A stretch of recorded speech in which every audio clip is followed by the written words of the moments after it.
The evidence seems to indicate that you're watching Dolly Vision.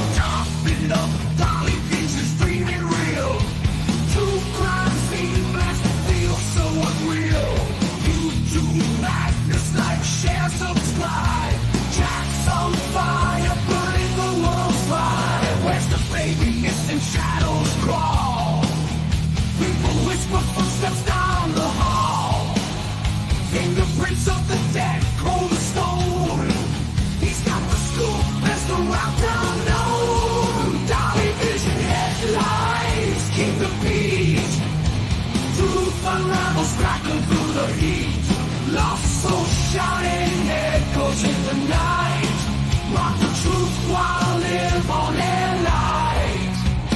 Topping up, Dolly Vision's dreaming real. True crime scene back.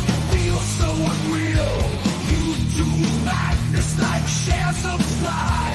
Jacks on fire, burning the world's fire. Where's the baby missing shadows crawl?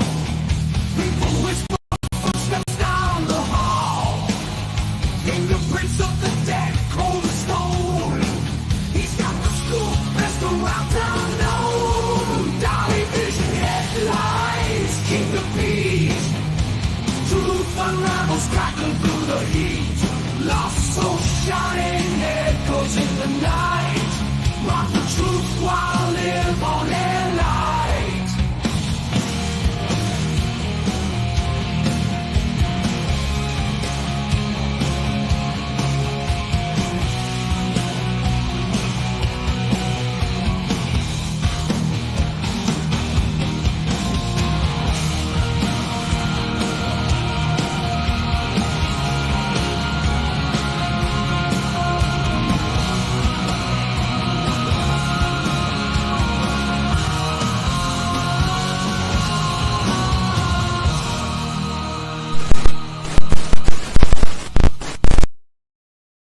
Order in the court. Judge Dolly is here in the flesh. Good morning, people. Thank you for being on time to court. I don't want to have to fine you. I'll throw out fines like Oprah. You get a fine, you get a fine, you get a fine. But you guys are absolutely fine this morning because you're here, okay? You're here in the flesh, and you already know the routine.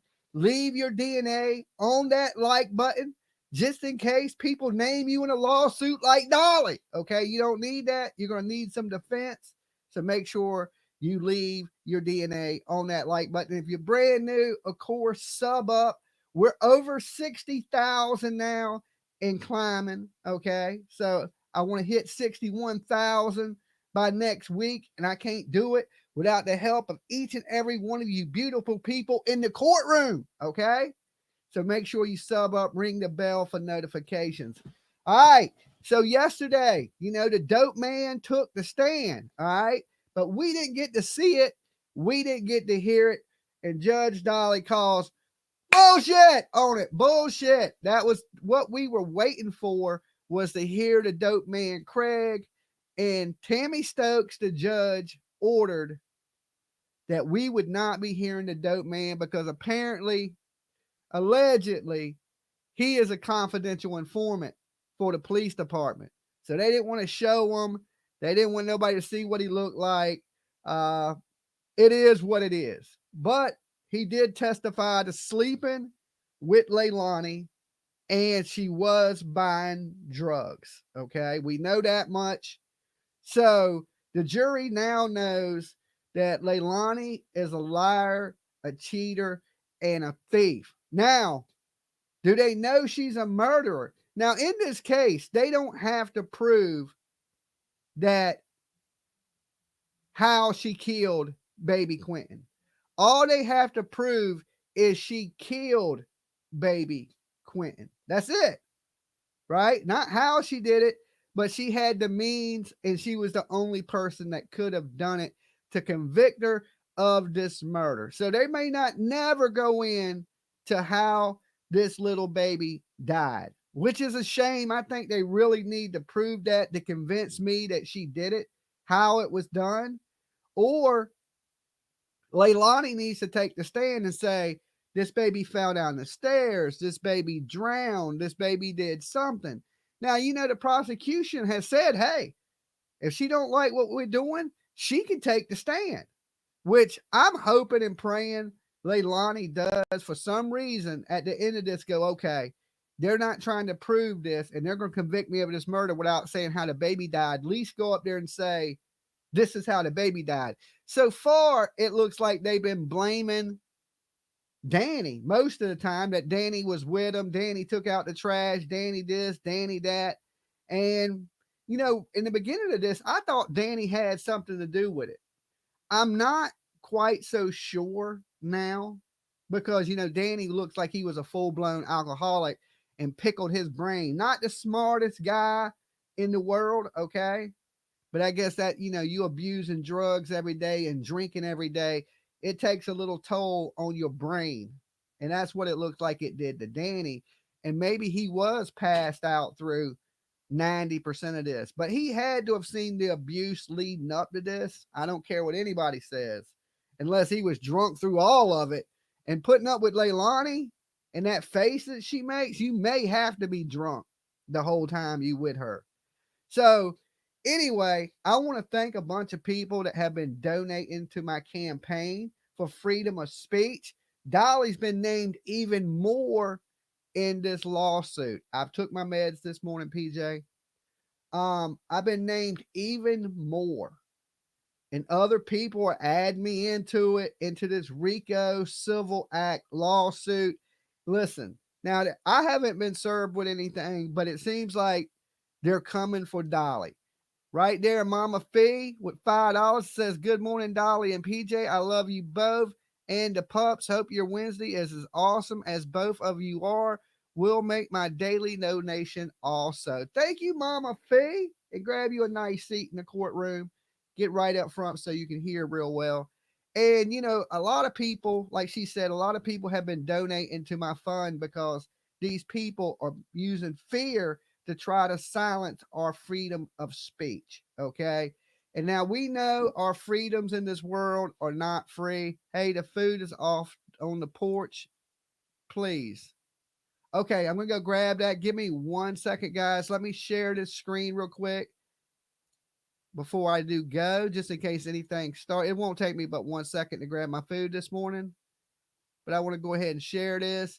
And there is a list of people I want to thank, and I will be right back with you guys. All right.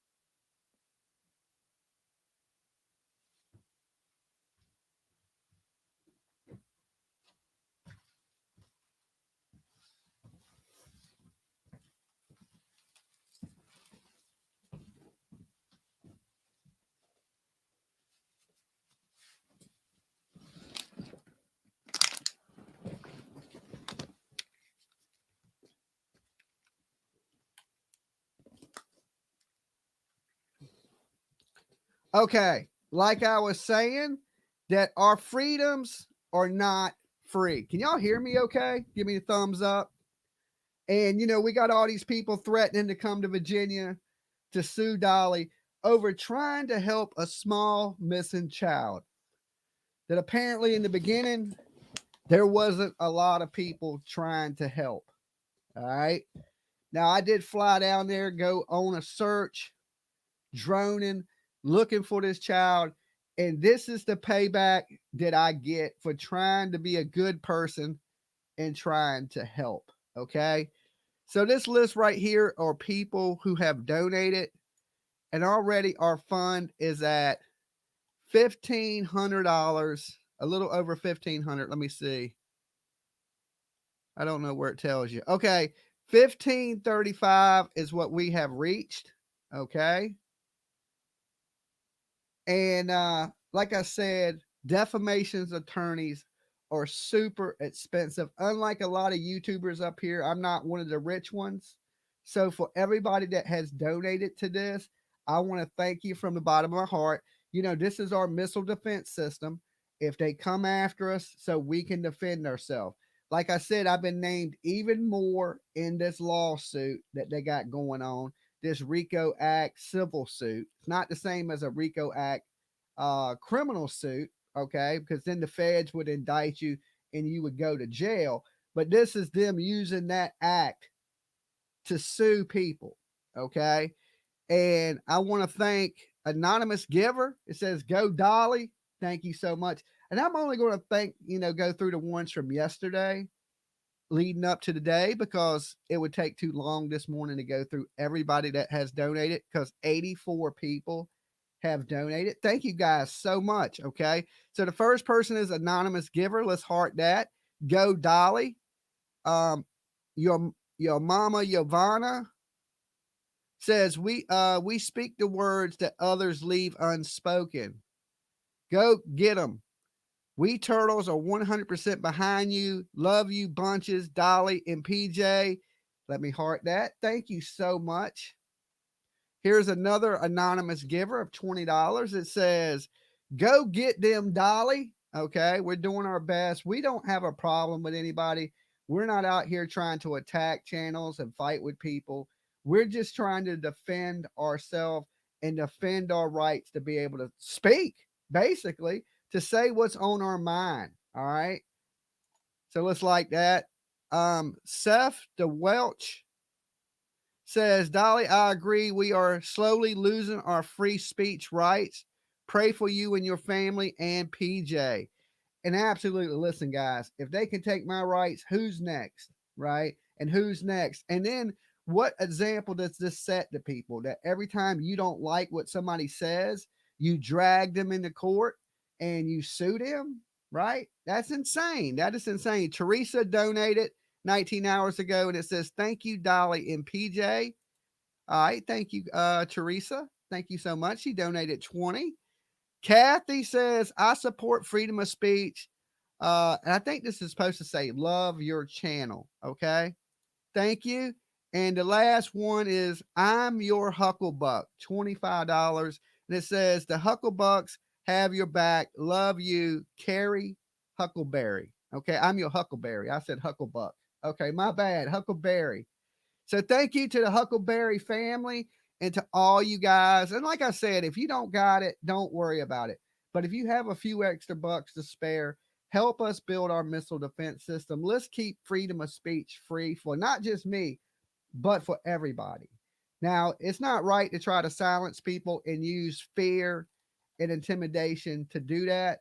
You know, we have plenty of our military that have lost their lives fighting for our freedoms, right? Not just the freedom of speech, but the freedom of religion, freedom to gather, all these things we cannot take for granted. Okay. We can absolutely not take these things for granted because if we lose any of it, we're able to lose all of it. And slowly in this world, it seems like they are trying to take those things away from us. Now, long as you're not saying anything to cause anyone to get hurt, I believe you should have the right to say what you want to say in this world. Vote for who you want to go vote for. Go to the church that you want to go to. You know, these things are very important. This is what our forefathers knew, that stuff like this would happen in the future. That's why they put this in our Constitution, because they knew people and the state would try to take our rights away. So they etched them babies in stone and said, look, these rights are not to be stepped on. These are our Constitution. But still, with that said, anybody can drag you into court. Anybody can use their money and power to try to silence you. And that is what's going on the internet right now in our true crime community. Sweet Jones, thank you for being a member for 6 months. And the link to this, if you want to donate and help freedom of speech, baby, fight the power. If you want to fight the power this morning, the link is pinned at the top of the chat room and we will leave it up there today. And Sweet Jones says, bang, bang. Dolly and PJ are the best. Okay. Mama Fee says, donate it. Thank you, Mama Fee. You are absolutely the best. You guys are absolutely awesome. Come on in. Let's have us a great day in court today. Let's go ahead and blow this. Let me make sure I turn it all the way up. Let's blow this up. And who is ready for day number 8? Georgia versus Leilani Simon. Okay.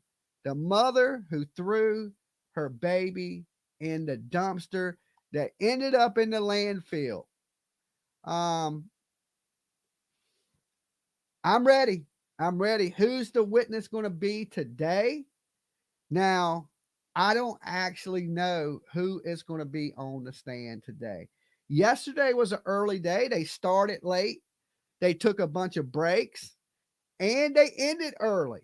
Now, they're kind of dragging this out. I really think if they hadn't have took so many breaks and such long lunches, that maybe this case would already be over and Leilani would already be going to prison. Now, there are some things they haven't went over yet that I think are important that may be damaging to Leilani Simon. And that is this. You know, in the beginning, Billy Joe had to hand over Leilani's journals. All right. They had to hand over the journals. And what are in them journals? Right? We know what she text messaged. We know she was sleeping with a 48-year-old man for drugs. All right. We know that. That's pretty bad. Right? That you're selling your butt crack for the Colombian Bam Bam. All right. This is why, ladies out there, you tell your grandkids never to do drugs, because if they do, they will be selling their butt cracks to old ass men. Okay. You know, that's the only time, you know, Leilani looked ashamed of what's happening. Right.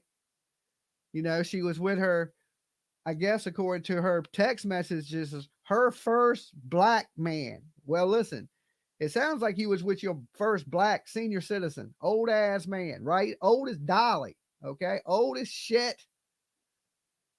Just to be doing some drugs.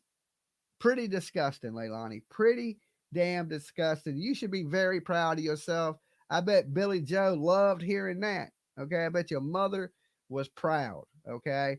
Now, she might have been sleeping with the same dope man, because Billy Joe, when I was down there, was strung out on damn drugs. Strung out. Now, there's one thing they cannot talk about in this court. One thing that Leilani done that even Dolly was involved in cannot be mentioned in court. Okay? And that is her going to Tybee Island. They can't mention that. You know, one of the reasons I think they can't mention that is because the police took them to Tybee Island. Now, it's alleged that the police department paid for their hotel room because there was a protest that started outside their house. Now, I don't know who could have been out there protesting, right? I guess some of the locals, maybe. I don't know. No clue. Who could have been out there screaming and saying Leilani was a baby killer? She needs to be arrested. Who could have did that, right? Somebody had to have been out there. Any of y'all out there? I have no clue what went on. No, none. But, you know, they led her to Tybee Island. And they went out partying. Dolly got word that they were out partying. And you know me, I like to party. Okay. Dolly liked to party too, right? I like to party. So, you know, I had to show up. I had to show up to the party. They didn't quite send me an invitation like I thought they would. You know, they should have just said, hey, Dolly, you want to come out and party with us? Because, you know me, I will crash the party. Okay, some are saying your volume's low. I keep it low so when court starts that I'm not screaming over everybody. All right. So, you know, Dolly had to crash their little party. Bam, right up in there. I'm here. Where we partying at, Leilani? Come on, right? You like old men. You like old men. Dolly old, right? You know what? Matter of fact, I was the same age as the man she was sleeping with when I was down there. Okay. The same age. I was 48 years old. Craig was 48, but she didn't want to party with Dolly, right? I guess because I'm a white man with no Colombian Bam Bam. Okay. I guess I didn't fit the description. I didn't fit the description. So she didn't invite me to her party. She didn't invite me. She didn't invite me to Tybee, even though it's a beautiful little island off the coast of Georgia. Dolly didn't get the invite. Nope. She didn't invite me. So I crashed the party. I ran up on them, just let them know that they were baby killers and that the baby was in the landfill. And basically, she was a piece of shit. I just had to remind her because she was having a good time, right? She's having a good old time, laughing and enjoying her day until they seen this face right here. Their happiness disappeared. Boop, gone. Happiness just vanished, right? What's Dolly's Cash App? Hey, Angelica, thank you for being here with us. PJ will let you know. One of my mods will throw it into the chat. But the happiness vanished. It was gone without a trace. Then, they were hanging out with their biker buddies, right? And me and the little biker man had some few words. You may have seen that on Court TV. Court TV aired that, brought me up as a guest. And he was just a drunk ass old man that came out there to defend Billy Joe, which was probably selling her ass to him, allegedly. Just my opinion. Let me do this before we get started. Dolly visits for entertainment purposes only. We talk news, rumors, gossip, speculation, mixed with a little theory, throw in a little bit of comedy. So don't take nothing here as fact. It's just opinion. Also, the callers today, their opinions are theirs and theirs alone. We will be taking calls today, guys. I had to go to the doctor yesterday because of some medical issues that came up. I am fine. Okay. I am fine. I'm still waiting for my blood results back today. But for the most part, the doctor said, you're going to be okay. You ain't dying, Dolly. Not today. Okay. And I was like, good. All right. But anyway, the caller's opinions are theirs and theirs alone, not to reflect on the Dolly. And everyone is innocent in the court of law until proven guilty. And that even includes Leilani Simon. All right. And the biggest one, I think all of y'all know this. Don't try to be Dolly at home. You see, I was at the doctor's yesterday. It's dangerous. All right. It is absolutely dangerous. You could pop a blood vessel. Okay. You could just gone. Blood vessel just bruise all your whole body, turn into a bruise. You don't need it. You don't want it. And you can avoid it by not trying to be me. Okay. Don't try to be me. So after me and the biker man had a few words and, Leilani scrambled back into the hotel room, they had another small child with them. Now, my question is this. Who would take their small child around a baby killer? Okay. It's bad enough people used to take kids around Michael Jackson, right? P. Diddy, people with Justin Bieber, and the whole P. Diddy, he's scarred for life. Bad enough you would take your kids around, these type of people. Right. But baby killers are even worse than baby lubers. Like P. Diddy, I look at him as a baby luber. Okay. He likes to baby oil people up. Right. He's considered a baby luber. This lady is a baby killer. All right. In the trash. Like some shrimp pasta. Right. Terrible, terrible monster. People look at her, they see this young lady and they want to feel sorry for her. When I look at her, I see a soulless monster that took her baby, didn't love it, abused it, and threw it in the trash. When there was people out there that loved this baby, that this baby could have went to, we got to teach our kids, our grandkids that listen, kids sometimes can be stressful. It's stressful being a parent. It's hard to be a parent. It's not an easy job. Everybody thinks they can be a mother or a father. You can't. I hate to break the news to you. You can't. It is a lot of hard work, and this job never ends. It ain't that you're a parent till your child is 18. Once you become a parent, you're a parent for the rest of your life. Okay? This is a job that does not end. It don't stop. You don't clock in. You don't clock out. Okay? From the time you wake up to the time you go to sleep and while you're sleeping, You are a parent, okay? And everybody is not ready for that life. You're not built for it. You're not prepared for it. And a lot of this is kids having kids, okay? Or people that are coming from abused families and then they're having kids and they're perpetuating the same abuse that they went through, thinking that it's normal behavior when it's absolutely not, okay? So we got to let our children know, our grandchildren know, listen, it's stressful. It is hard. First, you need a pet.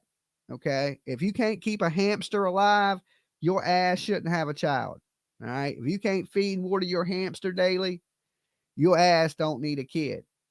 So we got to preach this. We got to make sure our kids stay safe and, teach them about birth control, things like this. You need to go ahead and have a good job, build your future before you should even consider taking care of a kid, because financially it is expensive to be a parent. It's not cheap. Okay. Diapers ain't cheap. Formula ain't cheap. Clothes ain't cheap. Medical care is not cheap. And then you add Colombian Bam Bam on that, and we know that's one of the most expensive drugs on the market. How do you expect to take care of a kid when you can't even pay your rent and you're living with your mother and you have 3 kids with 3 different bastard daddies that don't take care of none of them? Okay. 3 daddies, 3 men not in your life. You know why? Because you had children with other children. These men were not grown-ups. Okay. You can look at Danny and tell he's 30 years old and he still ain't grown. Okay. Still don't have a career. Still ain't making moves to get a career. Right. Living with his mama at 30. Is that the man you want to have a child with? I think not. I think not. But that's just my opinion on things, right? And this comes with a little bit of upbringing. A little bit of upbringing is involved in this. And that's why I give Billy Joe Howe such a hard time, because, she raised 2 killers and an idiot. Paul ain't the brightest person, okay? We seen Paul, all he wanted was a pizza. He wasn't even worried about his nephew being dead. And that was on the day his nephew died. He just wanted a pizza. And he's mad 2 years later over a pizza, but ain't mad and an outrage over his sister killing his nephew, right? It seems a little bit insane. And that is the family. I can tell you this. Leilani's family was not the Brady Bunch, okay? It definitely not. She did not have the Brady Bunch life. A lot of us grew up watching the Brady Bunch.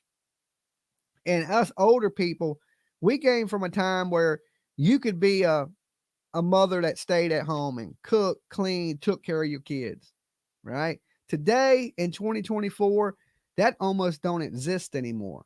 All right. It don't even exist. Women have to work, men have to work, and it really leaves nobody at home to take care of the kids. Kids with daycare, kids with babysitters, PlayStation, raising your kids. So that's because our economy is so bad that everybody has to work. The cost of living has went way up and wages have stayed the same. Okay. Wages stayed the same and that cost of living just keeps climbing. So now dudes are working 60 hours a week. Mothers are working 60 hours a week. Damn, grandma's working, crocheting blankets and selling them at the flea market. That's how tough things have gotten, right? Which we need to change that in our society to where, one person in the family can work and pay the bills. All right. So that leaves a little bit of flexibility for people to take care of their kids and raise their families. The most important things. If you don't properly raise your kids, we're going to have a society when we're gone of fucking heathens. Okay. Video game nerds. And that's it. All right. All the cool ass people like Dolly are going to be gone. All right. You're just going to have the PlayStation generation. That's what I look at it like. Hey, your kid was raised by Fortnite. All right. We don't need that. we don't need that in society. We need good parenting. We need people teaching their kids good morals and values. And we're seeing less and less of that. Okay. That's why kids are little assholes right now, right? Because their parents are gone. They're doing whatever the hell they want. They don't know no boundaries. But when you grow up in a family like this, you got to break that cycle. And Leilani definitely didn't break the cycle. Now, Paul, he's so dumb. Hopefully, no woman ever has kids with him. Okay. I'm just picking, right? But, who is left, right? Michael, their other son, has moved out, and he was the only one down there, guys, to be honest with you, that showed any emotion during this. I said some things to Michael while he was there that made him cry. I watched him tear up myself when I was saying things to him. Criminal Meg, go ahead, grab you a seat in the courtroom. Get this dumpster diver to prison. That is right. She is a dumpster diver, and hopefully she gets everything she deserves, right? She gets everything she deserves. And yeah, she didn't have to do that. She could have dropped this baby off at any safe haven, any police station, any fire station, any hospital.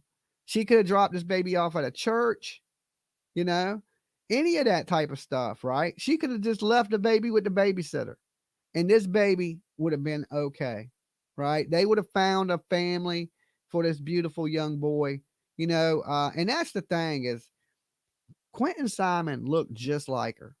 He looked just like her. It's almost like looking in the mirror and killing a young version of yourself. I look at my child. She joined your guys yesterday. Tiff made her YouTube debut, her courtroom debut. She's been on YouTube before, but she made her courtroom debut yesterday while I was at the doctor having this dude look at my leg. And I hope y'all enjoyed it. There were some people that said some mean things to my kid. Just know you got blocked. Okay. If PJ didn't block you, block him, PJ. Don't ever in your right mind say anything mean to my kid. Okay. So if you do, just know you will be deleted from this channel. That is my baby girl. Okay. I love her more than anything else in this whole world. Right. And if you say something mean to her, your ass is gone. All right. So she was nice enough to come over and fill in for me. And that was awesome. Right. So, she calls me up and she says, there's this lady on the comments saying mean things about me. And this is after they left it on the comments. And I was like, she's like, oh, I'm just, she wasn't mad. She took it good. She's like Dolly. She's my kid. And she was like, well, I'm just, messing with her, just giving her a hard time. So Tiff in the comments was giving her a hard time and I guess arguing with her. But please, guys, don't do that. Okay. I would not say anything mean to your kids. Please don't say anything mean to my child. I mean, she's a grown woman, but just remember, she's my baby. Okay. And she may be a big baby, but she's still the only child I have. And it's my only kid. Okay. So it ain't like I got a favorite like Leilani and you can pick on her like she's Quinton Simon. No, I didn't throw her in the dumpster. I raised her whole life. Okay. You know what I'm saying? She's a happy kid. Right. So, don't mess with her. Right. And when, show appreciation when she comes up here because she's just filling in. So you guys have some entertainment and the show don't stop, which I was proud of her for doing. Right. Because one day, and she even said it. She said, my dad tells me all the time, he's not going to be here forever. And I'm not. I don't just tell you guys that. I tell my family that. Hey, listen, I know a lot of you people count on me, but you got to be able to defend for yourself. It's important to me, right? I don't want to leave this world till I know that my daughter is taken care of, that she's in school, she's graduating school, these types of things, right? Because I don't want her to ever have to depend on a man, okay? She should be able to defend for herself. And that's really important. Them values right there that, hey, you need to better stand on your own 2 feet. And I know that even if I was gone, you're going to be okay. All right. That's important. That's important. So that's the things that I teach my child, right? So I don't just say these things to you. These are things that I practice here in real life, right? So we're going to have a good day in court, and maybe, Leilani should have took some parenting classes from Dolly. I got down there a little late. I got down there after she did what she did to Quinton. But listen, we need, if we're going to kids are going to be having kids, we need to give them more education in school, how to be a good parent. Okay. I know they have home ec, right? But I guess, maybe we're at a stage in this world where young girls in school need to take parenting classes in school, not just how to cook and things like that, but how to be a parent, you know, um, morals and values and the important stuff that you pass on to your children. Um, we really getting that out of our education system, right? Because we know in the society we live in, there's kids 14, 15 years old that are now mothers and trying to raise their kids. So we need to start, at younger ages of how to be a parent. It it sounds crazy, but we all know that kids are having kids, right? So luckily, my child didn't bring me home a kid. Well, I always wanted a grandkid, a boy, so I could have somebody to play with. Um, but I'm glad that she didn't do that. And you got to put education first, right? Your education, what you're going to do, because my daughter has a good job. She has a good job. She makes good money, and I try to inform her that you never know what could happen. The company you work for could go out of business, right? Because she's pretty high up in there where she works. And I was like, they could go out of business. Anything could happen. You need a plan B. Okay. And I think everybody does, right? Like me, I have a plan B. If YouTube don't work out, I'll hold a class CDL. I can drive 18-wheeler trucks, right? So I always had and I'm an electrician. So I got a plan A, B, C. I just do that. I never even worked driving trucks, but I went to school. I got my CDL just in case. I knew I wasn't going to drive trucks, right? But I wanted a backup plan to where, because I was getting older and I was like, okay, I can't be an electrician forever. The work is too strenuous on my body, climbing in attics, climbing under houses. I was like, this is too much. So then I decided, okay, well, I'm going to go back to school. I'm going to go drive, get licensed to drive 18-wheelers, school buses, whatever I need, limos, whatever I want to drive, right? Because I figured that is not a big wear and tear on your body. But in this process, I found YouTube, right? So I would much rather stay here in YouTube with everybody than go, drive an 18-wheeler truck across the country, right? So here I am. We're pushing forward, and I started my own business: soaps, lotions, body washes, Dolly's luxurious lather bars. So you guys have been supporting that, my small business, and that has been keeping these lights on. That has been keeping us on YouTube. Between YouTube and that small business, I'm able to pay my bills. Now I can't go buy a Lambo, right? I ain't got a Porsche sitting in the front yard, but I'm able to pay my bills. And that's all I really worry about is the basic necessities. That there's food in the fridge, right? That I can pay the light bill, I can pay the water bill. Matter of fact, I need to pay my cable bill. It's actually late. I forgot to pay it. So I need to pay that today. Before we're up here streaming and the shit goes and cuts off, right? Because my cable bill was late. I got the money to pay it. Don't worry. Don't worry. I just forgot to pay it. All right. Cause I've been having so much go on, so I just need to call up tonight and make a payment. Halloween is around the corner. Okay. My favorite time of the year is right now, the Halloween season, where it's, cool enough for me to wear a hoodie, but it's not freezing cold. Now disabled, wish I was still on plan A. Well, yeah, I mean, sometimes in this world, you're dealt a bad hand. And just remember, when you get dealt a bad hand, bluff. Okay. or play that hand the best you can. That's really all you can do. This world comes with up and downs. And just remember, when you're at the lowest, you're going to go back up. Tiffany did a great job. She's entertaining. Yeah, she didn't say too much mean things about me. Thank Jesus. Okay. Um, yeah, I thought she did awesome. I thought she was a natural. I thought she was a natural. And, hopefully one day, I hate to, one day, 25, 30 years from now, when Dolly's gone, that Tiffany will take over the channel. Okay. Dolly, my friend just told me she has opening heart surgery November 12th, tumor on her aorta valve.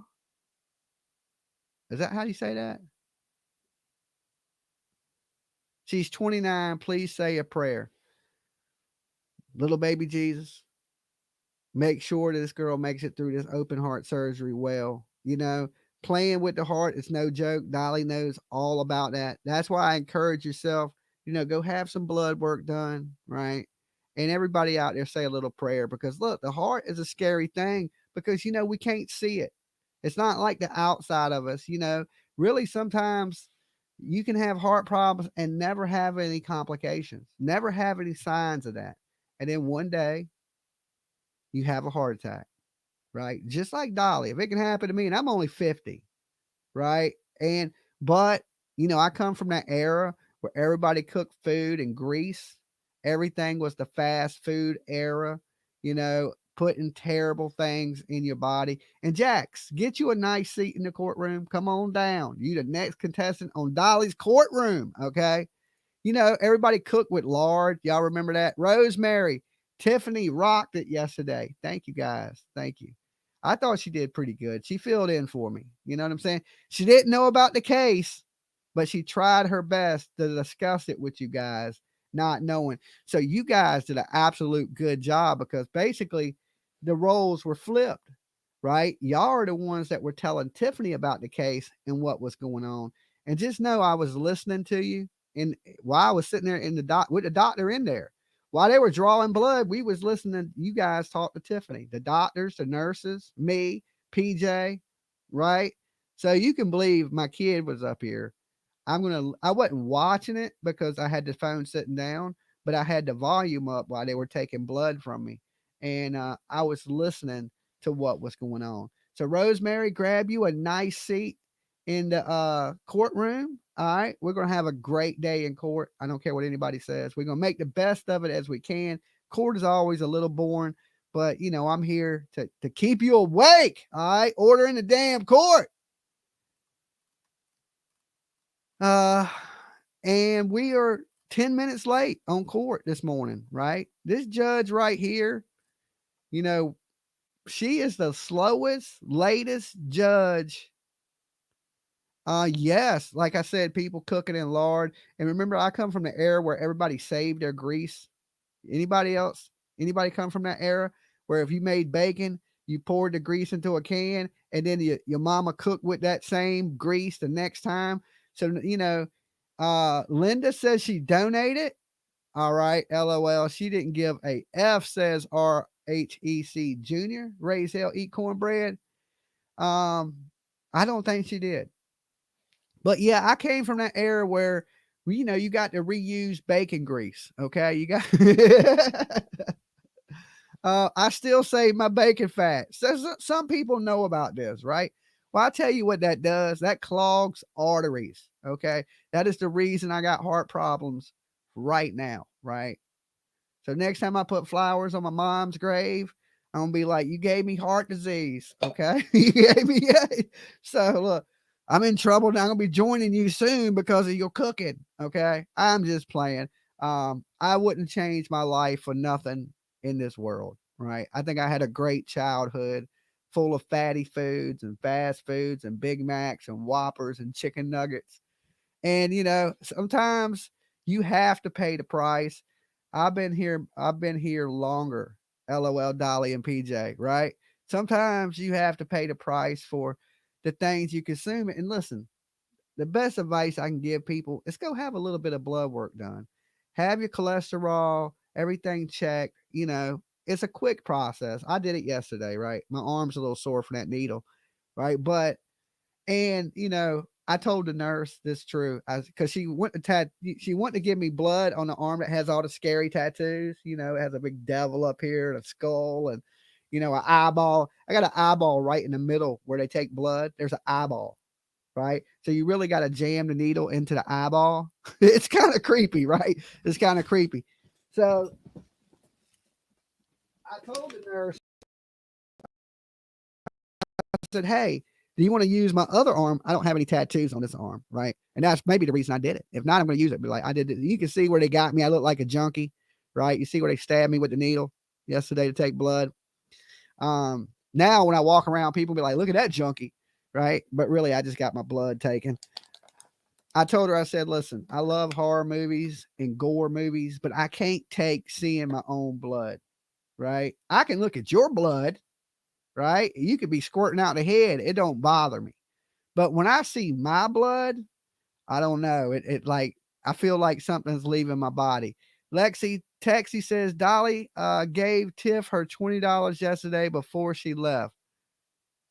I think I forgot, right? But I will cash app her. She won't let me forget. Trust me. Tiff, she reminds me of everything.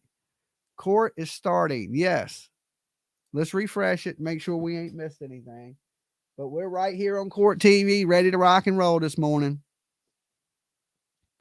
It just hasn't started. It's waiting on Court TV. It said 10 a.m. It's past 10 a.m. So 598 likes. Look, we got 1,600 people in the room. Let's see if we can get Dolly to 1,000, and I will stop sharing all these crazy stories with you. I promise. Okay. If we could get me to 1,000, all right. And definitely big thank yous to everybody who has been donating to my campaign. All right. Let me pull it up. Let me thank anybody that's donated this morning.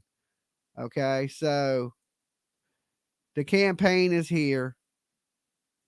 And let's see what we're at. We were at 1535.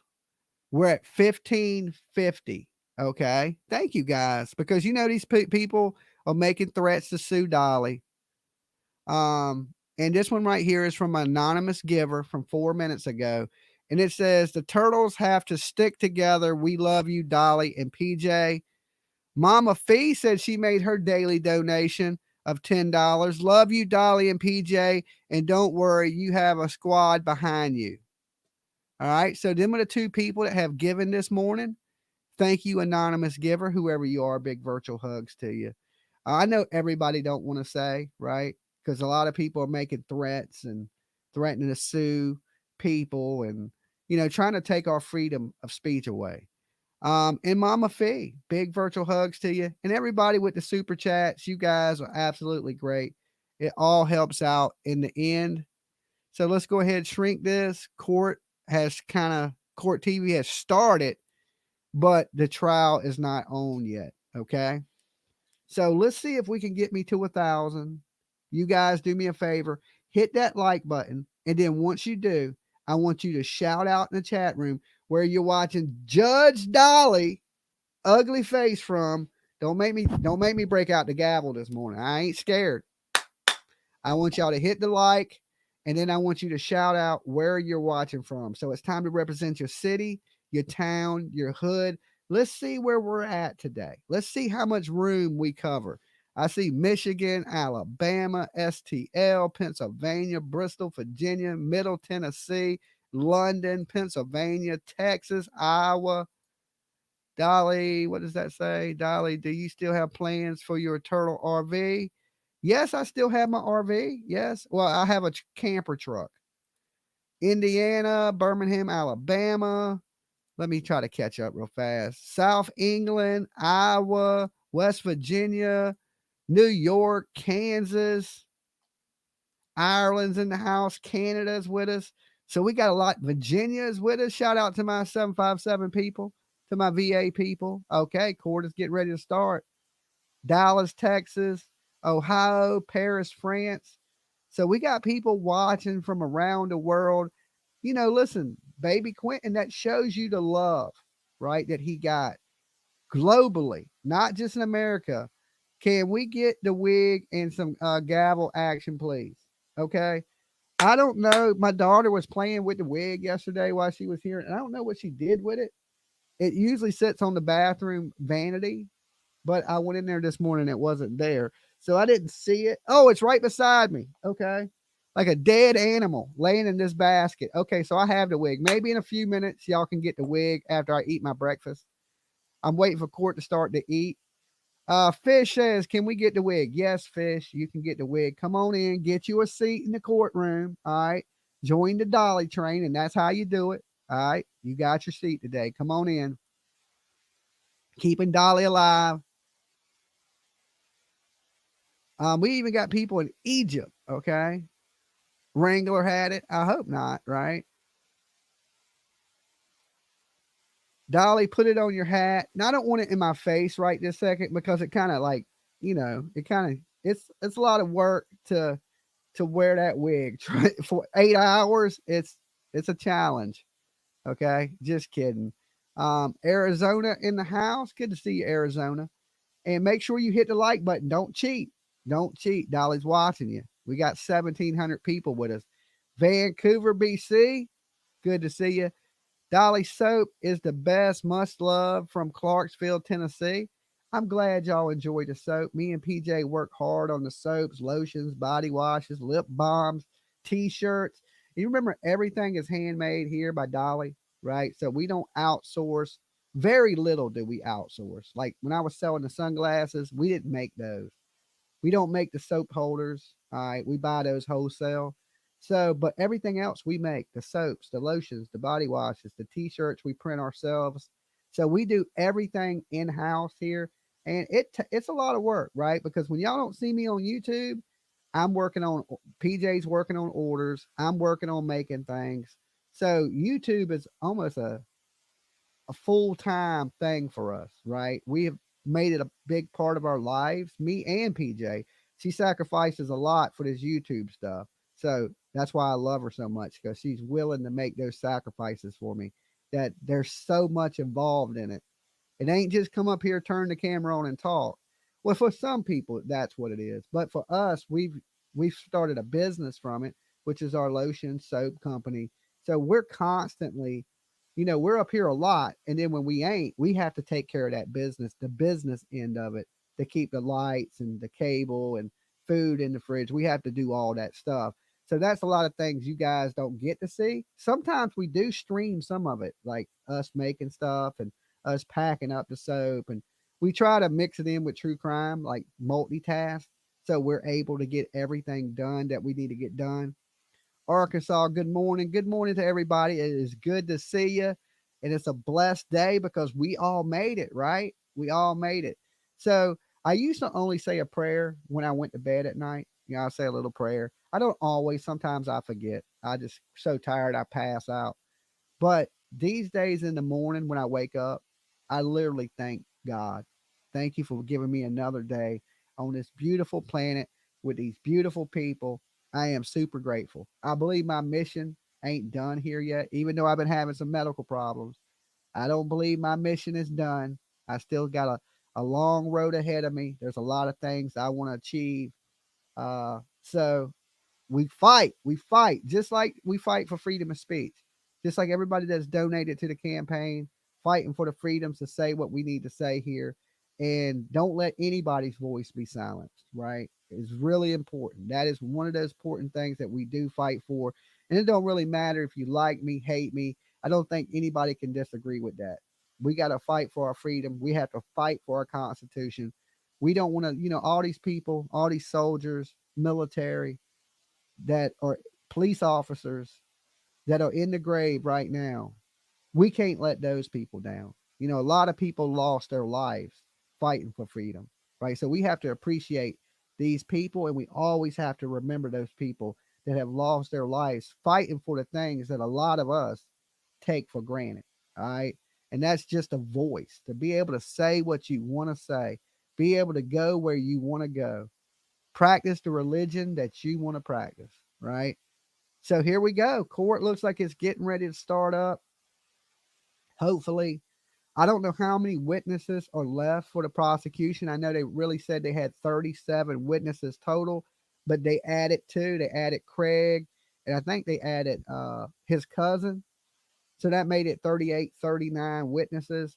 We still got, witnesses that could be called by the defense, maybe Billy Joe. Maybe some of the witnesses we're still going to see is Bubba Moss, okay, the baby daddy, Quinton's daddy. I could not see this court going on, especially with her trying to accuse him in the beginning of not showing up in court and not testifying against Leilani Simon. I will have a hard time believing that. Let me hit my drink, guys. Give me 1 second. BJ said she won't be testifying. That is horrible.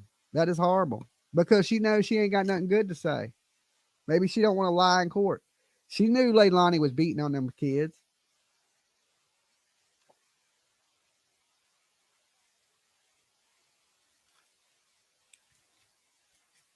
Oh, that was good. That was pretty good.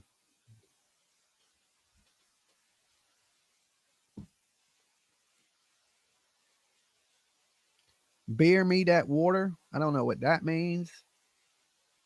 They are probably public defenders. I believe Leilani's court is public defenders. Her lawyers are public defenders. Tammy Stokes, the judge, she's back there doing her hair. A warrant was issued for somebody that didn't show up, I guess. I guess they called somebody. They wanted somebody to be there and they didn't show. I don't know who that could have been. Anybody want to take guesses up there? Hear me roar. I've already took my meds this morning. Okay. I do that when I wake up. If I don't forget, sometimes PJ has to remind me, but I've taken my meds this morning and I am good to go. Right. I got my breakfast in front of me. Soon as trial starts, I'm going to turn my camera off and eat real fast. So, I'm just waiting, so y'all got something to listen to. The drug dealer, that sucked. Now, that's the only time I have agreed with the defense, right? Is because maybe, well, no, the drug dealers wasn't even added to the list. I think they voluntarily showed up, because they wasn't on the list of witnesses. They added them. Maybe, though, maybe they said, hey, you don't show up because we only really heard from one and there was supposed to be two. Well, they muted for one. They didn't mute for two unless they did both of them in the time that they muted us from seeing. Right? That would have been a good day for Dolly to be in the courtroom. All right. But if I was in the courtroom, I wouldn't be able to quite cover it the way I've covered it so far. Now, I could have told y'all what the drug dealer said, right? But I can find out anyway because I know somebody that was in the courtroom. So basically, I just got to call down to Georgia and be like, hey, what happened in the courtroom? Maybe I'll try to contact that person today and find out. Because allegedly they've been saying they're in the courtroom. I guess they're on this side where you can't see. So, but apparently they're in the courtroom. And, I thought it was just media could be in the courtroom, but PJ called down there when I was on my way. And they said 204 was subpoenaed. Okay. Well, maybe that's who they took the warrant on for not showing up to court. Usually drug dealers don't want to show their face. If you was a drug dealer in your community, would you want to show your face on court TV? Because your drug dealing days are over right there. That's the end of they're going to say your name, your full name. They're going to show you, right? Well, they gave Craig immunity, right, for selling drugs. They gave, because they wanted the jury to hear that.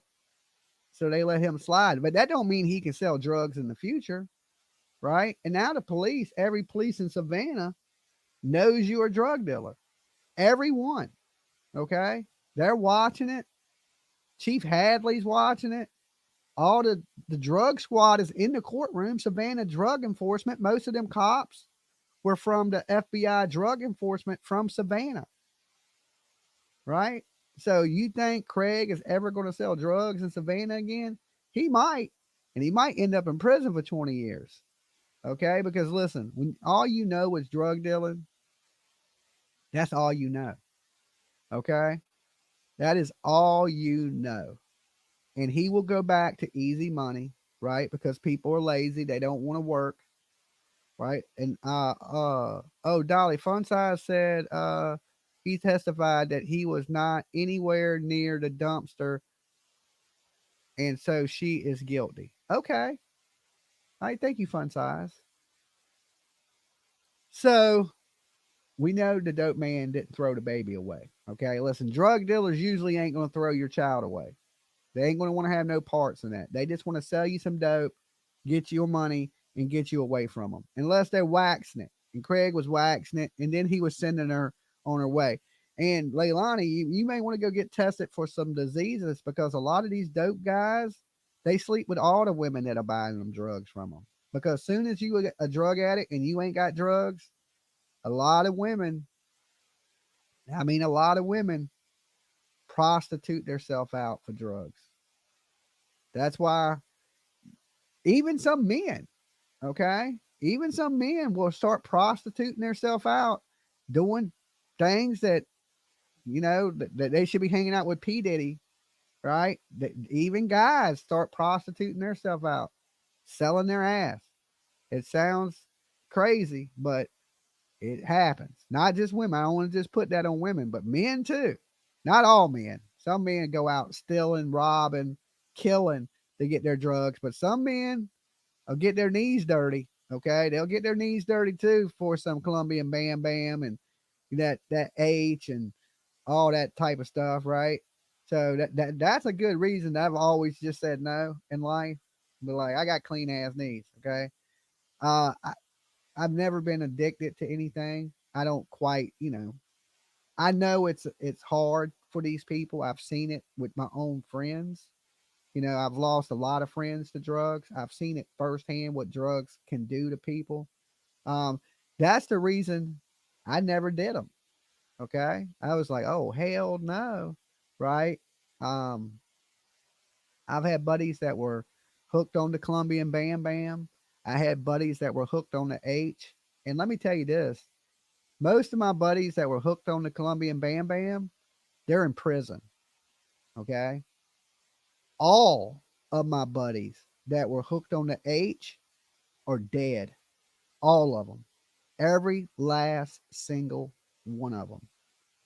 In 1 year, I watched at least 6 or 7 people. Not all of them were I close with, acquaintances. Some of them really good friends, some of them acquaintances. But I watched at least 7 people in 1 year die from heroin. Okay. And it ain't even what it is on the street anymore. Right now, what's on the street is fentanyl.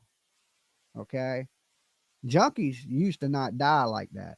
Okay. You would have to do a whole bunch of the real stuff to die. But the stuff that they got on the street now is 10 times stronger than the H. Okay. And there's really not even that drug on the street anymore. It's all coming from China. It's all fentanyl and it's all killing our loved ones. Okay. So if you see somebody with addiction, just know it's serious now because it's way more serious than it was in the 60s and 70s. Because believe it or not, that didn't kill as many people. This big F that's going around on the streets now, it's killing everybody. It don't discriminate. It can be your child's first time ever using it. Kill them. And it don't take much. And then, believe it or not, there's a drug that is 100 times stronger than that. 100 times, and that's carfentanil. Okay, you can touch this shit, a crumb of it, and it kill you. Touching it, breathe any of it, it'll kill you. That is how powerful it is. So we got to take this drug epidemic serious in our country, and that's what needs to be fought. That is the first war, is the war on the drugs that are pouring across our borders and killing our loved ones. It's not getting them high, it's killing them. Okay. So addiction right now is terrible. And even the people that were doing Colombian Bam Bam, like all my friends ended up in prison, right? Now people are dying from that because they're putting fentanyl into the Colombian Bam Bam. All right, you look at the 3 in Kansas. Remember Kansas during the football game that the 3 people walked out in the backyard and died? They were doing Colombian Bam Bam. When they tested the drugs, fentanyl was found inside the drugs. So they OD'd on fentanyl and cocaine. So these things nowadays, even with the stuff that wouldn't kill you, the party drug of the 70s, oh, it's killing people now. It's killing people now. You touch drugs are the worst they've ever been in the history of me being alive. Okay. In the history of me being alive, drugs are more powerful. There's more uh, chemical compounds of drugs like Flocka. Like I never like, what the hell is that? Bath salts, Molly, all these things that are hitting the streets today ain't like smoking a little. And, not only this, they got all these fake ass weeds out, right? Spice and weed has been found with fentanyl in it. So you can't even back in the 60s when there was peace, love, and smoking a joint. No. It's bad. Even when I was smoking, I would make sure that I went to somebody that was trusted, that grew, that or the dispensary where things are tested, because these days if you buy something off the street, you never know what anybody's giving you. You think a drug dealer cares what they give you? No, right?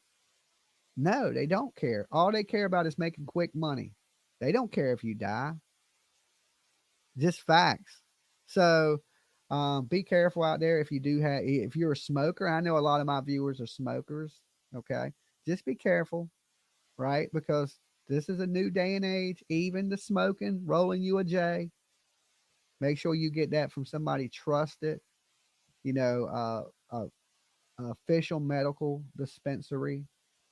Don't just be, trusting some dude on the corner, telling what, back in the day, people used, dip it in like PCP, a bombing fluid. You had to be careful even back then, right? But you really got to be careful today because some of this shit they're selling on the street ain't even real. All right. So just be careful out there for my smokers. And hopefully, if you have any habits or drug problems, get help. And I ain't even just talking about street drugs. I'm talking about pharmaceutical drugs too. Sometimes they're worse than street drugs. These doctors will dope you up. Okay. Let me tell you this while we got a minute waiting for court to start. When I had that heart attack, even when I was having the heart attack, I really wasn't in a lot of pain. Okay. I wasn't in a lot of pain. I was more scared than anything. Um, I mean, I had some pain, but I was scared. They probably could have gave me something for anxiety, but that ain't what they were doing.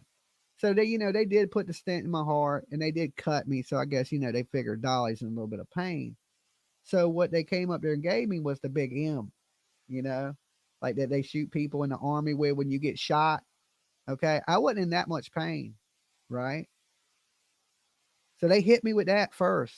And you know what they hit me with second? Fentanyl. Okay. As soon as the lady said, we're going to give you a shot of this, right, in the hospital, I said, hold up, pump the brakes. I said, ain't that the shit that be killing people? You can ask PJ. I said, Zach, out my mouth, already on the M. I said, hold on. Hold the hell up before you try to kill me up in this hospital. Right. And the lady says, no, listen, it's not the same. It ain't the same. Right. That's what she told me anyway. She's like, this stuff in the hospital is not the same as what they're selling on the street. You're going to be okay. Right. So they give me this shot. Oh my God. I was so sick. I was so sick. I mean, I'm in ICU throwing up everywhere. Just, and I'm just on cloud 50, right? Like I passed cloud 9, like, uh, cloud 9 is here. I'm fucking 41 clouds above that. Okay. I'm on cloud 50. Okay, I'm looking down at, I can't even see cloud 9 anymore. I am so messed up, right? Just so messed up, right? And it was no need to do that to me, to drug me up that much. It just wasn't. I mean, I was in pain a little bit, but I wasn't hurting that much. Okay, that I needed all those strong medicines that they're constantly giving me in the hospital. So, and a lot of these doctors, they don't have any problem with describing all these. You look at Leilani, she's taking perks and stuff like that. Ashes to ash. I can relate to this topic too, to a T. My mom has been an addict my whole life. And I've seen things no one should ever see, especially as a child. It is horrible, right? I've seen some things too that I wish I had never seen. You know, I've watched a lot of people die. You know, I've watched it kill a lot of what when listen, you can take a good person and you put them on dope for 3 months, that good person is gone. County Superior Court is now in session. It ain't even the Honorable same Judge Tammy person. Stokes presiding. Please be All right, seated. let's get Come it. to Court order. is in session. All right, good morning, everyone. You're late, Judge. It's Tip. Let me get myself set up here. You're late. And while I'm doing that, would you please bring out Miss Simon?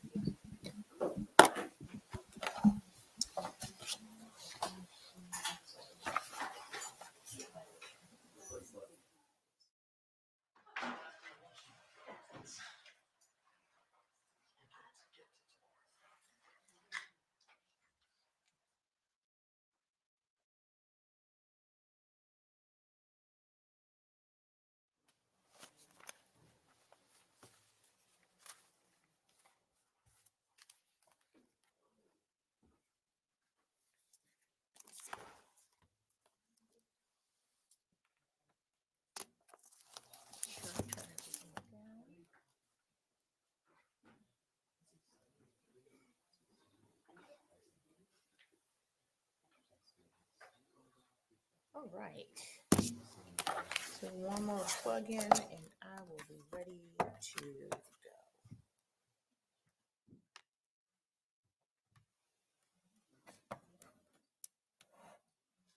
All right. And with that, we're on the record for SPCR 220336 J6, the state of Georgia versus Leilani Marie Simon. Let the record reflect that Ms. Simon is present with her counsel, Greg Hilliard and Robert Hurst. The state is represented by AUSA Tim Dean, ADA Jenny Parker, and Detective Livens as well. So in getting started this morning, is there anything that we need to take up before we bring in the jury? Only the issue of scheduling, Your Honor. I'm not sure whether we've talked about how things have shaken out for today yet. We have two analysts from Quantico who are going to testify this morning. I don't think it'll take all that long. And then our next doctor witness is not going to be here till 1 o'clock. So unfortunately, what we're going to have to ask to do is take these witnesses and then potentially have like a pretty early and fairly long lunch break. That's just kind of how. I think we've been pretty good with getting witnesses in and not having to do a whole lot of this. I know you've That's been where we great, are. great at that, and I've said from the beginning, you know, the trial is going to run as the trial runs, and so that means we go with the flow. So, Mr. Hilliard, anything on that from the defense? No, Judge. Mr. Dean told me that, and I understand how it is scheduling with Dr. Darris. Hold on, I do have to do one thing first, Judge. Let me put on my microphone and let me turn it on. And can you hear me? Okay, good. All right, very good. Mr. Dean told me that, and I understand. And I've had to deal with Dr. Darrisaw in the past, so I know getting her schedule because she testifies often is hard. So I'm fine with doing these two witnesses breaking and then doing Dr. Darrisaw after lunch. That's fine by us. Okay, let's move on then with the two witnesses that state has. I'm going to ask you to bring in the jury.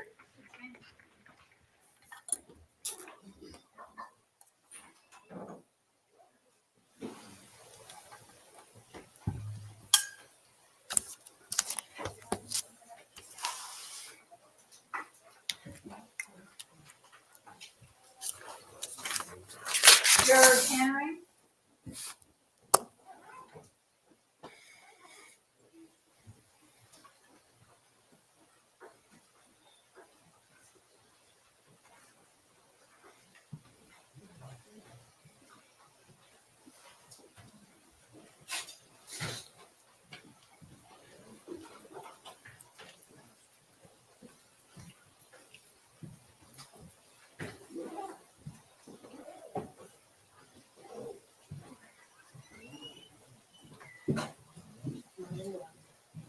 Clear, Your Honor. Thank you, Smith. And ladies and gentlemen, welcome back. Please have a seat. Good morning. So we're going to launch right into testimony this morning. We are probably going to have an earlier than usual lunch and probably a little bit longer period of time, but that's just a matter of witness scheduling, and that happens often in a trial. So just to give you that heads up, but now the question, have you all been able to comply with the court's instructions? Have you avoided conversations and discussions about this case? Have any of you been exposed to TV stories, internet stories, any media in any shape or form? Okay, thank you very much. The state may call its next witness. Sherry Fentress.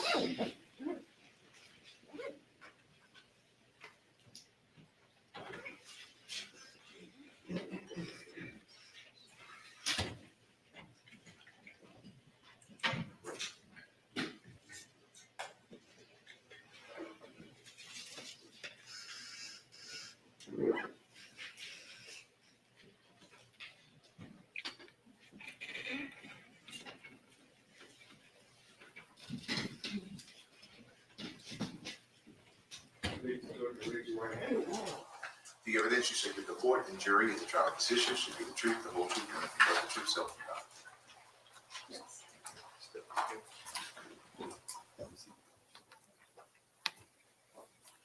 Good morning. Mr. Dean. Good morning. You're here because you conducted some DNA analysis in this case, is that right? Yes, that's correct. Could you please introduce yourself to the jury, spelling your first and last name? Yes, my name is Sherry Fentress. The first name is spelled Sherri. Last name is spelled Fentress.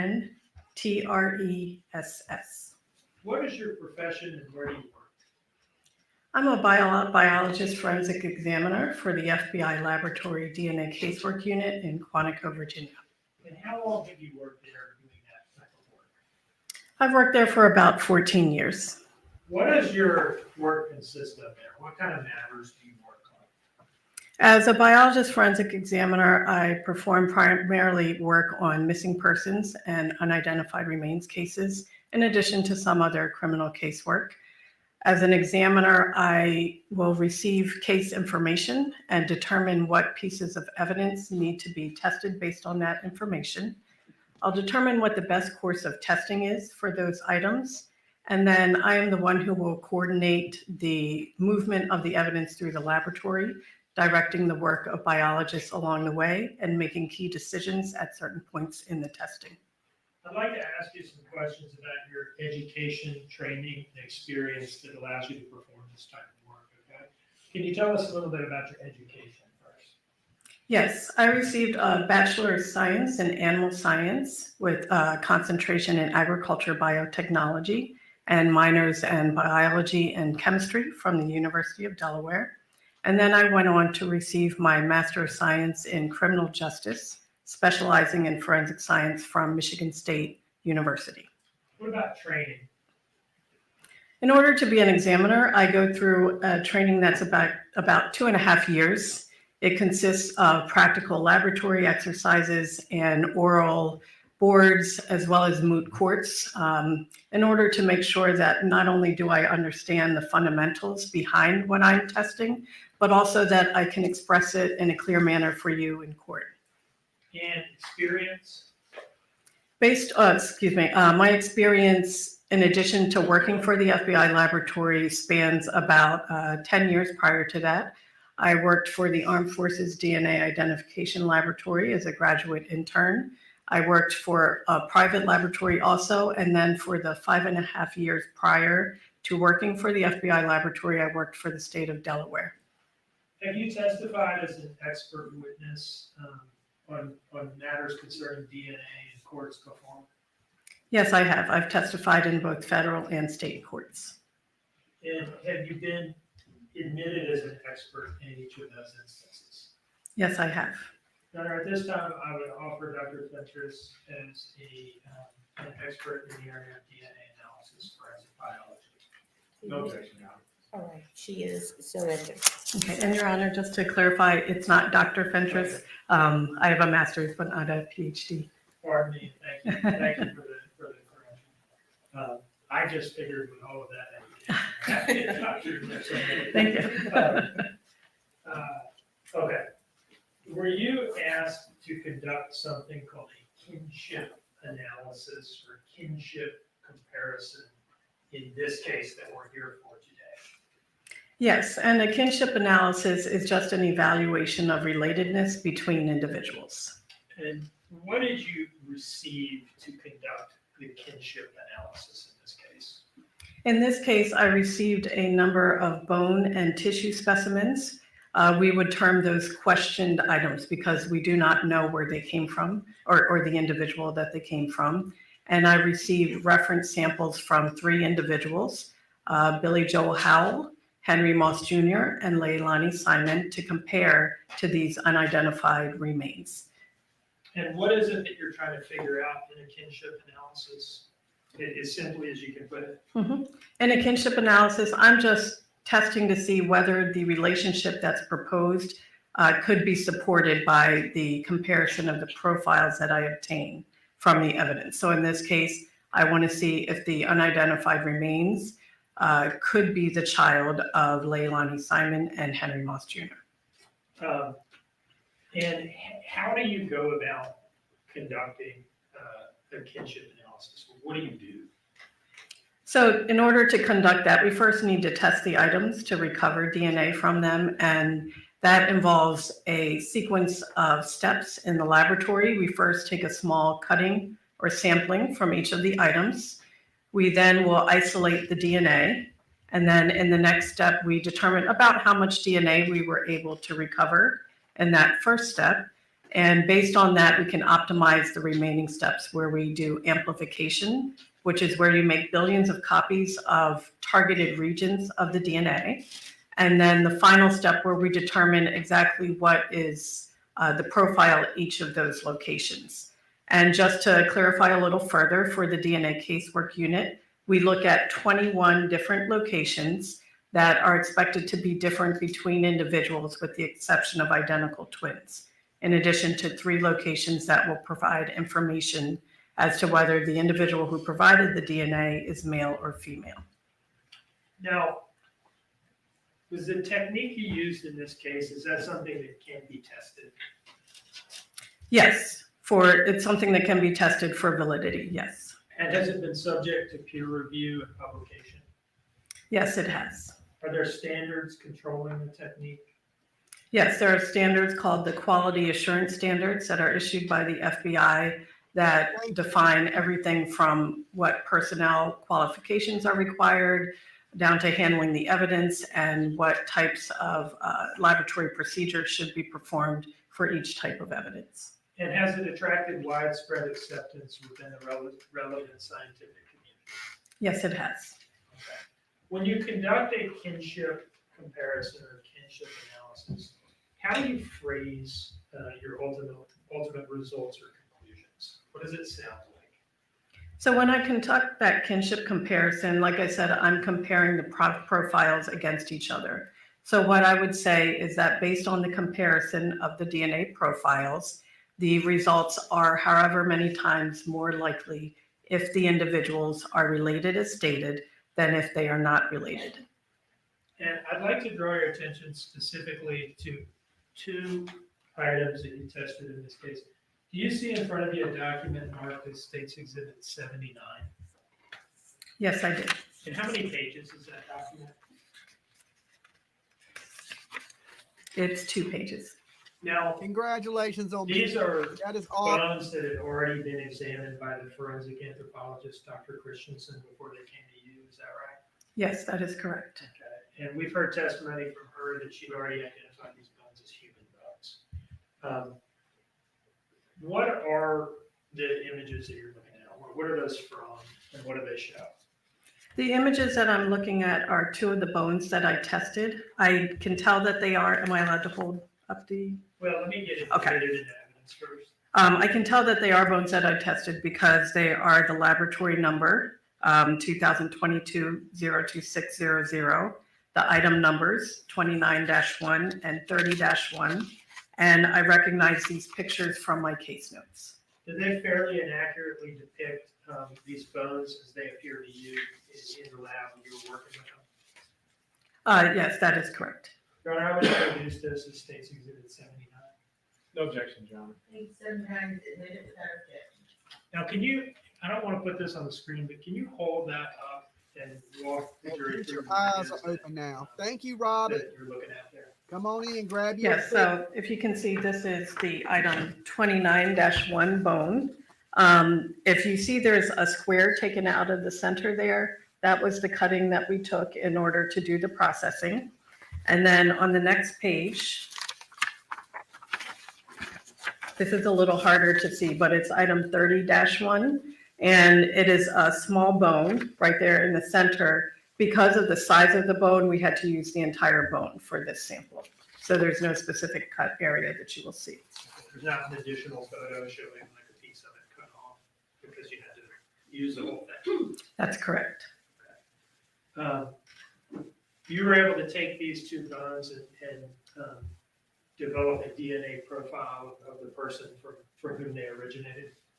That is correct, yes. And you were able to compare that to DNA samples from Henry Bubba Moss Jr. and from the defendant, Leilani Simon. Yes, that is correct. And you were able to come up with a conclusion as to how likely it is, or the likelihood ratio for whether the person from whom these bones came is those two people's child, right?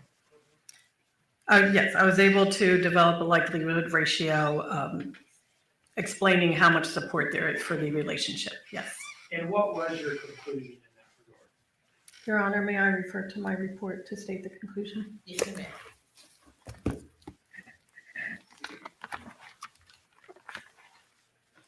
Starting with the item 29-1 bone, based on the STR typing results and the comparison of item 29-1 to Moss Jr. and L. Simon, the combined kinship index is approximately 4.1 quintillion. Therefore, the DNA profile obtained from item 29-1 is approximately 4.1 quintillion times more likely if item 29-1 is from the son of Moss Jr. and L. Simon than if item 29-1 is from someone unrelated to these individuals. And these results provide strong evidence that item 29-1 originated from Quinton Simon. As to the next bone in Exhibit 79?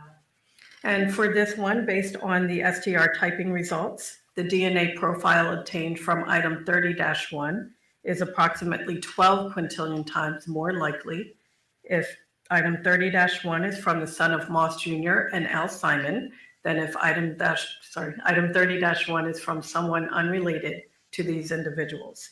And these results also provide strong evidence that item 30-1 originated from Quinton Simon. One moment, please, Your Honor.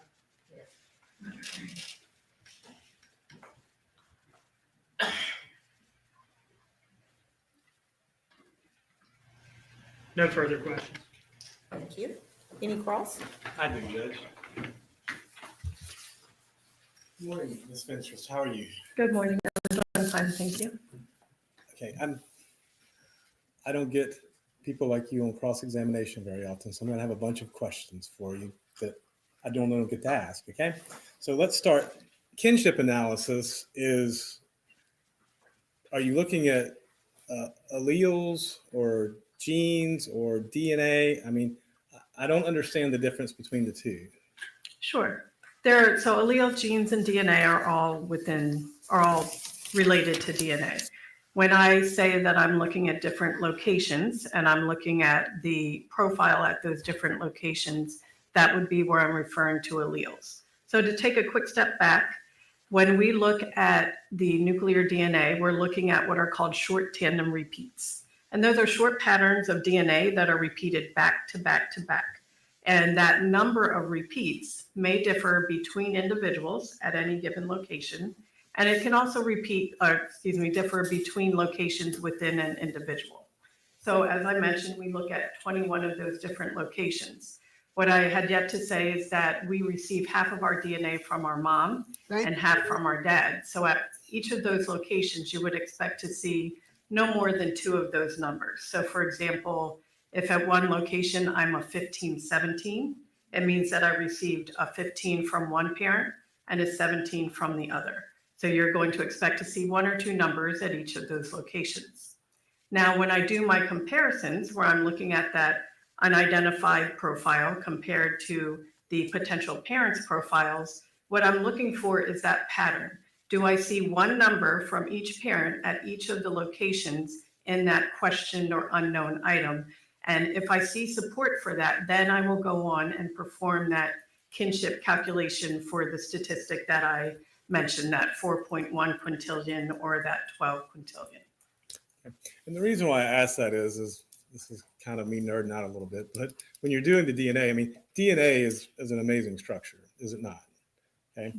But basically what you're doing is looking at, and how many, let's just say on a random piece of DNA from any person, how many different, I guess you would call it, locations are there on that strand of DNA? So there's a large number of different locations on that strand of DNA. And actually, to clarify further, most of our DNA is actually going to be the same. That's what makes us human. It's a very small percentage. It's less than 1% that will differ between individuals. Again, that's with the exception of identical twins. So we, in our laboratory, target 21 of those locations. How many locations are there? I can't remember off the top of my head exactly how many locations Thousands, there are. millions? Thousands. I don't remember exactly how many. All right. So, but you target these 21 particular locations and these other 3 locations. So you narrow your analysis down to basically 24 separate locations, right? This is correct, yes. Okay. And I'm curious because, again, like I said, this is kind of a weird thing to me. The bones you tested, one was 4 quintillion times more likely to be related, and the same bone tested differently, it was 12 quintillion times more likely to be related. What accounts for that statistical discrepancy? So those were 2 different bones that were tested. When we obtain a DNA profile, I would say a common misconception is that if you obtain a DNA profile, you just got DNA and that's all that matters. But really that profile can range anywhere from 1 of those locations all the way up to the entire profile that we're targeting. The fewer locations you have, the lower that number is going to be when you have a calculation. So for the first bone, I was able to get 20 of the 21 locations for a comparison for that kinship statistic. And for the second bone, I was able to get all 21 of the locations. So that's where you get the slight difference in the numbers. Okay. I was just curious. And I'm fascinated too by the actual manner and method of testing. So obviously you would take the bone and I guess what would you do with the bone once you get it? So once we get it, we want to make sure that the bone is clean on the outside. So we do some washing of the bone. We will then sand the area that we're using, that we're going to cut with what's a Dremel tool, if any of you are familiar with that. And then we will take a cutting, again, with the Dremel tool of that small section that we're going to be testing. We then use something called a freezer mill that freezes the bone, and then it uses a magnet to crush it into a fine powder. And then that powder is what we will then apply the chemicals to in order to isolate the DNA. And then when you take the DNA and you test that, how do you get your statistical analysis from the testing of the DNA after that? So once we test the DNA and I've obtained that profile, Again, I'll do that visual comparison first. If in that visual comparison, I didn't see evidence of a parental-child relationship, I would say that was an exclusion, meaning those remains could not have come from a child of the two individuals. Because I saw that pattern, I then took those profiles and I uploaded them into a kinship calculation software. And what that software does is it analyzes the proposed relationship, and based on the population frequencies, or how often do you see these different profiles in the population, it provides that statistic for how likely those profiles are if the individuals are related as stated. And by profiles, what I don't want to put words in your mouth, but my understanding is it'll like show these different genes or genetic markers. How does it display that? Is it like letters, numbers? How does it identify? So that profile in our case notes will be in the form of a table. So in that table, each of the locations is listed. And for each of the locations where a profile was able to be obtained, you'll see the numbers. So for example, the first location, D3, you might see that 1517. At another location, maybe FGA is another location, it may say 22, meaning 22 was received from mom and 22 was received from dad. So again, you'll have that table with each location, and next to it, the set of numbers associated with that location, and that comprises the profile for the individual. And just out of curiosity, you said that when we were going through your bona fides to do this, how old are you again? I'm not trying to pry, but I was just curious. How old are you? I'm 45. Okay. And you got your Bachelor of Science from University of Delaware, correct? Yes, that's correct. And you got your Master's of Science in Criminal Justice. I didn't write that down, so I don't remember. Which university was that? That was from Michigan State University. Okay. How long does a Master's normally take? I would say 2 to 3 years.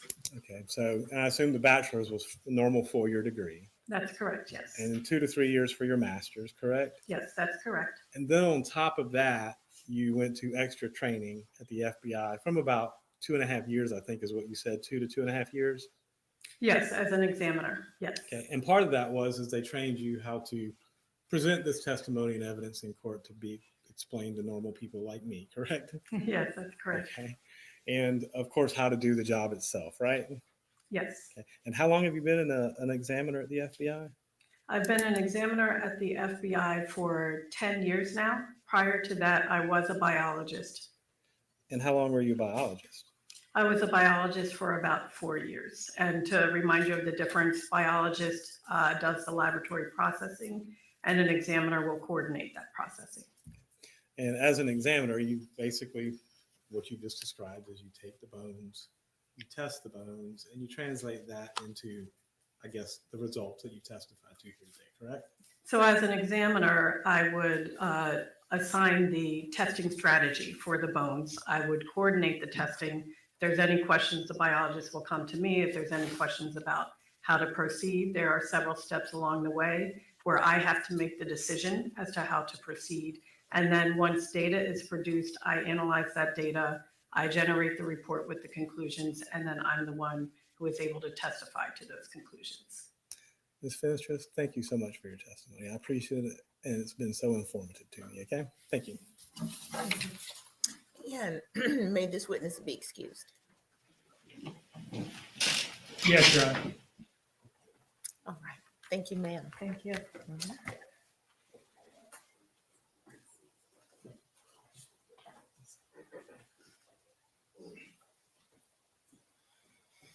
State may call its next witness. You certainly may.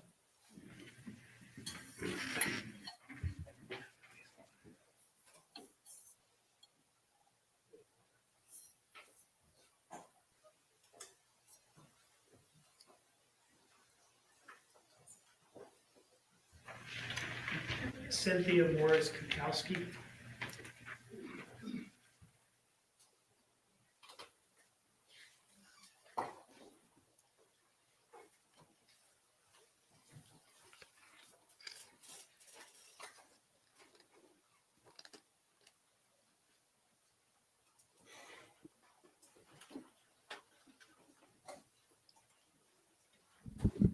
I think they said they have 2 witnesses. Then we go to lunch. I will be taking some of your phone calls at lunchtime.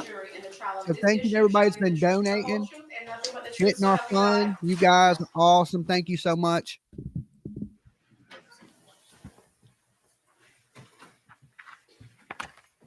Good morning.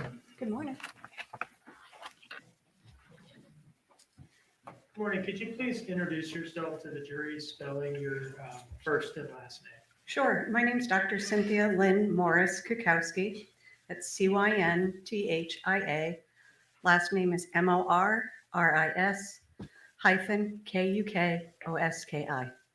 And you're here today because you conducted some forensic toxicology analysis in this case. Yes, I did. Where do you work? I work at the FBI laboratory in the chemistry unit. And what's your official title or position? I'm a forensic examiner toxicologist for the chemistry unit. And how long have you been in that position at the FBI lab? I've been in that position for over 20 years. And what sort of things do you do there? As a toxicologist, we work on biological evidence, things as blood, urine, vitreous, vomit, tissues, and sometimes foods and other stains. Okay, here we go. I'd like to ask you some questions about your education, training, and experience. Okay. Let's start with education. Can you tell us about what education you have that puts you in a position to do the work you do? Sure.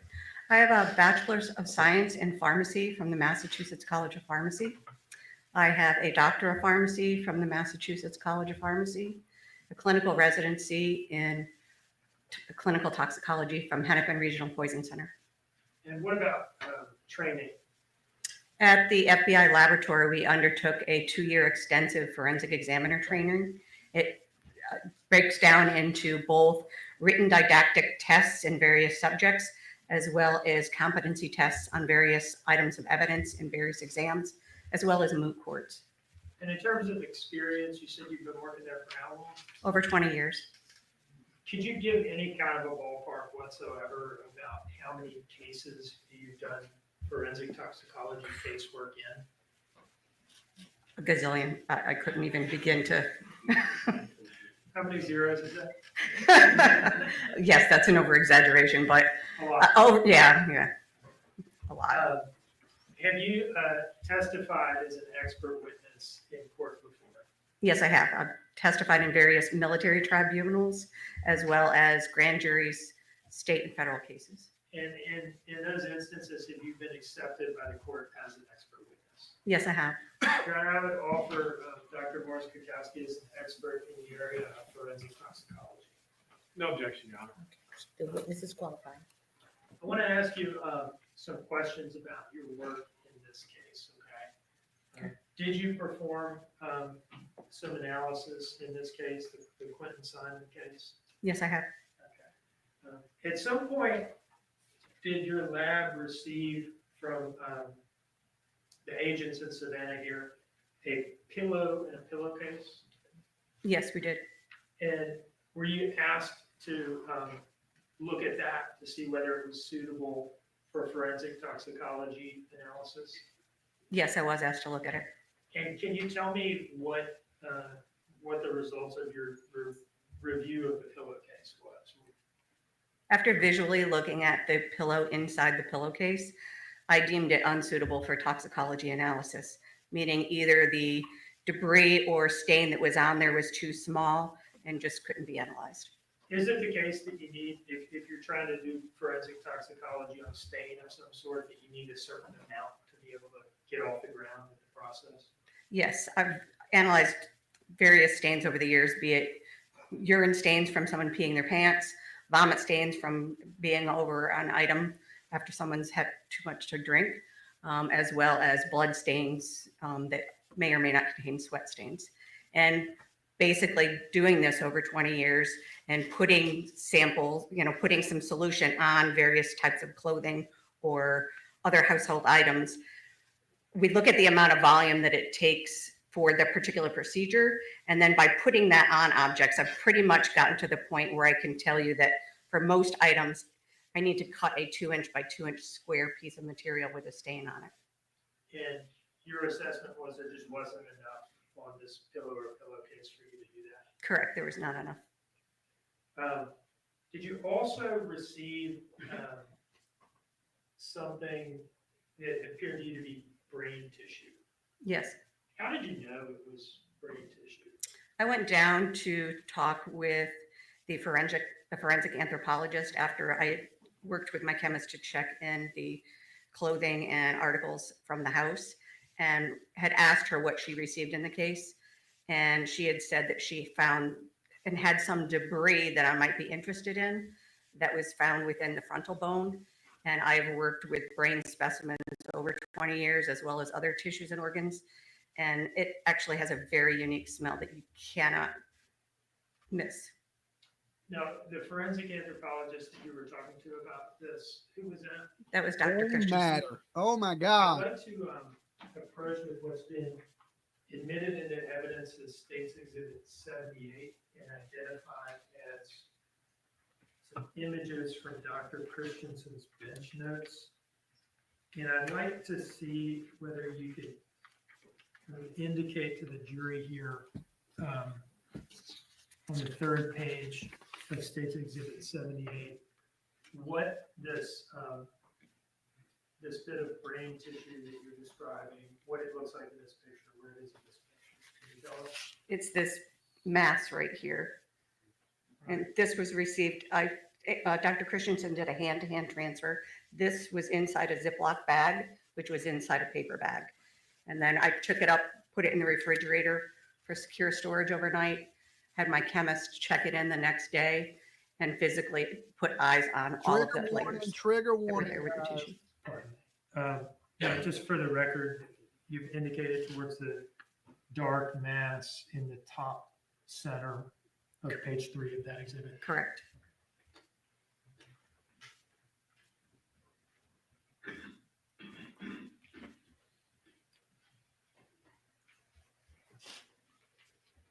Good morning. Now, did you conduct a Good to drug see you. screen on that piece of brain tissue to see whether you could detect the presence of cocaine or any metabolites of cocaine? Yes, I did. What is a metabolite of cocaine? Metabolite is a substance that forms when the body is breaking down a particular drug. In this case, when cocaine is broken down by the body, it forms two metabolites. Ethylene, if you were using or taking cocaine in conjunction with ethanol or alcohol, and another metabolite, ethgonine methyl ester. There is a third metabolite called benzoyl ethgonine, but benzoyl ethgonine doesn't require the liver. If I put cocaine in a glass of water, I could actually form benzoyl ethgonine. You understand I'm going to have to give the court reporter the spellings of all these things later? Yes, sir. I'll take care of it. Okay, you are really smart. So I'd like to just ask you to explain sort of as simply as you can what the process was for conducting that drug screen on the brain tissue for cocaine and cocaine metabolites. What did you do?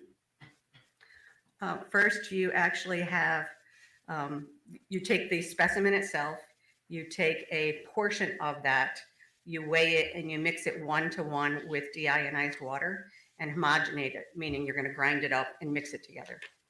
You then have to weigh a small portion of that, which is 1 gram, and put that into a test tube.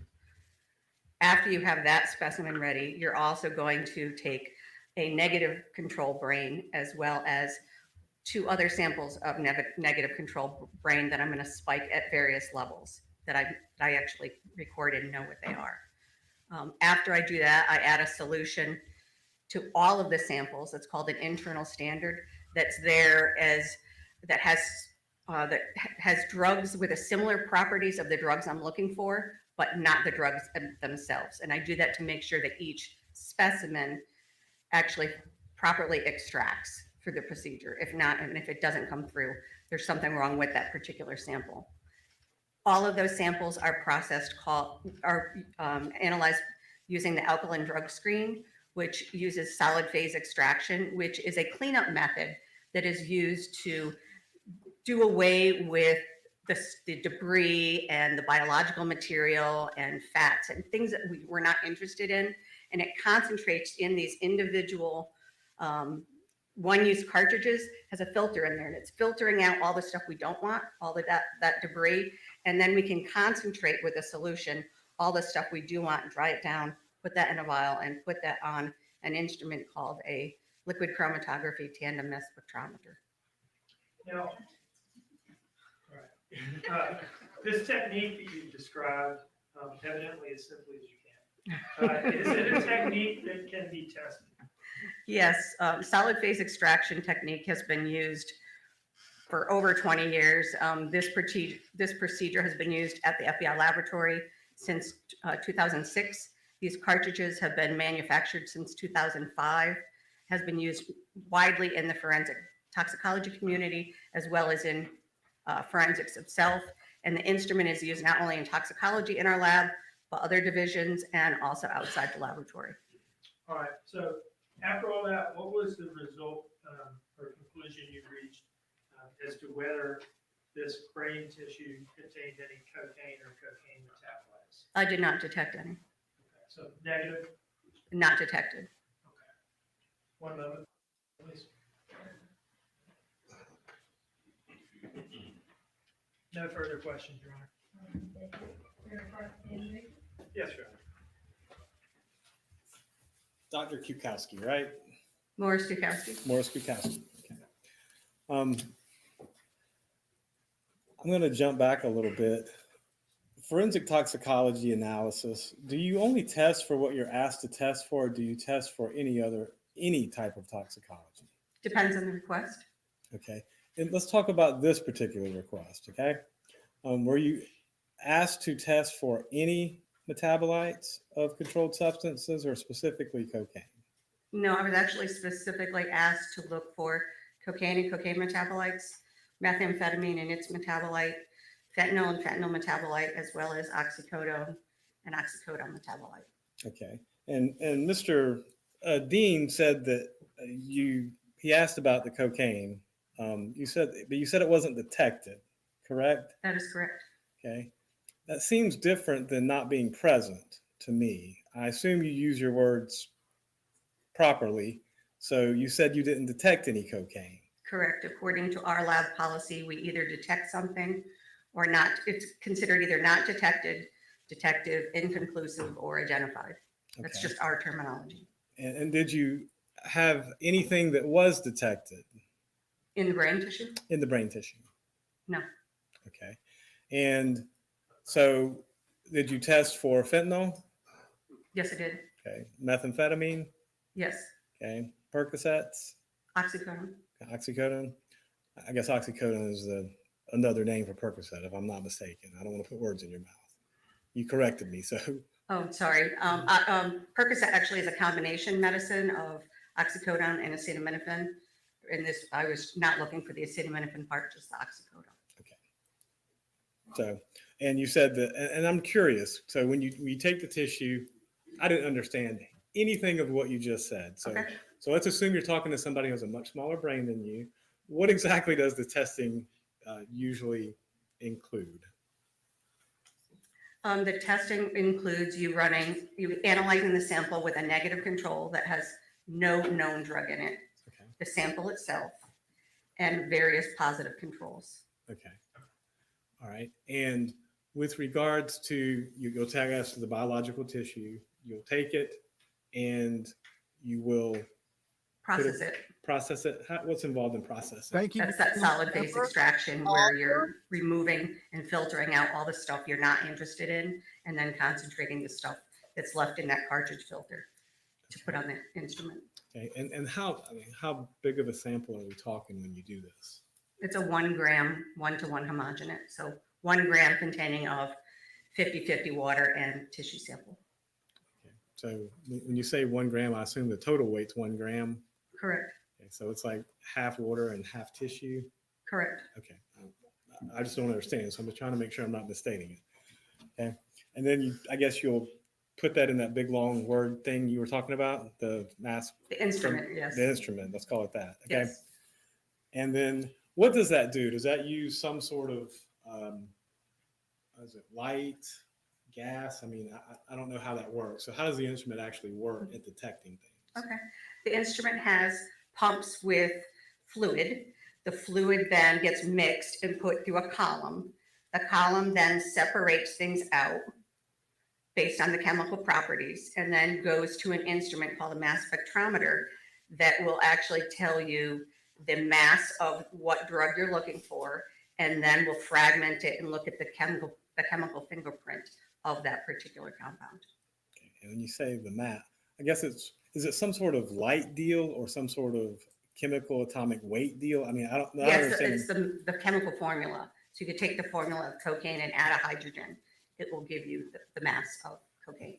All right. So I guess it's looking for that particular chemical property. It's looking, yes, for that exact mass and the exact retention time. So as I said, things come out in a column and get detected in order. And each one has their own time that they come out with their own molecular weight and their own fragmentation.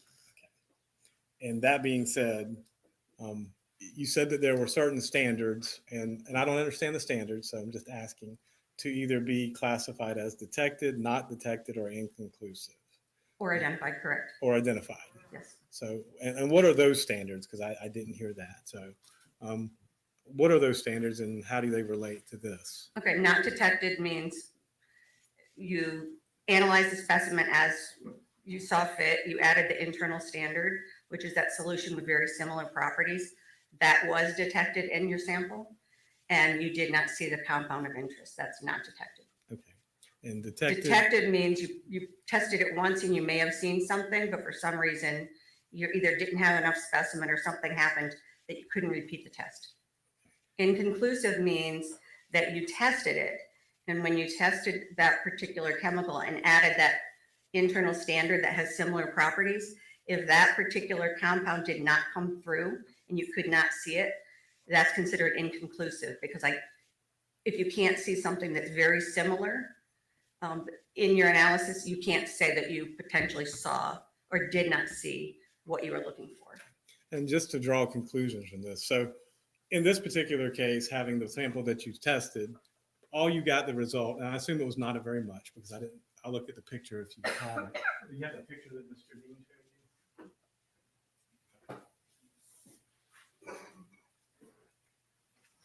I didn't see. If you would show me I guess this was the item.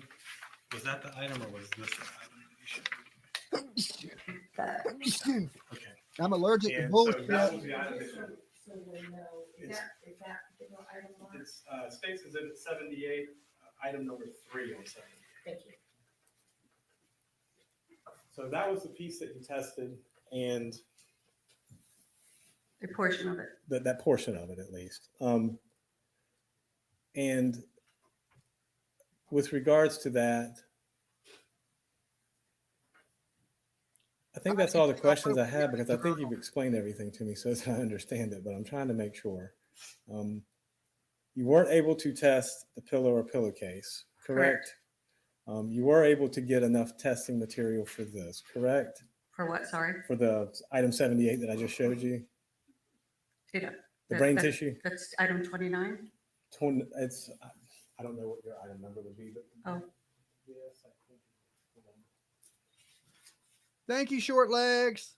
Yes, item 29. Thanks Yes, for sir. taking part. And Take your seat in the court.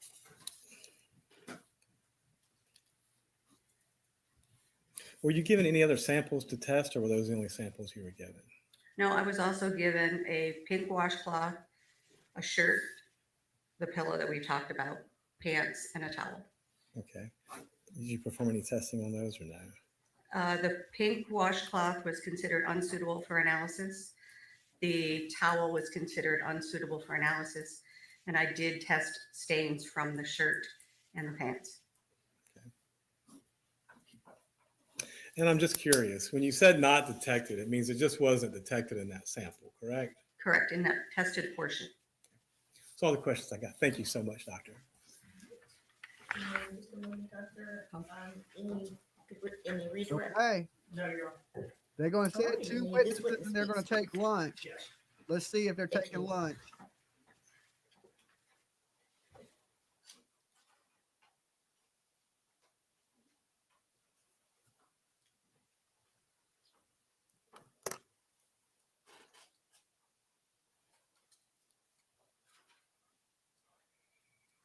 All right, so that is the last witness that will be called for now, correct?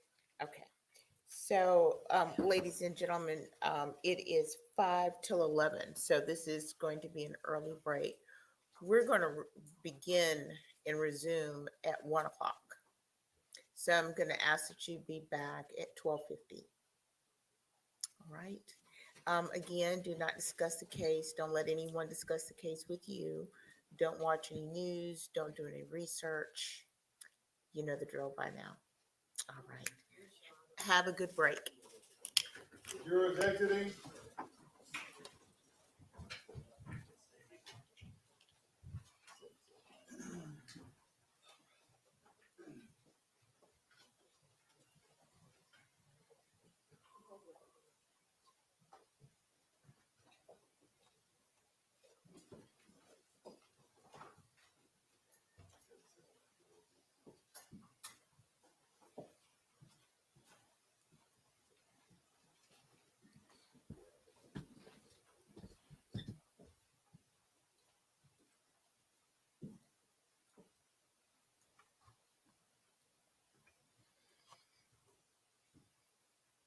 Well, the third witness can't get in till after 1 o'clock.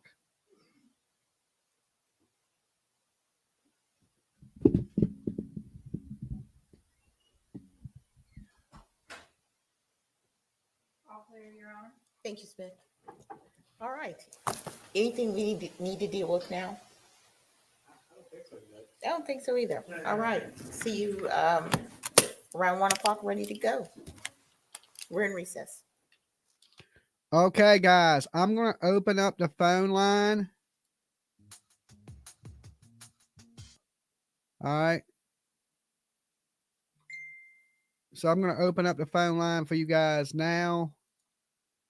Let me put the call in. Well, the call in number is on the screen, 757-797-6694. Dolly, Good morning, Alamo City here. what is up, Alamo City?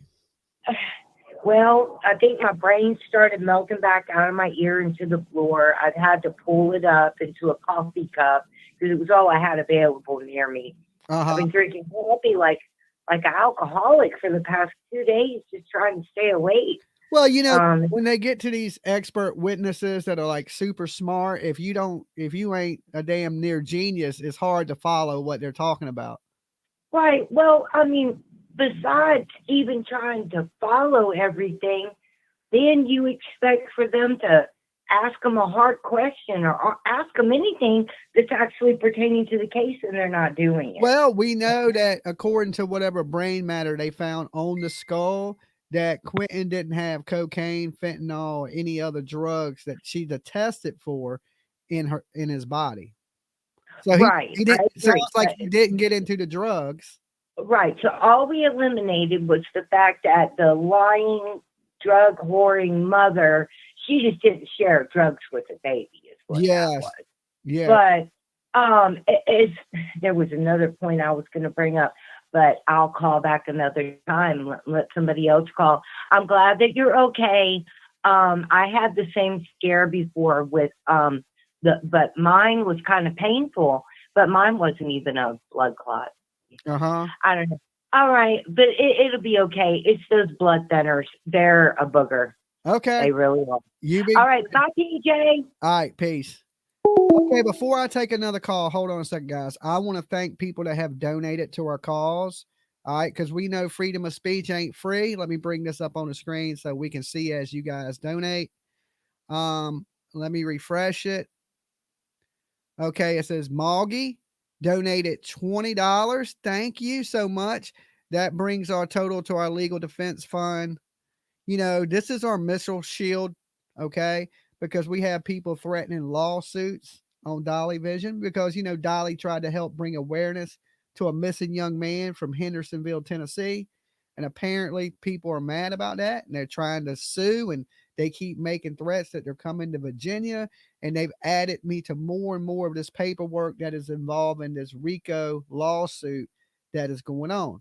Now, We have stopped talking about the case here because we don't want to be caught up in any of these court battles. But it seems like they're still trying to drag us into it for some reason.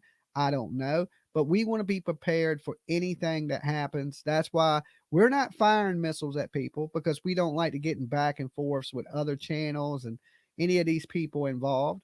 But we do want to be able to defend ourselves, right? Freedom of speech, right? All I've done is give my opinion on this case and try to bring awareness to help these families out here with the missing kid.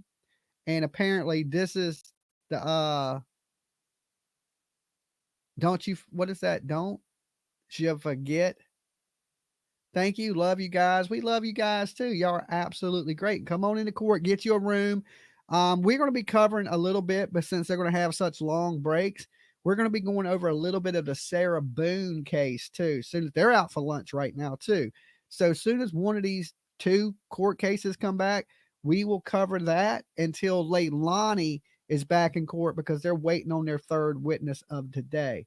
So apparently they have 3 witnesses. This next witness is really important, but they can't get there till 1 o'clock. So we're a little bit of a delay, which ain't bad because it gives me time to talk to you guys, take phone calls to discuss these cases, that type of stuff. And like I said, Sarah Boone will be back shortly, and we'll jump over to that for a little bit until Leilani is back in the courtroom. You are cute, Dolly. Thank you. Thank you, guys. I appreciate it. We'll get your eyes checked. But Moggy, thank you so much for donating. And like I said, freedom's not free. Protect the Turtle Gang, right? Our right to fight the power, our voices. You wouldn't want your freedom of speech taken away. And listen, if you ain't got it, don't worry about it. But if you do, reach in your couch and all that change and in your cup holder, grab it out, kick a couple bucks to this cause, because really it is a good cause. And we're going to leave this in our legal defense system just in case anybody comes after us. Right now, these people are saying, they acting like they ain't, but then they acting like they are coming after us. We don't really know. We want to be protected either way. Okay. Like I said, we done stopped talking about the case. We have moved on from that case. We still pray that there's some answers that this little boy has found out there in Hendersonville. But we don't want to get into battles with people. It's not what we do here at Dolly Vision. We try to keep it true crime all the time. Whatever cases are in the news, that's what we talk about. And basically, that's why we were talking about this little boy. I do my part to help. I flew down there, right? I had to get a rental, hotels, go out. I went out there searching for him, looking through the construction sites, looking through the retention ponds, up in the woods, on the back roads, flying the drone, looking for him.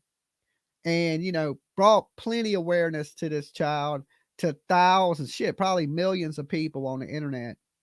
And now these are the threats that I get in return for trying to help and try to do a good deed for somebody. So I'm going to need y'all guys' support on this, right?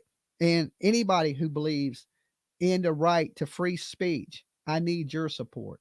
Okay. I wouldn't be asking for it if we wasn't in a situation. Okay. So hopefully the situation plays itself out, right. And these people realize, hey, you're messing with the wrong person, that, I'm a good dude in all of this. I'm not here to hurt anybody, only to help. Okay. So with that said, I just want to thank you. And Moggy was the last person to donate today. So thank you so much. And if you donate, make sure you let me know. Because, periodically I will be pulling this list up and thanking people. But if I miss you, just make sure you throw some stop signs in and be like, hey, Dolly, I donated to your campaign to keep your voice free and to make sure you can say whatever's on your mind. And so I can thank you guys and give you a big old virtual hug, because, people will try to take your rights away. They will try to use fear to shut you up. And we're seeing that. And as a community in the true crime sector of YouTube, we don't want that. We don't want that for none of the YouTubers up here, not just me, but anybody. We want you to have a voice. I want to have a voice. And I'm sure you people want me to have that voice. You don't want things watered down. You want the truth, what's on people's minds. And through all this, we've always said, our show is just opinion. Don't take nothing as fact, that we could be wrong. We could be wrong about what we're saying. So that's why I try to tell people to do their own research. So we're fair. We don't accuse anybody of anything. We just throw out theories. And, sometimes people don't like those theories. It ain't that they don't even want my voice. They don't want people talking about it in the chat rooms. They're trying to control it all. So we find that a little unfair. That's trying to silence the people, trying to silence the whole true crime community. Nina, thank you so much, Nina. And we can't stand for that as a community.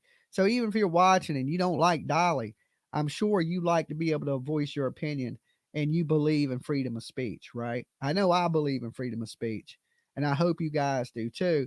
And right now it seems like there is an attack on our freedoms, and we got to stand together and we got to stand strong to stop this from happening. And not only that, but stop this from happening again in the future.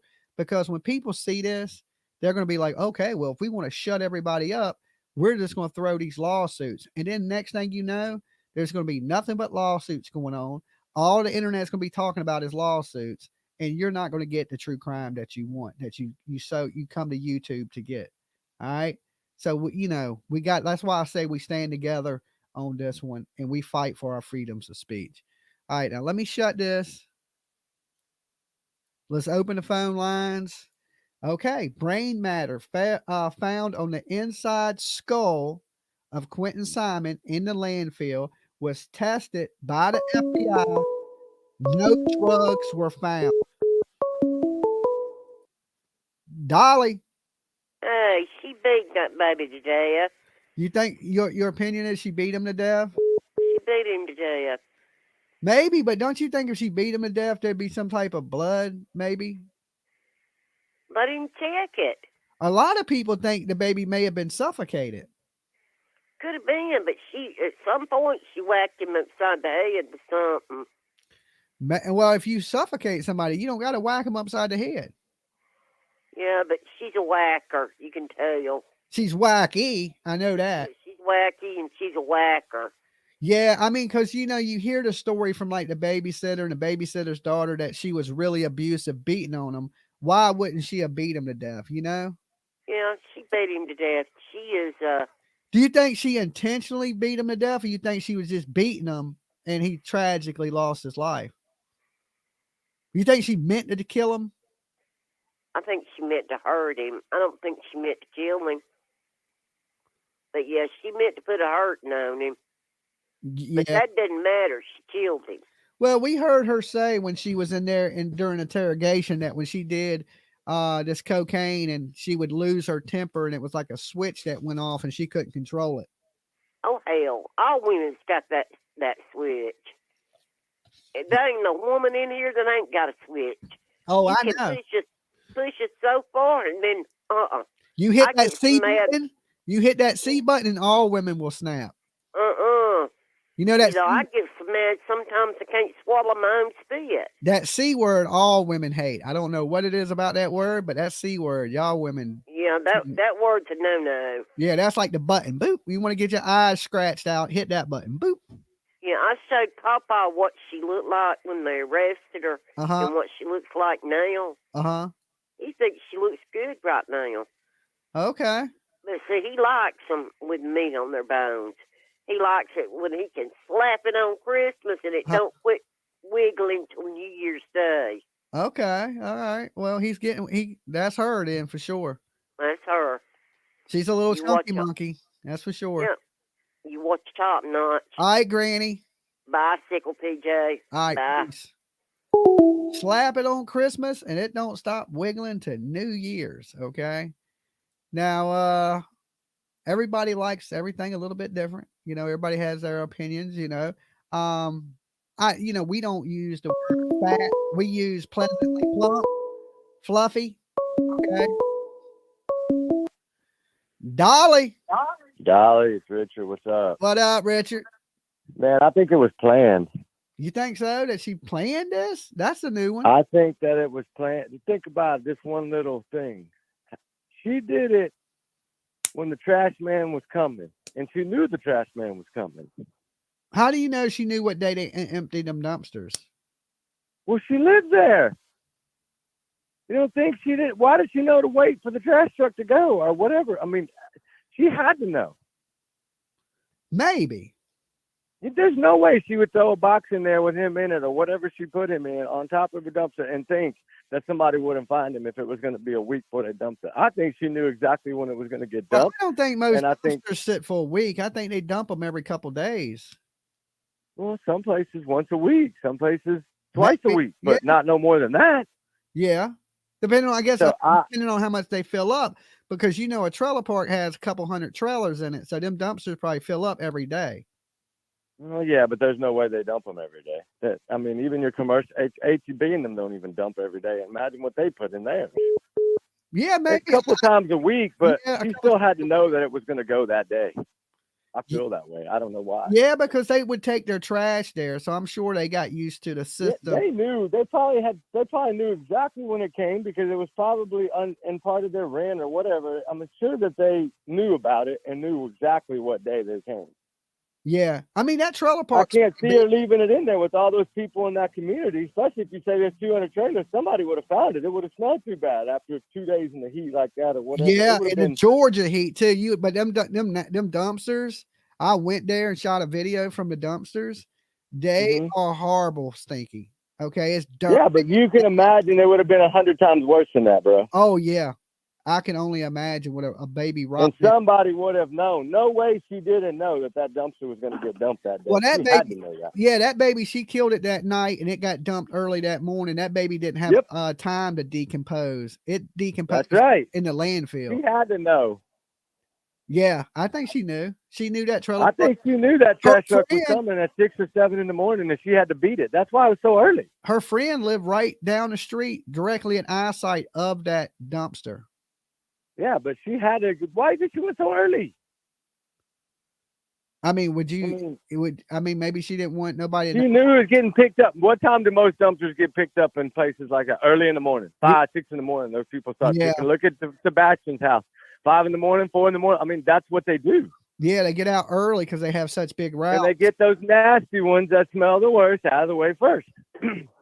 Yeah, well, definitely. I don't know why nobody brought that up in the court, but I believe that she had to have known. And it may come out yet. I don't know, but I'm just glad you're feeling better. That's the main thing. Yeah, I feel okay today. I'm doing good, All right, cool. Well, that's the main thing. We'll see, I guess, what happens after lunch. But them FBI scientist people, they're pretty good, weren't they?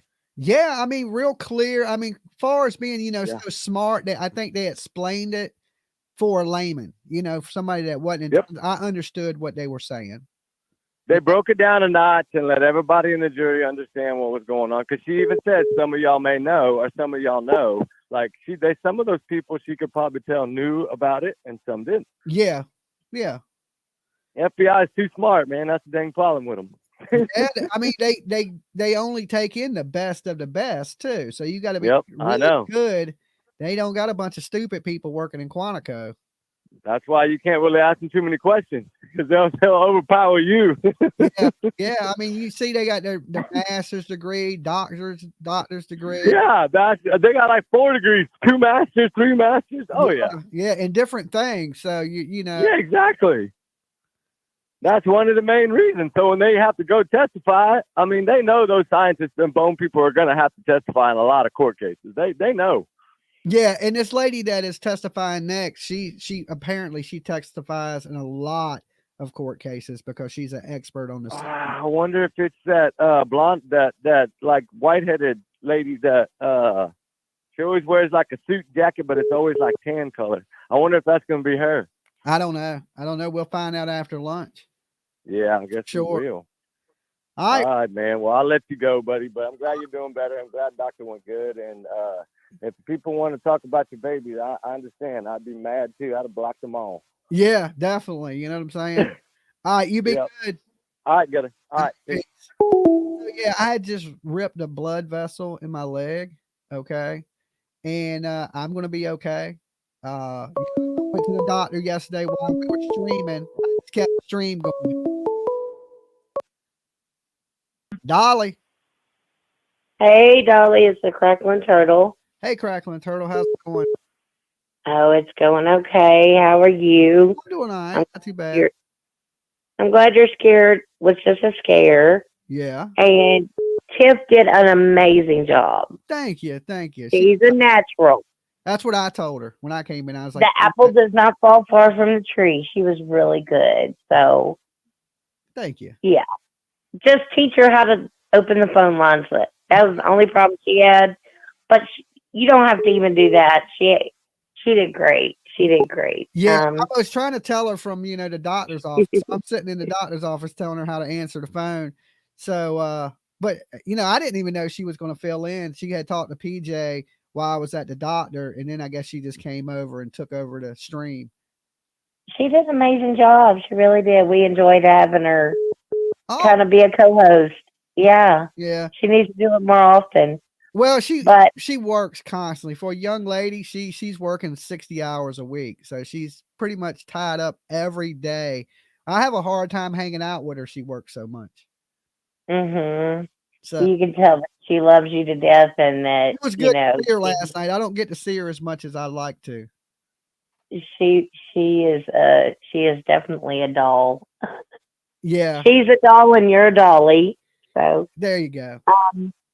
So about this brain matter. Uh-huh. The brain matter, are we sure that it was connected to the skull? I didn't get that from the testimony. My brain ain't connected to my skull. You know what I'm saying? I mean, I don't have, but I don't have to worry about them testing mine. There wasn't enough to test.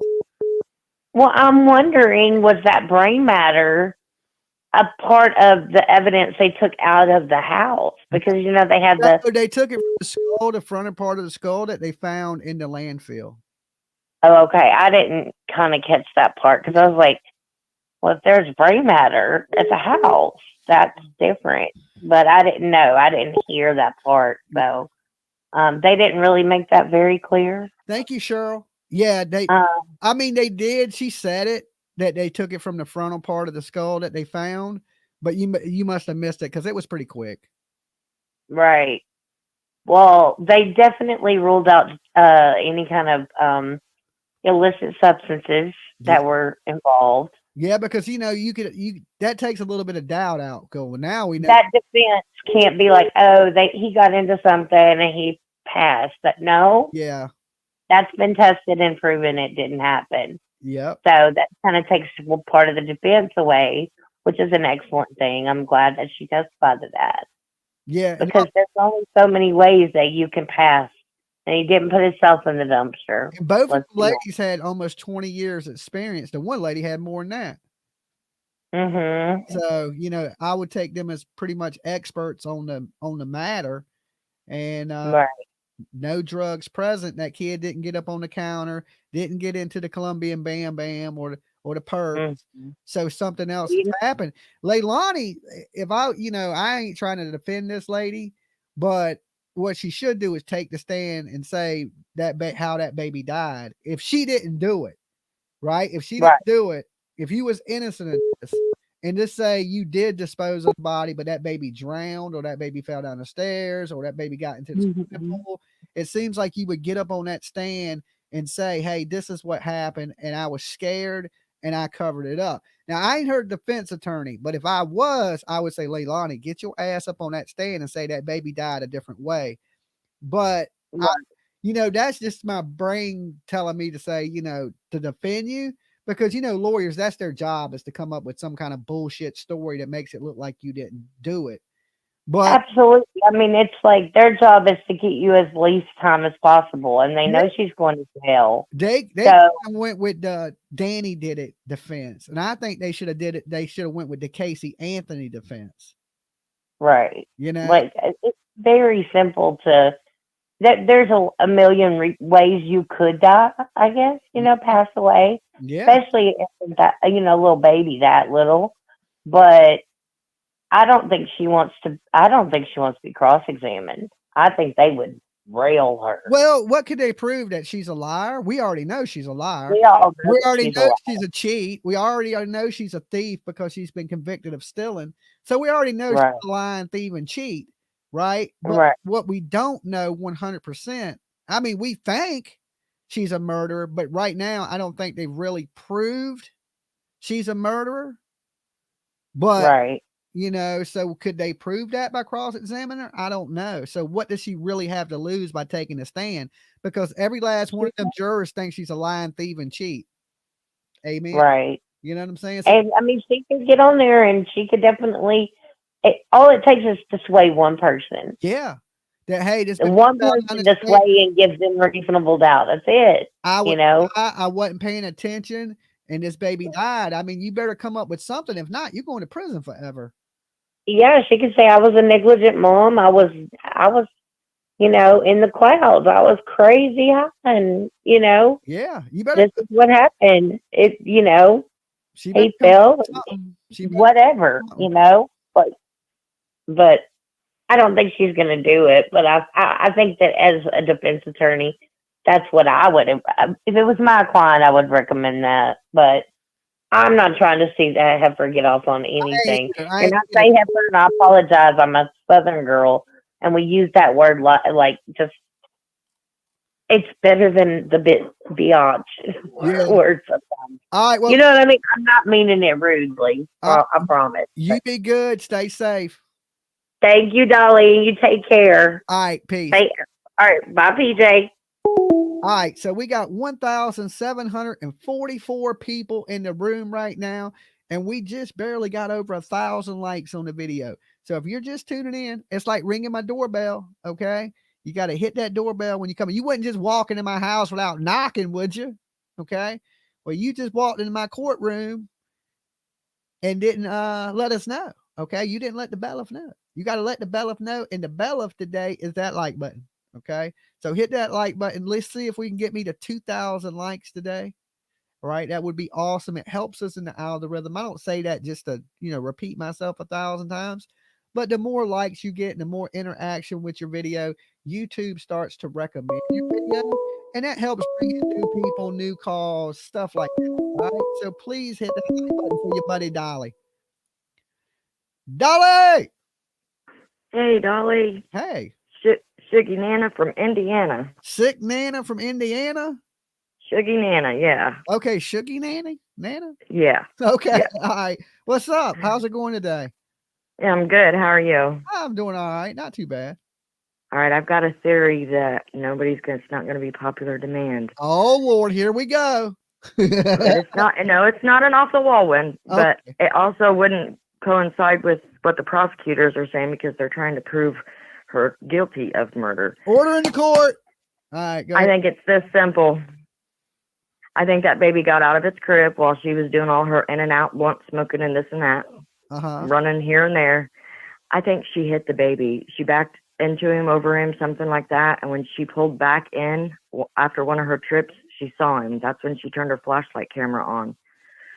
And she put him in the car. Then she didn't know what to do. So that's why she took him to the dumpster so early. She knew that the trash pickup comes because they took their regular trash there. So she would have already had the knowledge of, you know, hey, trash comes this day because we normally take trash. And yeah, I think she didn't know it because she was so out there, you know, high. And I think she genuinely didn't know how he died. I think she genuinely didn't know. So you think she ran him over with the car? I think she hit him. I do. I think she backed over him or something while she was coming in and out all those times. Because remember how they were saying when they were questioning the boyfriend, Yunkin, and they were so adamant in saying that he never got out of he never had climbed out of his playpen. Yeah, I don't believe that. 20-month-old. Me either. Climb like little spider monkeys. He's little like my grandson, and my grandson's been able to climb out of his since he was 9.5 months old. Yeah, I've seen plenty of. Once they get that little leg and toe up there, it's over. They're out. Yes, I've seen so many kids climb out of packing plays and baby cribs and all kinds of shit. Yeah, and I think she was telling the truth when she saw him and said she moved his hair and all that. I think he did. I think she did all that. I think she really saw him. But I think that's also when he woke back up and was like, Mommy. and she was in and out, going out the front door, going out the back door, leaving, Mhm. and she didn't know he was out there. And when I she don't backed up to leave, I don't believe she went out the front door, because if you go out their front door, it puts you on the way opposite side of the house, and it's not even close to the driveway. right? Well, I was just going by Their like front- what they were saying. The the front doors were door- opening. Yeah, the front door of their house sits all the way to the left, and the driveway is all the way to the right of the house. It's absolutely on the opposite side of the door. So Gotcha. they don't even use that front door, but to come outside and smoke. Like you'll see Paul come out of it and sit on the porch and smoke, run his mouth. But Yeah. they always use the back door, because when they pull in, they pull past the gate and they have a big open circle in the backyard that's concreted in, and they park their vehicles there. So they have a really long driveway, and then they get out and they go in through the back. So basically the back of their house they use as the front. Yeah. So I don't think she Well, went that- out the front door that night at all. It wouldn't make sense. I just think he definitely got out of there somehow that she didn't know. Yeah. I mean, that's She obviously knew at some point she hit him, because she would have had to pick him up and put him in the car. But yeah.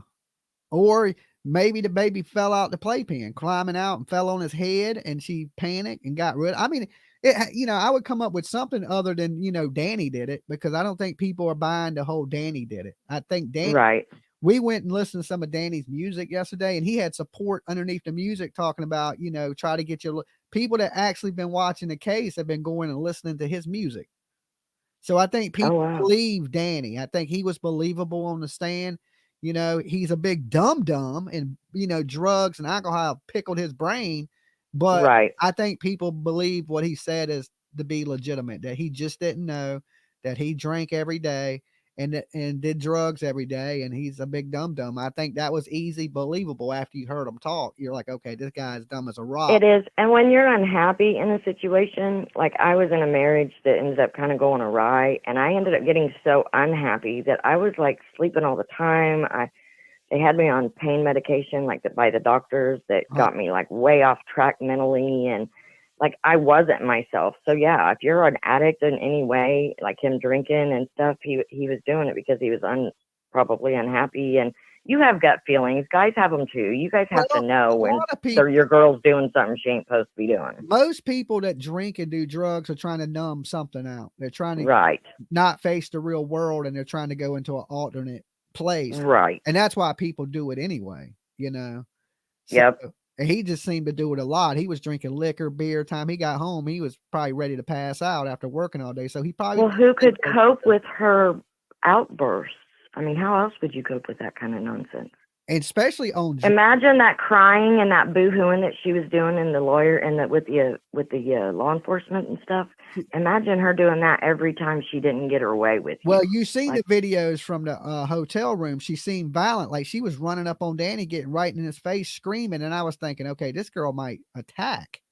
Right. So imagine what he went through at home with her on a daily. If that's how that would make someone drink. It just would. Yeah, you would. You had to get right just to go face her. Yeah. So, yeah, but it's no excuse and no justifications. And she's definitely guilty of, other things like being a neglectful parent in that manner. Yeah. You don't get high when you've got kids. You just don't. Babysitter say a shitty parent. A shitty parent. Yeah. And lots of us have been guilty of that over time, but most of us just correct it. Yeah. Yeah. And she wasn't on the correcting it path. She was on a downward spiral. Destructive path. Here's the thing. Thank God the other two children are alive. Yeah. And I hope Billy Joe doesn't get them, because it could have just she's also a parent that's not right. So she's going to put those kids through the same thing. Yeah, she has her own drug demons. So, but look, hey, I appreciate you calling. It was good talking to you. Have a blessed day. You too. Peace. Thanks. Bye. That is absolutely right. Billy Joe faces her own demons, drug demons. So if you give that back to the kids back to Billy Joe, how do we know she's not going to relapse again? I watched her firsthand relapse while Leilani did this. But listen, that's a lot of stress. Your daughter's just murdered your grandson. But she went right back to drugs, Billy Joe did. And people can say what they want. Listen, I've been around enough drug addicts in my life that I know when somebody's on drugs. All right. I could clearly see that Billy Jawbone was like this. Her shit was on a swivel. Okay. Her jaw. Stacy, thank you so much for the super sticker. Come on in, grab yourself. Allegedly, says PJ, allegedly her jaw was on a swivel.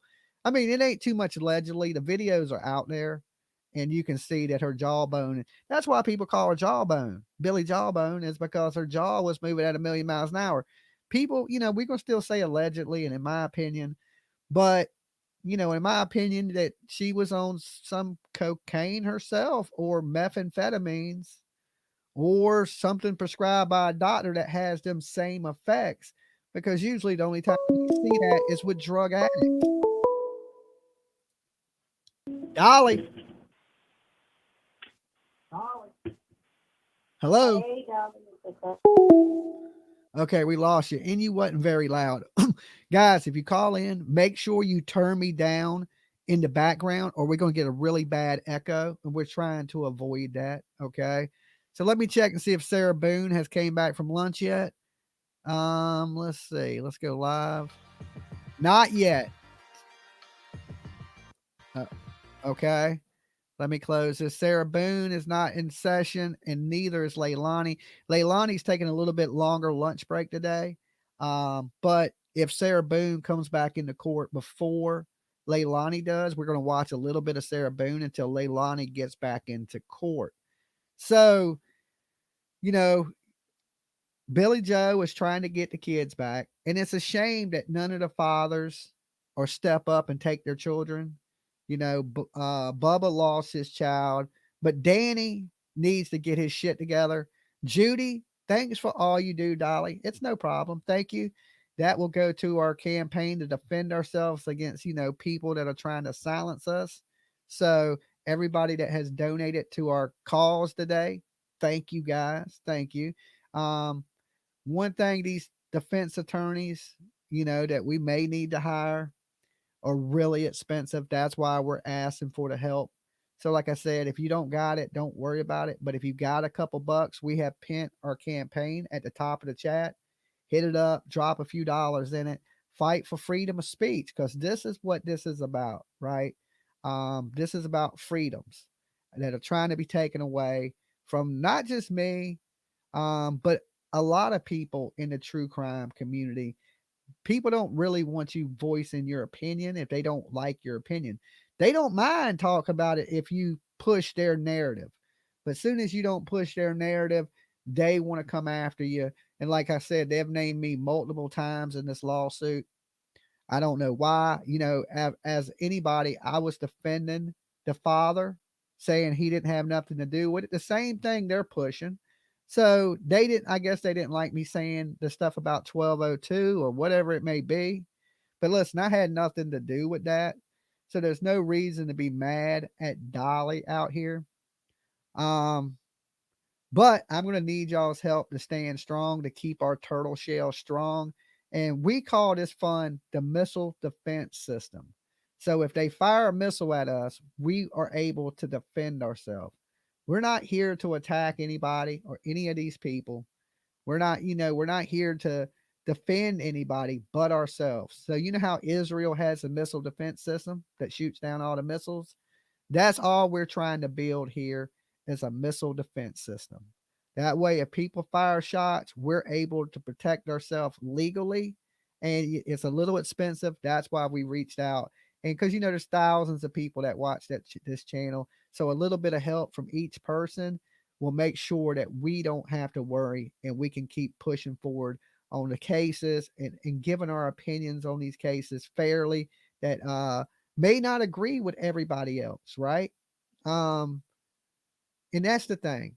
If we were pushing what they wanted, we wouldn't have no problem with these people. Okay. They would love us. They would be supporting us. They would be sharing our channel, but we don't have their exact same views, right? We agree that, that the father didn't do it, right? But they don't like the things I say when, maybe allegedly things are misappropriated or people ain't doing the right things, or when people are more worried about, women than looking and there ain't no searching going. They don't want to hear that, right? there is searching going on. It's just not organized searching, in my opinion. Not well, if it is organized, it's not very well organized. Okay. So they're trying to tie these people into an enterprise and connect YouTubers together to be conspiring to help make it where nobody can find this small child. Now, I don't know if there's any YouTubers out there flooding the call-in lines with misinformation and false tips. That's what the news said yesterday, that YouTubers are telling people to call the news lines and tip lines and give false information to discourage them from finding. I don't know if that's true. I've never heard it, but like I said, I'm not affiliated with any other YouTubers. Dolly is a one-man show. I don't really, like I've said many times, I don't trust. First super chat, Margaret. Thank you. Thank you. Come on in the court, get you a nice seat. The first super chat is the best one. Big virtual hugs to you, right? Because if that was your first super chat and you gave it to Dolly, that means you were willing to help and you respect what we're doing here. So mad love to you. Big virtual hugs. That is awesome. Glad it could be you first. Okay. I don't know if YouTubers are doing stuff like that, but I would encourage you not to. Right. So we definitely don't encourage things like that. We actually want children found. I go out and search. That's the reason I've built the command center. That's the reason we're still in the process of buying a boat. So, a John boat, not a big ass yacht, right? We ain't rich. So we're going to get a John boat with the scanners and stuff like that so we can search by water. We already really got the good drone and we had to raise funds for that, right? So everything we've kind of built as a group to help bring these kids home so we could search. I'm more of a searcher than anything. And, they didn't have a problem with me in the beginning when I was running what they wanted me to say. It's just when I didn't say what they wanted. Now it's let's sue Dolly. Let's make these threats. Let's name them in these lawsuits. And I haven't done anything to these people other than maybe talk a little bit of shit on the internet. But far as going real life with anybody, I haven't done any of that. Some of these people have, had hit lists on me. And, of course, I could sue them for that. Plus, they've made up lies about me, part of their team, saying I was on drugs and things like that, other than smoking. Okay. They were saying I was on hard drugs and so was PJ. These are things that can get you sued. That is defamation. And they didn't say allegedly. They didn't say in their opinion. None of that. They said it as it was a fact and also had people telling people to unsubscribe to my channel, right? Which is how I make my living. All right. So they were trying to hurt my business, saying lies about me as they were fact, and I could be suing these people right now. Okay. But that ain't what we're about. We don't care what you say, right? That to me, that is your opinion, right? You may not have said it was your opinion to your thousands of viewers, but I take it as it's your opinion, and I don't do all that stuff. It's ridiculous. YouTubers shouldn't be trying to sue other YouTubers or proud of the fact that they're suing somebody, or you should feel shameful to be caught up in these lawsuits, right? If you're taking them on people, that is just absolutely crazy. Get some tough skin, okay? And what it is we've sold a lot of Dolly lotion, okay? And it's made a lot of people's skin really soft and they can't take it. But here's the thing about YouTube. If you don't like what somebody says, Nina, big virtual hugs to you. If you don't like what somebody says, don't watch them, okay? You don't have to tune in. The only way they know what I've said is they've been watching my channel. Don't watch. I don't force anybody to watch. I don't go to your house, not bang on your door with this gavel and be like, hey, make sure you're here. You better watch me, right? I don't do that.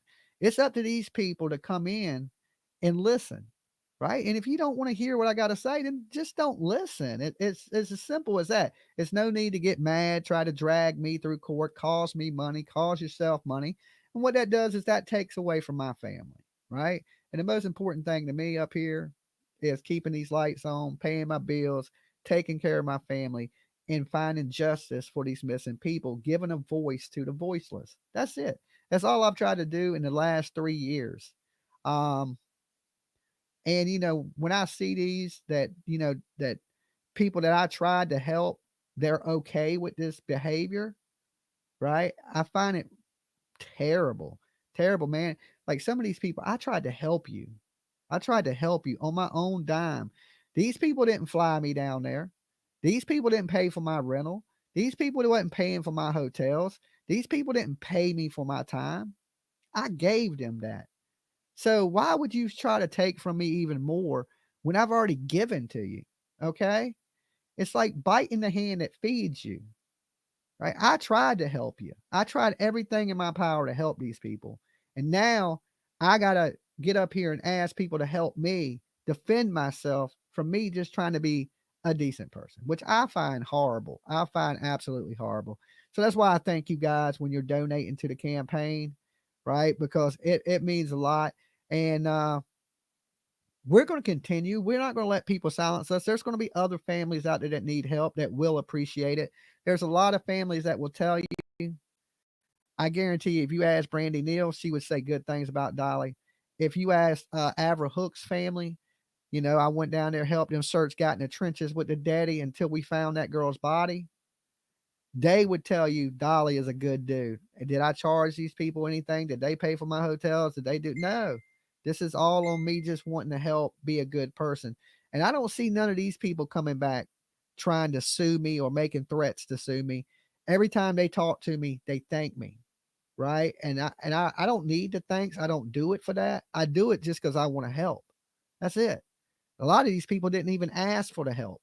I just decided to help. None of these people asked me to go down there. Right. So I did it on my own. I chose to do it, just like nobody asked me to go to Quinton Simon's. I went down there. You know, I brought a lot of attention to Leilani, Billy Joe, the whole case. When I got there, there wasn't nobody there. Shortly after that, next thing you know, national news is showing up and it blew up on the internet. Okay. So it's important to bring attention to these kids. That way that their names stay out there. Because the last thing you want to do as a parent is have your kid forgotten. Right? It's important that people like, you know, bigger people on the YouTube and even the smaller people, even the small channels, that we keep this kid's name out there. If you don't like the opinion of it, but think of what good it does. People are talking about your child. They're talking about them. Now, some people may have a bad opinion of you. That's why I always say, if you're a parent of a missing child out here, don't get on the internet because you're not going to like what you hear, because usually the parents are the first suspects. People are going to blame you. People are going to say you're lying, right? And that's every parent, right? Even parents that have been cleared. Let me tell you this. The police have cleared Brandy Neal and Tyler, right? Well, it ain't Neal anymore. It's Vaughn. Brandy Vaughn, Tyler Vaughn. They have been cleared by the Fruitland, Idaho police. The police have come out and said these people have absolutely nothing to do with the disappearance of their child. Cleared them. Cleared. People still, to this day, blame Brandy and Tyler. Okay? Still. So as a parent, you don't really want to be on the internet where people are accusing you of things, and you don't have to listen to it. And you would never know if you didn't. Right? So a lot of these people are tuning in and then they're getting their feelings hurt, and then they're getting butt hurt, and they're wanting to sue people.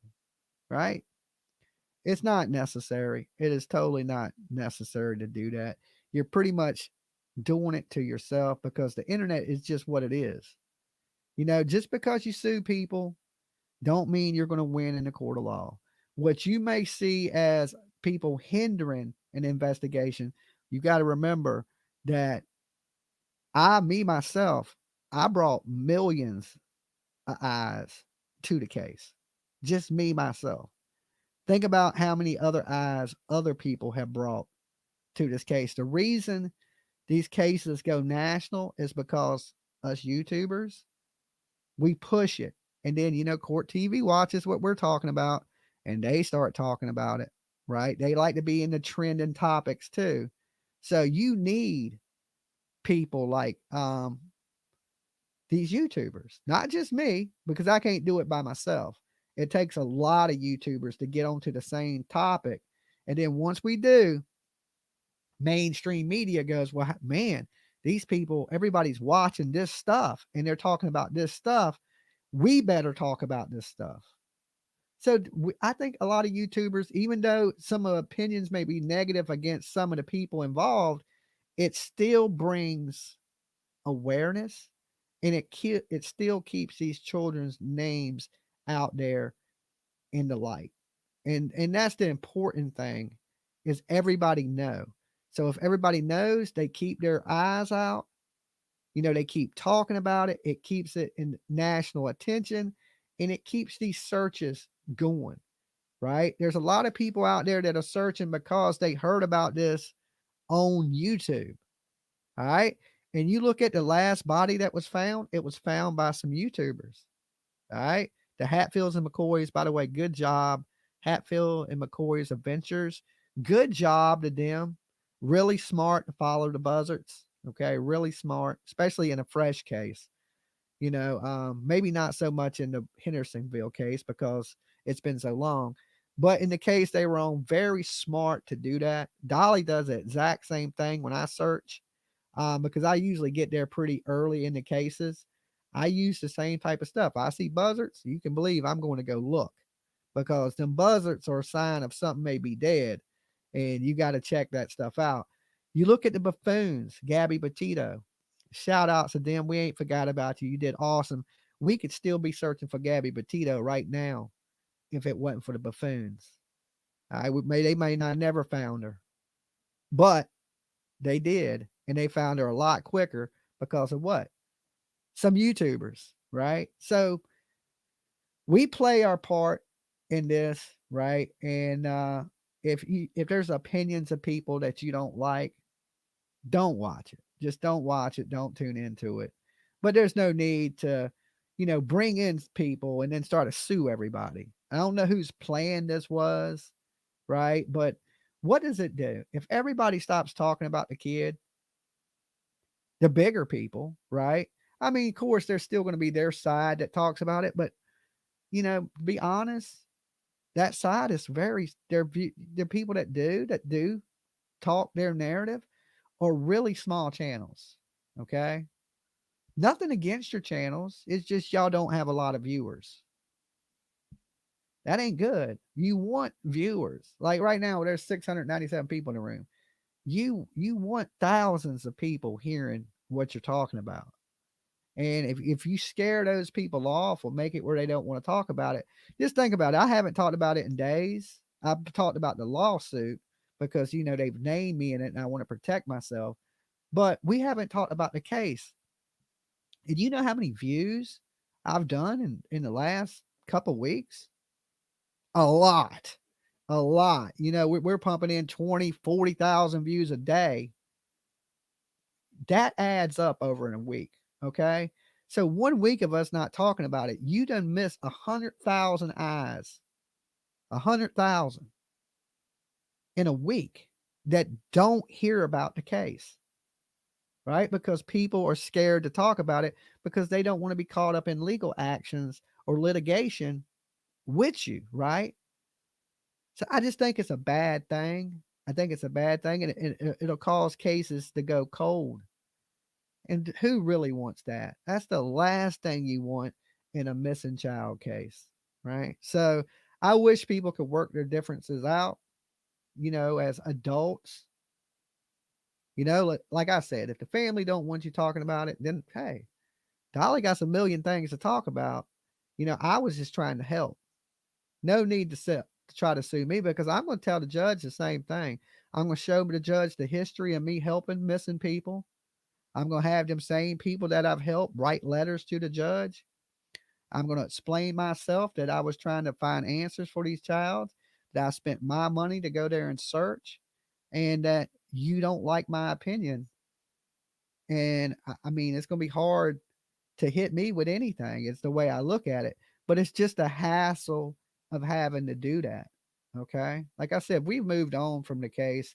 We're still going to build our missile defense system, because it ain't just about these people. It's about any people, anybody that gets mad and tries to come for our neck. Like the Wu-Tang says, we are trying to protect our neck. That's it. Right. And, like I said, I got a family that I have to provide for, that I have to protect. And if you come at me, and especially if you're trying to take food off my plate, then it's the same thing as attacking my family to me.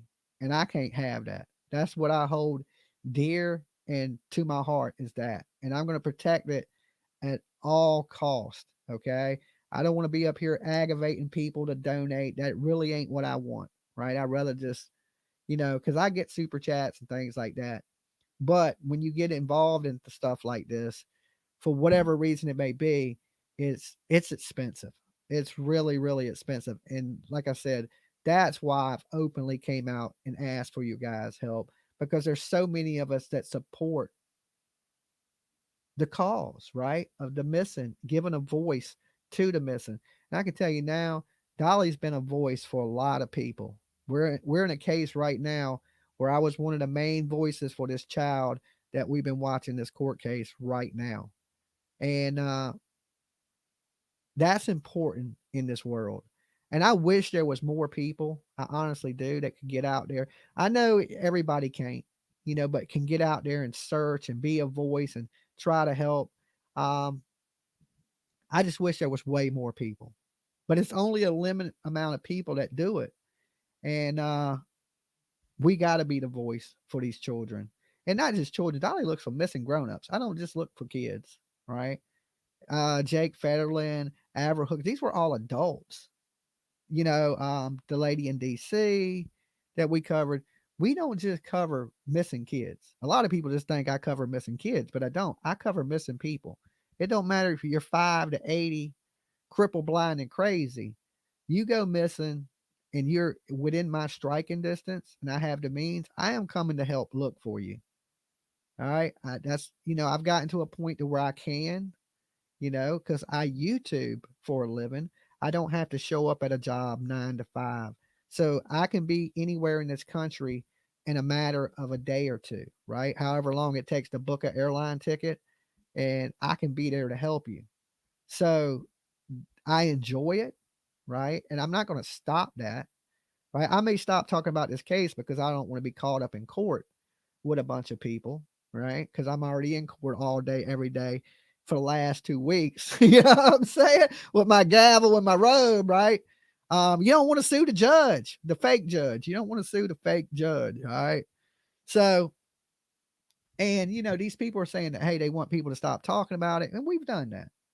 So their injunction that they have right now, we've already complied with that. And I believe PJ has just got here. So guys, the phone lines are still open. Let me put the call-in number on the screen. Where's it at? Give me 1 second. All right. That is the call-in number right there. And of course, we learned today in the Leilani Simon trial that this baby did not get into the drugs. Okay. FBI came out and said, no go. Dolly. Hello. Dolly. Can you hear me? Going. Jimmy. Yeah, you got to turn me down in the background. I got you turned down. This is James from Tennessee. What's up, I think your daughter did a good job yesterday. Thank you. I'm sure she'll be glad to hear that. Yeah, and she did a really good job. And I hope everything goes well with your blood veins. So. Oh yeah, well I'll get my blood test stuff back today. Later today, the doctor said he'll call me, so hopefully everything is good to go with that. That is a good. Well, I moved from Tennessee to Ohio, so now I'm James from Ohio. Okay, James from Ohio. He told me if he don't call me, it's good news. Nothing's wrong. If he does call me, then I'm going to have to make a trip to the hospital. Yeah, I've had 8 veins closed off in my legs, so. Okay. Yeah. Well, I'll let you get back to your show, and I'm listening. So okay. I think they'll give her time in prison over that. She's definitely going to prison. I just want to make sure she gets in there for life. Yeah, but that's your wife. You don't want her to go for life.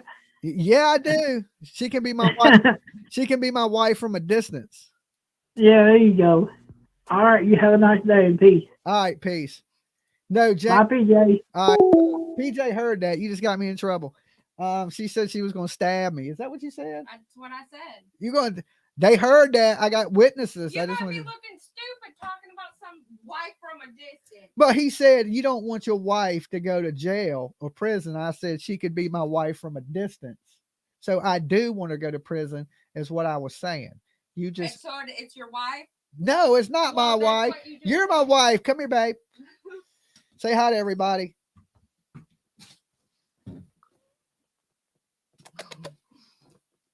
Okay, don't stab me. Don't stab me. I got this gavel. I'm armed. I'm armed and dangerous. Dolly. Dolly? Yes. You got to turn me down in the background. I'm sorry, I got it now. This is Sandy calling from Roanoke. Hey, Sandy. Hi. I just wanted to tell you, I think you may be confused about the brain matter thing.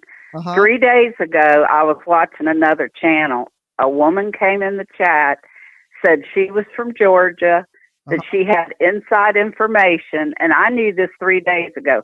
She said they found brain matter in Quinton's crib. Now, if you remember that, I listened to the lady. She said she tested the bath towel, the blanket, and all those things, and that the brain matter was found on the inner portion of the front plate of the skull that was found in the landfill. I don't know how I missed that because I've been here every day. Mm-hmm. But yeah, I thought they went to lunch. Huh? She just said it before they went to lunch that they found it on the inner portion. And you can ask the chat room if you don't believe me that they found it on the inner portion of the skull. I believe you. I don't know how I missed that, but yeah, this woman said, because the lady was talking about, testing all the stuff from the crib, trying to test the pill and all that. But that lady said they found brain matter in the crib, and this was like 3 days ago. So I thought maybe we all got confused on that, but I guess I missed that somehow. Yeah, well, she was right about them finding brain matter. She was just not right about where they found it at. Oh, okay. Okay. I don't know how I missed that because I've been here every day with you, and I've been sick, but I'm going to sit down this evening and fill out the form to give you some money on the fund. Okay, well, thank you so much. And yeah, I'm glad I could help clear that up for you. So but you can always go back and you can replay the last witness in this video. Okay. And she goes over it. Okay. I don't know how I missed that because I thought she must have beat him to death if they found it in the crib. No, that's what I would think too. That would be a sign that she beat him to death. But what it did clear up was there was no drugs in Quinton's system. So we can get into those drugs. Yeah, because I think that might have been one of the things the defense was going to try to use was he got into drugs, so they can't use that excuse. And I enjoyed your daughter yesterday. She's so sweet. She was telling all these people in the chat, when they called, she loved them just like you do. Awesome. Well, she takes part in the chat a lot, so she knows that she's been chatting with a lot of the viewers for at least the last 2 years. Yeah, she's so sweet and kind. You could tell she's got a kind soul. I really enjoyed her. She better be nice. I know what you mean. That's the way I raised mine, and that's the way I raised. Very sweet. She better stick to it at least while she's in my presence. My daughter, though, her and her husband have 7 kids. I still believe in what my mom told me as a kid. I brought you into this world. I can take you. I'll take you out of this world. That's right. Right, but you can't just kill your babies, though. Not like no. God, no. You can make the idol Joe Exotic threat. That don't mean really go through with it. You know what I'm saying? Yeah. When PJ was crying yesterday, I was sitting here crying along with her, sobbing. I had to grab a tissue. I was sobbing. I gotta stop PJ from watching some of this stuff because if you say anything about an animal or a child, it gets right. That's the same way I am because I'm an animal lover and I will be bawling. Yeah, and she ain't just sad for a few minutes. She's sad the rest of the day, So I'm her up the whole day because just over some stuff she watched on YouTube. So it definitely affects people. And I don't think Leilani realized she didn't just hurt that baby. She hurt a lot of people around the world. You're exactly right. And put people through horrific things. Because we got to listen to this, we got to see this, and some of these things we won't forget. That's right. It's like a living nightmare. Well, thanks for straightening me out. I don't know how I missed that. I've been sitting here watching you every day, and I thought that it was found in the crib. But You don't worry. We're going to make sure everybody's on the same page.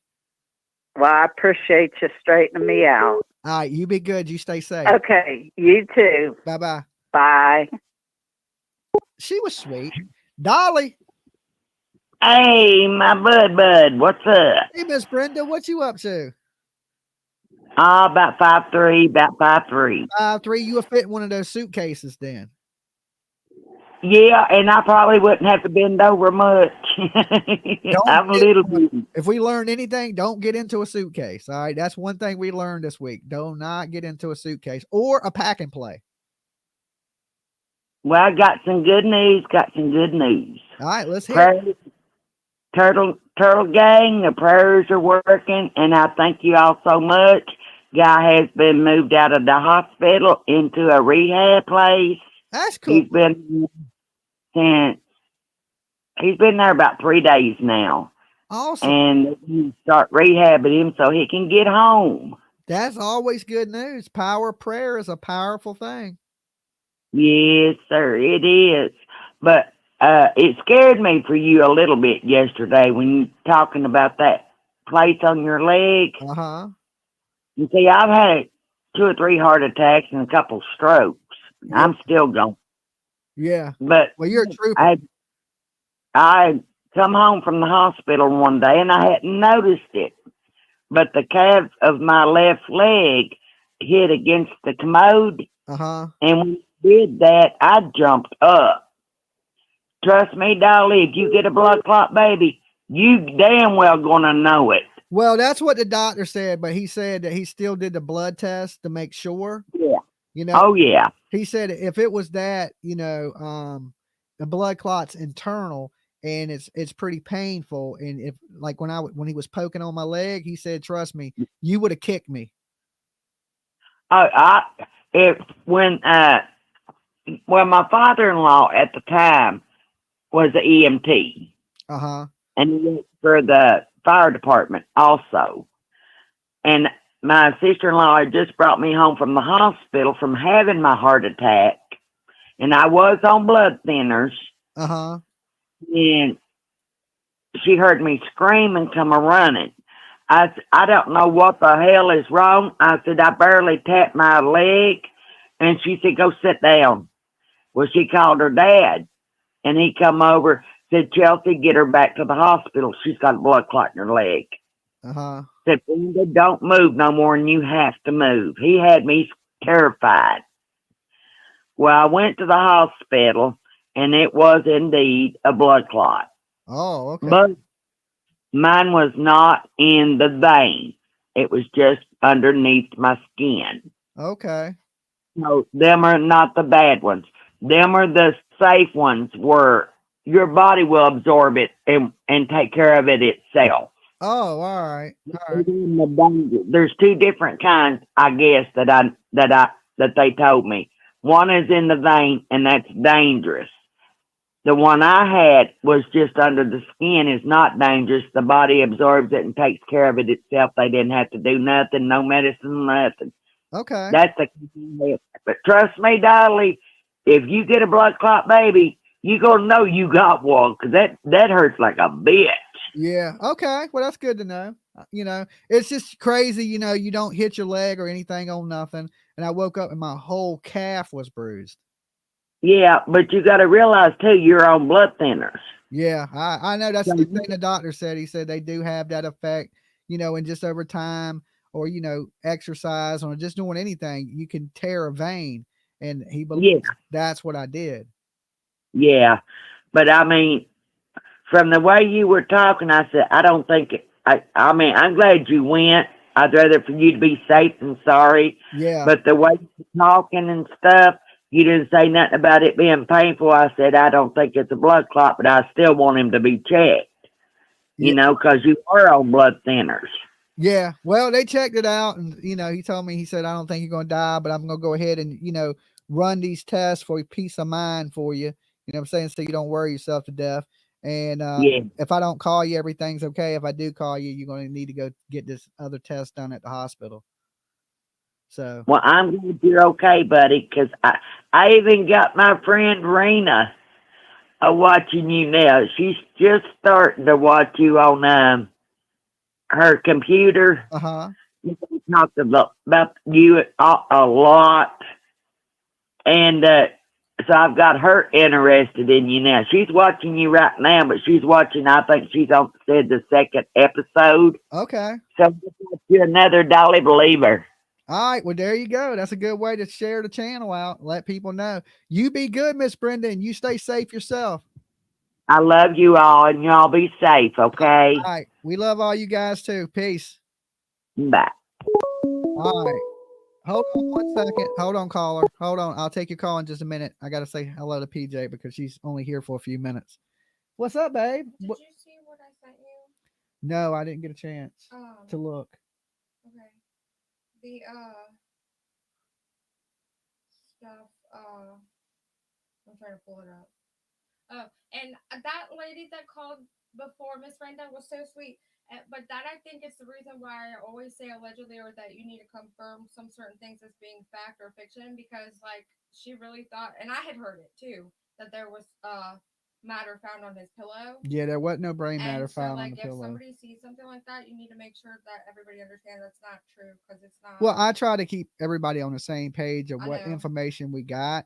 We did learn that there was no drugs in the system, but the brain matter was found on the inside of the skull, and that's what they used it for testing. So there was nothing yet that's been found in the house to do with any Yeah, but of she it. did it, and they know she did it. And I wish there was more women, because guys like you have feelings, and she literally freaking did it. She's pointing the finger, and her pointing the finger at Danny makes her even more guilty, in my opinion, because he has no idea about the orgel, and he's like, what? And she's making the stuff up, and you're watching her lie as it goes.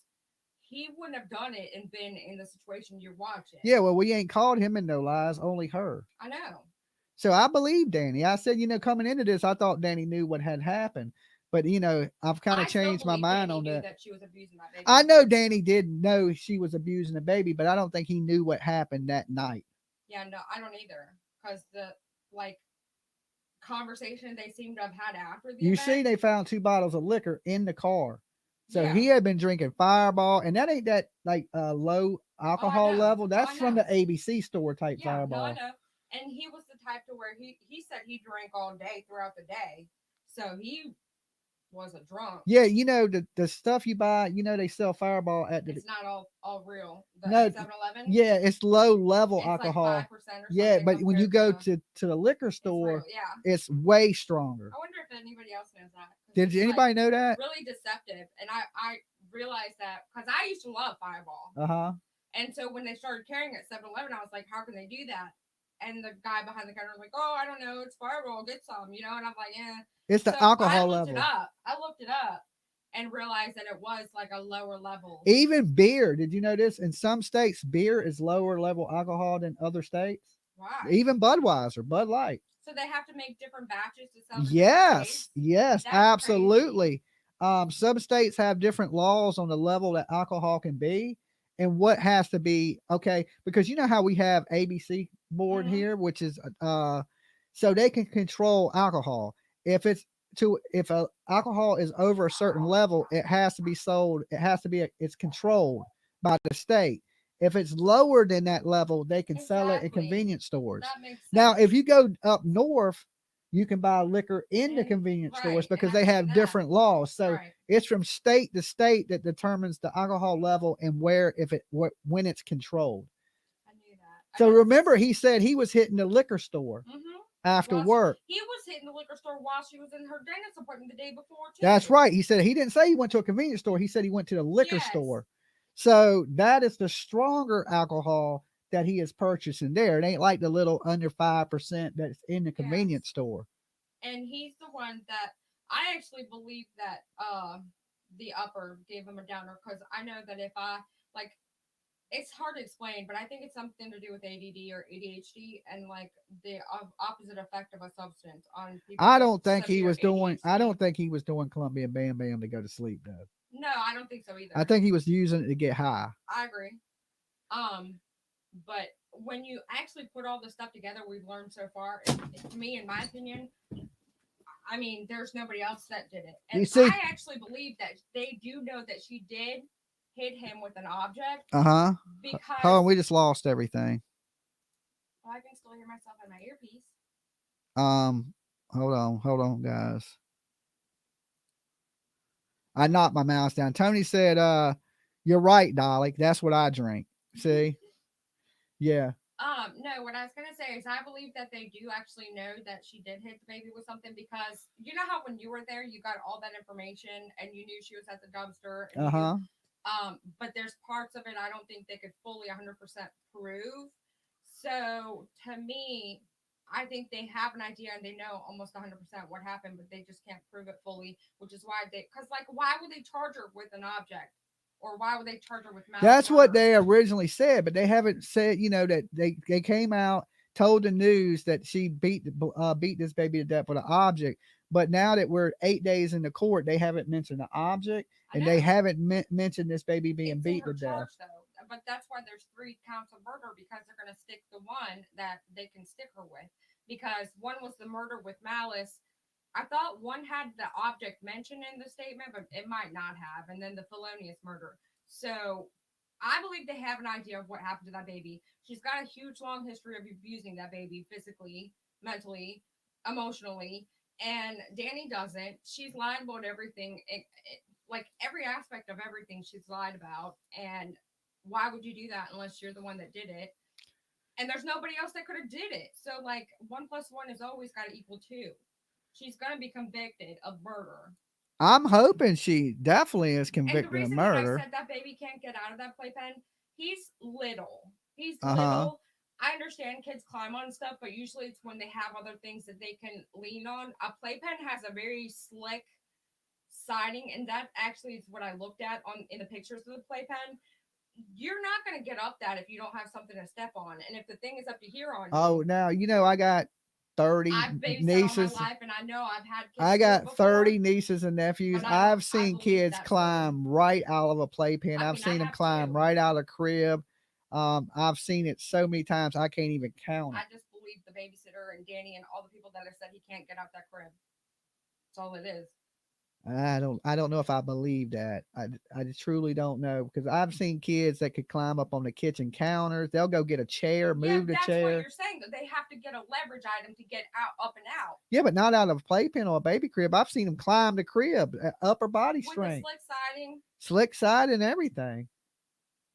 Okay. They'll slip off it 1,000 times, but they ain't quit it. But I don't think it happened that night. I know it's possible because I've physically seen it. I've physically seen kids get out cribs too, but not like that. But it's possible. They'll jam a toe right into the mesh and keep moving. You know what I'm saying? Like a fence. It's not a mesh. It's a slick surface. And if I know, but it's still mesh. There's little holes in it. I'm gonna prove that. All right, I gotta go to work though. Okay, well, come give me a kiss. Pull up the picture of the freaking thing and tell you about it later. I'll see you after work. You gotta look at the picture I sent, the last thing I sent you, please. Okay, I will. It needs to come down, all of it. Okay. Love you, bye. All right, bye. All right, so PJ believes that the baby couldn't climb that slick surface. I mean, just in my life experience, I've seen. Did you get tripped up on the baby gate? Yes, I need soda money. Okay. And I don't want to break a 20, so I'm taking that. All right. So yeah, we have a little baby gate that keeps Wrangler from running back here into the studio because he likes to chew on things and play fetch. So I can, everything in the studio is pretty expensive. So we can't have Wrangler running back here into the studio and chewing anything, right? So we got a baby gate. So when you go from here to the living room, you got to step over the baby gate. So I just heard her trip over the baby gate. That's why I was like, what did the baby gate get you? Because I could hear it, right? I heard her hit it. And but you got to be careful going over that baby gate. I almost did the same thing the other day, try to get over it real fast and almost tripped. Last thing you want to do is break your neck. I don't think so. All right, bye. Have fun at work. So anyway, let me say thank you to Deb S. Deb S has hit our campaign, which puts us at 1625 for today. All right. So we've been doing this for the last few days and we've raised 1625, which, you know, these, like I said, these lawyers are really expensive. It can cost us a lot more than that. That's why we're going to be doing it over the next week or two, trying to raise funds for that. Our what we call is the missile defense system. If somebody launches a missile at us, we're able to protect ourselves. So thank you, Deb S. And it says, it don't say anything, but let's go ahead and give it a heart. And Moggy, let's like yours too. Okay, I forgot to. Is that how you say it? Mogi? Did I get it right? Mogi and Deb S. So thank you, Deb S. Thank you, Mogi. That is awesome of you guys. Big virtual hugs. And thank you for fighting for freedom of speech. Okay. Some people take it for granted, right? But we don't, because, you know, my job up here is to voice my opinion. And I want to be able to do that. That's it. You know, hopefully these people will leave us alone in hope, you know, but if they don't, like I said, we got to be prepared for anything. So I thank you guys for that. Let me see if Sarah Boone is in court, because Leilani's not back in court yet. Okay, so let's jump over here. Okay, Sarah Boone, they got up. All right, so we will jump over to Sarah Boone for a minute, but we will keep the phone lines open. All right. We will keep the phone lines open while we do that. Let me open them back up. All right, phone line is open. Calling number on the screen. Dolly.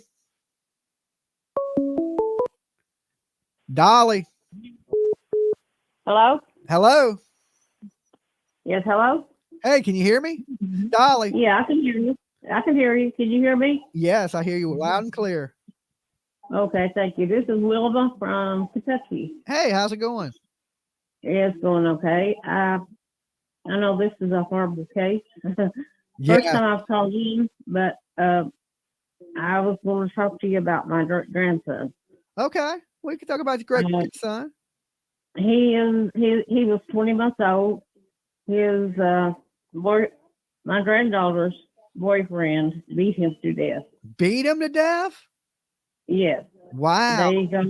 They go up for bond, try to get bond tomorrow. This happened in July. Uh-huh. And I've been trying to get somebody to cover this case. Uh-huh. And so did they hold him with no bond? And then he's going up for a bond hearing? Yeah, both of them are. Her name is Brianna Johnson, and his name is Kyle something. And this is going on in Lexington, Kentucky. Okay, so he did it, but they charged the both of them? Yes, they charged her because she stood by and let it happen. Oh, not good. Not good at all. No, and he only weighed 16 pounds when he was, found him. Were they doing, I hate to ask personal stuff, were they on drugs? I believe she was drinking a lot, and she was also 9 months pregnant. They had been called, social services, people did. Uh-huh. He threatened the grandmother and grandfather, which is my son, if they came down, that he would actually end their life. Wow. And there were so many people called in the CBS, and they did nothing. Was he abusive to her? Was she scared of him? That's what she's saying, but she could have walked out of the house anytime and went to her mother's, which was about a block and a half away. Okay. So basically, she took part, even though it's family. It sounds like, she knew and did nothing to stop it. Right. Wow. How do you feel about that as family? Well, it's kind of hard because she was my granddaughter. Yeah. And I didn't even get to meet my great grandson. Wow. That is so horrible. I'm sorry that this has happened to you. I mean, this happens a lot. People, people don't realize, but this happens all the time. People beat their kids to death, and a lot of it don't make national news. No, it doesn't, and they're trying to do something about it. Like for the child, she's actually their mother is actually going to try to sue the state because the police was up there and seen him, and the guy that actually the day before this happened, he had a gun. And they just come and took it. Okay. They didn't take him to jail. They just, took the weapon. Well, it sounds like the state has played their part in felling this child. Are you familiar with the Harmony Montgomery case? Yes, I've watched all the cases. I've been keeping up with this case. Yeah, and, Crystal herself is suing the state for them felling Harmony Montgomery too. Yeah. I mean, there's so many kids that they are, failing. Yeah, it is. I mean, but we still got to remember that, there's so much of this going on in our society that the social services are getting overwhelmed. And sometimes they fail. They just don't do their jobs. People don't do their jobs, and this happens. But a lot of times the system is just overwhelmed, and there's so much abuse, and there's so many dysfunctional families out there that sometimes you think they're doing the best they can, but I believe they could do better for sure. Yeah. And on this case, they could have done better. And that's a job they need to vet their workers better in, because like I said, in the Harmony Montgomery case, the man seen the little girl had a black eye. He didn't even get out the car to check on her. Didn't even get out his car, so when the state fails a child, and a lot of things have to go wrong for a child to be murdered. A lot of things, especially when there's a lead up to it. And usually a child gets murdered, there's always a lead up to it. People just don't murder their kid. They usually start with abusing their kid, and this goes on for a little while, and they eventually murder their child. It's the escalation in crime.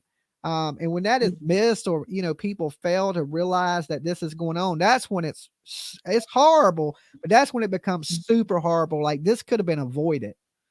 Oh, yes, it could have, because so many people in the apartment building had called because they was fighting all the time. Yeah. I mean, she was a good mother. Before she met him, 9 months before, she was a good mother. Yeah.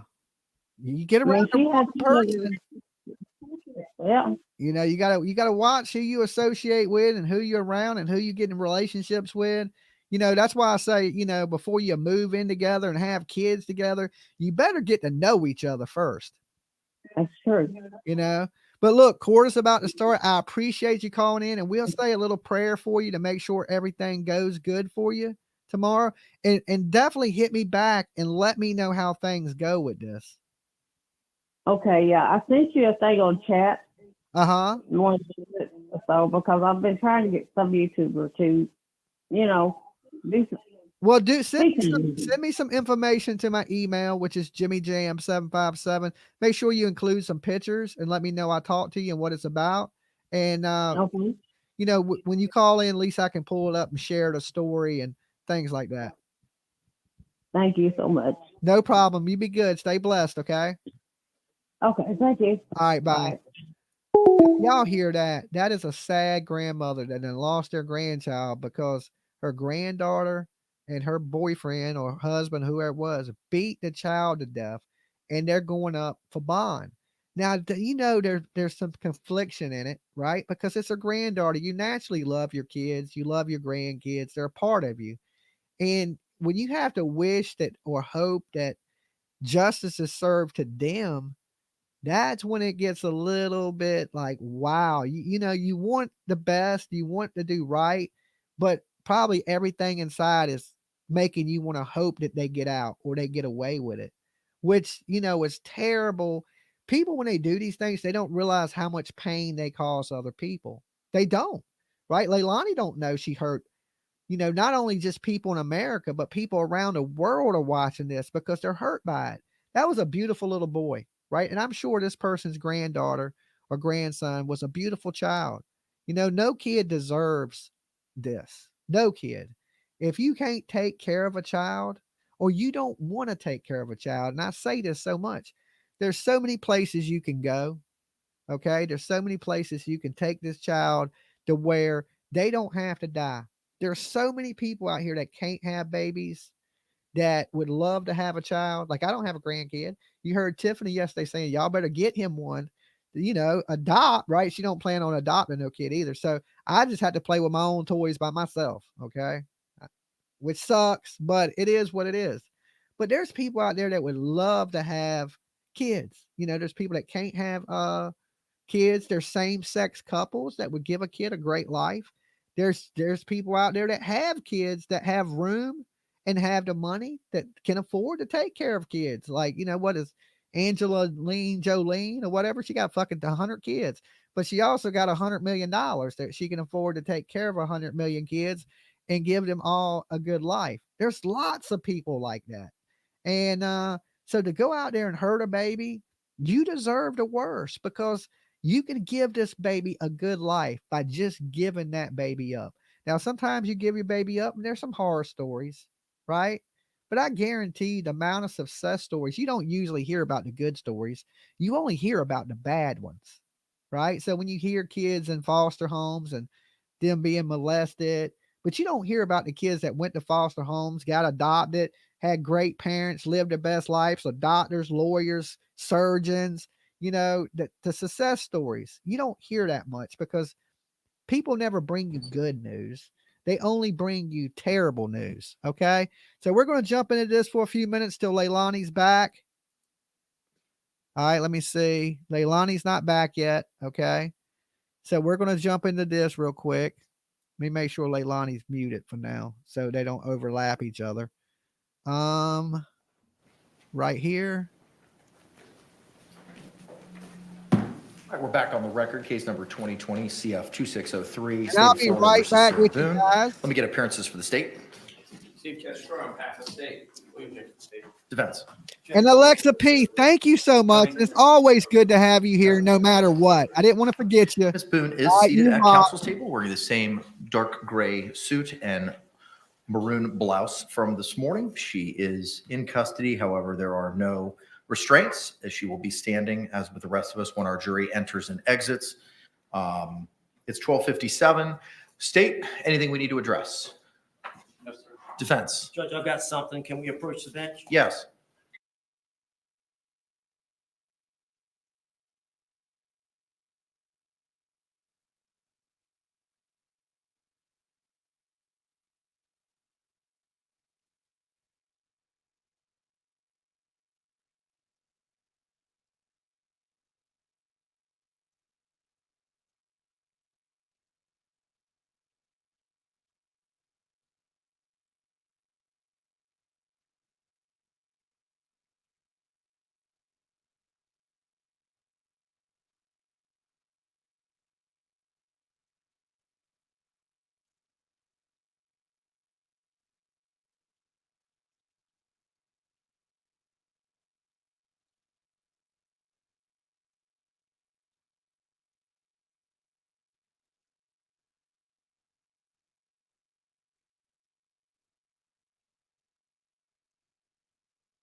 Okay.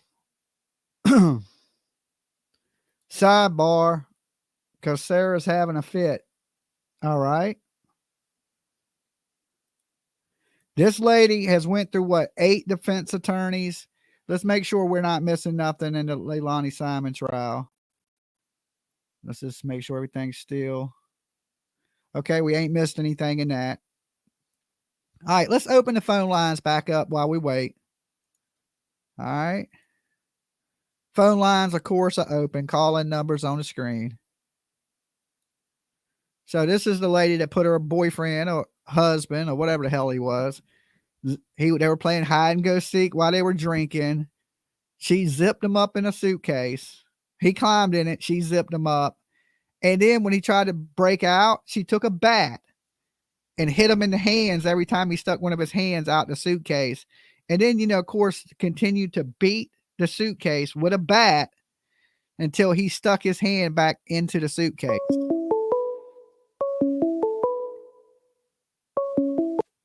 Dolly.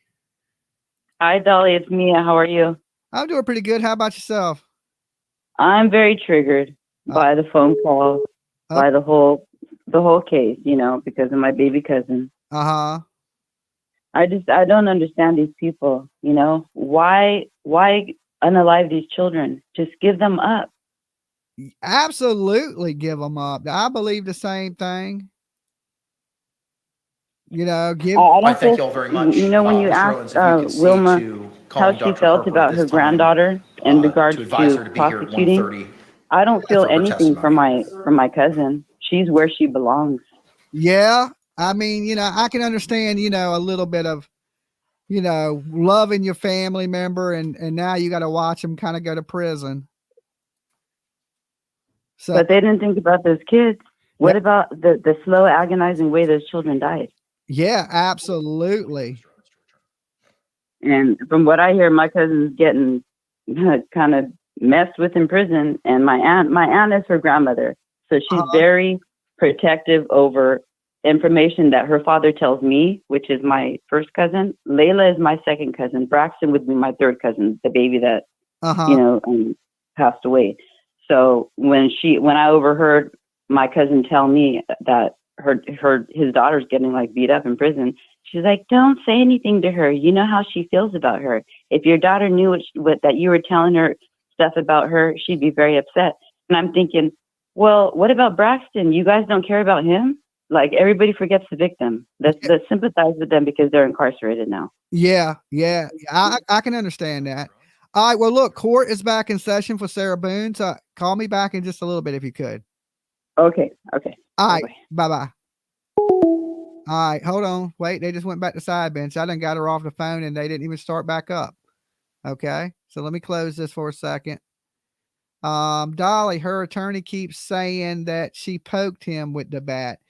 I don't think she poked him with the bat. He had bruises on his hand from being hit with the bat. That sounds a lot more than poking. Okay. Poking. Well, you shouldn't even poke a person with a bat. If he's trying to get out the suitcase, there's a reason he was trying to get out the suitcase, because he was saying he couldn't breathe. Right. So he's trying to escape. And every time he does, he gets hit with a bat. Was she poking the sides? You know, this man had bruises on him from being hit with this bat, and she done it, and she don't show any remorse. Yesterday, she almost laughed. I love that name. I almost named my child that name. She beat him with a bat. Yes. And some people say she pushed him down the stairs in the suitcase. I'm not completely sure, because, you know, Seeking to be provided to the court and to the state in Word format tomorrow, including but not limited to 3.6F or 3.6G and any portions thereof that the defense is seeking to utilize for the purposes of jury instructions. The court throughout the trial has been redlining the jury instructions that were provided initially by the state. At the end of the evidence and testimony presentation this afternoon, the court will email those to all parties. Once Mr. Owens comes back in from making, advising witnesses of when to be here, we will bring in our jury and proceed with the evidence presentation this afternoon. State, anything else we need to address? Defense, anything else we need to address? No, you All right, very good. As soon as Mr. Owens enters, we'll bring in our jury. The deputies will assist Ms. Walker in the wheelchair into the jury box.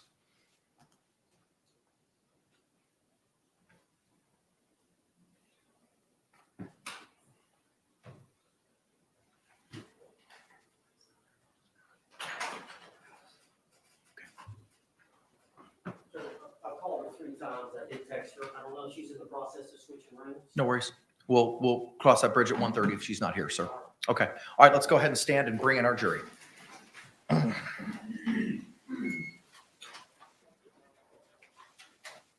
This woman is absolutely crazy. And she took the stand, right?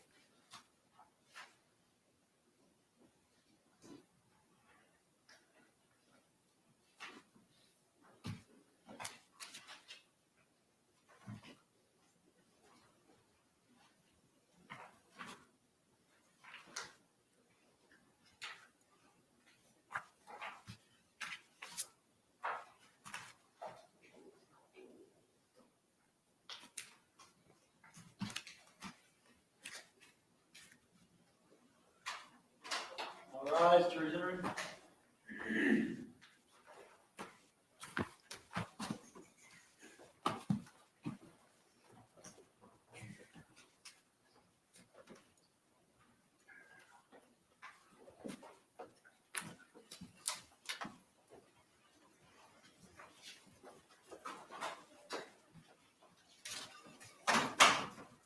State, do you recognize our jury? Yes, Your Honor. Defense, do you recognize our jury? Yes. All right, everyone can be seated. Thank you. Members of the jury, again, welcome back. I hope you enjoyed your lunch. I see juror number 4 from the 5th from the right to left, second row. His hand's already up. He knows what's coming. If you can, just raise those hands, confirm you complied to the court's instructions. Record reflect all hands have been raised. All right, members of the jury, the defense is going to continue with their evidence and testimony presentation this afternoon. Thank you. Mr. Owens, you may call your next witness, sir. Your Honor, the defense calls Mr. Pearl Walker.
And approach the witness, Your Honor, just in case. I think the deputy's got it. Got it, okay.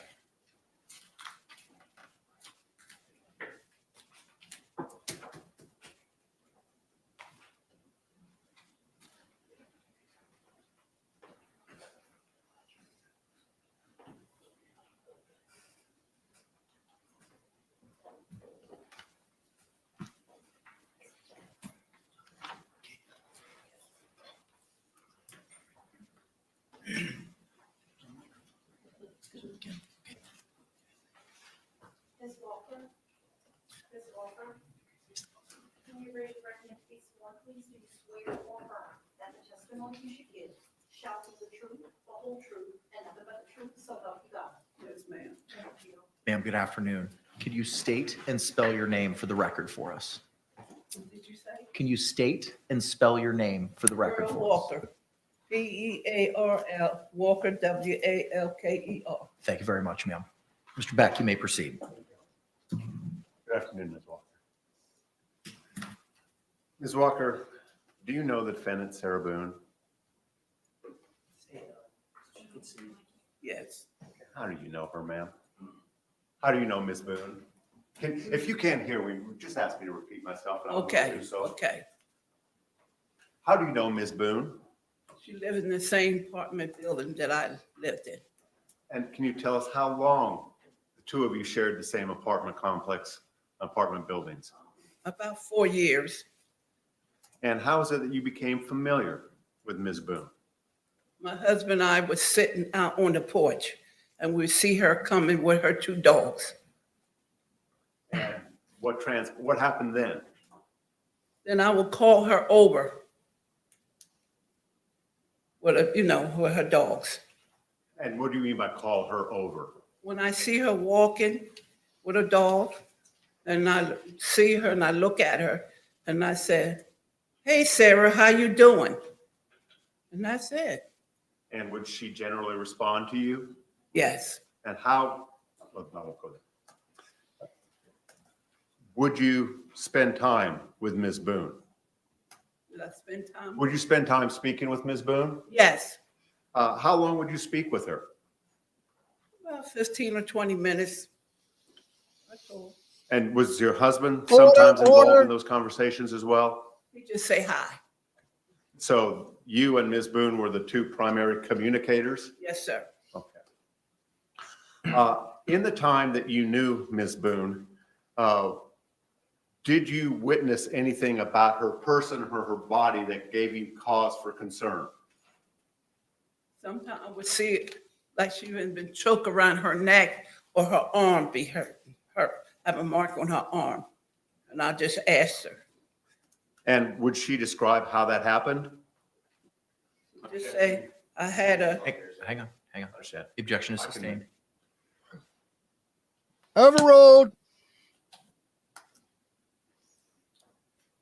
When you would ask her that, It's a woman. How did she appear to you to respond emotionally to your questions about her injuries? She just say, one of them days or something.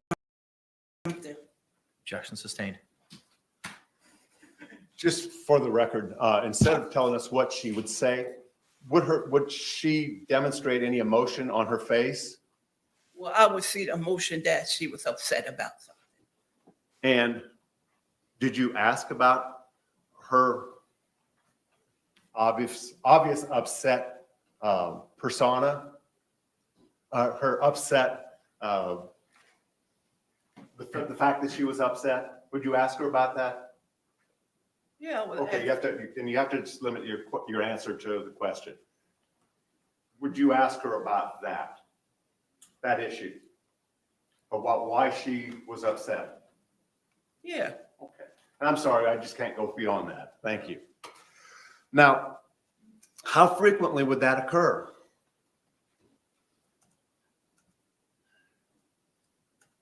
I would say on the weekends when I see her. Was that primarily when you saw her on the weekends? Mostly I would see her walking through, going to her place. And and I'm sitting on the porch and I see her then.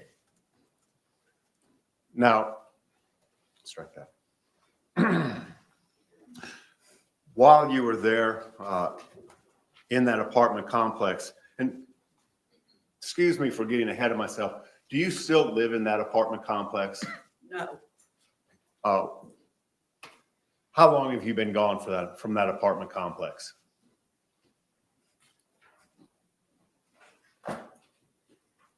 If you don't know, that's fine.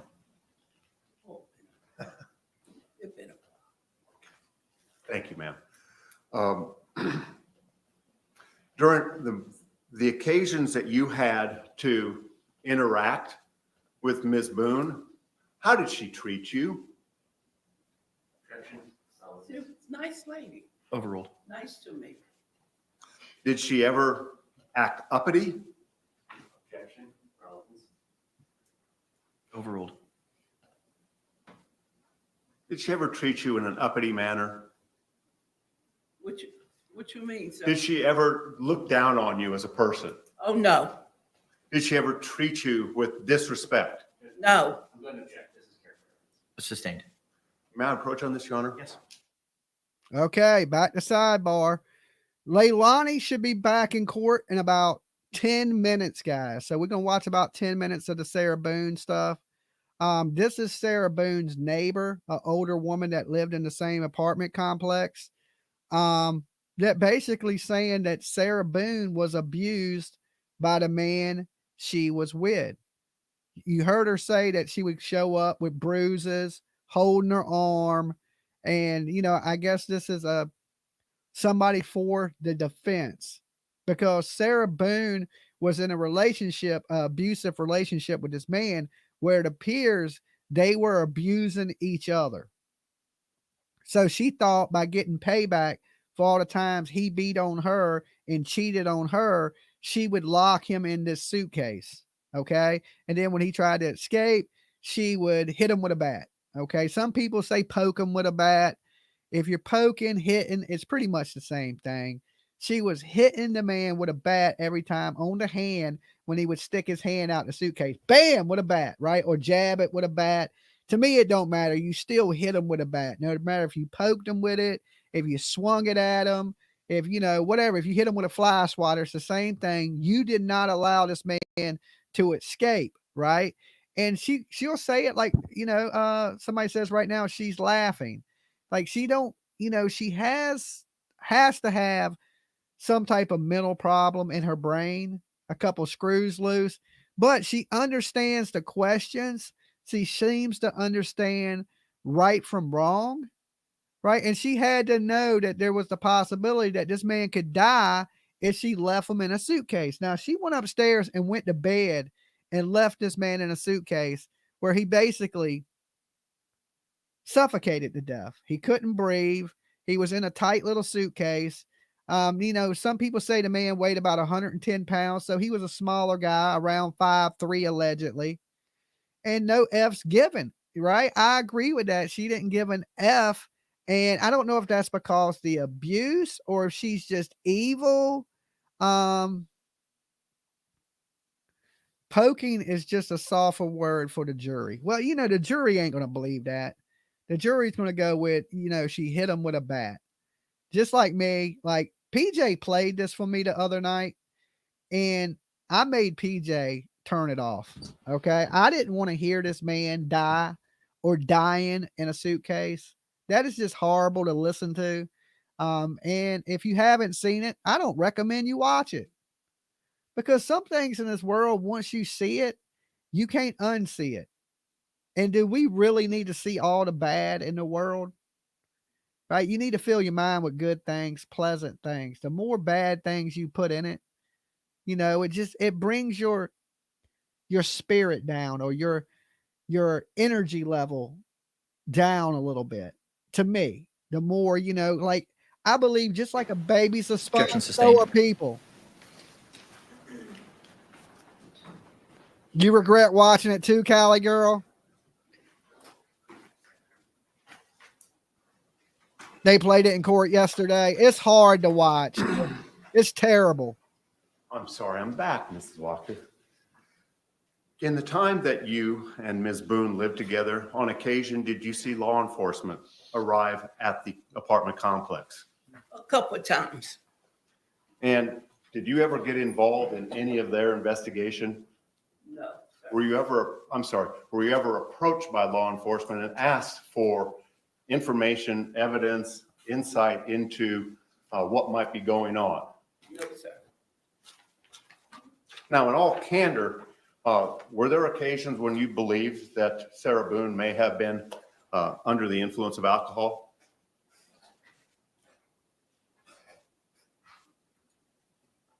No, I can't say. Did you also observe George Torres during the time that you lived there in the apartment complex?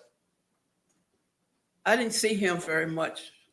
If we're sitting on the porch, that's the only time I see him. Did you know Mr. Torres very well? No.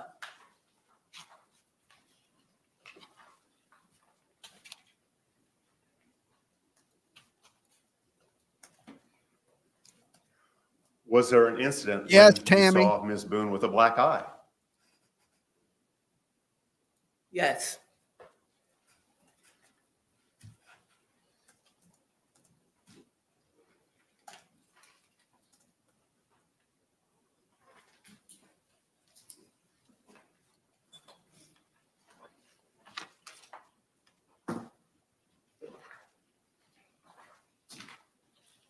Did you witness a pattern between Ms. Boone and Mr. Torres wherein you observed signs of abuse? Sustained. You testified that you saw Ms. Boone on occasion with bruises, other injuries, and a black eye. Is that correct? Is that accurate? Yes.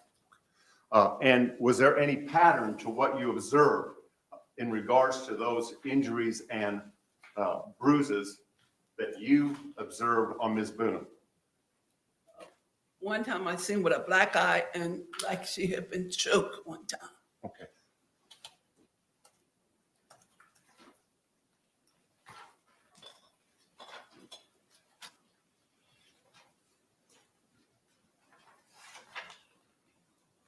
We got about 5 more minutes of this, and then Did Ms. Leilani Boone will be back speak to in you court. about those marks? What's up, Doug? Yes.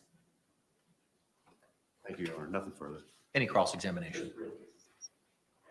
Hi, Ms. Walker. Oh, Is it fair to say you're not sure when exactly you saw any of those injuries on her, correct? say that again? You're not exactly sure when you saw any of those injuries on her, correct? When she come past the apartment, I'll be sitting out there, 'cause we always sit out there. Right, but we don't know if this is December or 2018 or anything I like that. can't remember, sir. Okay. And is it fair to say you have no idea how she got those marks? Is that fair? So whoever left that comment, no, I was assaulted out in front of Leilani's house. Okay. According to my lawyer and according to the courts. On the weekends, I see him and her go in. But you don't know who, if anybody, put those marks on her, right? Well, Just call us for yes or I no. can tell when they must have had an argument or something. I hear the dogs barking. In your 5 doors. According to the courts in Georgia, I was defending myself. So I was absolutely not charged. Charges were dropped against me. So you are mistaking, my friend. You are mistaking. Okay. Can this witness be released? Yes, sir. According to the court, very much, Ollie ma'am. was defending himself. Ms. Walker, the deputies are going to come get you. And the take you out, court okay? is never wrong, baby. The court system is never Yes, wrong. ma'am. Thank you so much.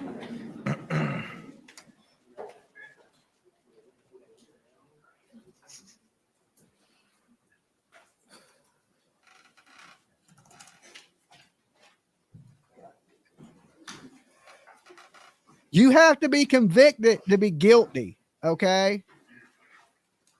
Dolly not guilty. I'm just saying what the court said. They said Dolly was defending herself out there against a attacker that came there with a vendetta.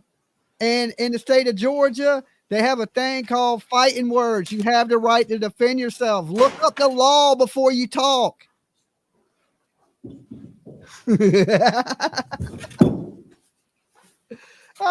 Remember all that talk? Dolly's going to jail.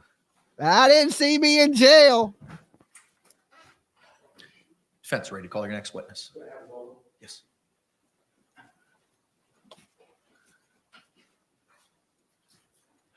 I went to jail long enough to make me an intro for this show. Okay.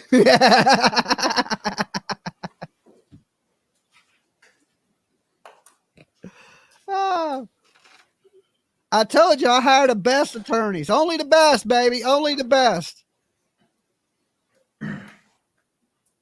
I was disarming an assailant. Okay.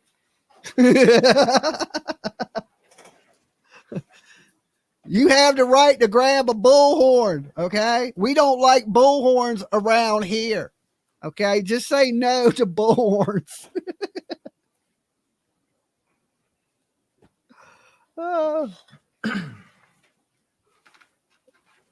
That bullhorn didn't stand a chance. Okay. It didn't stand a chance. Oh.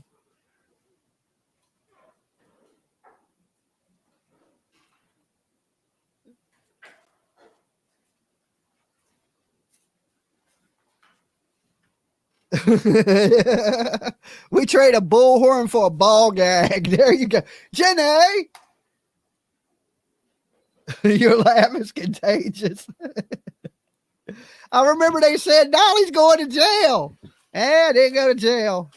Better luck next time, okay? Better luck next time. Oh.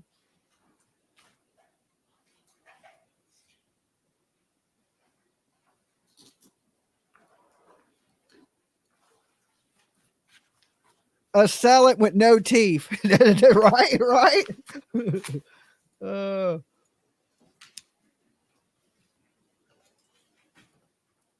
You might get a second try one day, okay? I still got to make it through the Karen Reed trial. You might get lucky, okay? You might get lucky. Oh. The lady in Georgia was cray like the Simon family. I agree with that. We worked out our differences. You know what I'm saying? She really, she was paid to do what she did down there in Georgia. And Georgia said I was defending myself. They dropped those charges against me. In the law in Georgia is written like this. If somebody says something to you, this lady was trying to spit on me. She was talking about my dead mother, things like this, that you are actually defending yourself. So people like to say I assaulted somebody down there. I never did. I grabbed a bullhorn that she was screaming hateful, dirty, disgusting, foul things in. And I broke that bitch. Okay. And Dolly walked. So for all you people out there that like to be like, Dolly did this, Dolly did that. Well, the courts don't lie. Okay. The court system don't lie. They said Dolly was defending himself. And that's members of the jury. Okay. I have the Witness right is to running defend a couple minutes myself. late. I think they may be stuck in the security line downstairs. So we're just going to be in a short recess for them to join us this afternoon. Similar instruction that I've given you, please do not conduct any independent investigation. Okay, back to Leilani because they're going to break. So yeah, you just remember in this world, you have the right to protect yourself. Dolly, I sent you a Gmail. Okay, thank you so much. Thank you for the likes. It's fantastic. Sydney says, calling it a break. Yeah, but Leilani's about to come back anyway.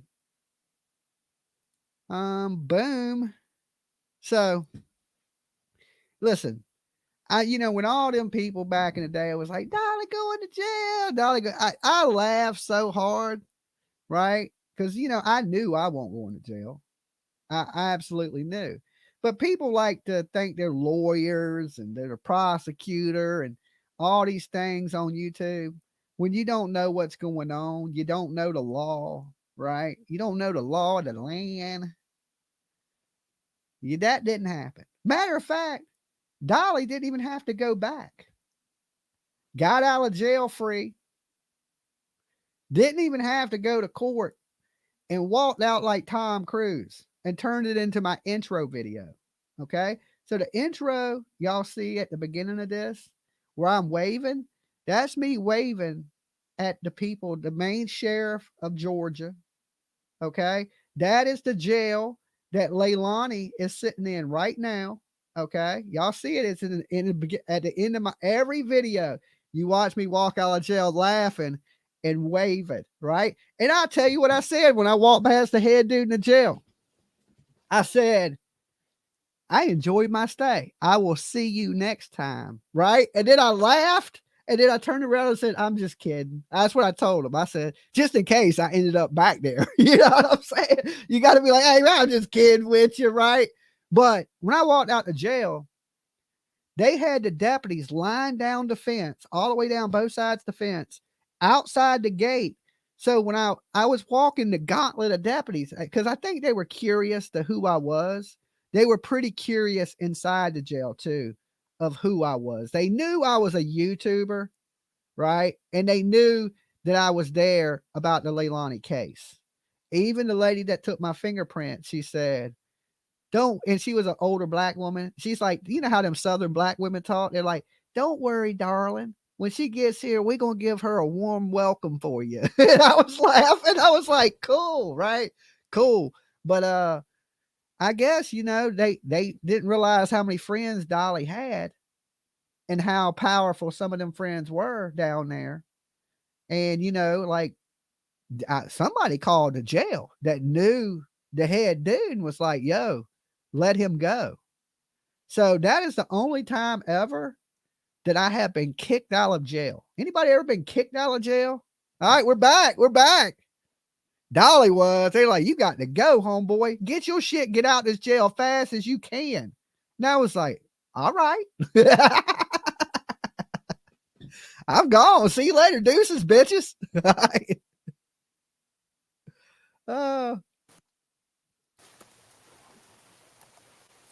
right.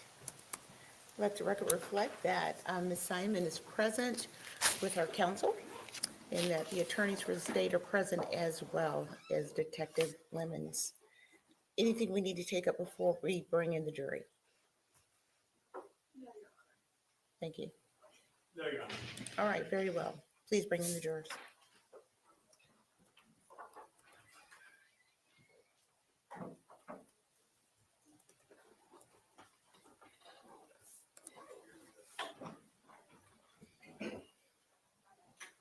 Jurors entering.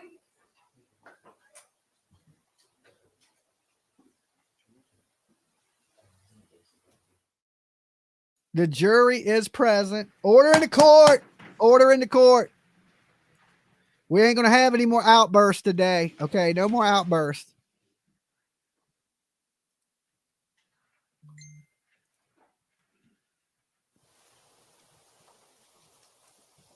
Plus, you can't out troll Dolly. Okay, I'll let you troll. That's why I didn't put a time limit on the coming in. Right? Come on in. I got something for you. Thank you very much, Smith. And good afternoon, ladies and gentlemen. Please have a seat. No bullhorns. No bullhorns. The day is Dolly. beautiful. I'm glad you had an opportunity to experience a little bit of that. I want to ask, has everyone been able to comply with the court's instructions? No one has spoken with anyone about the case, discussed the case, or had any done any research? No. Okay. All right. Madam Parker, Ms. Parker. Your Honor, the state would call our next witness, Dr. Darasol.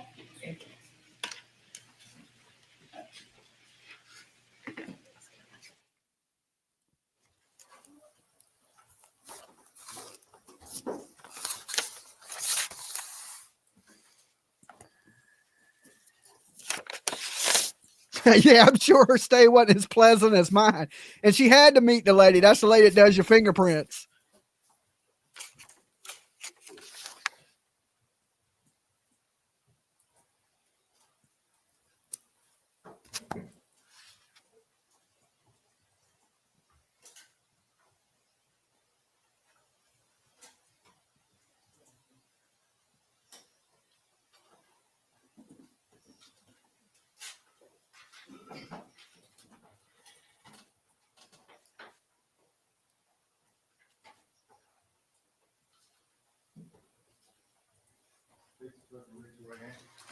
The evidence you say you report and jury in the trial of this issue should be the truth, the whole truth, and nothing but the truth, so help you God. Yes, sir.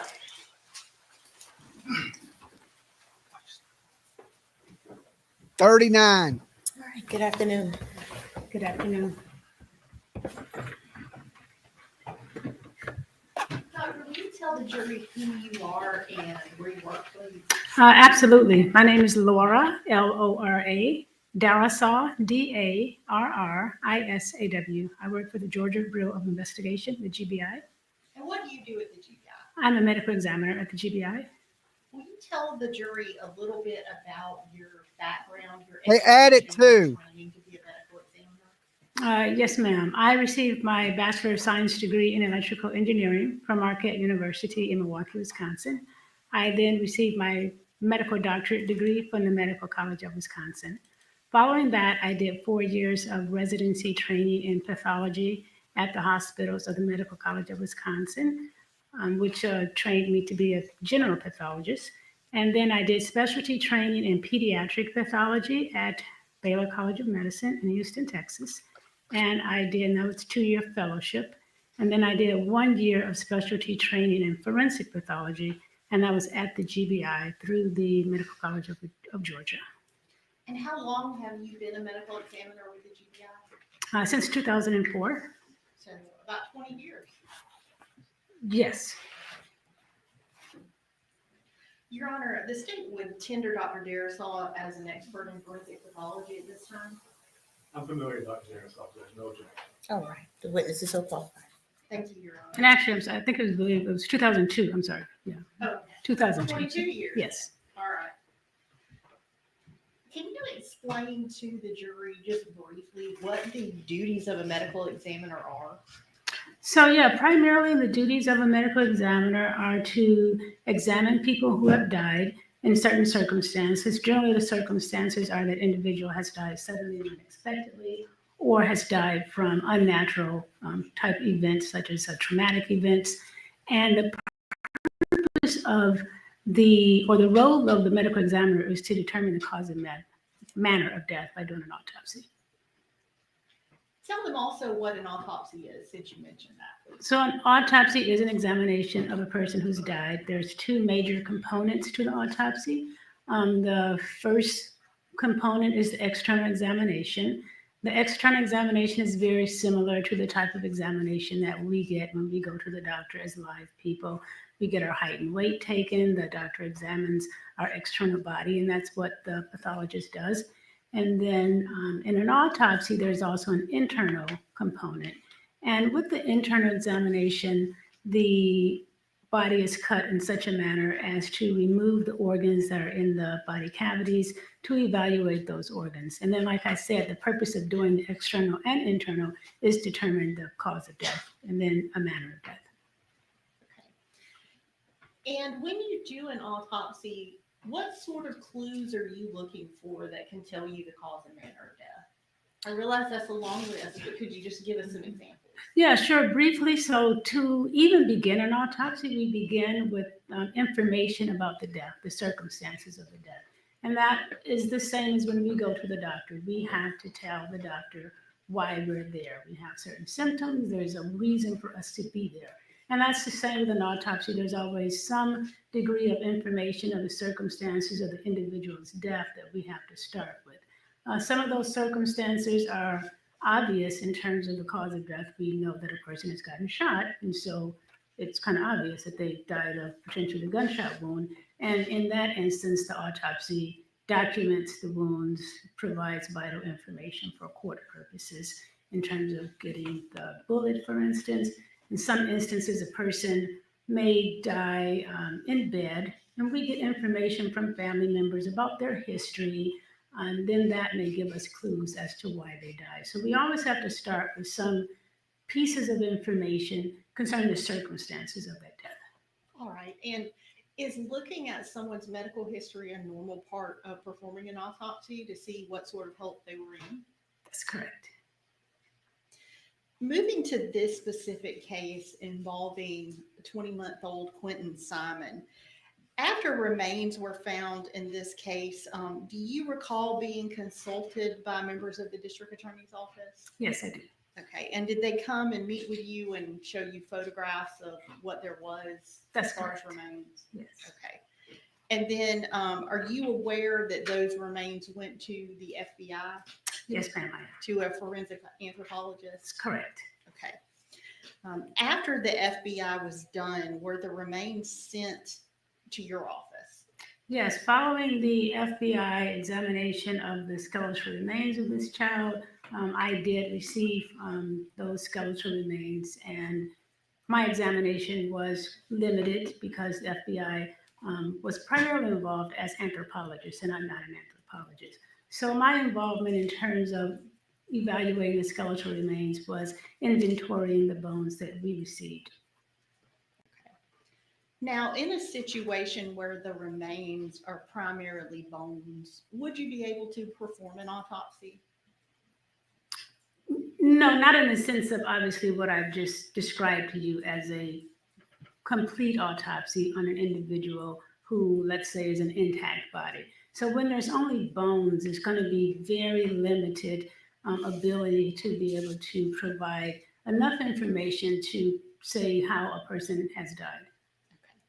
And so is it normal in the situation where the remains are basically bones for a forensic anthropologist to be consulted? Yes.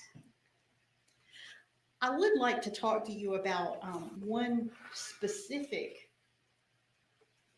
potential cause of death, and that is what is commonly known as sudden infant death syndrome, or SIDS, as people here are called. What is the medical term for that? So SIDS is sudden infant death syndrome. That's the acronym for SIDS. And SIDS is actually a definition of a death. It's not anything that one finds in a child. So it's a very strict definition. SIDS is defined as a death in a child who's 1 year old or less, whereby the autopsy doesn't identify any specific cause of death. The autopsy doesn't identify an infectious disease process or trauma. So we call these negative autopsies. And so the autopsy is negative. In addition to that, the definition of SIDS also requires that the investigative information doesn't reveal any suspicious circumstances surrounding the death, or the investigation doesn't reveal any, for instance, in a sleep environment, not an unsafe sleep environment that may cause a child to asphyxiate or suffocate. So it's very strictly defined as being a negative autopsy in a certain age, 1 year old or less, and no suspicious circumstances. Okay. So a 20-month-old child would be too old to fall under the definition of SIDS. That's correct. Give me just 1 moment.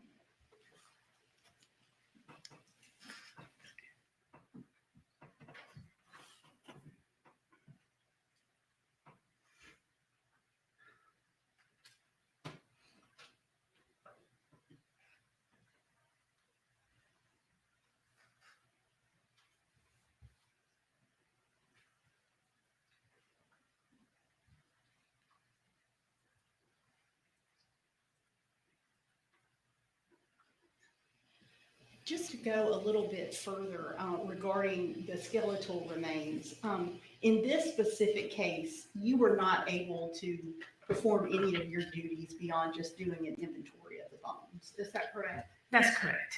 Okay. And in this case, this wasn't just like remains found lying out somewhere. They had actually been in a landfill and had damage done to the bones. Correct, subjected to, environmental damage as a result of being in the landfill. That's all the questions I have. Thank you.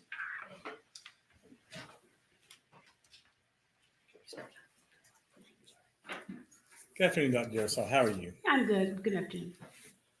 So when you received the remains, you weren't able to conduct the normal autopsy, so you couldn't remove any of the organs or tissues or anything like that because you just didn't have them.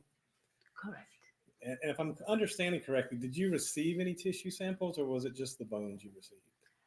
So in the inventory, everything came to us from the GBI, packaged in bags and multiple bags. Mostly everything was bones. There was small material that could not be definitively identified as organs or skin, but there was some degree of what we would identify as soft tissue. Okay. So there was some soft tissue then? Yes. Okay. And did you perform any testing or anything on that? I did not know. Okay. Were you asked to? No, sir. Okay. And I was just curious. You said that, of course, in this particular case, when you say you perform an external examination, I assume that means you would look at the body in its normal state in a normal autopsy, correct? In a normal autopsy, yes. Right. And that wasn't possible here, right? That's correct. Okay. And same thing with the internal examination. Again, you'd see a normal body and you would be able to look, not trying to be graphic, but you'd split the ribs and the cranium and be able to pull the organs and tissues out as needed, correct? Yes, we make the routine cuts to gain access to the organs in the body. And again, you weren't able to do that here. Correct. But you also mentioned the other thing a minute ago to Ms. Parker, that you were told the circumstances surrounding the death. I'm curious, were you given any of the circumstances surrounding the death, or were you just given the bones and the tissue sample? No, I knew the circumstances surrounding the death. Our office was initially informed of the death in October of 2022. That the child had been missing for a period of time, and then the skeletal remains had been, or some of them, the whole body was never recovered. Skeletal remains had been retrieved. I got the bones to look at. Basically, my looking at them was limited, and that was in March of 2023. Okay. And you mentioned one thing, Ms. Parker, too, was talking about asphyxia or suffocation. We understand 20 months old is a bit old for SIDS, correct? Correct. But it's not too old for us to asphyxiate, correct?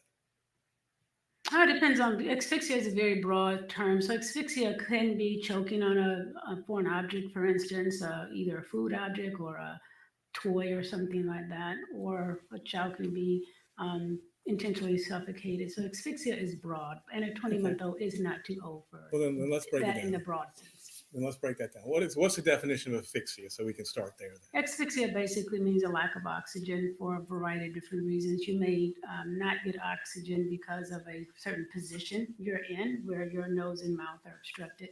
You may not be able to get oxygen because something is obstructing your airway. If you choke on a piece of food or something like that. So it's very broad, meaning a lack of oxygen to the brain. Basically just means a lack of oxygen. Correct. It can be because you're choking, it can be because something lodged in your throat, it can be because somebody's strangling you. It can be for any of those reasons, but that's all asphyxia means, correct? Yes, sir. Okay.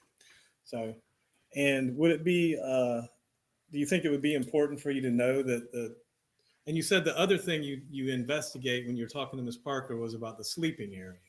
Would that be something you would need to know for a 20-month-old death?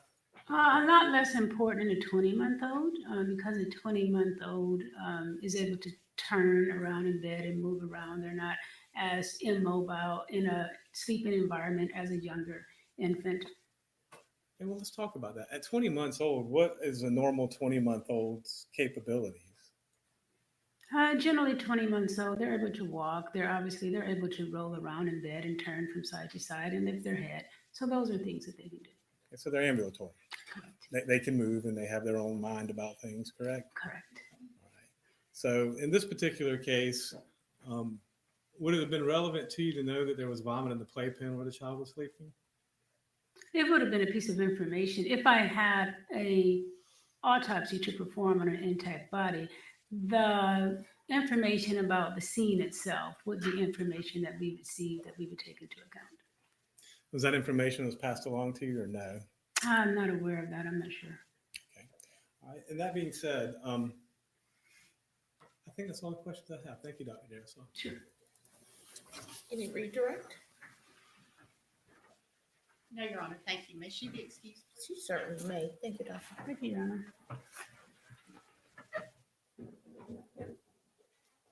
Okay, she was pretty quick. Quick so far.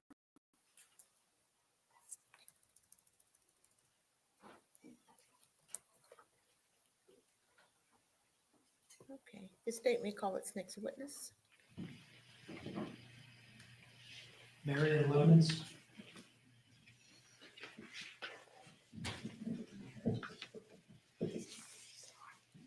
Here's the FBI lady again. She's been called a lot.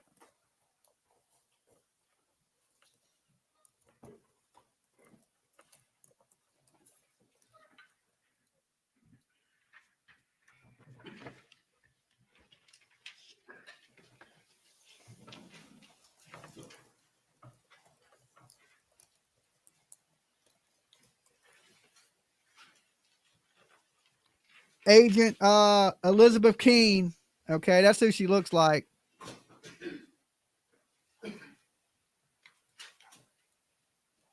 Let me find a picture of Agent Keene. I think when we left off with our last fact witnesses before we moved into the expert witnesses, where we were at is that the team had found Quinton, right? Yes, And that was what day? that was on November 18th. Okay. In the days following November 18th, was the defendant? Don't she look like her? interviewed- Look, if she had blonde hair, and some of Yes, the she shows was. she has blonde hair, but look at Before we get Agent to that, Keen, I and then wanna look at her. ask kind of a few Don't miscellaneous they look questions. alike? They look just alike. The first is a question about venue, and I may have hit this, but I just want to make sure. Have you reviewed the indictment in this case? Yes, I have. Have you seen that it alleges a number of false statements on a number of different dates? Yes, it does. Are you aware of all of those statements and where they were made? Yes. Blacklist, Were they yeah. all made in Chatham County? Yes, they were. It's for every false statement charged in the indictment. Correct, yes. That's her sister. There has been an exhibit admitted into evidence. And they both as FBI agents. States Exhibit 62, Circle K footage. Yes, sir. And which one of the two trips that night would that footage have been from, the first or the second? It's her first trip that night. Now, have you reviewed? You spoke to that Agent footage? Keen Yes, I at have. Chromicon? And is it fair to say that it includes a bunch of different camera angles? Yes. Is there a camera angle in which you can tell exactly what it is that she purchases? Yes, there is. And how is it that you can see exactly what it is that she purchases during that? Yeah. So it faces, the camera angle faces the register as well as what is being rung up by the cashier. So you're actually seeing the receipt as it's actively being run up. I'd like to display for you the portion of States Exhibit 63 that I think you're talking about.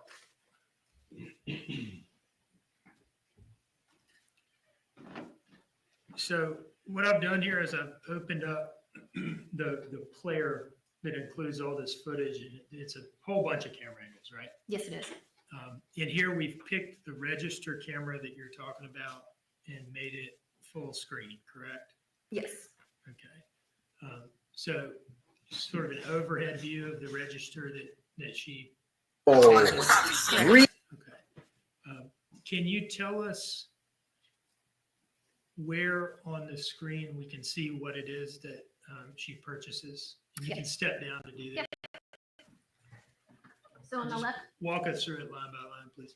on the left side of the screen, you see like an itemized list of what's occurring with the register, as well as a quantity. So our targets are right here. We have a natural light 25-ounce can. The quantity's changed to 2 cans. And then we have the cigarillos green, quantity changed to 2. And then, the driver's license scanned, and that's the transaction for Leilani's purchase that night. Can you tell us where we are in the timestamp here? So the timestamp that we're paused at right now is 10:29 p.m. on the 4th of October. And I'm gonna hit play from here and we'll just watch the transaction, okay? Okay.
I believe she asked for Rellos or cigarillos.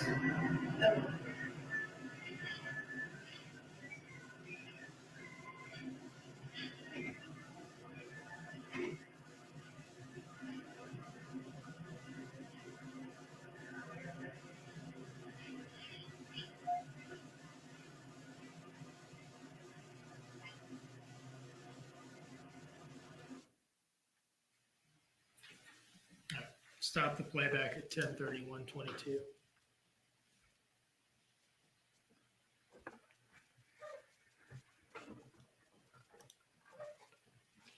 Now, moving on to another miscellaneous item.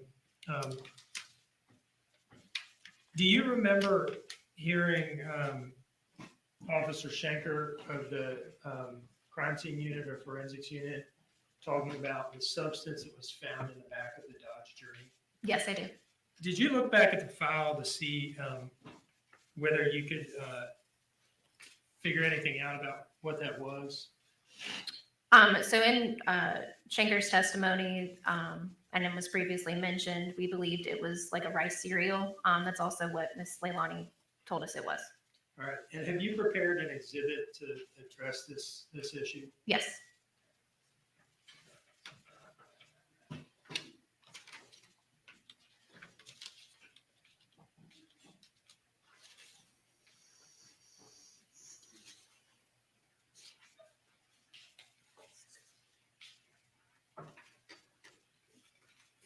I'd like to approach with what I've marked as State's Exhibit 94A and 94B. Okay.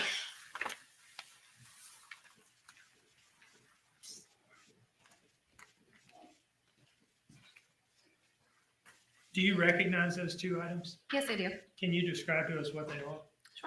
94A is going to be a PowerPoint of what 94B's printout is. It's a collection of photographs with the rice cereal. Okay. So 94A is the disc, 94B is the printout of that. Yes. All right. I would introduce this in as 94A and B. No objection, Your Honor. 94A are admitted without objection.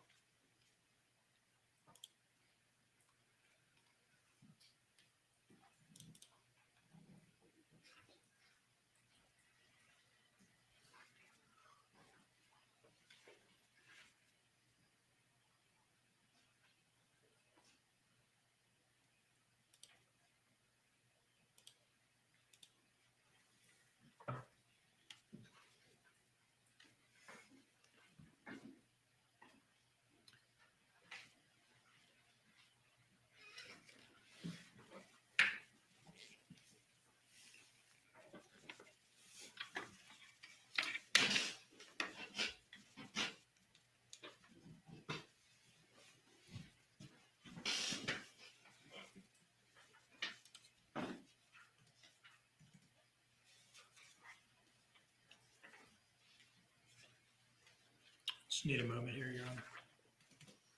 Definitely. If you just came in, smash that like button. Let's see if we can get me to 2,000 likes today. We can do it, guys. Let me know when we hit that 2K. What are we at right now? Bam. I'm watching you.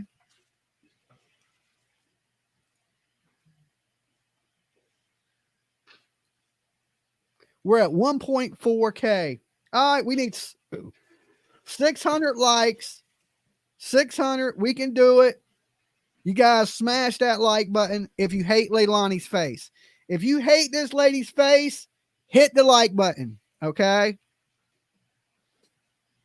We're at 1.5. If you hate this lady's face, hit the like button. Let's see how many people hate her face today. All right. If you hate Leilani's face, hit the like. So I hold you in contempt. Haunted housewife. All right.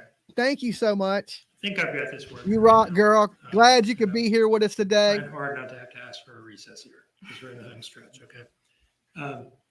What is this first slide here show? So this is Hey, a Lisa. photograph of the back of the Dodge Journey that was taken on 10/6, and it's kind of just displaying the rice Let me cereal. look. Let me in the look. back of the vehicle. Appears to be pretty evenly and widely distributed. Yes, it is everywhere.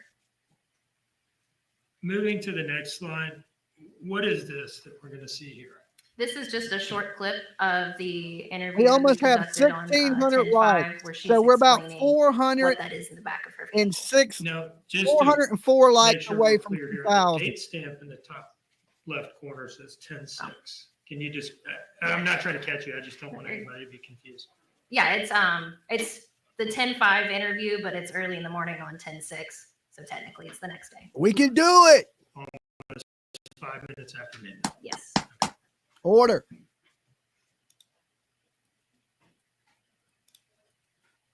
Thank you, Abby, Lindsay. Hey, OG.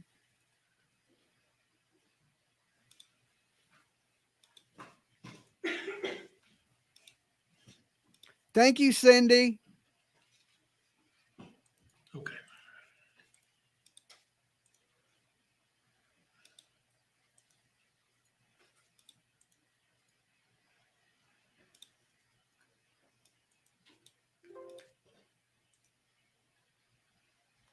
You think she put that? That maybe you may be right. The Hatter's Madness to cover fluid. She sprayed the baby cereal all over the car.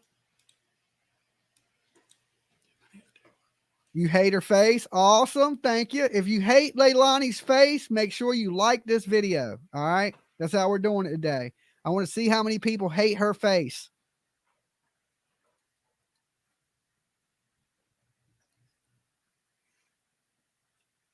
Like sawdust. Yeah, exactly. Yeah, like cat litter. Suck up the liquids.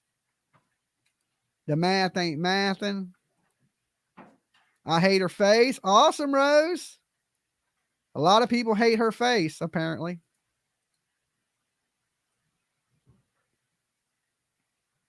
So y'all think she purposely put the rice all over the car to suck up bodily fluids. You could be right. You guys could absolutely be right.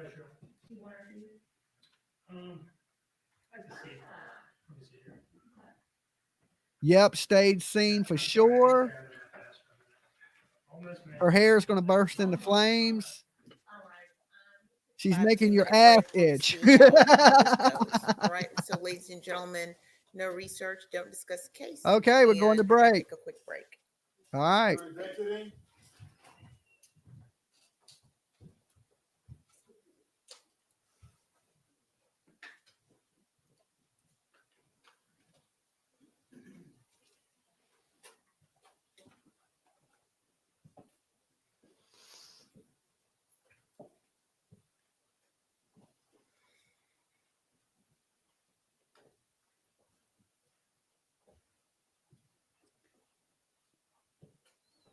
Court's now in recess for a few minutes.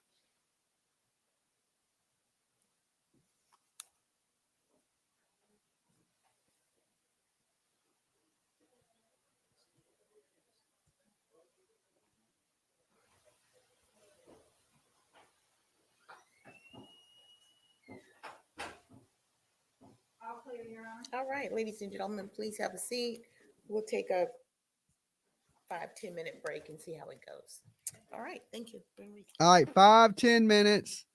So let me pull this over here, mention this to you guys that may just be tuning in. As you know, there are people talking about suing Dolly Vision for our opinion of a missing kid case. So we have started a missile defense fund for these people that are firing missiles at us. And right now we have raised $1,625 in the last few days. Thank you guys so much. There's been 89 donations. And the last person, let me refresh it just in case. The last person to donate was Deb S, I believe. All right, hold on. Yeah, it's right here. Deb S donated $50. Thank you, Deb. And I just want to read this to you. Dolly Vision, fight for free speech for everyone. We are reaching out to seek your support for Dolly Vision, fight for freedom of speech. In a world where open dialogue is increasingly at risk, Dolly Vision stands as a beacon, ensuring that everyone has the right to express their ideas without fear. Your generous donation will help us continue our mission to defend free speech for all. providing a platform for voices that may otherwise go unheard. Every contribution, big or small, strengthens our ability to hold this fundamental right. All right. So thank you guys, everybody, if you're sharing it, if you're liking it, and if you have a buck or two extra in your couch cushion or your car console, make sure you drop it into this fund right here. The link is pinned at the top. And this is going to help us defend against these people that are making threats towards Sue and Dolly. Once again, they have named me in more exhibits in this lawsuit that I believe comes without.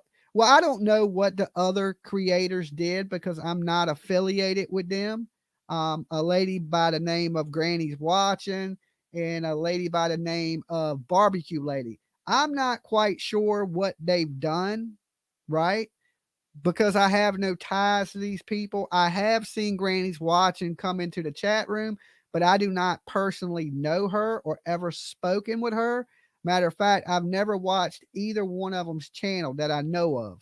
I may have watched Granny's Watching before. I think she's the lady that wears the glasses. I'm not quite sure. But either way, we don't have no involvement in any of that that's going on in their channels. No parts of it. Okay. So I have no clue to what they may or may have done. Okay. I'm not here to defend them or speak on them because I don't know.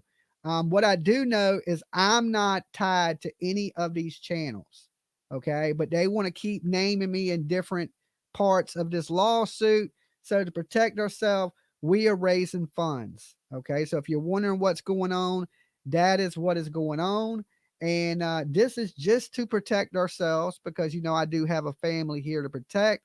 Barbecue Lady, I hear, is a TikTok person. Well, one, I don't know anything about TikTok. I do have a TikTok, but I never, ever use it. So I don't know. And you know me, I don't speak too highly of TikTokers. I think they're a younger crowd that has no clue to what the hell is going on in this world. I believe older sleuths are here on YouTube. So I have no clue. I also hate her face. Okay, Brooklyn. So apparently they probably are not saying the best things. But either way, we are not affiliated with those channels. I don't speak for them channels. They don't speak for me. And like I said, we're raising these funds to defend ourselves just in case they're talking about firing shots at us. We don't know if they are. Dolly, I sent you a Cash App. It's not much, but I hope it helps. JJJ Johnson. Thank you. Thank you so much. Listen, every little bit helps. It adds up. Like we wouldn't be at 1,625 if it wasn't for people giving. Barbecue is from TikTok, says Huntress. We wouldn't be at that amount if it wasn't for people giving little small donations. Now, if you don't have it, don't worry about it. We're going to be doing this over a course of however long it takes us to defend ourselves, to hire a defamation attorney if it comes to that, right? So we just want to protect ourselves, and that's what this is about. So not to preach at you and drive you crazy with it, but if you can help, make sure you do. It goes to a good cause, defending a family, right? That all we've done is try to help another family. That's it. So for our good deeds, now we have to worry and pay the price about what may come from trying to be decent, good human beings. Okay. So we want to be able to continue to say what we want to say because we believe in freedom of speech here. Definitely. And that should not be hindered because somebody are mad about our opinions or that our opinions don't line with everybody else's. Okay. So they're forcing people's hands to either shut up or join their team, which we don't join anybody's team, right? That's why I can tell you now, this whole enterprise thing to me is a joke on my part because I am one of those YouTubers that say constantly, I don't mess with other YouTubers. Guys cannot be trusted. A lot of y'all slither through the grass like snakes. Okay. So Nina, thank you so much, Nina. Right. And it don't have to be much, just what you can give if you can. We don't expect you to go broke trying to help us. Right. But thank you for everybody and big virtual hugs. I try to say this at every break because it is important to us. You guys are important, and it's important that we have these rights and none of these rights are taken away from not only me, right, but from them also. People on their side have said a lot of negative things about me, right, that I could file lawsuits for. But I believe in this world, you have the right to give your opinions. I believe you have that right. And I wouldn't want to take that right away from them, just like I don't want that right to be taken away from us. And not only just, they don't want creators to say certain things, they don't want people in our chat room saying certain things. So not only they're trying to take away the voice of me, but the voice of people in the chat room, right? So that's why you should stand with me on this, because maybe they do, maybe they don't, maybe they're successful, maybe they ain't. I mean, I don't know. I don't want to be involved in it. I think it's really just a big YouTube pissing contest. And I'm not really big on a pissing contest because it's windy out there. Remember, if you get in a pissing contest on a windy day, you're liable to piss on yourself. Okay. And Dolly don't want to pee on his leg. I don't want to do that. So I hope we stand united in this. And if you can help me, that you do. All right. And I really do appreciate it. And we want to be able to bring you our honest opinions all the time. Not some of the times when people are happy with them, but all the times. Okay.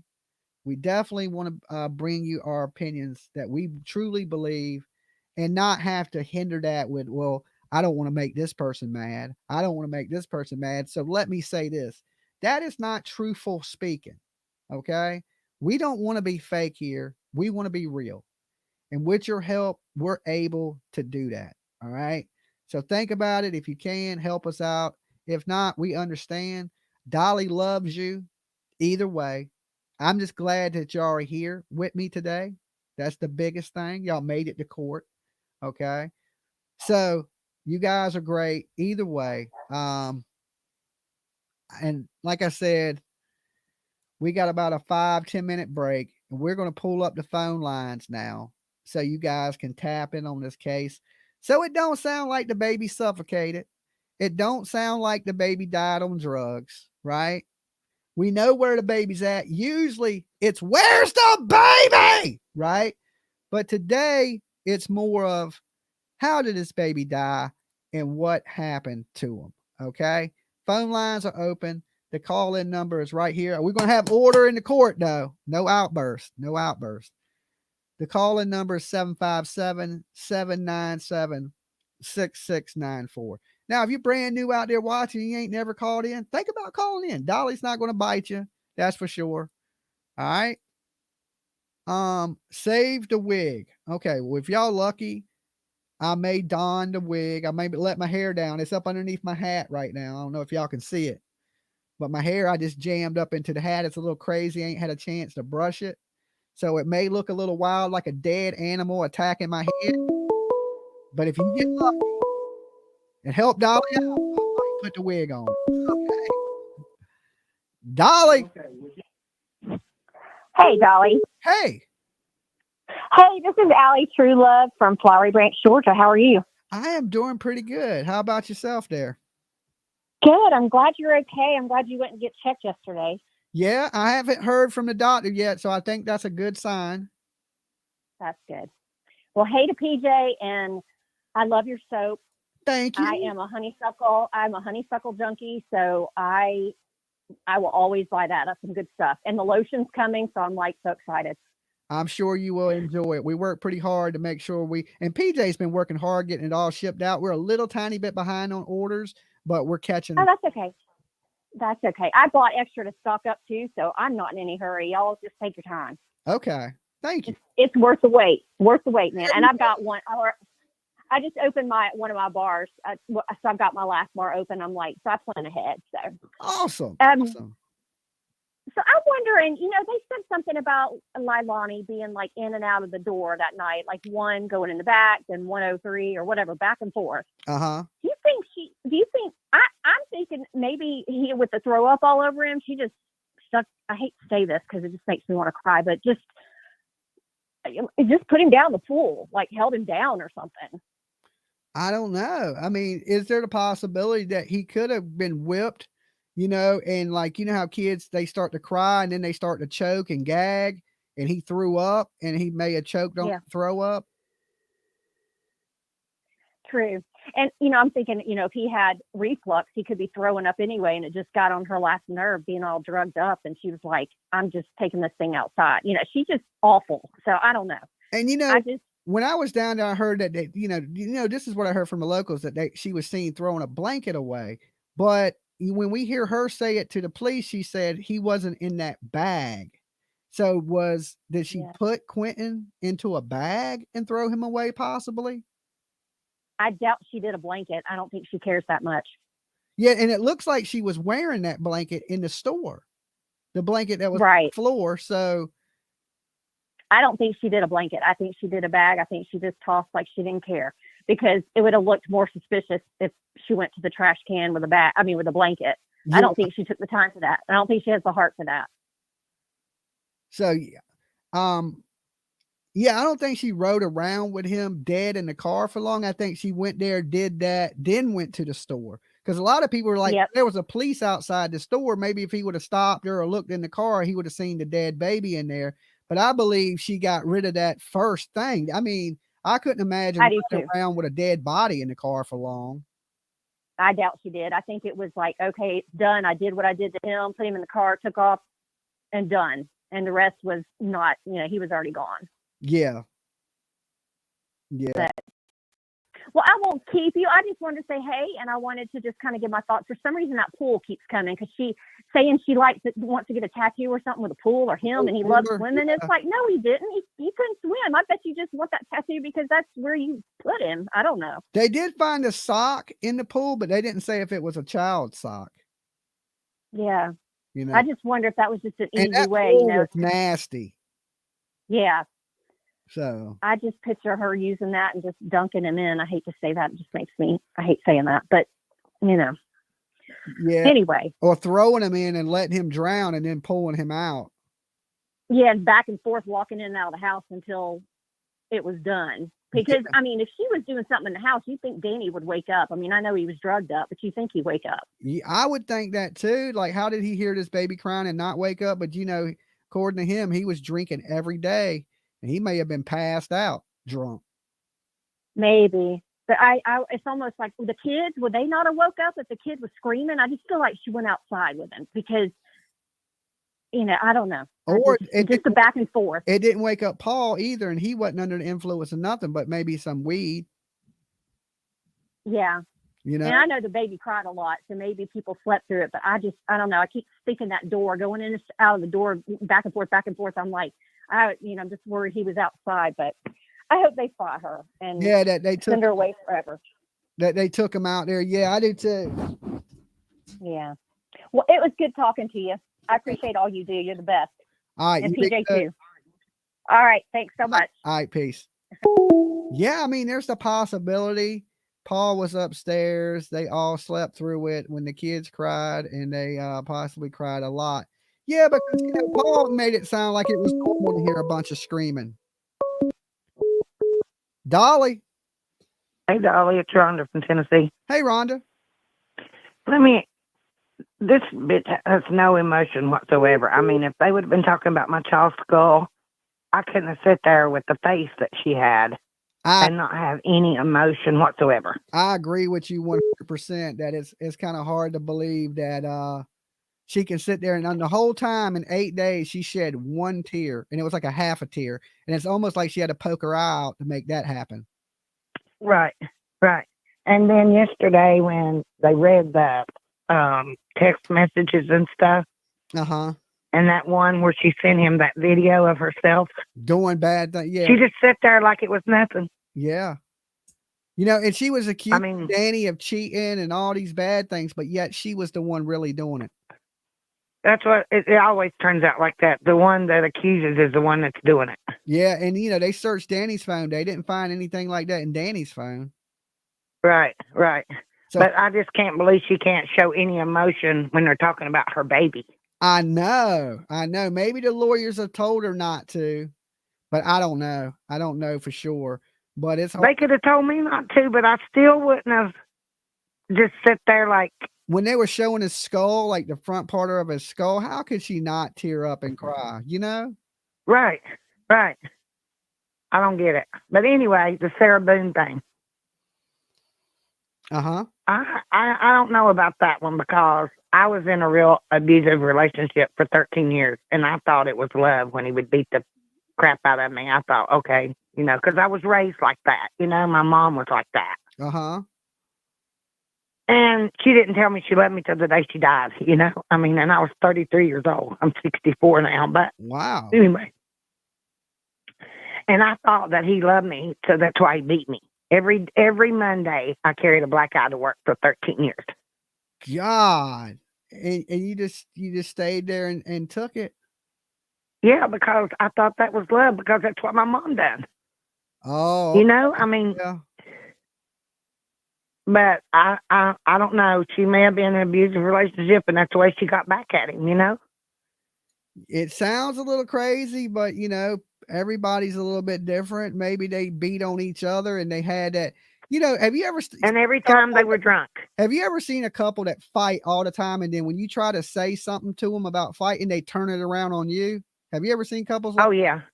You know? Yeah. Like what Well, see, my ex-husband drank all the time. Okay. I mean, beer, but he drank all the time.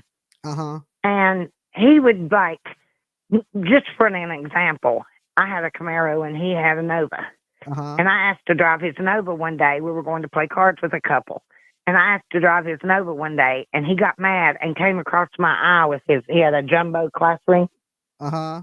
You know, and he came across my eye and hit that bone and my eye was black within no time. I couldn't even get back. I kept steak in the freezer so I could hold it on my eye before it got so bad. Wow. That's horrible to even hear. Yeah, I'm so glad. And I look in the obituaries every day to see if he's dead so I can go make sure. Moving on to the next slide. Okay, we're back. So look, I'm not to cut This is just a more You clear did good. view You're that fine. Officer Shanker took photograph. All right, that he bye, took Dolly. that night. Bye. And again, you're seeing the bar area and those two images of rice cereal, or two containers of rice cereal. The next slide, what have we done here? Just zoomed in on that one? Correct. Okay. And then the final slide, what is this? This is just a Google image of what we were previously looking at. Okay. Gerber cereal for baby rice type? Yes. Okay. So those two canisters were out there on the tiki bar when police first arrived. Correct. And the defendant had told you she took them inside like a month ago. Yes. Thank you, Teresa. I just got your donation. It says, hope this helps. Let me give it a little Any like. reason Thank you so you much. love that those You things rock. be outside? Objection, Your Honor, calls for speculation. No further questions on this exhibit.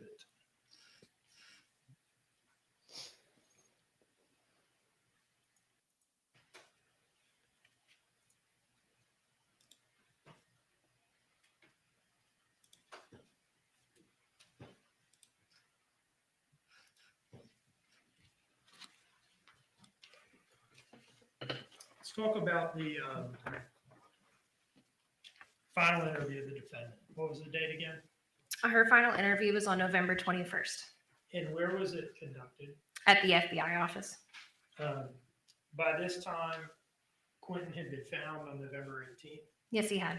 And at this point, had you taken out warrants, at the time of this November 21 interview, had you taken out warrants for the arrest of the defendant? Yes, I did. Now, were y'all bringing her in there in part at least to notify her that the remains had been discovered? Yes.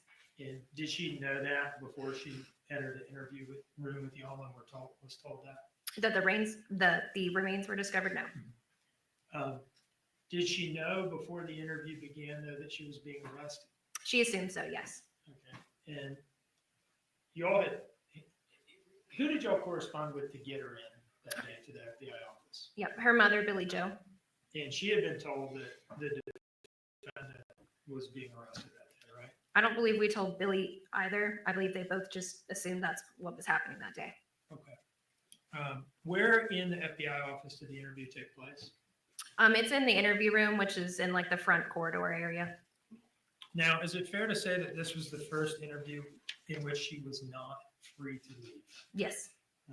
It was in police custody at this point. Yes, she was. Given that, did you all, at the outset of the interview, advise her of her Miranda rights? Yes.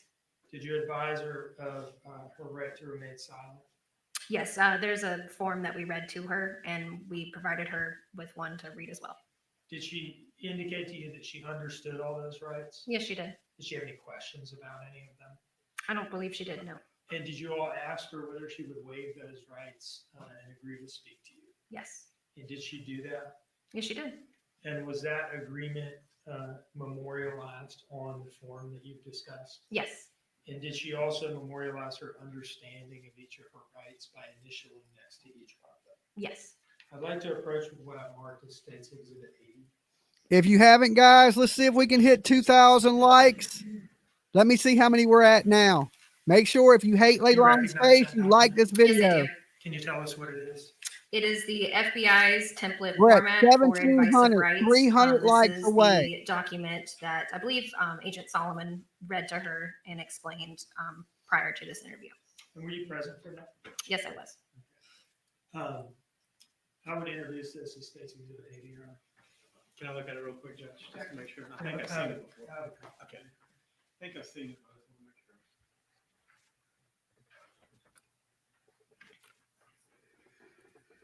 No objection, Your Honor. All right, 80 is admitted. Now, how long roughly was this interview in its entirety? Almost 3 hours. Not going to watch the whole thing. No. Okay. Did it, like some of the other interviews we've heard about, start with this kind of long period of rapport building? Yes, it did. And eventually, did you all get into the substance of that? Yes. Have we prepared a disc containing a few excerpts from this interview? Yes. And do those excerpts capture essentially what her story was for that day? Yes, it does. I'd like to approach with what I've marked as State's Exhibit 81.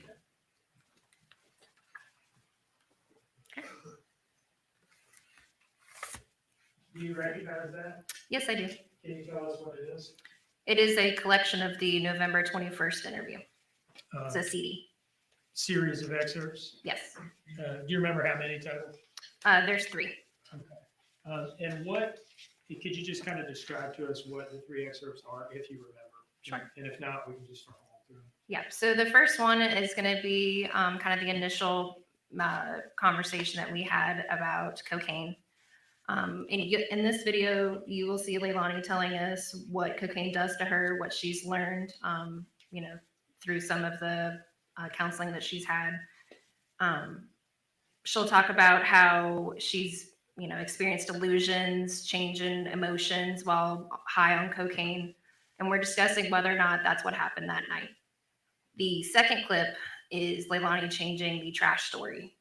She's talking about how there's now 2 bags of trash, and we're discussing whether or not Quinton was in one of those bags of trash. The third clip is us confronting Leilani on how many stories she's told us over the last 2 months and why she told these stories. Now, what was kind of her core claim on this day about what she remembered about the Azalea trip and the time period leading up to it? What was she saying to you on this day? The majority of the time, she's saying that she doesn't remember the Azalea trip. She only remembers returning home, specifically going over the railroad tracks right before she gets to her residence. There's also other times where she says specifically that she was throwing away just trash, shrimp pasta, while at Azalea. Did this claim that she was making to you about just not remembering anything from like 11 something to when she was driving home from Azalea sometime around 1:20 onward in the morning, did this to you conflict with things she had told you before? Yes, and in the same interview. Okay. Do the clips on this disc fairly and accurately depict the portions of this interview that you're describing? Yes, they do. Other than it being excerpts cut out of a larger file. Has it been altered or modified in any way that you know of? No. Your Honor, I would introduce this as State's Exhibit 81. Judge, can we approach on this exhibit real quick? I just Yes. wanna Put something on the record. All right, little break right here while they sidebar it to the judge.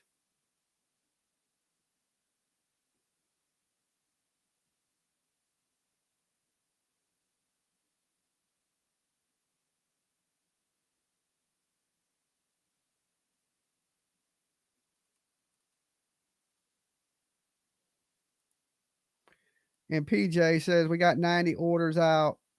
If you ordered a shirt or something, it has to wait for me to print it. So usually as soon as PJ tells me to print the shirts, she gives me a list. I print them up all at the same time.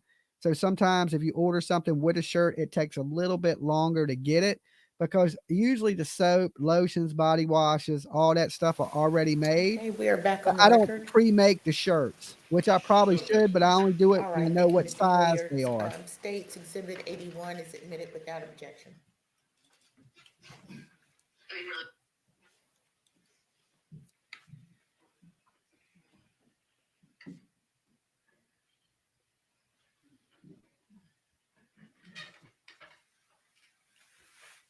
Before I hit play, where are you in here?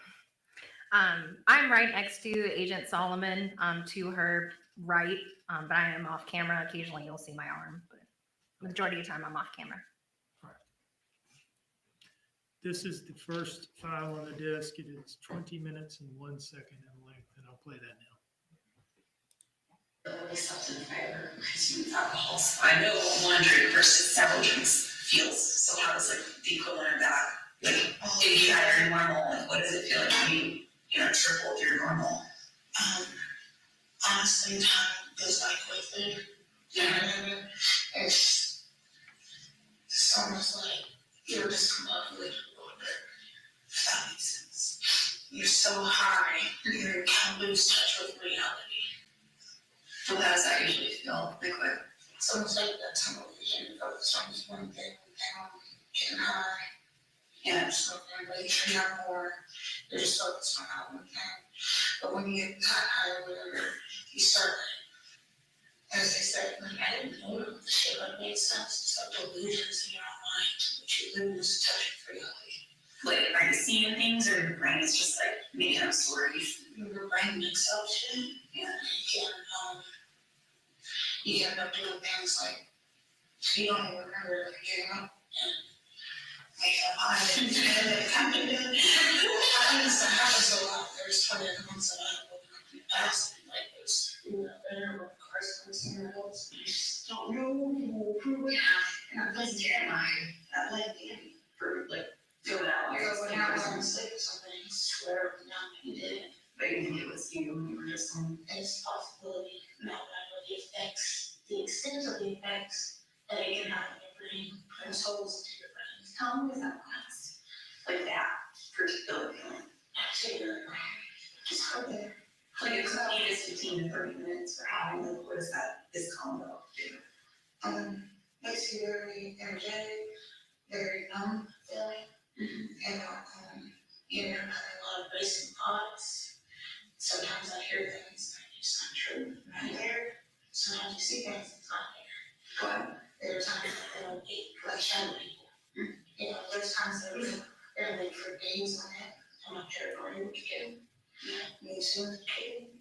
And honestly, I even tell you half the shit I said. Y'all as loud as I can get it, people. Said, you know, during those times, it's like it's all a mixture of things. So I can't tell you what was going on. Will it come back later, or is it just like it's almost like a dream? You might get bits and pieces here and there, but you never get the whole thing at the time. So it's not like a dream where you were kind of over there. Yeah, you get bits and pieces in here, and then you never get the full. This, you know, not sometimes someone's like, you did this, and I'm like, no, I didn't. Yeah. Same thing happened, you get so high. So I was like, you just don't know. It's almost like the light is on. Mm-hmm. You know what it's on. You're not out about it. Yeah. So like in hindsight, now you think that's what happened? I think it's a possibility. So I was still crying when somebody mentioned that, some people get so high that their brain kind of just shuts down. Yeah. Yeah. Because I'm not lost in the sand and just start crying and she was just what's wrong. And I was just like, I just don't know what to think anymore. And eventually just go up to things that I was even before it was happening. Yeah. Yeah. Cause I mean, it sounds like at least by like 1:30, you were pretty, at least learn to drive safely, you know, and all that. So kind of been for very long if you did consider it like that, right? They say that it was lost between up to an hour to 2 hours. If you can move and function like you're home, you know, in your head at home, but you're not. Yeah. Yeah. So by the time like it then you kind of come out, your memories get more clear and you know, remember talking and you know, operating a car and going to different places. It's kind of click back in.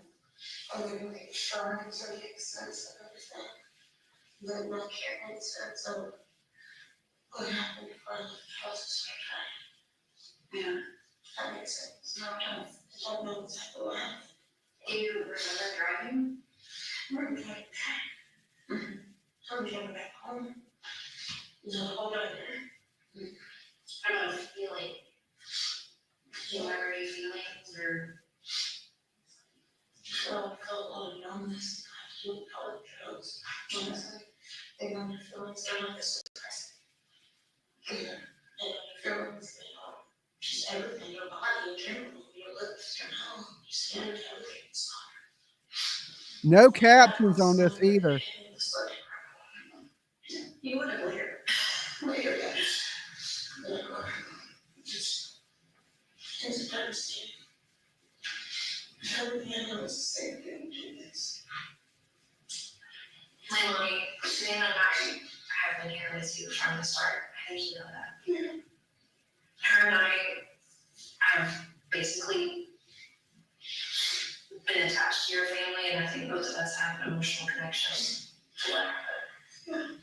And everyone right here wants to know what happened. Just one budget problem. Let's go. Let's go. And I talk about it and I'm starting to pieces together for that, you know? Yeah. You know, and so like I don't know how fucked up I was. I just wanted to think like something like that. Things happen. None of us were in that position, none of us are now.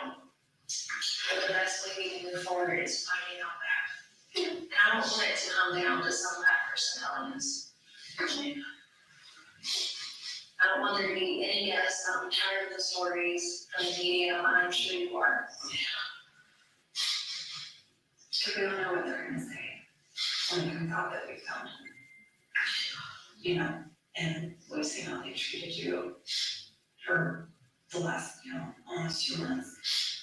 And without your side of the story, it's going to be whatever they want to say. I don't remember hurting him at all. I don't remember taking him. I didn't do anything like this. She's never coming back. I remember coming home. Like I wanted him in the morning. And so I went back in bed. So it was like everything was just normal. I don't know way home and I didn't understand exactly what I was in the car.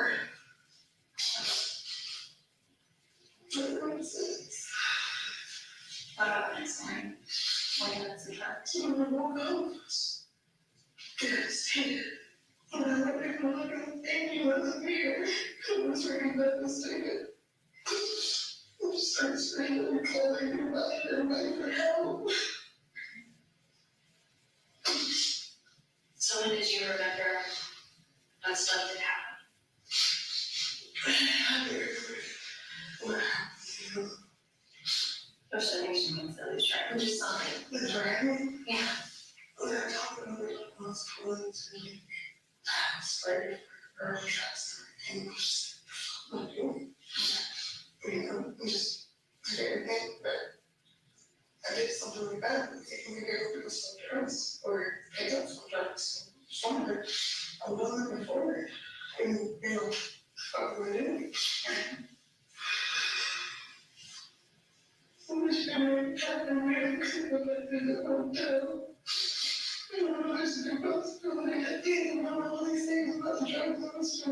You can't make out nothing she's saying when she's crying.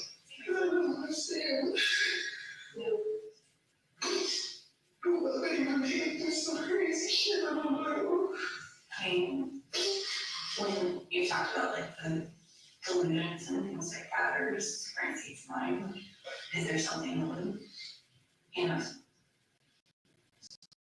things that I'm not supposed to be, you know, or like demanding some attention, you know, is there something that? He was a good baby. Yeah. When I was trying to lay down, he would sit there, watch my sleep. Yeah. Was that ever annoying or just kind of really distracting? It's cute, honestly. So I'm actually seeing the good stuff. We would sit there and laugh about it, trying to stay up this night, sleeping and jump out. You know, I'd be there, but whatever. I mean, I have 2 cats and I'm raising together. I can't imagine 3 children and the stress of everything that happened that night. Because he understands their kind of story. Yeah. So I love him so much. Like I was saying, sometimes when people are on drugs, when they realize they're not there, they'll say they're drugs. And they just call them that. I believe. It's a hard thing to come to terms with, you know. I think that the. I don't know. I don't know. What happened?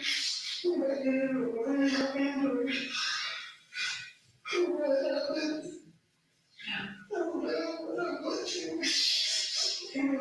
I was like, when we called y'all up. Yeah. That's how much we wanted to figure it out.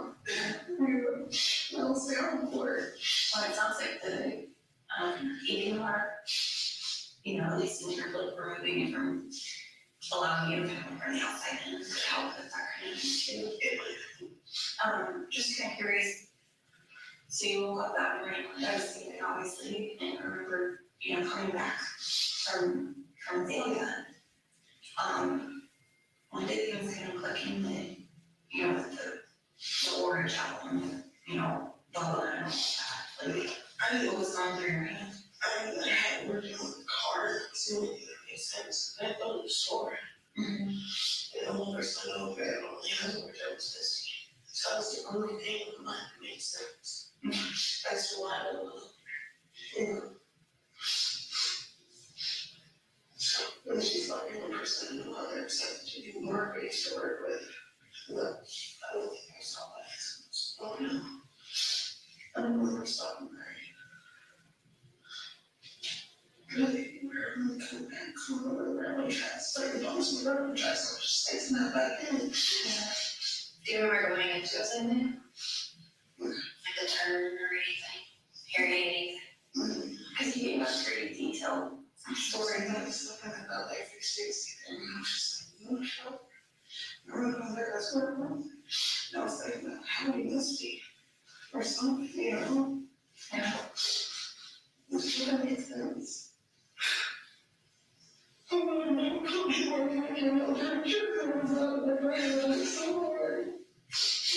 I was picture like I had to try to remember James in the habit and I don't because they say so things can come out of dreams. And I just don't remember dreams. You remember the dreams or anything like that, you don't understand it. What do you think people are going to say when it comes out that we tell them? Horrible mother. I'm trying to show him. God knows exactly what I'm saying. What can you say to that? I can't know what to do. It's not that I was planned out. It's not like I wanted to.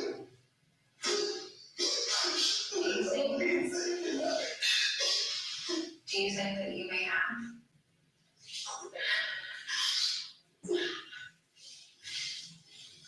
But anyway, things weren't playing out, and like you said, you worked really hard the last, month and a half to get clean and recognize safe coping with presence and that kind of thing. But,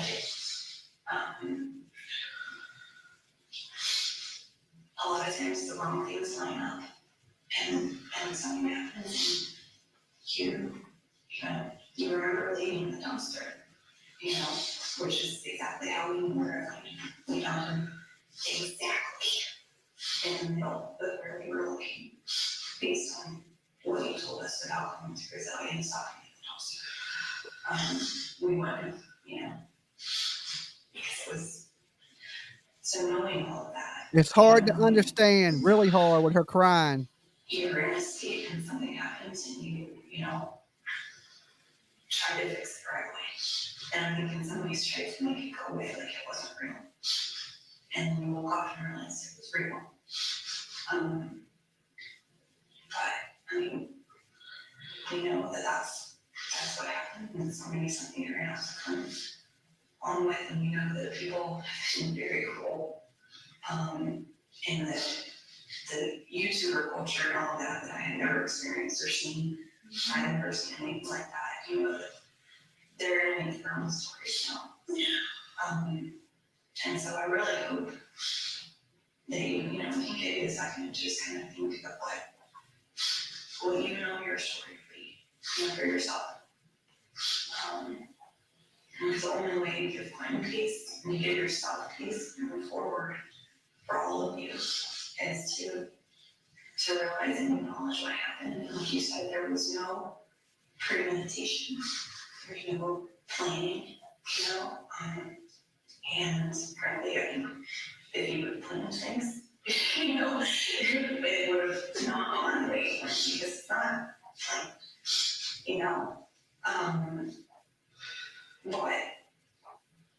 but your actions from that night are what brought us all here. And again, because we remember the trips to the dumpster is how we found, again, from head to toe, we found. So I really want you to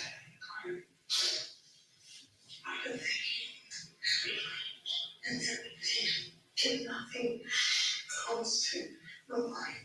Sylvie, you're right. It don't matter if we can understand her because it's all live.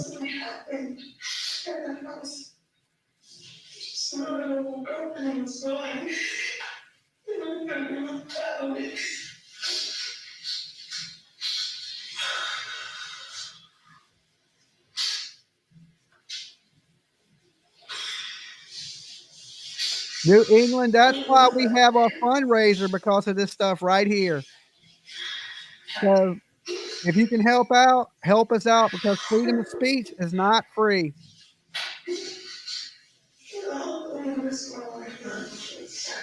I'm glad the news is covering it too. I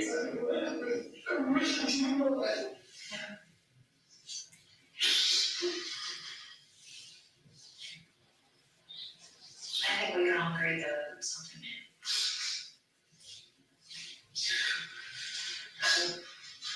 We can figure out what happened. There's a lot of reasons for people right now. Trying to offer science on that. We're gonna see what they have to say. I really don't think that you wanted this to happen. There's a long way. And there's still your reason. And even when he's not here, he's still your reason. All three of them. And right now, the reason for Quentin, that I think we all want to be. This is what we know definitely happened. And now there's two of you that know that story. And hopefully Quentin's able to tell us. And we really hope that you're able to know your own truth and kind of know, your own action place, because there's no way for you to heal from it without being able to face it and see it as what it is. Like you said, it wasn't this long-term ocean's 11 paper of, harming your child. You did harm your child, and you hit him. And it's just facts, it doesn't matter.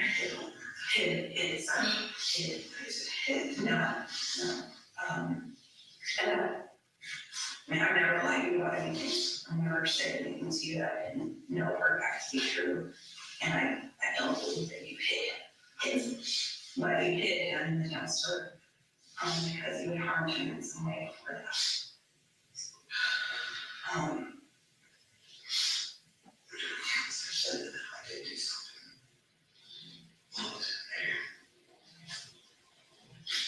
Wasn't fair. She knew that I come out. Like, how scary is it though to think that you have a scab? So how you did it?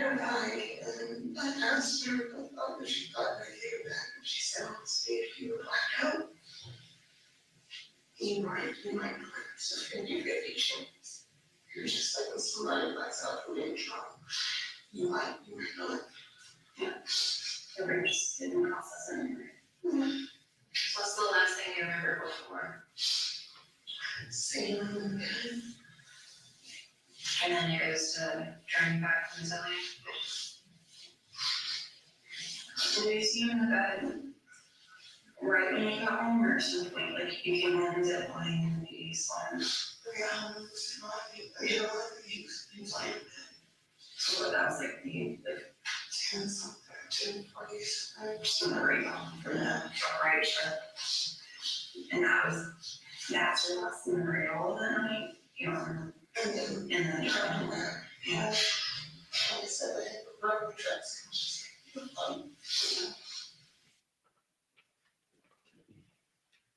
Now, at the end there, what did she arrive at ultimately for the period of time for which she was claiming a total lack of memory? She said the last thing that she remembered was looking at Quinton and then driving back from Azalea. Looking at Quinton after the park ride trip. Yes, and then blacking out and then coming back to it as she's coming back from Azalea. And what was she saying in there about what caused her to start forming memories again on the way back from Azalea? Hitting the railroad tracks. Okay, so fair to say she's claiming something like a 2-hour plus total lack of memory? Yeah, she would have gotten back from Arkwright shortly after 11, and then she gets back from Azalea around 1:30. So yes. Okay.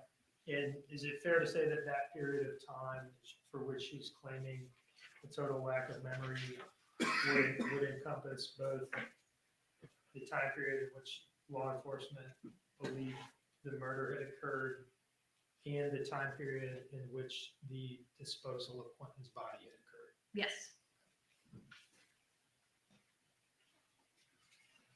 So just like the times of the crimes. Yes, it is. This next clip, what is this clip? So this is us touching on her previous statement back on 10/12, where she's describing very vividly how she threw away the trash, and we're asking her to revisit that memory that she's had, and she's telling us that there's 2 trash bags, and then you'll hear me ask specifically whether or not Quinton was in those trash bags. And does she outright deny that Quinton was in one of those trash bags? She does not. And this clip is later in time than the bit we just watched. Yes, it is. This is when y'all are kind of reminding her of her previous statements, which seem to conflict with what she's just told you about this total lack of memory. Correct. The story with Sam and Brad. There was another trash out there. Was that what Quinton was in? Before, it was like 2 minutes later. I can't remember. I remember this little thing. Anyone that was trying to get with him. Did she use a trash bag? I don't recall if I had a trash bag. I don't recall if I think from before I left the house or we were trying to.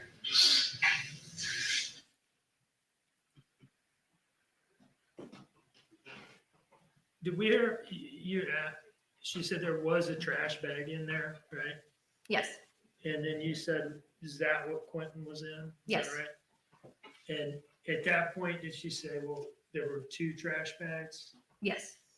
And did we hear you ask her, did you use a trash bag? Yes, I did. And by that, did you mean, did you use a trash bag to dispose of Quinton's body? Yes, And was her answer to that, I don't remember grabbing a trash bag? that was her answer. In other words, she didn't say, well, hold on, I didn't dispose of his body. She did not say that.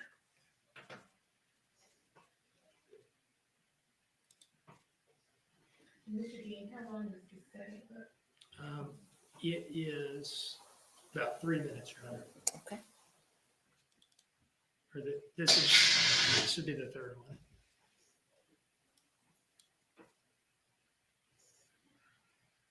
Do you remember what it is that we're going to hear in this clip, more or less?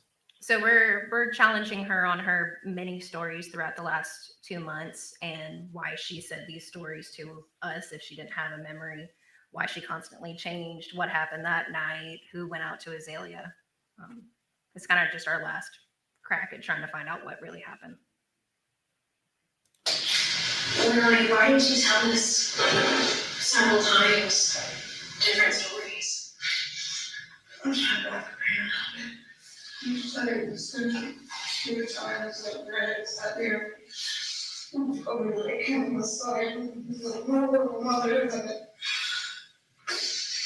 and that he watched me. I had no memory, so I know exactly where I know it was trash. Right now, I can make sense of this, and it was totally, original. And when he said there was no way to go original, I think it was the other theory. Which is, that was totally trash. We get out of the house first. Wait, okay. But we know now that trip to Azalea, Quinton was there. So go back to that scene that you made to Savannah and Brack. You remember seeing the trash bag, looking into it? I didn't look into it. Tired it was. Right. So you didn't actually look into it? The only thing I could do was display food. You were pretty restricted though.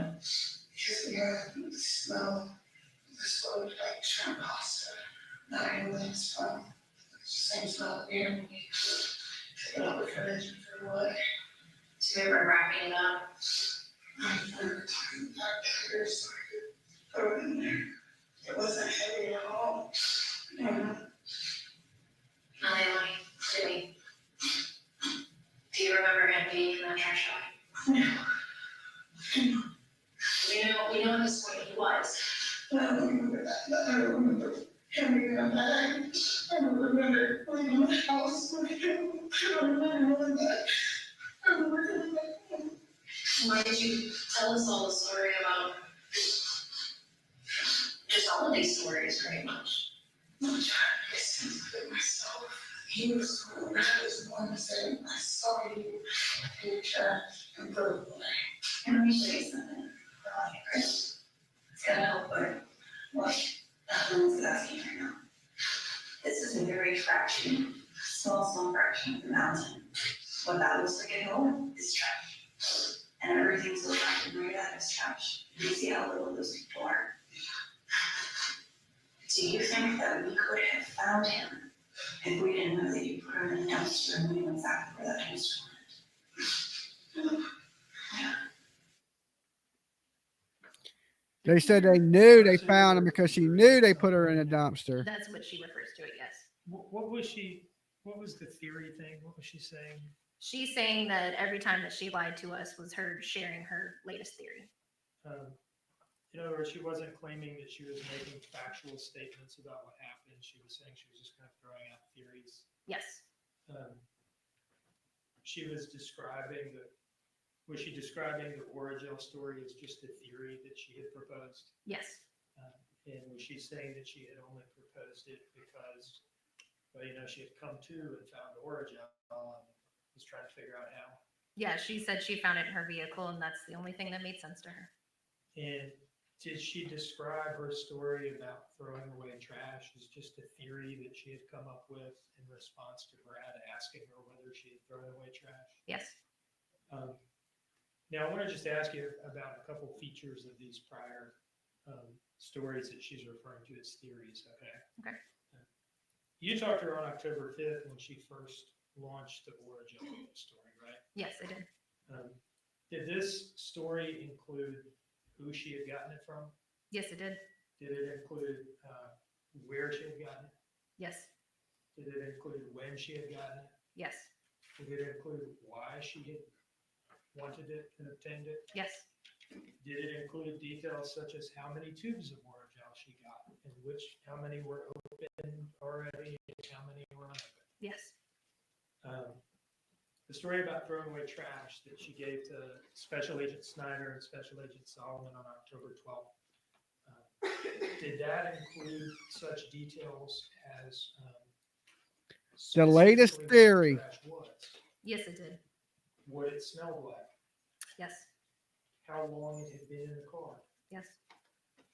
When she first registered the odor of the trash? Yes. What kind of trash bag it was? Yes. What color the ties on the trash bag were? Yes, it was a very vivid story. An admission to having looked inside the trash bag before throwing it away. Yes, she said that. An estimate of how much the trash bag weighed. Yes. And statement about the exact physical mechanics of how many hands she used to put it in the dumpster. Yes. You had either conducted those interviews or observed them prior to this interview, right? Correct. Did any of those things sound like mere theories to you at the time that she said them? No, they did not. Now, in this interview, particularly in the first bit we watched, the 20-minute bit, was she asked at some point by you, I think we can all agree that something did happen. Yes. And did she nod her head yes in response to that? Yes, she did. Was she asked, do you think you may have killed him or something to that effect? Yes. And is it the case that she was just not able to give an answer to that or just didn't really say anything? That's correct. Was she, at some point, did Special Agent Solomon say, you harmed your child and hid him, or words to that effect? Yes, she said that.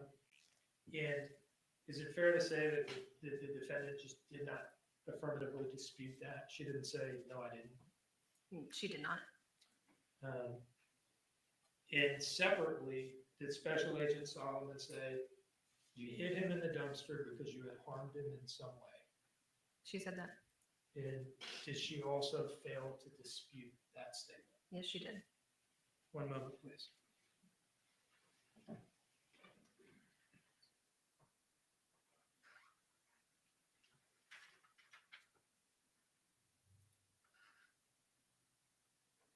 No further questions, Your Honor.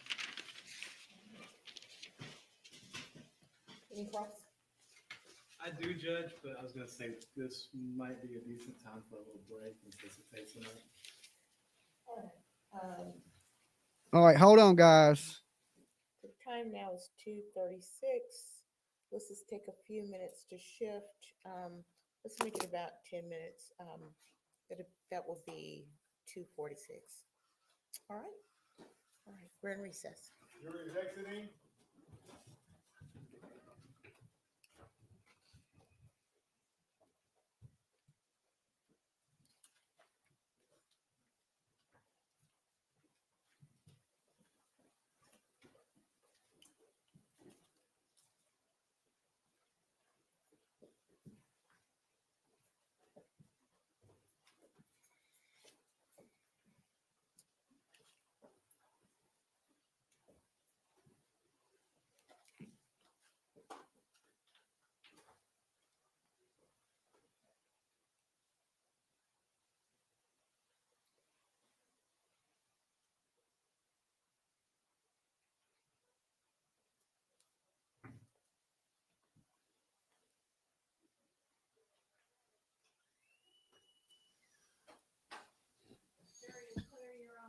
Thank you, Smith. And with that, we're in recess. We are in recess once again. Now, we didn't discuss how many breaks there would be today. Okay. So apparently there's going to be a few of them. Let me switch this channel up a little bit to this. So I'm a little bigger on the screen so I can talk to you guys. So when she's doing these interviews, she's not denying throwing the baby away. Like they were like, did you put it in a trash bag? She's not saying, no, I didn't put it in a trash bag. She's not saying any of that.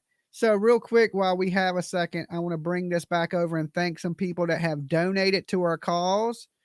Right here, we got a donate. Let me refresh it. Just make sure I don't miss anybody. We got, right here, 12 minutes ago, Free Speech. That's their name up here. And they donated $25. Let's like that real fast. Thank you so much. And that puts our total right now. We're at $1,765 towards our defense fund because, you know, they keep wanting to name me in these lawsuits because apparently freedom of speech ain't free these days. And they act like people are bullying them when they're using the legal system to bully people. All right. Granny Bassmaster. Thank you so much, Granny Bassmaster. We will not be silent. Hope it helps. Look, Granny, every little tiny bit helps. And everybody out there, it don't matter if it's $1, $2, $5, 30 cents. In the end, it all adds up. So big virtual hugs to you, Granny. You know we love you to death anyway. Cindy Lou. Damn, Cindy Lou donated $100. Best of luck. Thank you so much, Cindy Lou. You're absolutely awesome. And like I said, this is our missile defense system. Anybody comes after us, this is what we use to protect ourselves, to hire us an attorney, to defend the rights of free speech, because that's what this is a battle for me anyway. It's nothing against these people out here, right? I'm not firing shots at them. I don't really care what they're saying, but what I do care about is us, our team here, us protecting our rights. And of course, 47 minutes ago was Teresa and Deb. Okay. So you guys are absolutely the best. Thank you so much for donating to our cause. And like I said, we're going to be running this for a little while until we can afford at least have enough in the fund to get us a decent defense attorney with defamation, which is pretty much expensive. That's just the truth of it. But with that said, let's go ahead and close this. And thank you guys. Big virtual hugs. I didn't want to miss anybody or leave you out, you know, just like I don't want to miss your super chat. So I want to make sure every now and then I pull this up, thank the people while they're here. So I get a chance to thank you in person for helping our cause. I thank you. I'm sure PJ thanks you.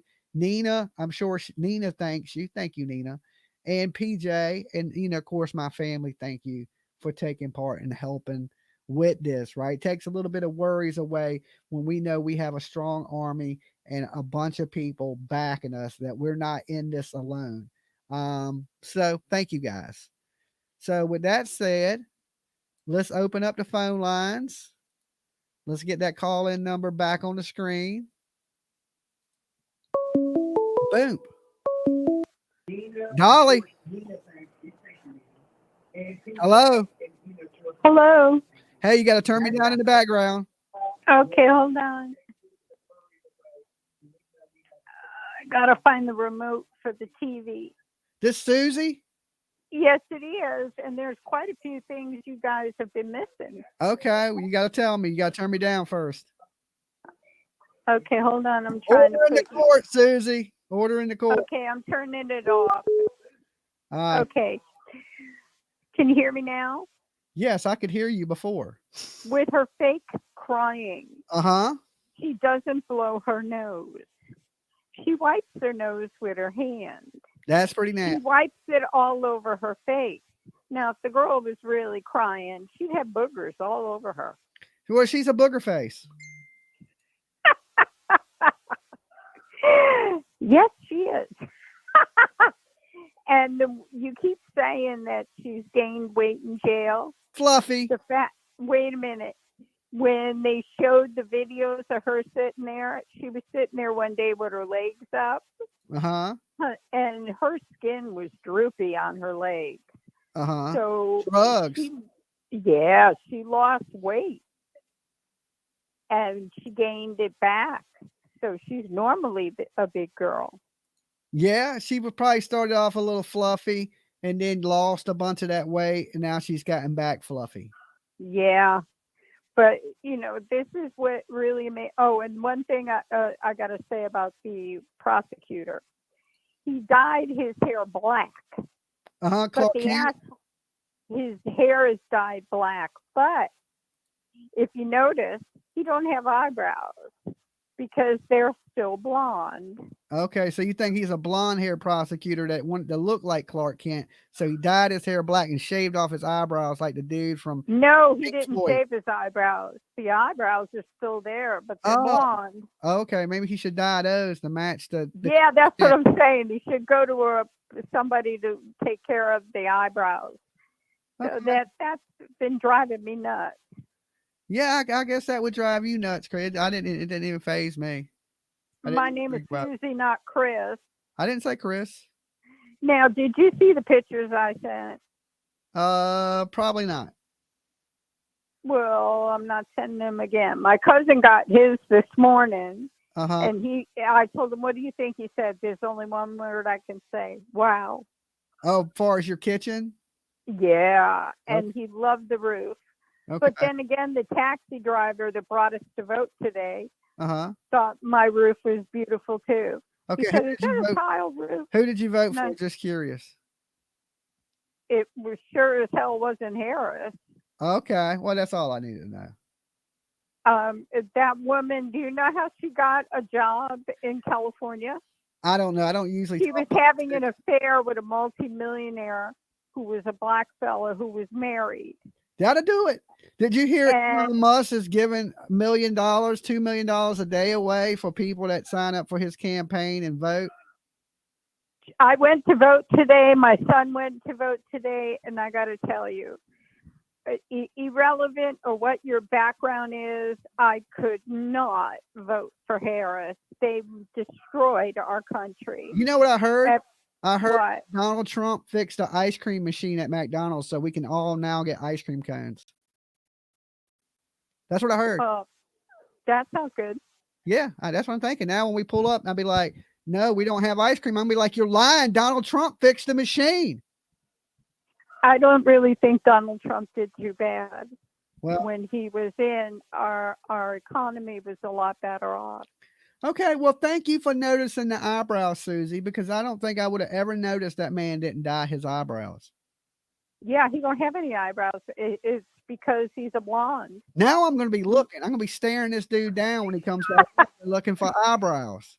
You could tell he dyed his hair black, which is kind of common for blondes. Let's ask the chat room. Let's ask the chat room. If you're going to be looking at his eyebrows when he comes back on, press 1 in the chat and like this video. Okay, I'm going to be looking now. I'm going to actually be looking. Susie, you got me on this one. You got me curious. You missed the kitchen. It was a wow. And I'm going to look at your kitchen, Susie, as soon as I get it. I'm going to tell you something. James don't normally say much, and I had to mail it to him. Okay, I will forward it to my daughter because she hates everything. And if she likes it, we'll know it's good. I'm going to tell you. He said it was a wow. Oh, wow. And normally, and he's 80-something years old. Okay. And I said, "Are you kidding?" How do you know he didn't say, wow, he's alive? I'm still alive. How you know that wow wasn't for him breathing? Because he was saying, I'm looking at the pictures right now, and I only could tell you they were wow. Oh, okay. Well, cool. And I said, "Do you really like it?" He said, "Susie, it was amazing." So, well, what about my cabinet, Susie? I haven't seen yours, and my kitchen's as big as a house, honey. Oh well, I got a little kitchen with little cabinets. And I sent you a picture of the front of my house and my new roof, and my house is pretty big. Okay, well, everybody's not 4,000, Susie. It's only 4,000 square feet. You know, we got this campaign for my legal fund that you could donate to with your rich ass, Susie. Oh, I See don't what I want to hear this now. This is You what got I new do, cabinets. sweetheart. You got Wait a new minute. cabinets. That was refacing. It's different. Oh, okay. They just refaced. All right, I'm gonna let Oh, you it's slide it. beautiful. I I thought got new doors. I thought she new- was rich for a minute, and all you did was reface. Okay, Uh-huh. that's what a lot No, of no. ugly women do is reface. This is what you do. You go to Stockpile and you buy stock In the pile. and Stockpile. Okay, like pile, And like you- Gomer pile. If you get really smart, I'm not going to help you. Okay, Stock- help me, Susie. Help me. I may need cabinets one day. Stockpile. All right. Well, it wasn't that cheap, sweetheart. But anyway, you buy some stock. I would get things like AMAT. And, I would get U.S. Steel, and anyway, you could buy $5. You could buy $2. You could buy part of a stock until you build it up. Okay. And that is how I pay for my roof. Oh, okay. So buying stocks. Do you know any good stocks to get, Susie? Oh, I do really good in the stock market, sweetie. Do you? I was a business major before I became a legal studies major in university, but I was business before that. Okay. Well, we're gonna have to talk later to court that, Susie. I appreciate you calling. Yeah, And no, so, you Mr. don't. I know I don't, but we still love you, Susie. Yeah, Okay, you is the didn't state look ready at my to proceed? I will photos. look. I will look. Damn it. Yeah, sure. Okay. Bye, Susie. Bye. All right, that's Susie. Susie's been calling for years. I'm her only friend. Okay.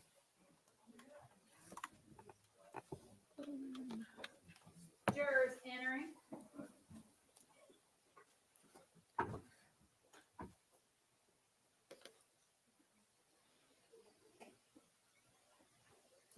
Look at her smiling. She over there eyeing one of the dudes, hoping he'll blinking her eyes at him. Don't be flirting, Leilani.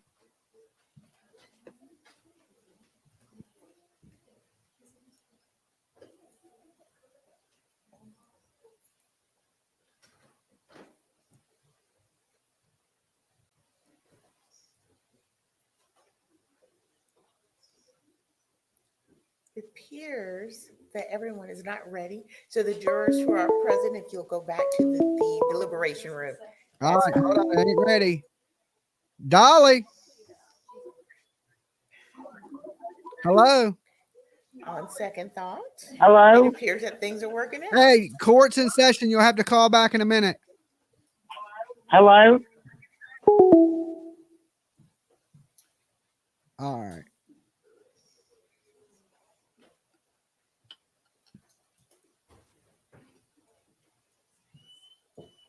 All right, let's look at this dude's eyebrows. All right, excellent. Tammy Stokes has her eyebrows. She's always happy and smiling. What a lovely judge, okay? Leilani's lucky to have such a nice judge. Do y'all want to change the order? Yes. I could tell that was going to be a thing. Everybody, please have a seat.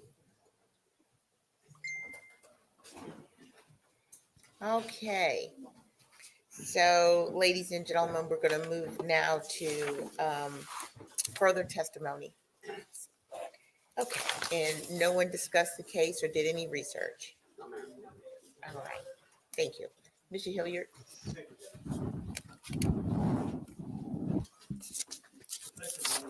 First time I really had a chance to speak to me, so I'm going to go way back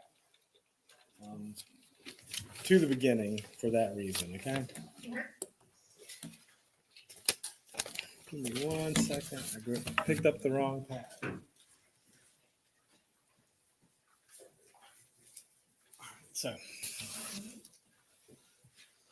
So you arrived on scene at 10:30 on October 5th, correct? No, after 12. After 12? Okay. And how long were you on scene on October 5th? On scene, probably about an hour. All right. And at what point in time did you take Miss Simon, Mr. Youngkin, and Mr. Simon over to the precinct that day? I asked one of the patrol officers and some of the detectives to have them transported probably within that hour. So probably around 1 o'clock then, but just trying to get a general idea. Yes, So on October 5th, around 1 o'clock, all three of them went over to, I guess it's the police. the precinct? headquarters. Yeah. Yes, sir. And how long were they there on October 5th? Until about 2 a.m. the following day. So about 13 hours, right? Yes, sir. And over the course of the trial, we've seen a number of interviews during this time, correct? Yes, sir. And during that time, you were also speaking with, I'm going to assume, I'm not trying to put words in your mouth, you're speaking with Miss Simon, Mr. Youngkin, and Mr. Simon, as well as others at the time, but those were the three main ones, right? That our team spoke with, yes. Yes. Okay.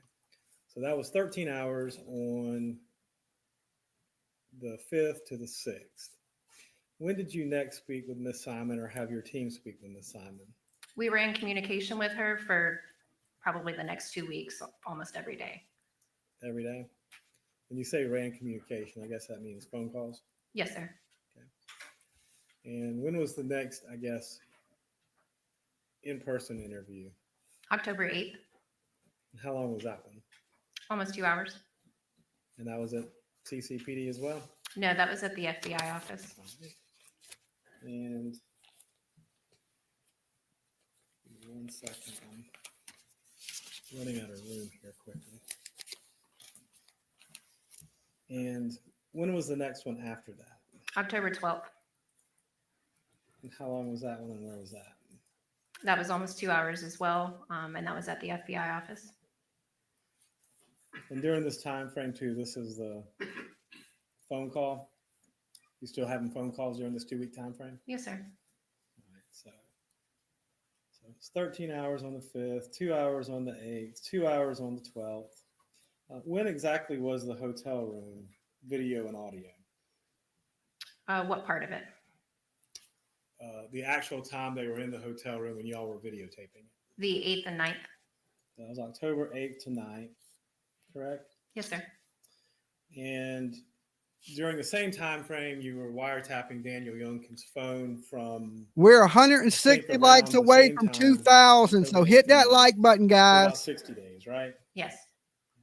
Intercepting all of the phone traffic between him and her. Yes. And just not that it matters, a rough estimate is even after you arrested Miss Simon, you still intercepted his phone calls between them, correct? Yes. So that was at least, generally speaking, between October 8th, 2022 to December 8th, 2022, correct? Yes. All right, so that's going on at the same time the other interviews are going on, right? Yes. So October 12th, I'm sorry, was the next in-person interview. When was the next interview that your team did of Miss Simon at that point? After October 12th, Mhm. October 31st. All right. And how long was that one and where was that one? That was at the FBI office, and I believe that one was also probably 2 hours. 2 hours. Okay. And the next one after that? Would be her final interview when she was arrested. And what day was that? That was on November 21st. And that one was how long? 3 hours. And so from October 5th to November 21st, were you still in constant contact with her? The team was. The team was. And by the team, you mean yourself, Agent Solomon, Agent Schneider, and anyone you delegated to do that, correct? Yes. Now, and you said that on, I think it was November 21st, she expected to be arrested when she came in, correct? Yes. And you asked her to come in, correct? Yes. And she came in, correct? Yes. All right.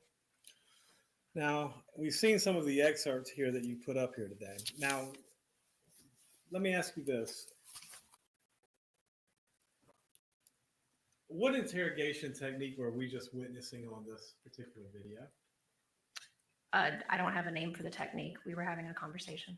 All right. Well, you said you don't have a name for it, but you've gone to the academy, correct? Yeah. And you were trained in interrogation techniques, correct? Yes. And what interrogation techniques were you trained in? I don't have the name for the techniques. My way of doing it is just making sure I have the full story. And if I don't understand anything in somebody's story, I just keep asking questions until I do. Okay. So in this The ask particular question technique, technique. what you just Okay. witnessed, and we've seen the entire time, is it safe to say that you're putting individual stressors on the interview subject? In which interview? All of them. It depends on what you would say is a stressor. We're talking about her dead child, but Okay, well, and that's my follow-up question. Wouldn't you think speaking about that would be a stressor? yes, Okay, and wouldn't you think that speaking about that would evoke an emotional response? yes. Okay. And you seem to have had opinions about that emotional response, but what have you been trained that is the appropriate emotional response? Do you have a level? Can you restate your question? I can. So if you are overly hysterical, then you're overly hysterical. If you are not hysterical enough, then you're not hysterical. How do you gauge the appropriate response level to your questioning for you to be satisfied? What's the right answer? What could ever be the right answer? For what appropriate reaction she had? Yes. I'm basing that on previous interviews I've done with families that have lost their children. Right. But every individual is different, are they not? Yes, sir. Okay. So in this particular case, a number of times Mr. Dean has asked you a number of questions and you said it wasn't emotional enough or it was too emotional, hysterical. And how do you make that determination? What is the appropriate objective standard by which you can judge that? I believe I focused on the October 5th interview when she would do the screaming and yelling portion. And that was when you made your decision, correct? October 5th? Decision about what? As to how and where you were going to focus your attention in this investigation. No. Okay. Then when did you decide that Ms. Simon wasn't your prime suspect?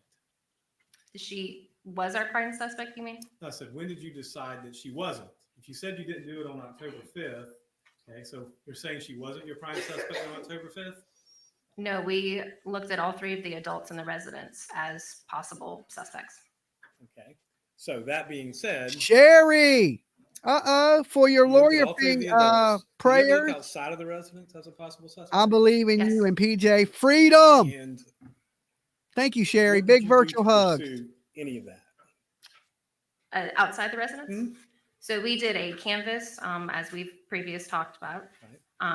No leads came up with that of any suspicious persons around the residence. We set up the tip line that did not prove any other suspicious persons. We spoke with probably every single family member of this family in Savannah. None of those had any guesses on who it could be, including the three people that lived Sherry there. rocks. Thank you, Sherry. And let me ask you this about your interviews with Ms. Simon. All of the interviews, she was free to walk away or not engage in those interviews, correct? Until the final one. The final one was a little bit different, correct? Because you already had one. Sherry's awesome. Totally awesome. So and even knowing that, she still came to that one, correct? Yes. Okay. Now, Mr. Dean asked you a question about whether or not she denied something, but not denying something is also not admitting something now, is it? No. They're not the same thing, are they? No. Okay. So, and in my recollection was, I don't think she's ever in any of the interviews admitted to harming Quinton, has she? No. Now, We're 120 legs away from 2,000. the last interview at that point in time, had you ever determined a manner or cause of death for Quinton Simon?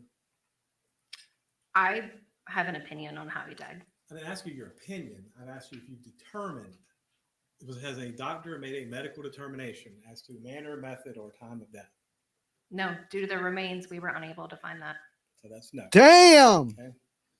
And that being said, when you were interviewing Miss Simon on that last particular day, you focus on a lot of things that weren't said, but she never said that she killed Quinton, and she never said that she disposed of his remains, did she?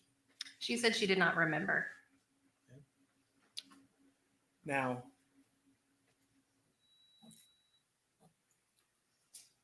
you said you have an opinion, TJ says, I hate this guy.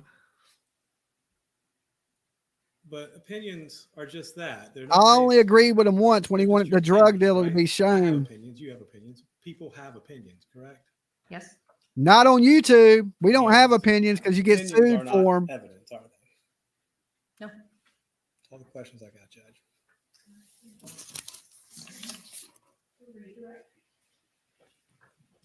All right, Clark Kent with his no eyebrows. Let's see. No redirect, Your Honor. Oh Lord, they didn't show.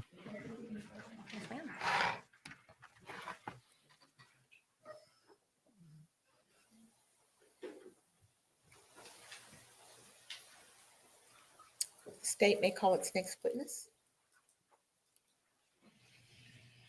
May we have a moment, please, Your Honor?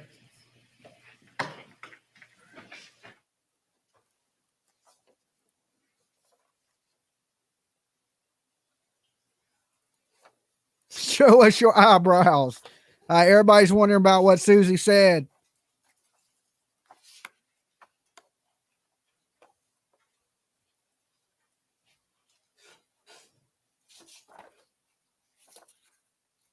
Okay, hear me roar.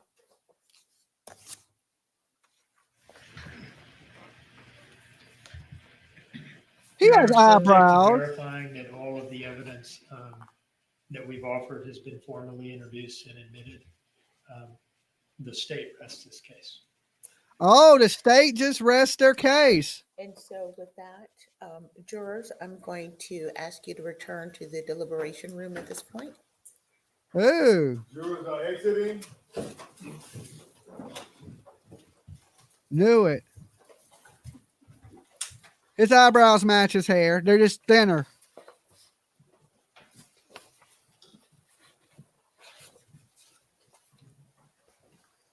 I told you I thought it would end this week, but I'm still not positive. Because how many witnesses did the defense have?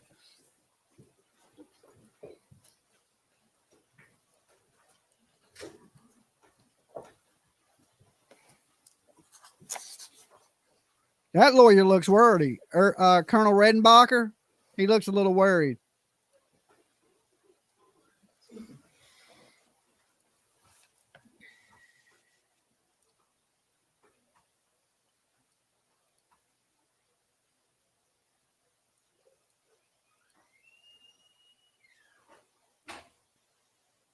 Yours up here, Your Honor. Thank you, Deputy Smith.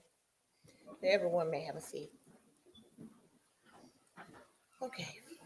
The state just wanted to verify our exhibits, and we should have exhibits 1 through 94, and 94 is an A and B, in evidence with the exception of 80. Microphone. Sorry. What I was saying was the state should have exhibits 1 through 94, which is an A and B exhibit in evidence with the exception of state's exhibit 83. So 1 through 94 A and B, but not 83. Not 83. We just wanted to verify that with the clerk. Thank you, Chief. Thank you. Mr. Clerk? Madam Clerk. Okay, and that's what you show is in evidence. Thank you Okay. very much, Your Honor. Thank you, Ms. Parker. And then, is there any motion by the state? Excuse me, by the defense? Yes, ma'am. Mr. Purse? Here, let me give Mr. First the microphone, Judge. Just a moment before you begin, Mr. Purse.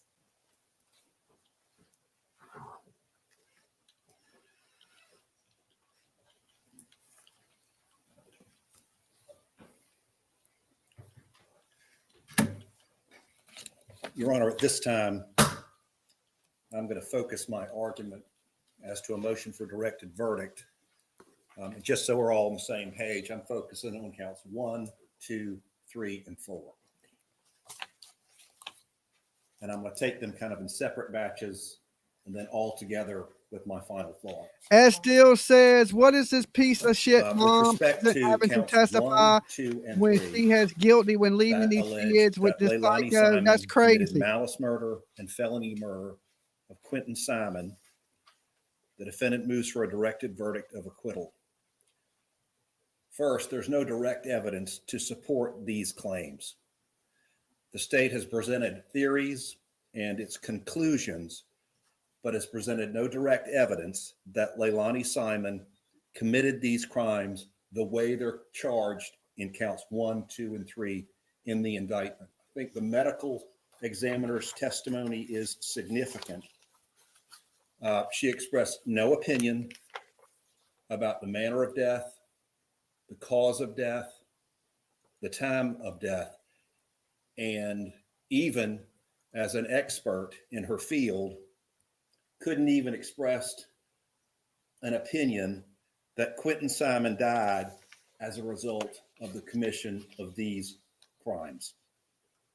That leaves us with circumstantial evidence. In Georgia, and I'm quoting Official Code of Georgia 24-14-6, quote, to warrant a conviction on circumstantial evidence, the proved facts shall not only be consistent with the hypothesis of guilt, but shall exclude every other reasonable hypothesis, save that of the guilt of the accused. With respect to the circumstantial evidence argument connected to the murder claims, again, the medical examiner testimony is extremely significant because what it presents and what it leaves out raises lots of hypotheses as to what happened to Quinton Simon and does not only establish the guilt of Leilani Simon as alleged in the first 3 counts of this indictment. With respect to count 4, that alleges concealing the death of another.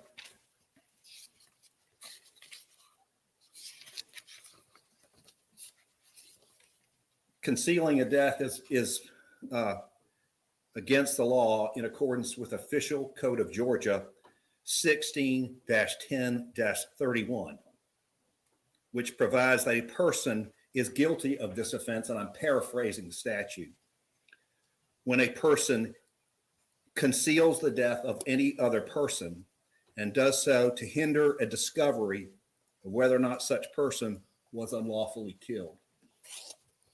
In this instance, the medical examiner's testimony again failed to establish that Quinton Simon's death was the result of any unlawful act. Basically, all 4 counts of this indictment, I should say, is grounded in a bunch of theories and the state's speculation and conclusions. With respect to that, in suggested pattern jury instruction 1.20.20, Georgia law provides that facts and circumstances that merely place upon the defendant a grave suspicion of the crime charged, or that merely raise a suspicion or conjecture of the defendant's guilt, are not sufficient to authorize a conviction of the defendant. At this point, the state's evidence is grounded in speculation and grave suspicion, but not on facts and not on evidence. On behalf of Leilani Simon, we move for a directed verdict of acquittal with respect to counts 1, 2, 3, and 4 of the indictment. Thank you. Thank you, Mr. Purse. He asked for too much. Mr. Dean. They better not. Your Honor, I'll be brief. We've presented sufficient evidence for the jury to find, based on both circumstantial and direct evidence, that the defendant is guilty of all 4 of those counts. All 4. The Wyatt case is clear that when we allege that certain facts are unknown, such as manner of death, or certain other facts in the murder counts, that those become material allegations that we have to prove. And I think that Mr. Percy's Thank you, Gen C. understanding of the medical examiner's testimony is exactly backwards. It does not support a directed verdict on any of these counts. In fact, it was offered to prove the material allegation that certain facts are unknown, and it does that. We've said in the indictment that she killed them in a manner unknown to the grand jury, and that was the point of calling the medical examiner to say, I couldn't do an autopsy because of the condition of their remains. And so we've proven that. Circumstantial evidence does, a circumstantial case does have, the evidence does have to exclude all reasonable theories other than guilt. And we've done that by presenting affirmative evidence that there was no medical event. There was no accident. The defendant was asked repeatedly about that and denied it each time. And further, her actions after the fact were totally consistent with any type of accident. There are only so many ways to die, and we've excluded all of them, but in intentional act of violence. There's a million ways to die. In concealing the death, it requires that you conceal the death of another such that it hinders, such that you hinder the investigation into whether the person was unlawfully killed. I don't know whether there's ever been a more straightforward body of evidence in support of a concealing the death charge. I could go on. I hope and doubt that the court needs me to. So I'll wrap it up with that here. All right. Thank you very much. I am going to find that based on the argument made by the state, the court finds that there is sufficient evidence Yes! that has been presented for the jury for the charges in the indictment to be considered. Awesome. Tammy, you the one, you the bitch. All right, Tammy, you my girl. From the defense. I trained her well. Order in the court. Order in the court. We do. Damn, Leilani. Damn, Fluffy. So, you're done. It's a wrap, girl. I'm going to ask Ms. Simon to come up to the witness stand. And before going to the witness stand, if you'll be sworn. Oh, she's going to testify. The evidence you shall give the court on the Oh! the whole truth and nothing but the truth so help you God. Yes, ma'am. Ms. Simon, just have a seat on the witness stand, please. All right, are they going to bring in the jury? Okay. All right. I'm going to start out with Ms. Simon. Ms. Simon, please state your full name. Leilani Simon. Okay. And you're doing the right thing, just talking to the microphone so the court reporter can get it. I think you've heard me give that instruction a couple of times. Yes, ma'am. All right. Do you understand that you have a right to testify? Yes, ma'am. And that if you want to testify, she's no one can not. prevent you from doing so? Yes, ma'am. Do you also understand that no one can make you testify? No one can compel you to testify. Do you understand that as well? Yes, ma'am. And you have the right not to testify if you don't want to. Do you understand that? Yes, ma'am. All right. Do you understand that not you're a lawyer, but you personally are the one who decides whether or not you will testify? Yes, ma'am. Do you understand that if you do not testify, that upon proper request by you, the court will instruct the jury that your decision cannot be used against you? Yes, ma'am. In fact, the court will instruct if you decide not to testify. Do you understand that? Yes, ma'am. Okay.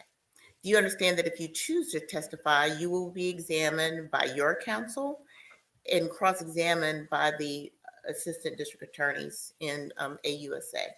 Yes, ma'am. All right. Do you feel a need to have any additional time to consider whether or not you will testify? I've been given plenty of time by my attorneys. notified weeks ago All right. about this. Do you need any time to talk with him in private about this? No, ma'am. She's not going to. And so do you personally wish to testify or not? I do not. I knew it. Damn And with it. that, I find that the defendant, Leilani Simon, has decided not to testify with a complete understanding of her rights. Yes, Before you step off the stand, are there any further questions? Just to follow up. Is anyone forcing you to not testify or to testify? No, sir. Your choice is made freely and voluntarily? Yes, sir. And you've had adequate time to speak with me and Mr. Person about your choice, correct? Plenty of time. Okay, just have to make sure. All right, Don't laugh. that's all the questions I had, Judge. All right. Ms. Simon, you may step down. Thank you. Damn it. Damn it. Get your fluffy ass. You should have talked, girl.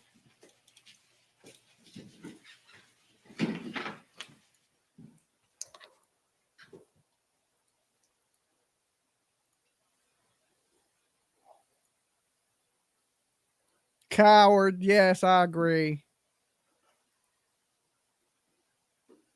Oh.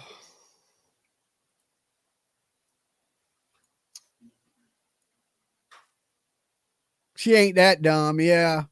Damn it. I was hoping she was.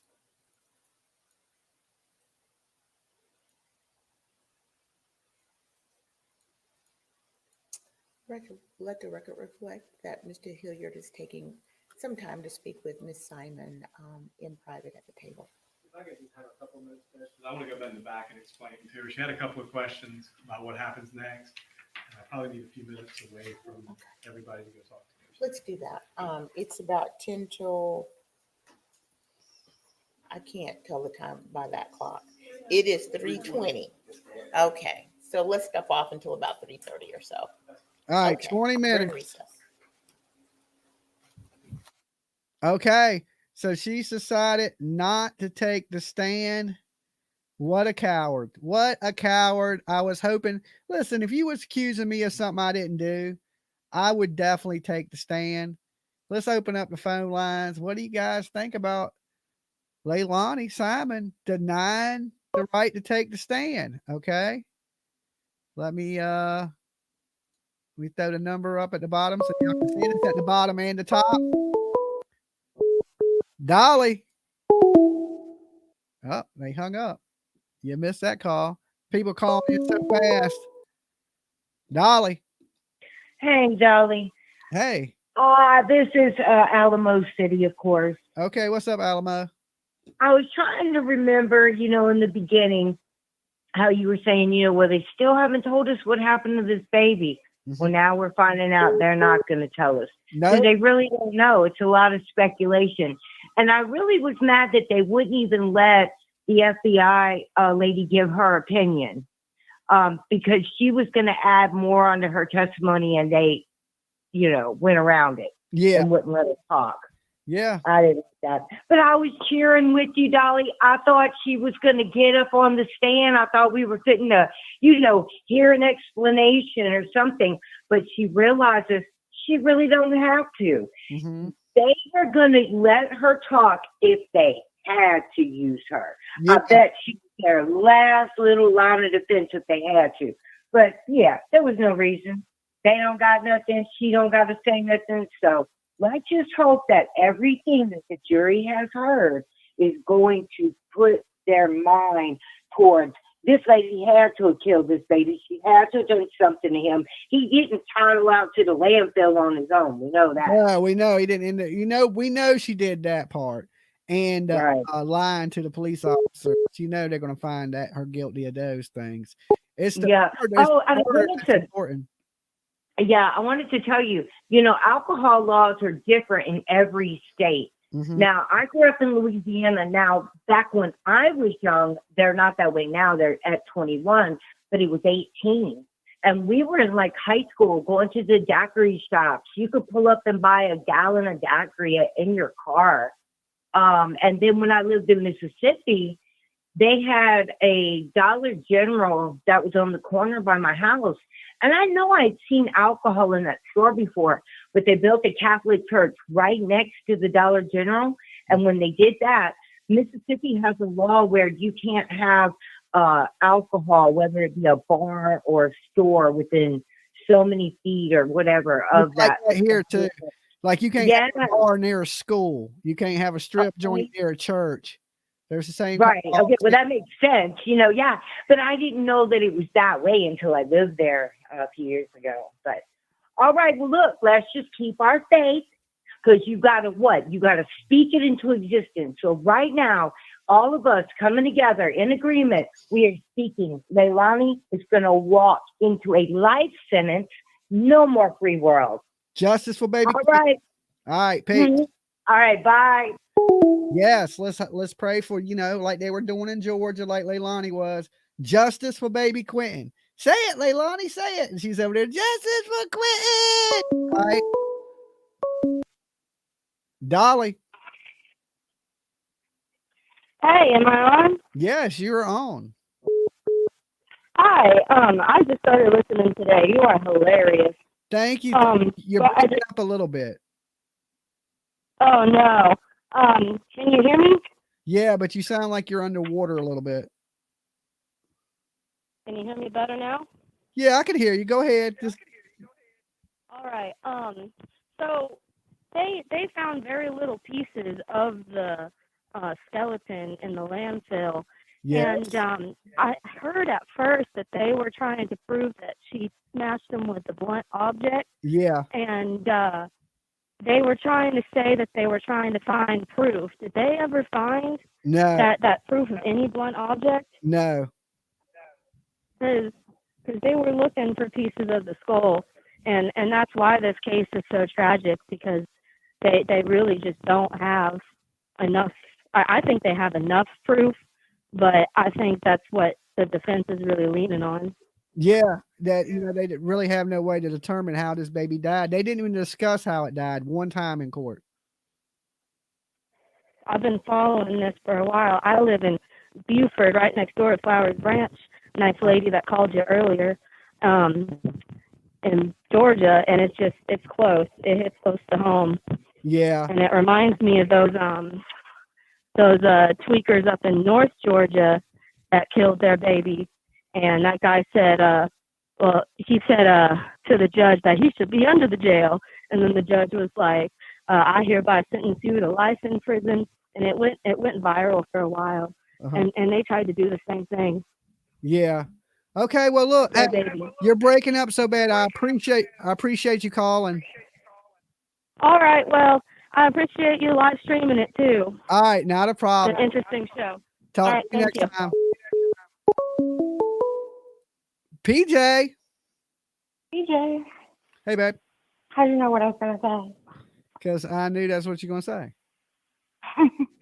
I told you so. She's never gonna testify. She knows he did it. She literally freaking sealed her fate. I believe. I don't care what anybody says. Y'all negative Nancy's can keep your negativity. Yeah, we're going to see if they're going to convict her. And if I was her, to be honest, on her legal defense side, I would tell her not to take the stand.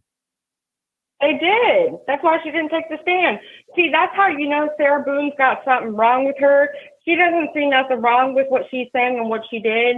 That's why she went and just testified, pretty much practically demonstrated how she got that man in the suitcase. Leilani's not that stupid. Yeah, Sarah Boone, I don't think she realized. She's so crazy, she don't even realize what she did is wrong. Right. Yeah. Leilani knows what she did. Yeah. She knows that she lies. She knows they've shown that she lies. She knows that anything she says, if she sat up there, would have gotten dissected with some, ooh. So She's going to fry. It looks like we're going to be on jury watch. How long do you think it's going to take the jury to come up with a decision? By Friday. That's what I was thinking too. Anybody with normal sense, they're going to wrap it up by the end of the week. Yeah, they're not going to want to keep doing this. And it's not, I mean, it may be circumstantial evidence, but there's no other way to explain what happened. The baby didn't just pass away. He didn't accidentally pass away. She clearly hated that baby. It's been very apparent to all the people that she literally didn't like that baby. You know, if she is found guilty on all the charges, she is going to appeal it. And we'll be going through this again in about a year and a half, 2 years. That's great. She can sit in jail, think about it, and redo it, and it's still going to come back her being guilty. She did it. She's going to use a jury falling asleep and stuff for a reason for appeal and stuff like that. So she will appeal it if she is found guilty. And, you know, we'll go back through this in about a year and a half with Leilani. Well, first off, and Texas girl before me said it like as if we were waiting for her to say her how she did it. How they weren't never going to say how she did it. The indictment in the very beginning, when they indicted her to the grand jury, said, "We don't know and we don't plan to say how she did this. We just know that she did it." Yeah, yeah, she did it. I mean, I don't. And she's up there smiling, and that could have done it. I don't think nobody else could have done it, but I don't think they prove she killed the baby. I think they prove she's lied. I do. And threw the baby away.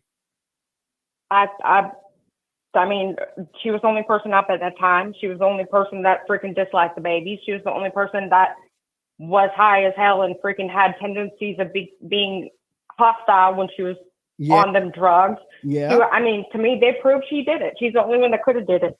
Well, we're going to find out. I mean, it won't be long now. And we'll have these. But see, like I said, men seem to have more leniency towards women like that. Like you feel sorry for her or something, and you don't grasp. Oh, I was celebrating when they said we're going to go ahead with the murder charges and let the jury decide. I'm glad. I'm just saying, though, you're like, they didn't prove it. So did Danny do it? Should we come back Danny? No, I'm saying, Did Paul do it? No, but I'm just saying, did they adequately prove that she did it is what I'm saying. I want her in prison. Right, but did Danny and Paul do it? It's like this. Either they did it or she did it. There's no other, like an alien didn't come into her freaking living room and kill the baby. Yeah, but there's the possibility that she just disposed of the baby and the baby accidentally died. That possibility is still in play. I ain't saying that happened. I'm just saying there is that possibility.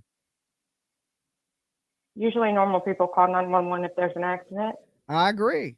Normal people. And they don't beat their kid on record. Yeah, that is true. And normal people don't do Colombian Bam Bam perks and be half fucked up either.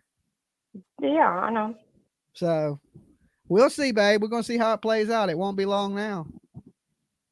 I hope they come out quick because it should be cut and dry. But with the baby being in the state that he was in, no fault of his, just her, tossing her baby in the trash. It's unfortunate that they didn't have more evidence. But if he does get away with it, then all these women are going to be throwing their babies in the landfill.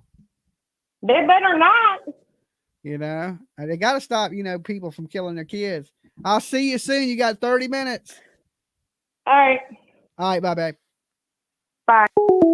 Okay. So PJ thinks they proved enough to convict her of counts 1 through 3. Now, I say maybe one of those accounts, but it's hard to prove malice murder, I guess. But murder itself, yeah, she had the opportunity. It's going to be tricky. I don't know. We're going to just pray for the best that they convict her of at least a murder and she gets at least the next, what is she, 24? Let's just say we hope she gets about 50 years. Okay. That'd put her out at about 75. And most people don't live to 75 unless not eating the way she is. Being fluffy, I don't know.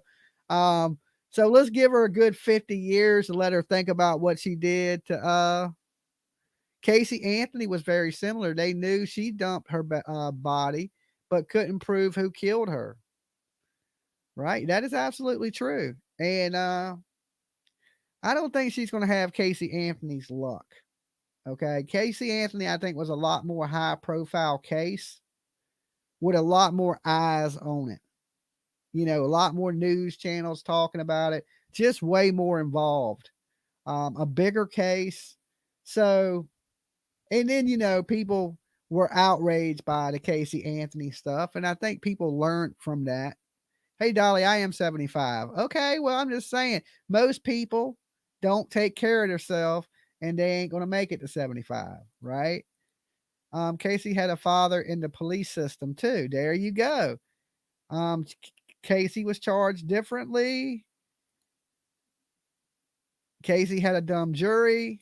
Anthony has a good lawyer too.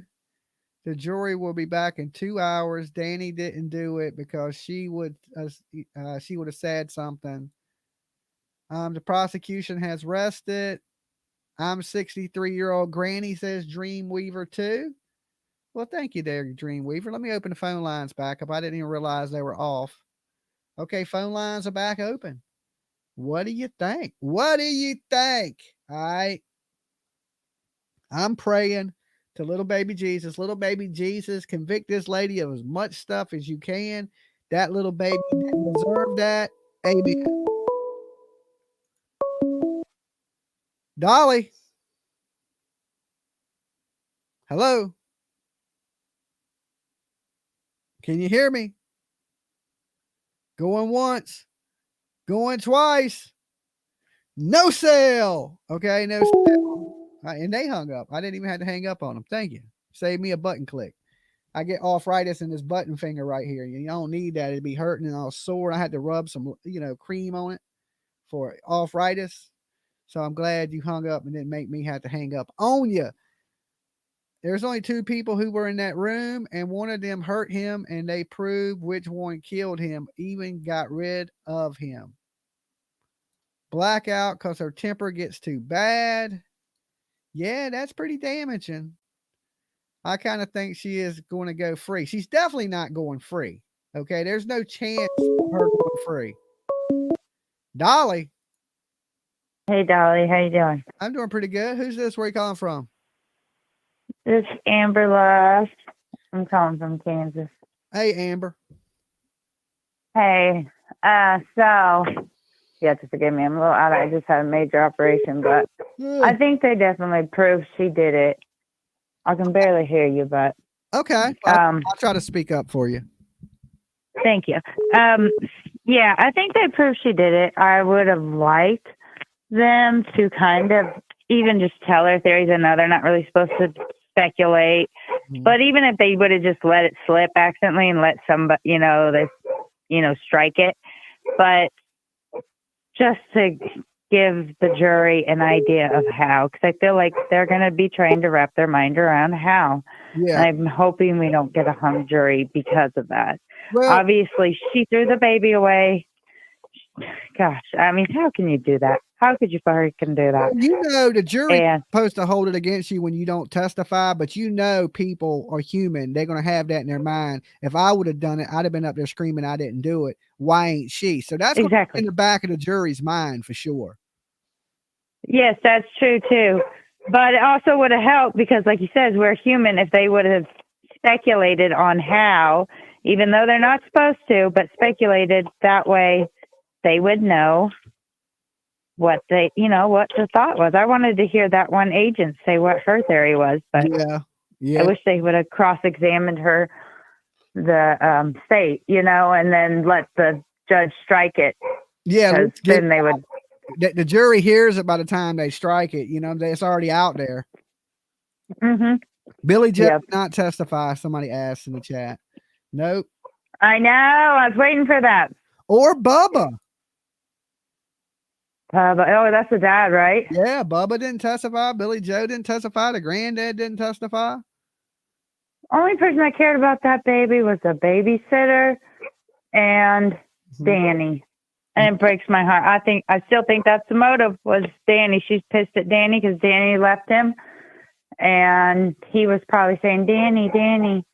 And she's screwing the drug dealer. So. Yeah.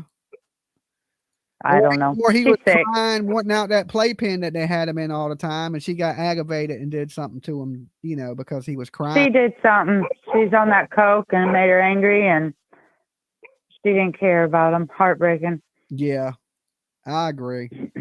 So look, I appreciate you calling in. All right, you guys say a prayer for me. All right. We definitely. Bye. Bye.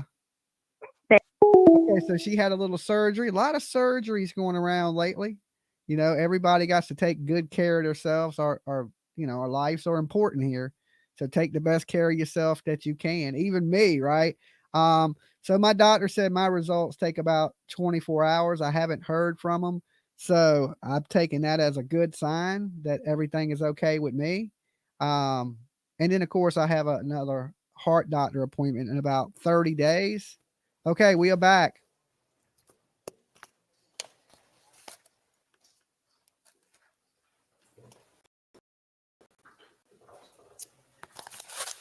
Okay, could you get Ms. Simon, please?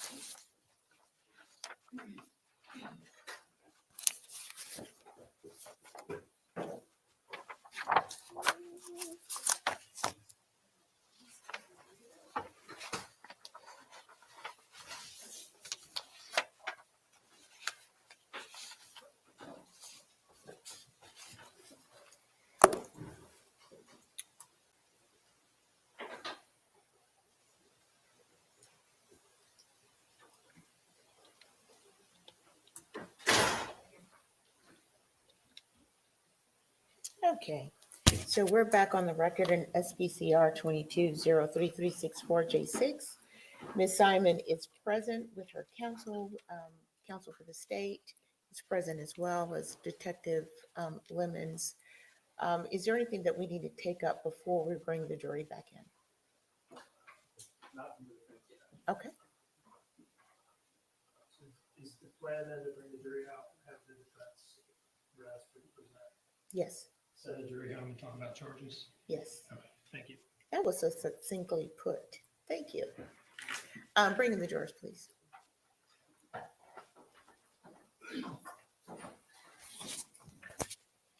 Bigger lawyers and more money. Well, she had public defenders.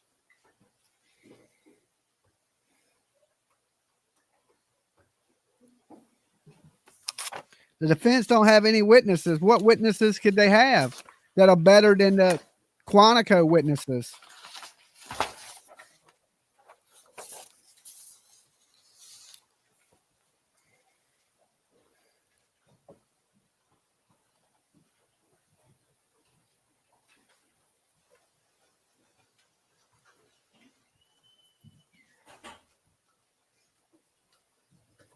Jury room is clear, Your Honor. Thank you, Deputy Smith.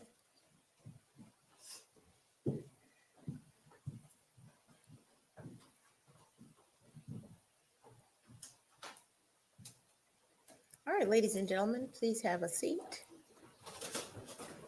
There were no discussions about the case or research?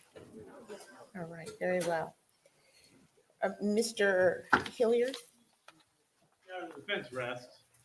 All right, thank you. The And defense with that, rested. ladies and gentlemen, we are going to release you for the evening. There are some legal matters that we need to take up outside of the presence of the jury. I'm going to have you come back tomorrow at 10 o'clock a.m. Please continue to follow the court's instructions. Do not discuss the case. Don't let anyone discuss the case with you. Don't watch television shows. Do not do any separate research. Okay. All right. Very well. Thank you very much. Jury's exiting.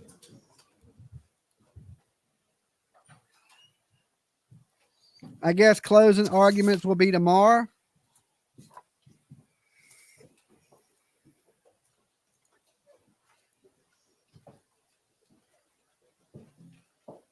This should end by Friday, is what I'm thinking.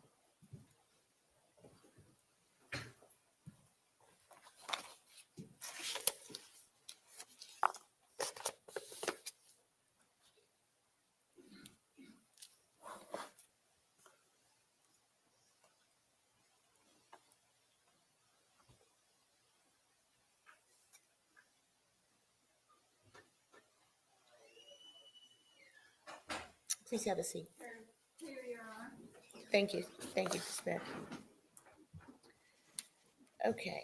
So I've received, of course, the request to charge from the state and from the defense. I've had an opportunity to review both sets, and do we have a copy? Okay. So I'll have Not enough time today for proposed set for you to closing. take a look They get at an and hour go through apiece. those and see where we stand. I'm having the jurors return tomorrow at 10 o'clock, just in case we needed to take up anything earlier than that. I expect us to begin at 9 o'clock. And Let's hit it may 2K, very well guys. Let me be- check. There I don't think we hit it. couple of the counts. We are We had 45 some likes away issue from with 2K. in coming up with 35. what the charge should be. And so that may take some thought. I certainly would like to hear what you have to say. 35. So hit the like let's button get if you're just tuning in. one We're only moment. 35 likes away from All right, 2K. we're in brief recess. Okay, a brief recess. And we are 35 likes away from 2K. All right. So let me pull this up. Let me pull my screen back up. Bam. So if you're just tuning in, you haven't liked the video yet, let's give it a like. All right. Let's see if we can hit that 2K today. We haven't hit it. I don't think we hit it yesterday. I'm not for sure. We may have. Let's let me see something before we. Plus, I'm gonna be taking calls after this, so we're gonna be here a little while till PJ gets home and takes over. Let's see. We are at $1,770 on our campaign. Let me pull this over here so you guys can see it. And this is our legal campaign that we have been raising money for a good defense attorney for the lawyer Dolly, just in case these people go through with their threats and try to sue me. Cheryl, thank you. Let me refresh it to make sure everything's right. I think we got everybody but Cheryl. And it says, I am new to your channel. Love you guys. I also joined your channel. Thank you so much. Let's go ahead and heart that. Let's heart this one too. I already hearted that free speech. Thank you guys for everybody has been donating to the free speech fund, right? You can't silence Dolly. All right. We got to fight the damn powers that be. And it's like the powers want me to shut the hell up. But I got a big ass mouth, right? We can't do that. Thank you for 2K likes. You rock. So we hit the 2K. Thank you. Thank you. We're not too far from 2K on this fundraiser here. We're at 1,770. And that is absolutely awesome. So I'm thinking within a couple weeks, we'll probably have raised the funds to, build our missile defense system. If anybody comes after us, we will be prepared. But we're going to keep gathering that because defense attorneys, we want better lawyers than Leilani. Okay. Didn't work in her favor. We thought they were going to throw, I was a little scared they might throw out some of these murder charges, because he's charged with 3 different counts of murder. Like I was more worried about the malice murder because that is the worst one. And I thought you would really have to prove that to charge her with malice murder, that there is a murder weapon. Because I think it's a hard conviction without a murder weapon and malice murder. But, then again, Dolly ain't a lawyer.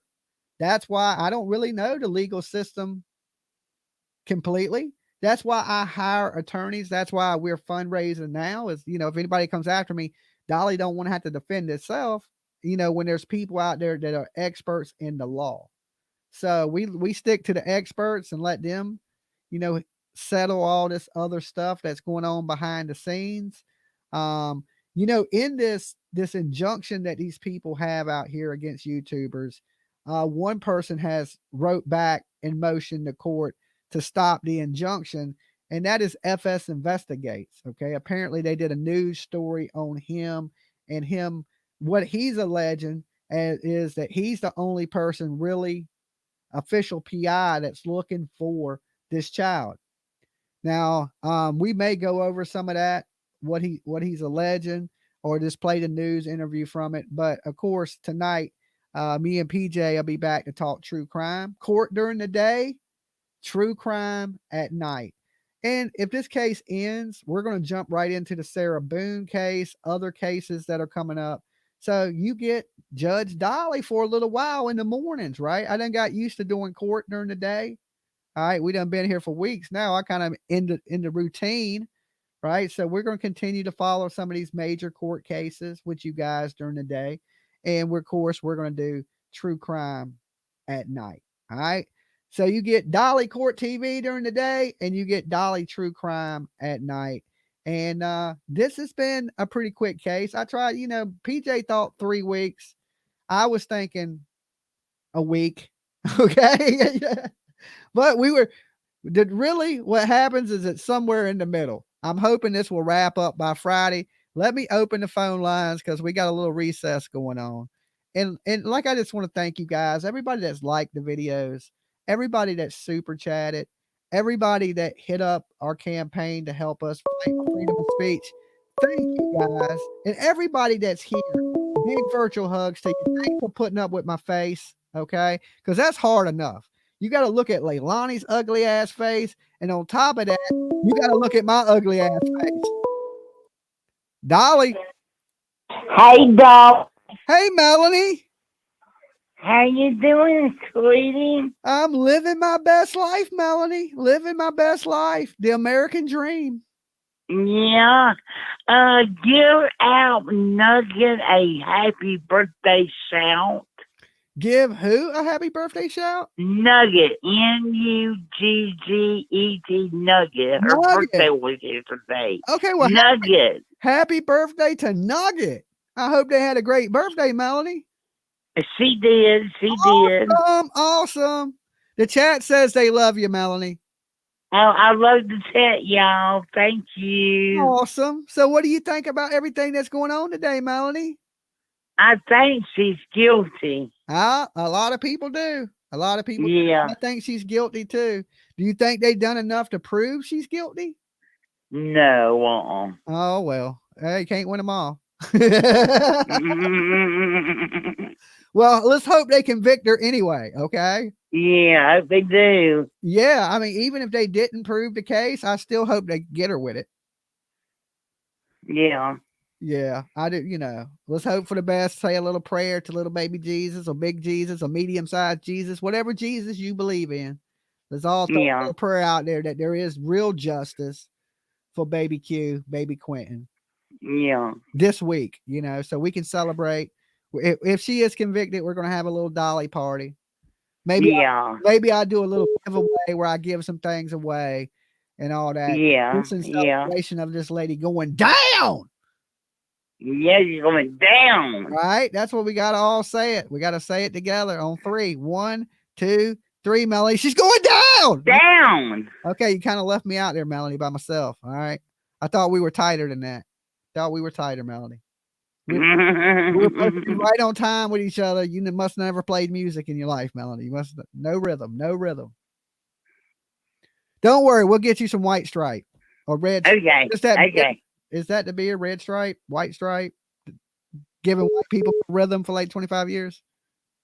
Yeah, no, she should get life.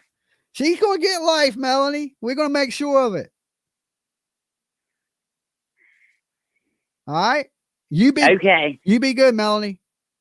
Okay, I just want to tell all your listeners to keep on praying for me every day. Okay. And be praying for John Michael too. John Michael. Because he's got Parkinson's disease and he's on drugs too. He's on drugs too. Okay. We'll pray for him to get off the drugs. Yeah.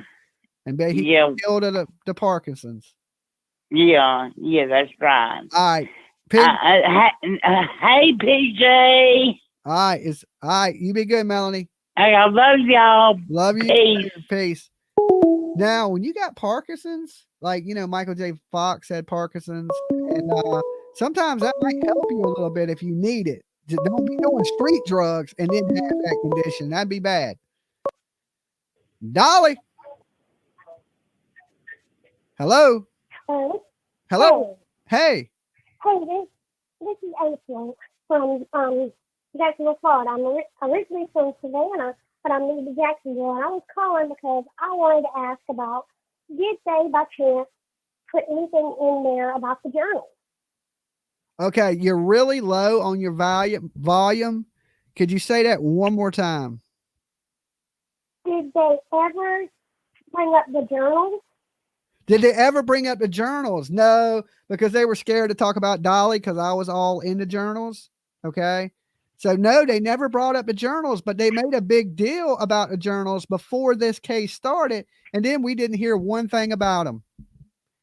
That is just crazy. I have family that still lives there, and it just makes no sense how she could do something this horrific and manage to keep smiling.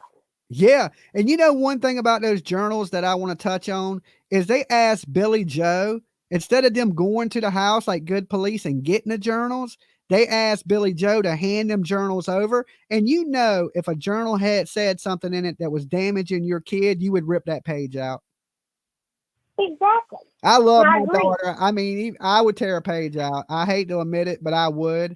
And I believe time they got those journals, it didn't have anything damaging in it. That's why they didn't use it.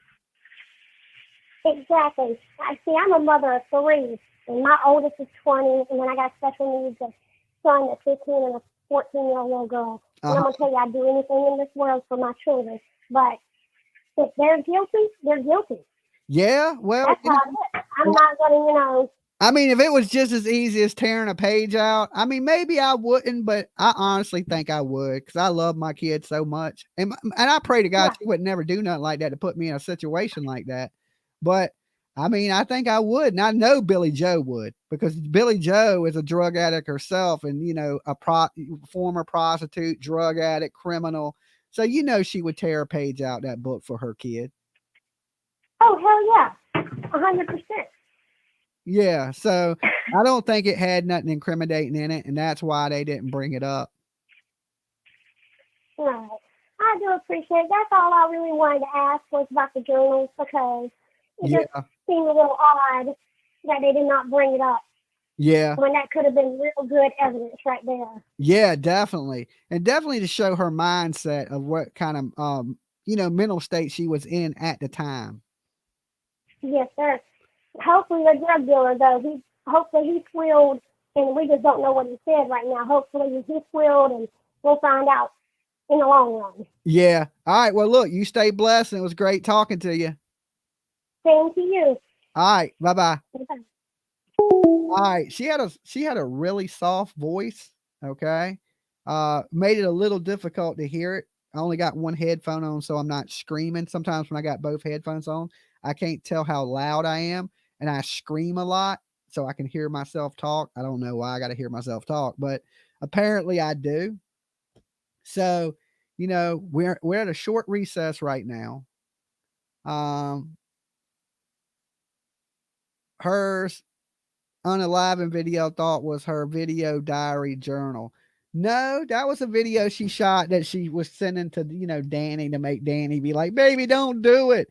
It was a cry for attention. Usually, I've found that people that really want to hurt themselves, them are the ones that never reach out to people. The people that reach out to people, I ain't saying that people that do reach out won't do it, but most of the time when you're screaming for help to people, you're not going to do it anyway. You want somebody to stop you. That's why you're, or you need attention. PJ really believes it was for attention too. So usually like the people that really, do these things to themselves, they don't usually tell people. And I wish they would. And hold on, caller. And if you are any of my viewers, if you're going through something like that, please reach out for help because I know a lot of people think nobody loves them. Right. And that's one of the reasons people hurt themselves. That's why I always end the show with, hey, remember, if nobody loves you, Dolly does. Right. Because that's one of the biggest things that make people hurt themselves is they feel unloved. And listen, being nice to a person and smiling at them, tell them have a wonderful day and you love them, it goes a long ways in this world. You couldn't imagine how many people feel unloved in this world. And I look at it like this. You're my brothers and sisters from a different mother. We're all stuck on this prison planet together. And I love each and every one of you. I'm blessed to be here with you, beautiful people. And I am thankful that every last one of you stopped by today.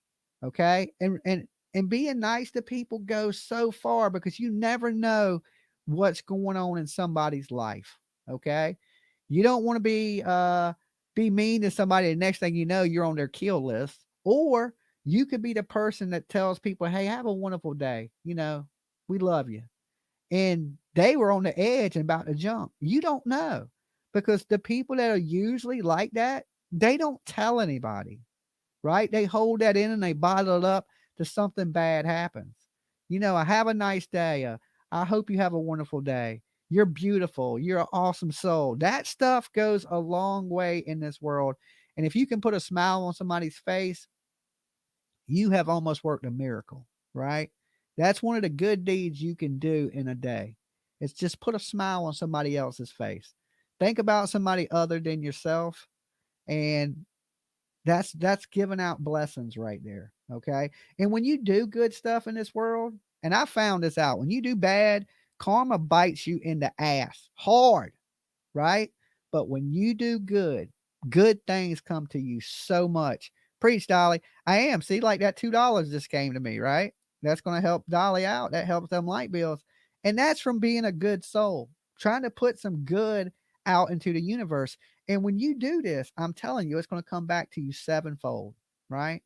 Even when you're having a bad day, try to be good to somebody, and hopefully good things will happen to you. And usually when you're good to people, people are good to you, right? That's just the way it is. We live in a fast world where, you know, people forget to appreciate the small things. You know, hold a door for somebody, thank somebody, say hello to a stranger. Hello, how you doing? I hope you're having a great day. Because they might not be. You know, wish people the best. Don't wish harm on people. You know, don't seek revenge, because if you do, dig two graves. I know y'all have heard that, right? And I'm telling you, when you do good, more good things happen to you. I always ain't been to bed. You know, I was young, didn't give a shit about nothing. Bad shit kept happening to me, right? But you bring that on yourself. Like, a lot of people don't believe in karma. Most Christian people don't believe in karma. Okay. But I'm a Christian person and I believe in karma. I think you can have both. Like, if you do good in this world, good things happen. You know, it brings you more opportunities when people like you. You ever heard that saying, you get, you know, more bees with honey than vinegar, right? It's true. When you put out good stuff in the world, you get more back. And it shouldn't be about that, what you're going to receive in return. Just do it to do it. And you will reap the rewards. All right. That's Dolly's preaching. You know, that's my preaching for today. I promise I won't preach to you no more. But I just want you people to be good people, good souls. And I know most of my people here are, or you wouldn't be here with me. Usually terrible people don't like to listen to good people, right? They're like, I can't fuck with that, right? So, Rebecca, bang on Dolly. Okay, that's a different type of bang than what the dope man did to Leilani. I promise you. Okay. Thank you, Rebecca. Thank you. See how it comes back to you in this universe? From just saying something good, planting that good seed in your guys' mind, and hope, you know, like, even if you was terrible yesterday, don't mean you have to be terrible today. You know, like, I try to be a little bit better person than I was yesterday each day. But I'm normal. I'm human. Sometimes I have bad days, just like anybody, right? But just try to be a decent soul. You ain't got to be a great soul. You ain't got to be a saint. Just be a decent human being. And that will take you so far in this world that it'll almost surprise you. All right. Treat others as you want to be treated. Treat them better. I say treat people better than you want to be treated. From Dolly, okay? Put that on my tombstone. Treat people better than you want to be treated. You know, a lot of people say treat them like you want to be treated. Some people don't want to be treated good. I don't know why, right? But treat them better. Now he's sounding like Sarah Boone. No, there's a brand new one right there. Okay. They are coming back today. Yes, they're taking a little recess. I think they're going to go over the charges a little bit. That's what Clark Kent said. So we want to be here for it. Jack Swift says, you are 40 years old, Granny. We're hoping Granny lives forever. Okay. What happened to BJ? BJ was too busy doing drugs, allegedly. Bye, PJ. Bye, by PJ. Oh, hey PJ, you just getting off work? You literally said that Christian people don't believe in karma, but it seriously says you reap what you sow. Yeah, but it's not quite the same as karma. Eh, I guess it kind of a little is. bit, a little bit. Yeah, I guess you're right.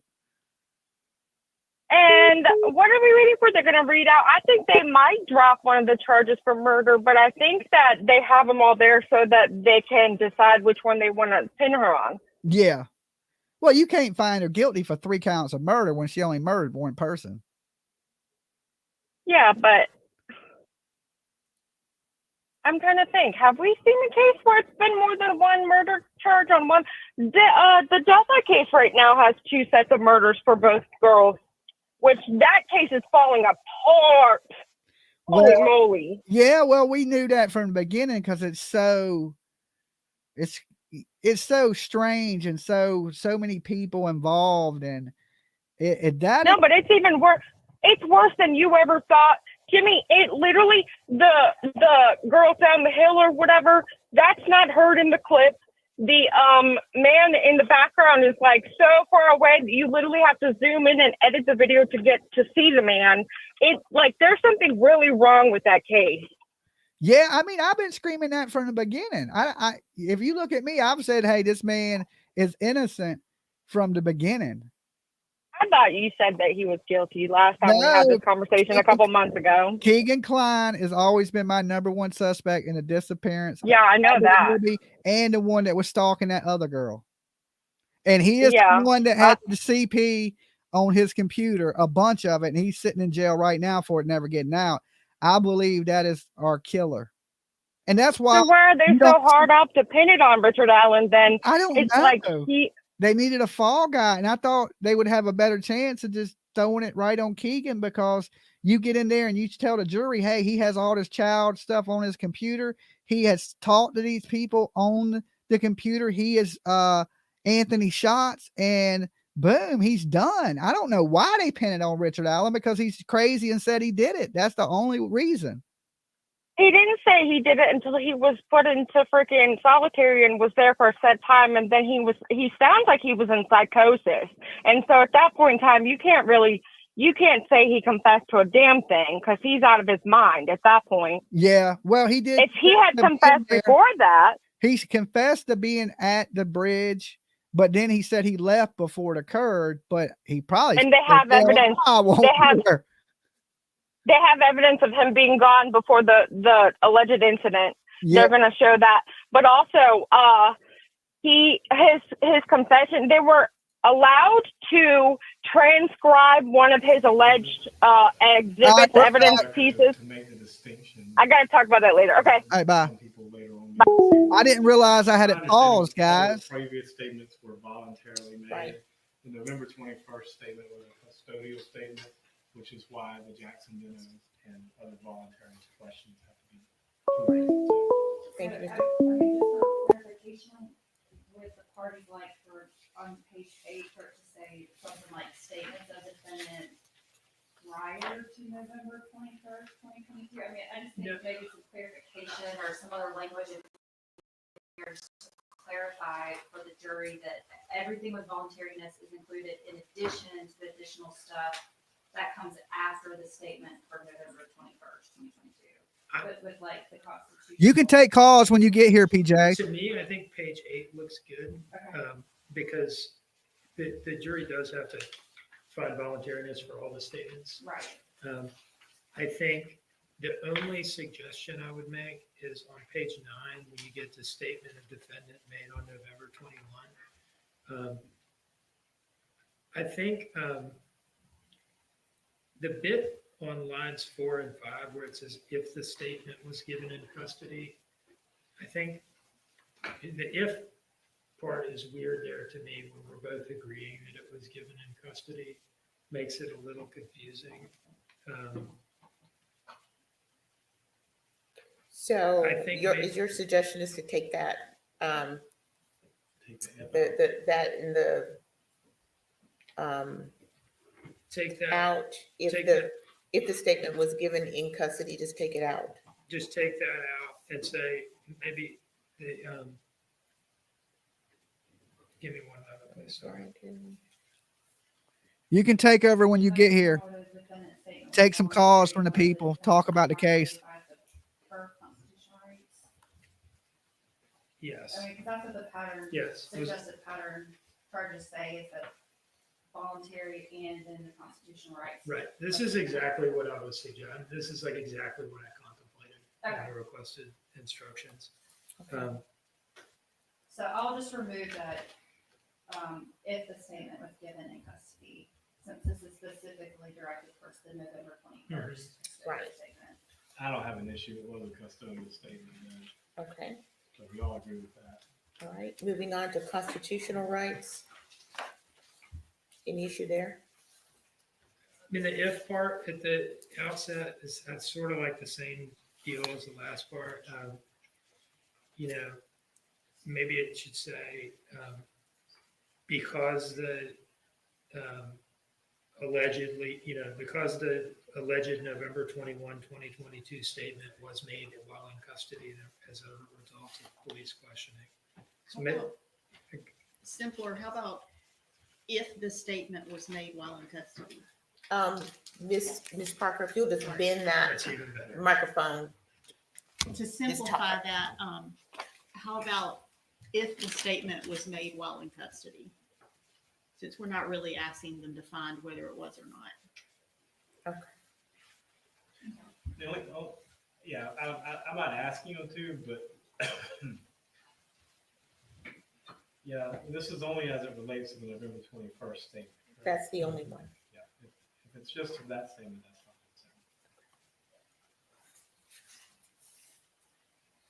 What is she eating? That is the question. 10, defendant initiating further conversation. Hope Hart, thank you for becoming a member. Okay. I didn't miss you. Thank you, Hope. I don't think that this instruction should be given. Yeah. Because nothing was introduced in evidence about any such invocation. I mean, some of those earlier interviews did end with invocations of the various rights, or you know, court found that they were legally ineffectual prior to trial and all that. Those are all redacted at the request of the defense, which I had no problem with doing. But because none of it came up, I think the instruction is just inapplicable to this case at this point. I tend to agree, given the redactions in the pretrial rulings, Judge, we didn't really get into any of that. Okay. So defendant initiating further conversation, that charge is withdrawn or removed. Burden of proof as to rights. Okay. Conditions proceeding to consideration of statement. Okay. Prior difficulties. On the conditions precedent to consideration of statement, there's that bit in there about the rights warning being a condition precedent. As we've been talking about, that only applies to the November 21st interview. So I don't know, I can't think off the top of my head exactly how to tailor that, but maybe it says something like, if you find, as mentioned above, that the defendant's statements were voluntary, comma, and that all of the warnings as to the defendant's rights were given as to the November 21st interview or November 21st statements. I think there has to be some way. There's got to be some way to. Okay, yeah, okay, that's good. Okay, that all the warnings as to the defendant's constitutional rights were given if required. Because I think it'll be pretty clear at this point when it's required.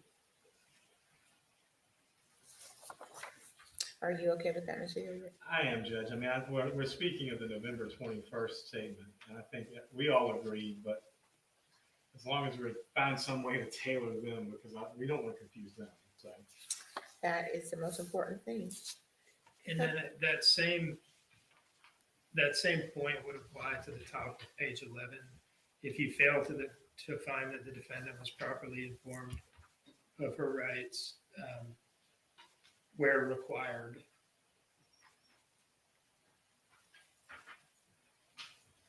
Okay.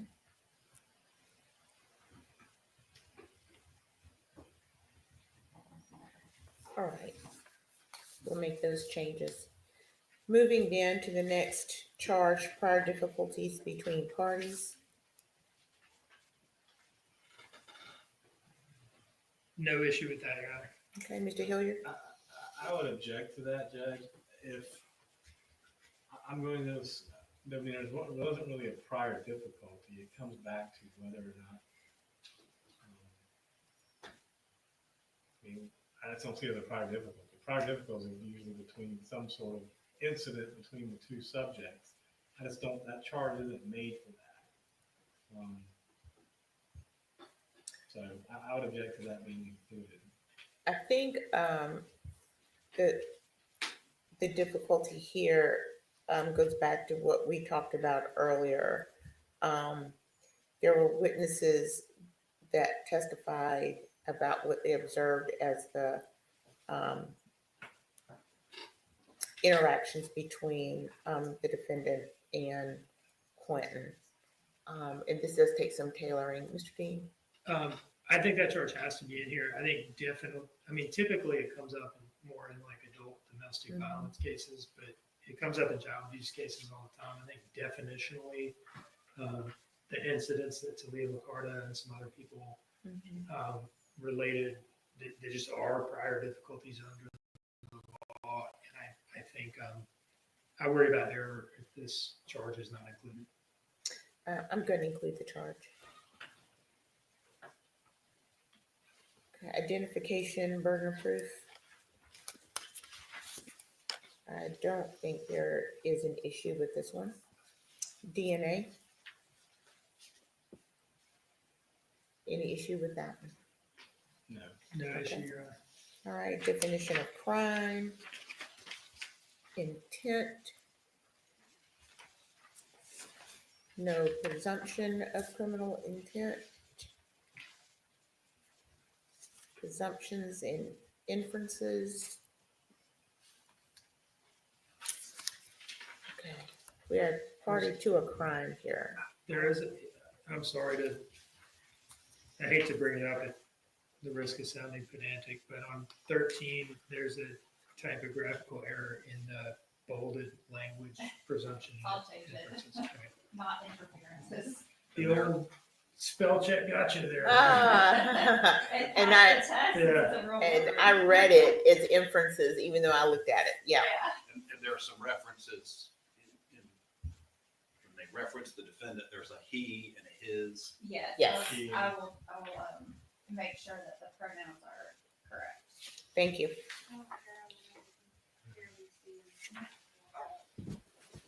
I'm sorry.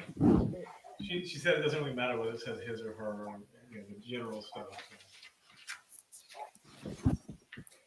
Okay, anything else? Up to, okay, we're now on parties to crime.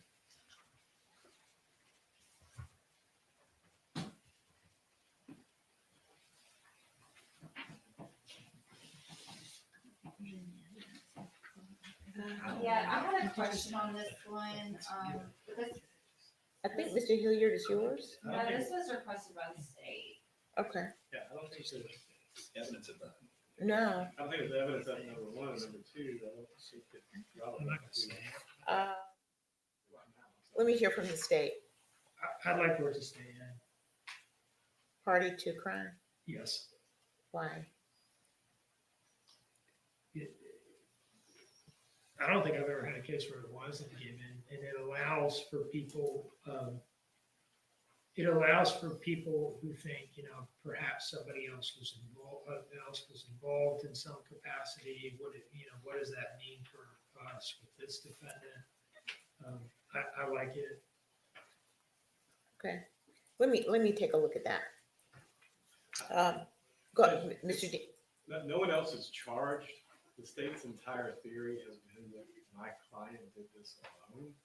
And so it's just completely improper at this point. There's no fact, there's no evidence, there's no theory in the case that points to a party to a crime. So I we object to it. All right. To me, it's just a fundamental instruction that's given in every case that addresses what does it mean, what is required to be criminally liable for something in the state of Georgia. Okay. I don't know that it's one of those instructions that has to be explicitly raised by anything somebody said or argued. I'll take it under advisement. Thank you, Your Honor. Thank you. Guilt by mere presence. Mr. Hilliard. Mr. Dean, any problem here? I'll wait to hear from Mr. Hilliard. Oh, I don't have any objection to it. Okay. Neither do I. All right. Guilt by mere association. Same, I don't have any objection. Okay. Venue. I think that's the pattern charge. It is a pattern charge. Malice, murder. Malice, motive. Okay, felony murder. That's one that we want to make sure, I want to make sure is correct. Felony murder, causation in felony murder. Actually,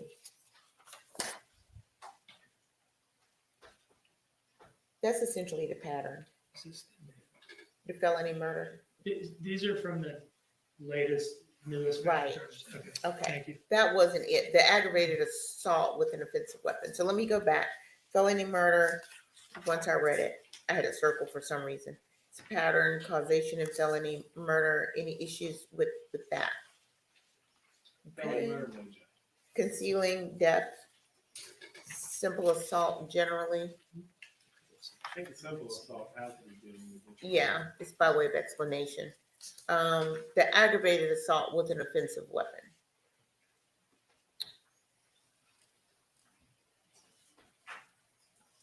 The only suggestion I might make as to that charge is I think we've got it indicted as object that actually did cause and not was likely to cause. And if that is the case, then I might ask that that likely to cause language come out of the last line. Okay. I mean, that's not like necessary that it be taken out because that is the definition, but to further tailor it. Am I right about the indictment? The You are. indictment. It is charged as did result in serious bodily injury. Yes. So you would like for it to say, that it actually does cause and just remove the other.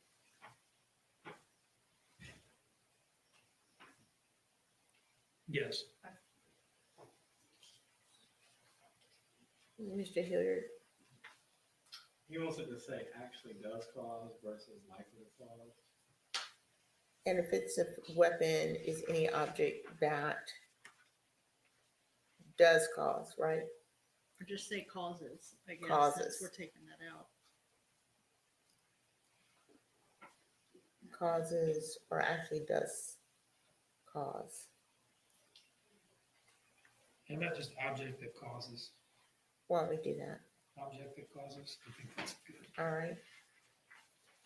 I don't have any great objections. Okay. I mean, I think it's at the risk of being pedantic, I'm not going to object to the language. All right. Determining if weapon is offensive. That charge. And this one's pulled straight from the pattern. Okay. Cruelty to children in the first degree. That's also statute. Any issue with cruelty to children in the first degree? Okay. Voluntary intoxication, not a defense. May I, cruelty to children in the first degree, may I ask that item 2, cruel and excessive, read as cruel or excessive? I know it's charged in the conjunctive as cruel and excessive because that's how we have to charge, but in terms of what we actually have to prove, it's not necessarily both, it's one or the other. So I would ask that that be an order. Thank you, Mr. Hilliard. I would leave the language the way it is in the indictment. I think it's indicted as cruel and excessive. I don't have any problem with it, but It is indicted that way, but if we don't change that to or, I'm gonna have to ask for a totally separate instruction that the whole like and means or instruction, and I'd rather not do that. Because I think that's like the only place in this indictment where we've got a conjunctive that we might want them to read as disjunctive, and I don't think that I'd rather not ask for the whole separate instruction that, hey, there are spots where, certain crimes can be committed in more than one way, and the state need only prove one, even if they've alleged more than one, and that whole deal. I'd rather just change this and to or and be done with it. The case law forces us to charge with an and rather than an or, but the case law also says that if we only prove one, the other is surplusage. And the simplest way not to have to explain that to the jury is just to make it an or. Mr. Hilliard, anything further? I just think if you don't stick to what the language in the indictment is, it's going to create an issue back there in the jury room. That's my humble opinion, Judge. All right. My inclination at this point is to have number 2 read cruel or excessive, but I'll take another look at it. But that's my inclination. Moving on then to voluntary intoxication, not a defense. I don't think I requested that. So, I mean, I would object to it because I don't think anyone's raised that as a defense. If it's mine, I withdraw it. But, I believe that may have been yours. Mr. Dean? I requested it because no jury instruction has ever been raised by the evidence more prominently than that instruction has been raised in this case. It's an accurate statement of the law, and the jury absolutely must hear that principle of law in this case. I'm going to include it. False report, we will make the changes there. He, she will make those pedantic changes. All right. It does say, it says misdemeanor in there. Oh. Oh, I see it. And I don't think the jury's to know the distinction with respect to punishment. Okay. I'd suggest making that false report of a crime is when a person blah, blah, blah, and then take off the guilty of a misdemeanor part. That makes Yeah. sense. Yep. Okay, so that charge goes in without the last phrase, is guilty of a misdemeanor. That comes out. Okay, making a false statement. Okay. Verdict generally. Unanimous verdict form. Court has no interest in case. Sympathy, responsibility for sentencing. Deliberations. Jury use of technology. Retired to jury room.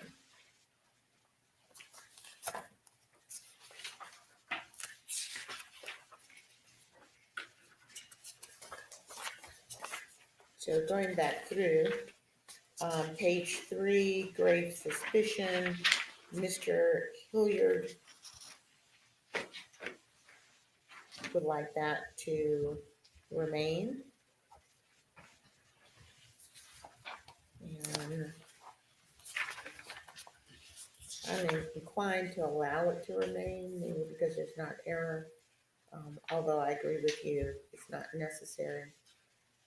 Witness attacked on page 6, as well as witness supported on page 6, have been withdrawn. Page 7, immunity or leniency granted witness, that will not be given. Page 8, statements of defendant, that on page 8, really page 9, will be adjusted to reflect the difference between November 21st statement being in custody and the other statements were not in custody.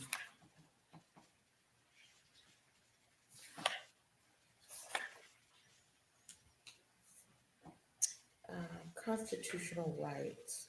We made a change there, did we not? We did. If the statement was made while in custody, you find that out. Right. Defendant initiating further conversations, that will not be given.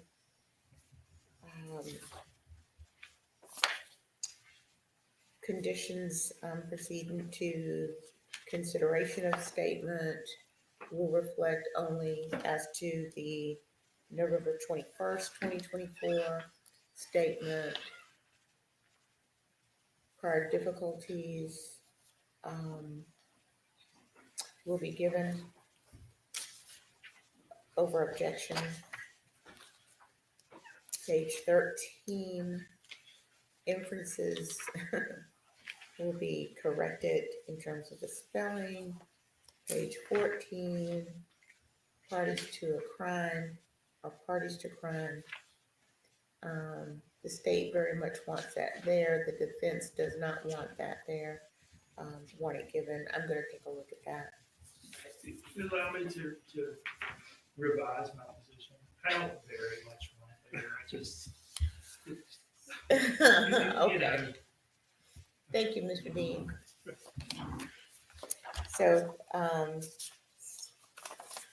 parties to crime will not be given. And then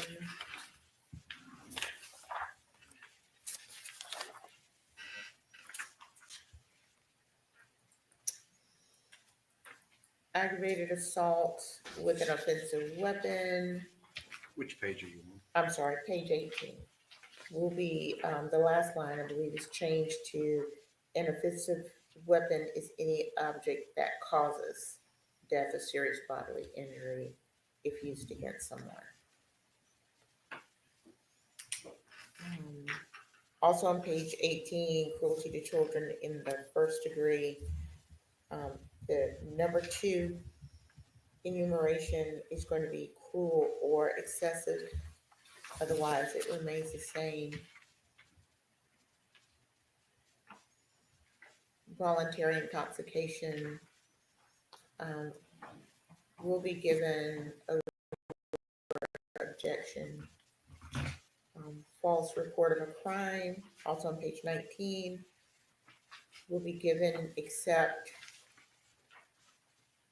the last part of that charge is guilty of a misdemeanor will be eliminated. And everything else, I believe, is pattern. Can I ask a sort of a mechanical question? Yeah. When these charges are actually given to the jury, and assuming we have objections to make, I mean, according to statute, you know, we both get an opportunity to state on the record if we have an objection. Is the written charge that you actually give going to be part of the trial record? Yes. Okay. And I plan for the written charge to go out with the jury. The only reason I ask is I assumed it would be part of the record, but I wanted to be sure, because if it comes up on appeal, you know, I think you got to have the charge that was actually given, where you can reference, here's where it looks at.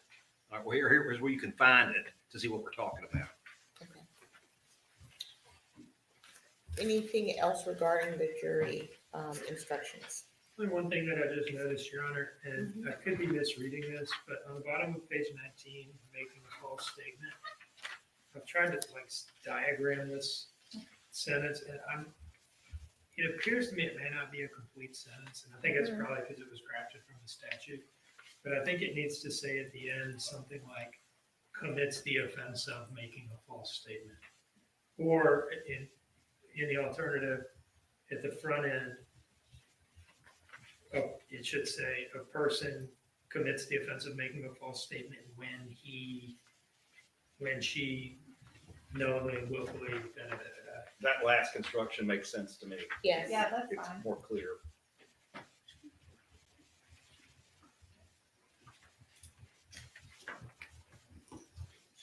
Okay, thank you for that note. Is there anything else that you're finding here in the jury instructions?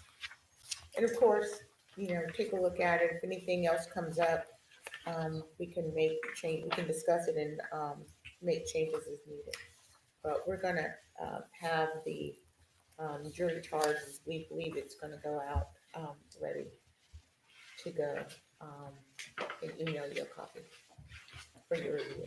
Can we get a copy tonight, maybe, Judge? And just, if we have any issues, just show up at 9:30 in the morning and deal with it then, if that's okay? Did you just change the time? No. I'll show up at 9:30. The jury's still back at 10. No, we'll do 9 o'clock just in case. Okay. Oh, I don't care either way. I like 9:32, but we're gonna do that. I gotta drop my wife at the airport, so I'm gonna be here at 6, so it doesn't really matter to me. But I think if we have it tonight. Yeah, you'll have it tonight, and if there's anything else that we need to attend to, we can. Okay. Works for me. Okay, is there anything else tonight? Okay, we're in recess until 9 o'clock tomorrow. Thank you, Judge. Thank you, Judge. Everybody have a good night. All right. So they were just going over, all the details of how the charges are going to read, but the jury will determine if she is guilty of murder. And that's was the main thing we were all worried about is, the whole murder charge itself. So it's good to know that the jury will get to determine if she is the one that killed baby Quinton. Now, I know some people in here don't think that they proved it. And let's just hope these 12 people that they have picked don't think like that. Okay, let's hope that they don't think like that they are going to convict Leilani Simon, all right, for the murder and for lying to the police and disposing of the body. PJ should be here any minute, and I'm going to let her take over for a little while to take some of your guys' calls. So as soon as she gets here, I'll open the phone lines up. And of course, let her run for a little while until we decide it's dinner time and we got to go get dinner.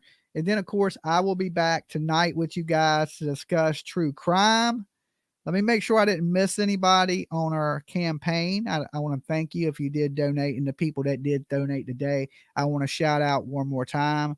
So let me share this screen real fast and let me refresh it just to make sure I get everybody. And I got everybody. Okay, we're still at 1770. And Cheryl, I am new to your channel. Love you guys. I also joined your channel. Thank you so much. That is awesome. I love seeing new people. We like new faces in the Dolly family. Free Speech donated $25. Thank you, Free Speech. Granny Bassmaster today donated $5. Thank you, Granny. You are awesome. Cindy Lou, best of luck, donated $10. Teresa has donated $10. Hope this helps. Deb S donated a big 50 spot. Thank you, Deb S. Moggy, okay, Mogi, or however you say it. I hate to murder your name. Donated $20. Anonymous Giver donated $5, and it says, sending you my support and hugs. You are such a great advocate for children. Dolly, keep up the fight. One of your many Canadian supporters. So thank you, Canada. Okay. Next time a bunch of geese walk out in front of my car, I will absolutely not complain about it. Okay. And I won't run none of them over, because when I think about it, I'm going to be like, remember that Canadian that helped us out when we were going through all that stuff? We can't run over the geese. Okay. We can't run them over. Anonymous Giver says, the turtles have to stick together. We love you, Dolly and PJ. Awesome. Mama Fee. Now she says she donates a little bit each day. So that is awesome, Mama Fee.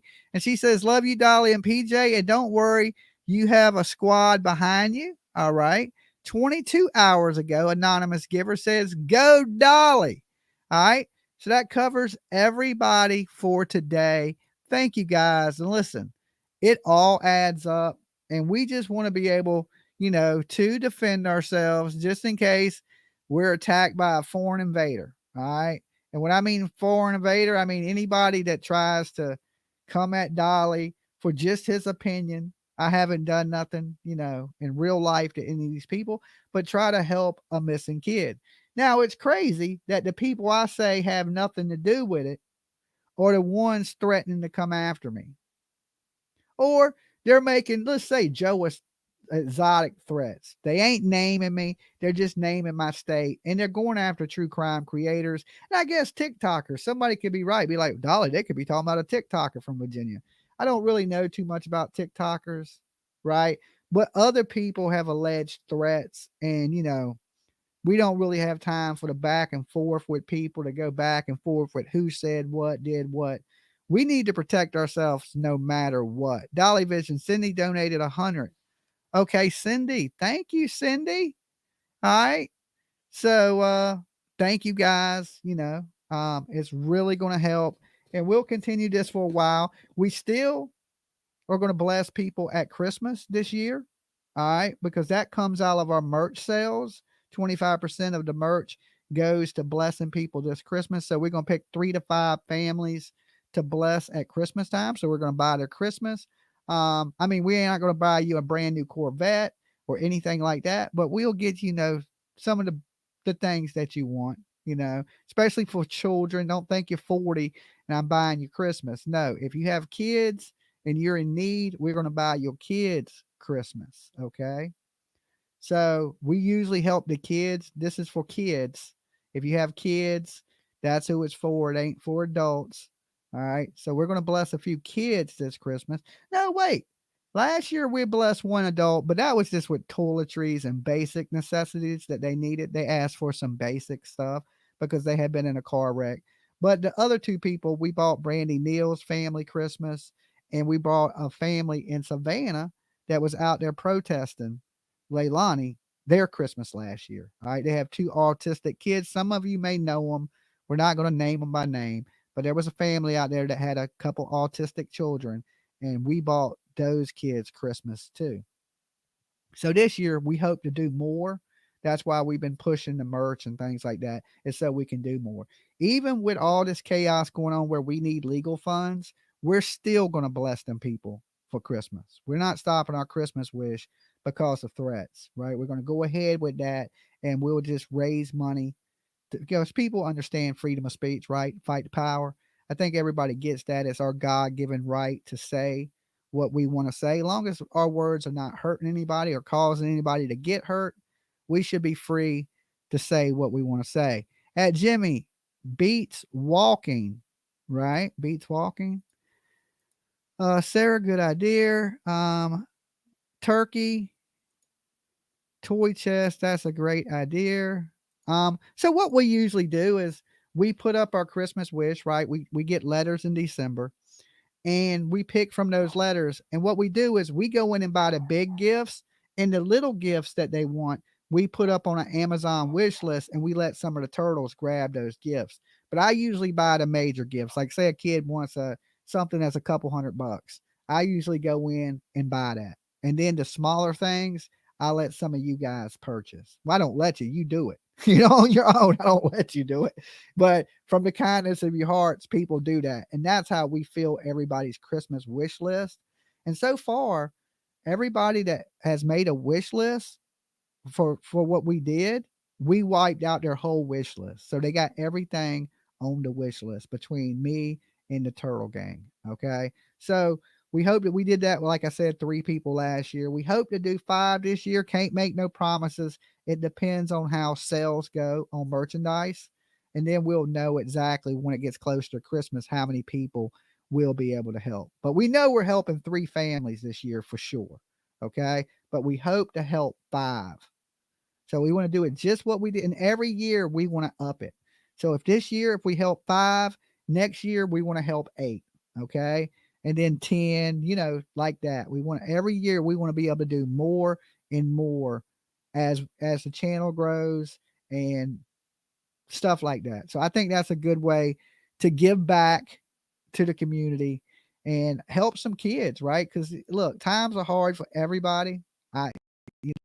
Listen, there's a lot of big time YouTubers up here, and sometimes I don't see them doing nothing for the community. that do way better, in views and revenue and all those things. So we hope that true crime channels out here in our community see this, and they also want to take part for the people in their chats, right?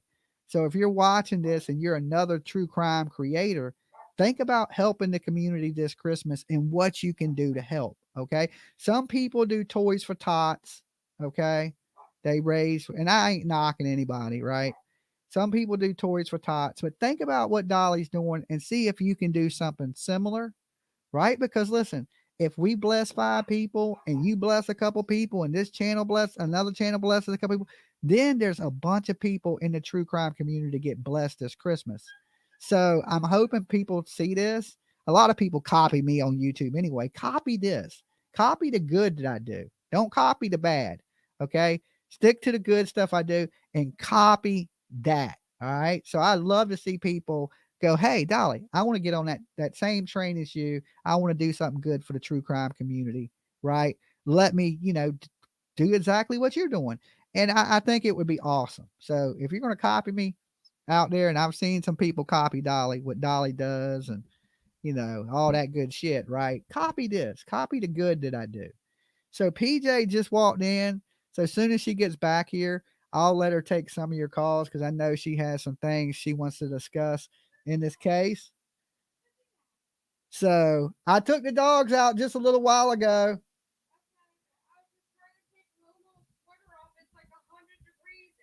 Okay. All right. All right. The producer is in the house. Judge Dolly's on the verge of getting ready to sign out. So PJ will, of course, take over. And you can cut that fan on if you want or whatever. It's not that hot in here. For you. I got a hoodie and a robe on. That's because there's something wrong with you. I didn't wear the wig today. Okay. Well, I did. It's underneath my hat. There's a wig right up underneath this. Right. So, bye, Granny. I know we've been running a while, but I know there's still some people that want to discuss this. And I'm sure PJ has some things she wants to say because she's been calling in today. So I know she's ready to speak on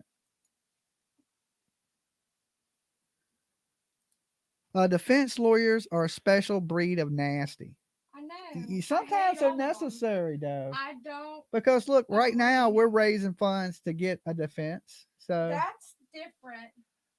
It's different when they defend innocent people. That's way different because it's not like we didn't unalive anybody. Yeah, we definitely didn't unalive anybody. So I guess it is different. I guess, we need a defamation attorney. They need a I murdered my baby attorney. It's totally different. How do they sleep at night? I don't know. You ready to take over? Yeah. Okay. All you got to do is open the phone line. Jack, put the robe on PJ and the wig. I'm too hot already. She won't wear it. And I'm going to cut the fan on for her too. She gets a little hotter. I'm cold natured. All right. So I'm getting up. PJ, I'll be right here with you in just a second. Let me cut this camera off for a second and PJ will take over.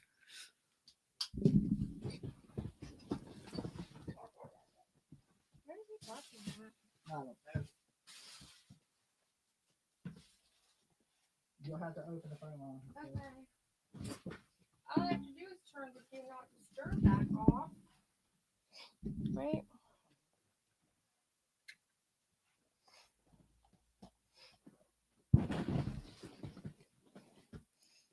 I'm ready. Okay, I'm about to turn the phone line on. Off. So you guys give me a call. I kind of want to chop it up with somebody about this. I've had just a really busy day at work, and it's like I've been trying to keep. This is PJ. Who's this and where you calling from? Hey, TJ, it's Mia from California. How are you, girl? Good. How are you, Mia? I'm good. What do you got to add? What I have to say is Leilani is trash, and I hope she's prosecuted to the fullest extent of the law. Me too. Do you think they have her? Oh, it's like 50-50 to me. Yeah.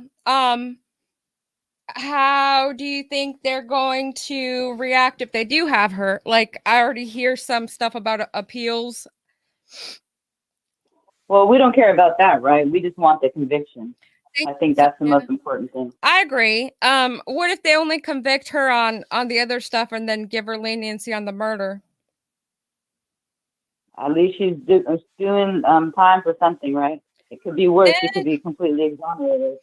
Yeah, I agree somewhat. I just feel like it's due to the fact that she disposed of this baby's body. He's just beyond recognition to a point where it was impossible to figure out how she did it. And she's just such a liar that she hadn't slipped up anywhere. I was hoping, like deep down, I really truly was hoping that she had told somebody somewhere. Well, God knows. God sees the truth, but wait. Yeah, that's very true. But then, like, even with I knew they were discussing them diaries.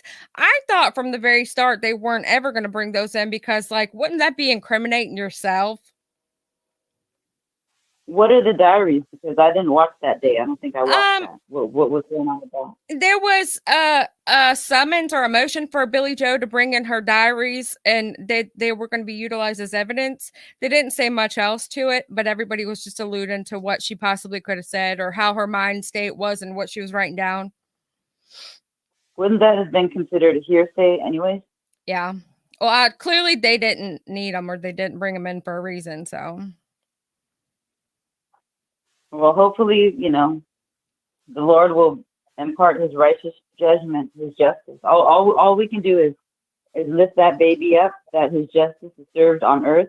If not, there is another life after this. So I just can't believe that's not any consolation, but I will definitely be lifting the prosecutors, judge, everybody up in prayer tonight that God's righteous judgment will be done. And he tends to listen to me. I would have to say that I'm a prayer warrior. So I may not get everything I pray for, but when I pray for people, things seem to work the way that they should. So, I'm definitely joining you on that prayer. It makes me sad. I could cry. I don't want to, but, I'm sure you've heard my story with my 2-year-old baby. I can't imagine. I don't understand how there's so many cruel people in this world. The devil walks the earth, girl. Yeah, I mean, it is his playground. So they say. But we love you. We love Dolly. Thank you. Have a good one. I enjoy talking to you. Thank you. You too. Bye. I'm getting a little better at my dismount. I can say bye nicely now without just hanging up on people. Thank God.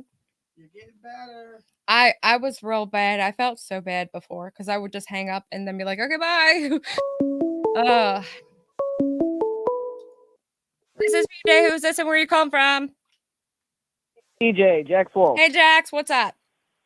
Hey, so we're not going to get the conviction that we want. You're already starting off this phone call real bad right now. Okay.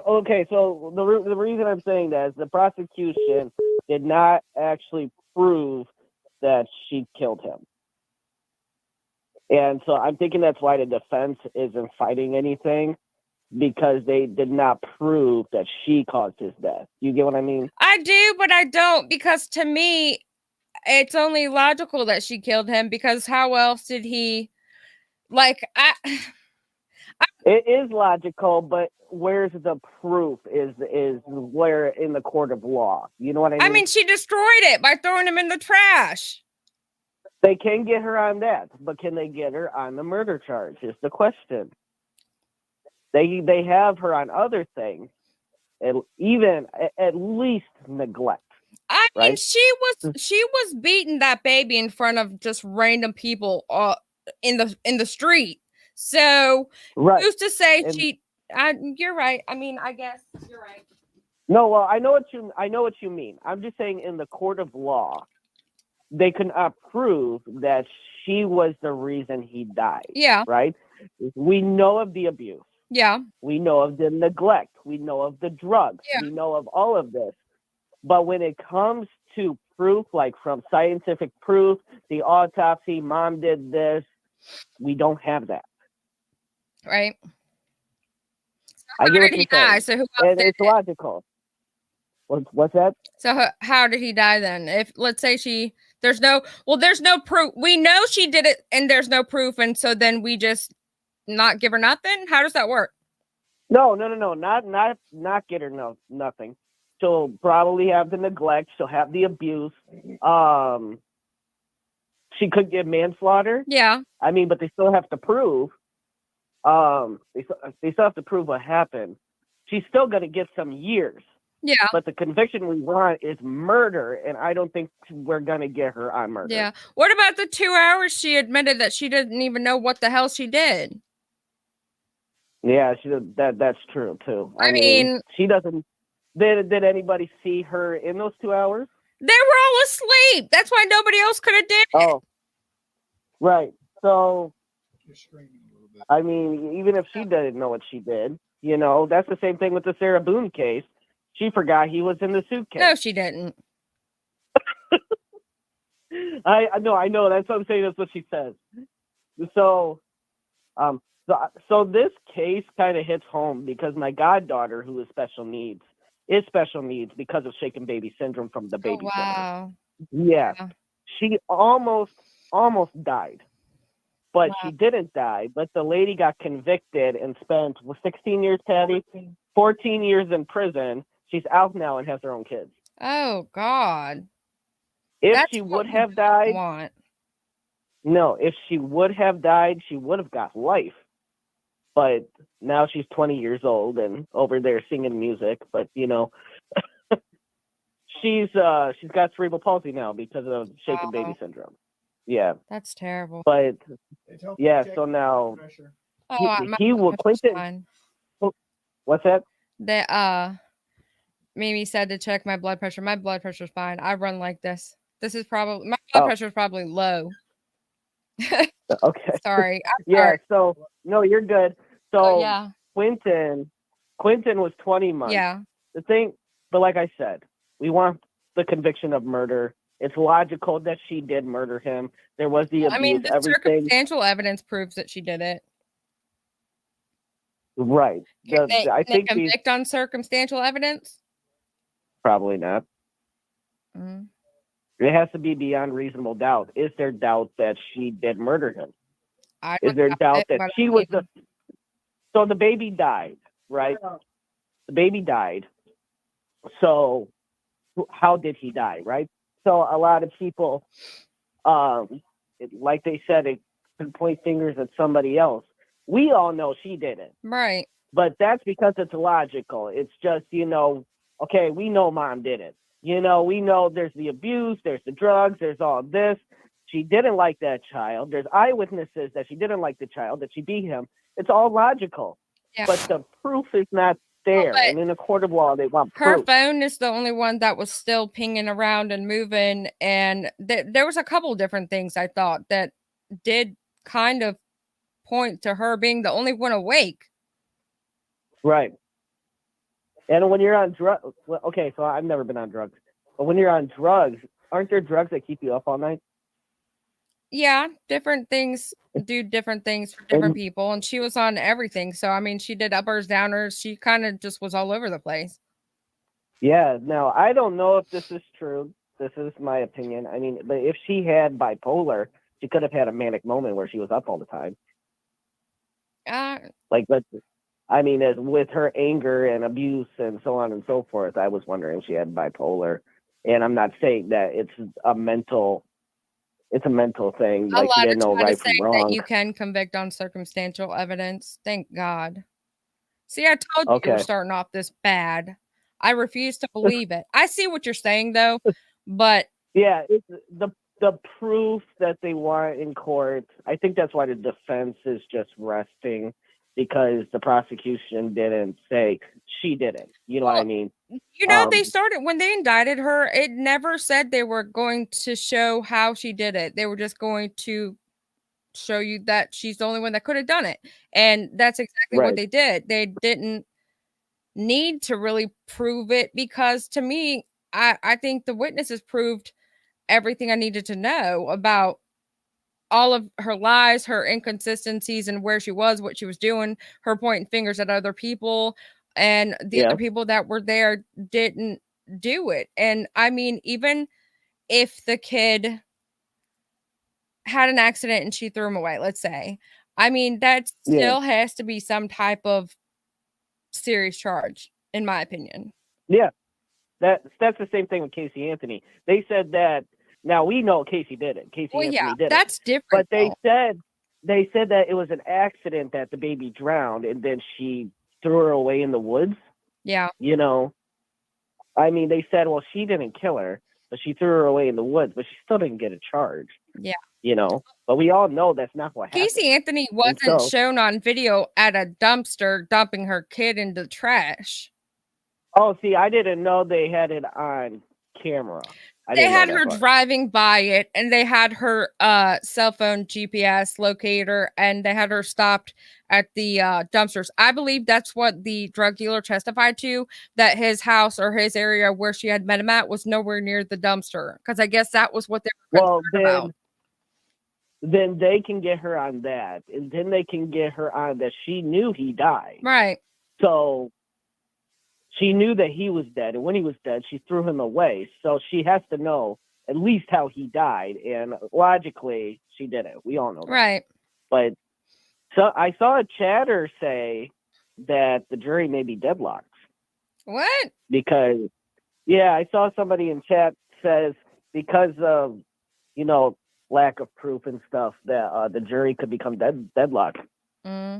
I hope not. I gotta go. You're making me be in a bad mood. Oh, Plus I gotta talk to some other right. people. But thanks for calling. No worries. I hope you're wrong. Okay, bye. Bye. No, okay, bye. All right, I need somebody that's gonna call me now that's not gonna be negative Nancy. I get what he was saying though. I no hard feelings, Jax. We just disagree. I get what you think. This is PJ. Who is this? Where are you calling from? And you hung up. Why'd you hang up on me? This is PJ. Who's this and where you come from? Hello? Hello? PJ? Yes. Hey, this is Boots from Texas. How are you, baby? Good. How are you? I'm good. Listen, I've followed this case since day one. I watched Dolly and all of them out there, watched him go to jail. She is going to jail for life. She's never getting out. Thank you. And let me just say, you guys, I love Jax. That I might have sounded harsh. I'm just like that kind of sound. No, it's all good. I'm the saying same way. how I was being mean to Jax. I love Jax. We play around all the time. But I'm glad you're. She's never going to see the light of day. Amen. Look, there's 3 people that could have done it that were in that house. Danny got on that stand and he won everybody over. He was honest. I agree. And Paul didn't do it. No, he didn't do it. Paul ain't capable of taking care of himself or ordering a pizza. Yeah, I mean, bless his heart. You know. Exactly. Leilani had a reason. She had motive. She wanted attention from Danny. She knew that they were fixing to split up. It was coming. Yeah. She needed attention. She's an attention Right, whore. she was trying Well, she's a whore, videos but you that know. she was doing with the unaliving threats. Exactly. Yeah. So if her baby's gone, then she gets attention. He's not going to leave her. Yep. You know, maybe she'll get some of that dick she wanted that she's talking about, you know. You know, here she is doing a suicide video, you know, goodbye to her kids. And it turned out to be all about poor me. Danny, you won't pay attention to me. Yeah. Those jurors see through that, huh? I would hope so, but there's more men than women. And I think men are more soft-hearted towards women, especially if they're attractive. She's not attractive, first of all. I don't think so.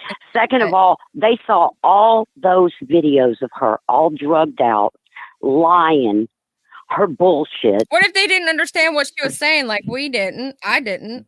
I tried to put it on slow-mo to try and listen to what she was saying. It was impossible at one point. I know, it was a nightmare. It was a clusterfuck, but, you know, what are you going to do?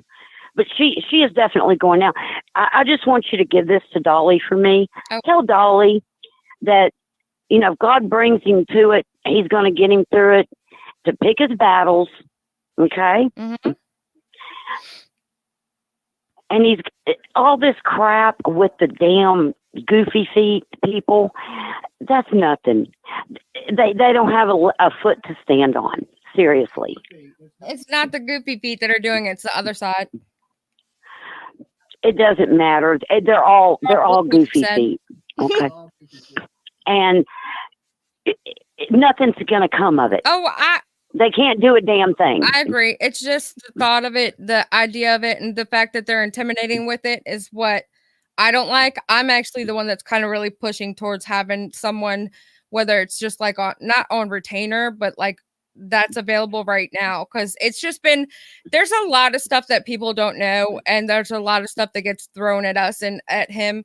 That's just been real ugly for a long time already. Now that it's like this, and some of the people that are involved that were involved before, it's like, I just don't like it. I want to have some kind of security to be able to say, hey, Mr. Lawyer Guy, can you handle this for us? Because I mean, it just gets overwhelming. It's too much. Oh, I understand. You have to have a lawyer. That to give me, I think that the people that are named in it, I think y'all all need to get together and possibly use the same lawyer, but y'all need to team up. Whether y'all like each other or not, y'all are all on one side there, and I think y'all need to team up. Right. He says he's not you swallow your pride, you forgive people, you liked each other at one point in time, gang up on the son of a bitch. Yeah, it's past that time, I think. But thanks for calling in. I don't really want to talk about this because I have a lot of bad stuff to say and I shouldn't. It's okay. Love you, big. Y'all have a good one. Bye. Thanks for calling. Peace. Bye. I want to talk about Leilani and how she's going to go away for a long time. Somebody. And everybody knows I love Jax. Okay. Nowhere. Oh, Lord. This is PJ. Who's this and where are you calling from? They keep hanging up on me. This is PJ. Who is this and where are you calling from? PJ? Yes. This is Jenny from Kentucky. Hey, Jenny. And I just want to tell you that you guys are so cute. I'm so happy Thank that you got you. married. But I am on the same page with you. I feel like they have done enough circumstantial evidence. The baby was found in a landfill. Leilani was the one on video throwing something away in the dumpster. No one else could have done it. Exactly. And I that's where it's at. I can't help but to think, though, because Jack said exactly what is kind of lurking in the back of my mind. Like, well, but do they absolutely need to know every detail of exactly how she did it? Well, one thing they've told us that they are not that they didn't have to show how From the very beginning. Exactly, and this is an awful thought, but she threw something away in the dumpster, and hopefully he was not still with us. I would hope not. I really would hope not. But that would have to be horrific of an incident for her to know that he was. That's terrible. I think that the jury is intelligent enough to be able to have the same questions that we do and to be able to decipher circumstantial evidence. It's there, and it's only against one person. Yeah. But PJ, you guys are so cute. I'm just really happy about your week. Thank you. You all getting married, and I'm going to get off of here and have a good evening. Have a good evening. I must have missed something myself. All right. Okay. Give me a call. I want to talk about it. I need to get it all out, you guys. We didn't get married. Hey, this is PJ. What's this and why are you hanging up on me? Oh. This is PJ. Who is this and where are you calling from? Hello? Hello? Hi, PJ. Who's this and where are you calling from? It's Rose from Virginia. Rose, I didn't recognize you. What in the world? I'm screaming again. How are you doing today, Rose? Huh? I didn't hear what you said. I was kind of talking to you, but talking to myself at the same time. Oh, okay. Well, I think one good thing that happened today when the defense got up and wanted to have this thing dismissed or whatever, the judge said no. And the defense was trying to say, look, there's no evidence, there's no evidence, there's no evidence. It's all circumstantial. And the judge said no. Judge was not having it. Yeah. So you keep that, keep faith, keep the faith. We were just think about that. Yeah, we were all because freaked if the out. judge really felt, yeah. Go ahead. I just remembered when at first I started to freak out, and then I remembered how many times Karen Reed's defense asked for them to dismiss the charges. Mm-hmm. It's almost like they do that in every case several times.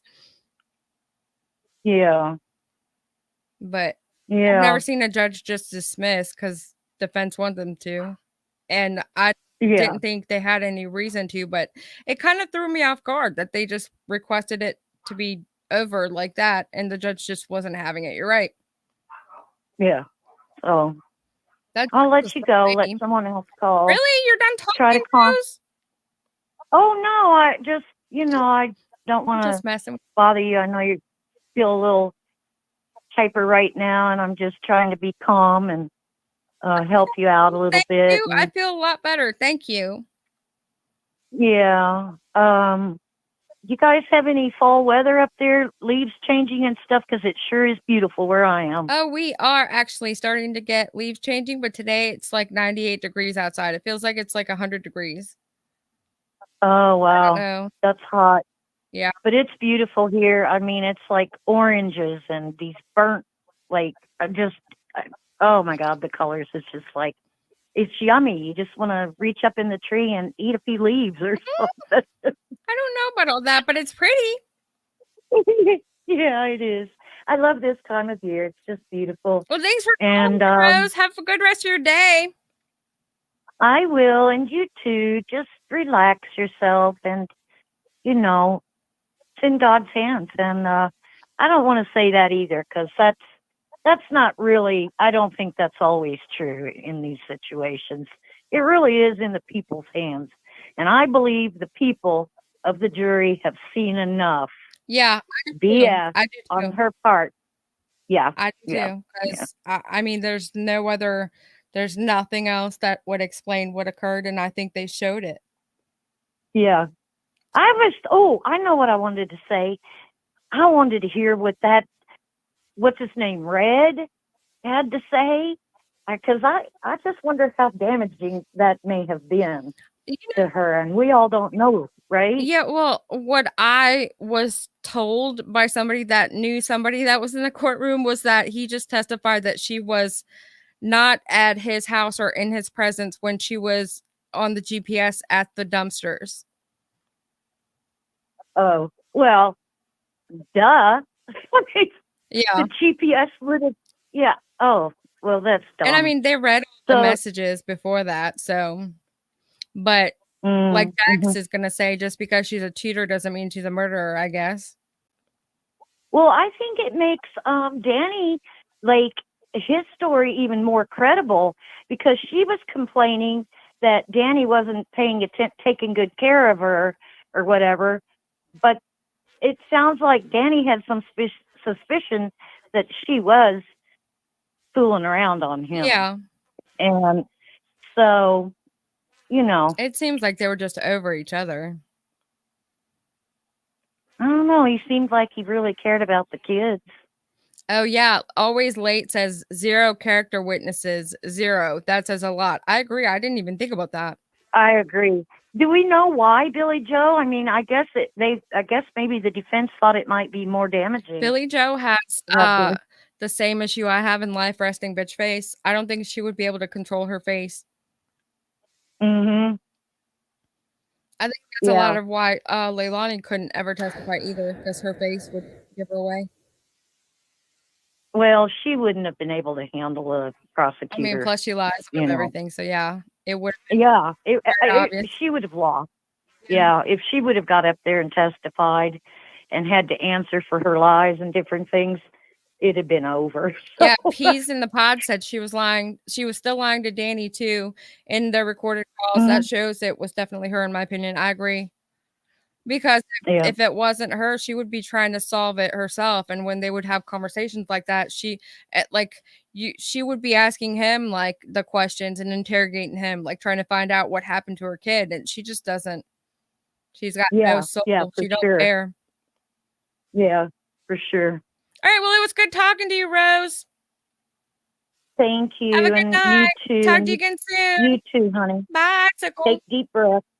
Bye, Sickle. I guess Rose thought I needed somebody to kind of give me a guided meditation. I'm okay. I just get like this when I'm excited about a topic I'm talking about. I'm not This is BJ. Who's this and where are you calling from? Hey, PJ, this is Alamo City calling. Good to be able to talk to you again today. One thing I went and I read about the murder charges in Georgia.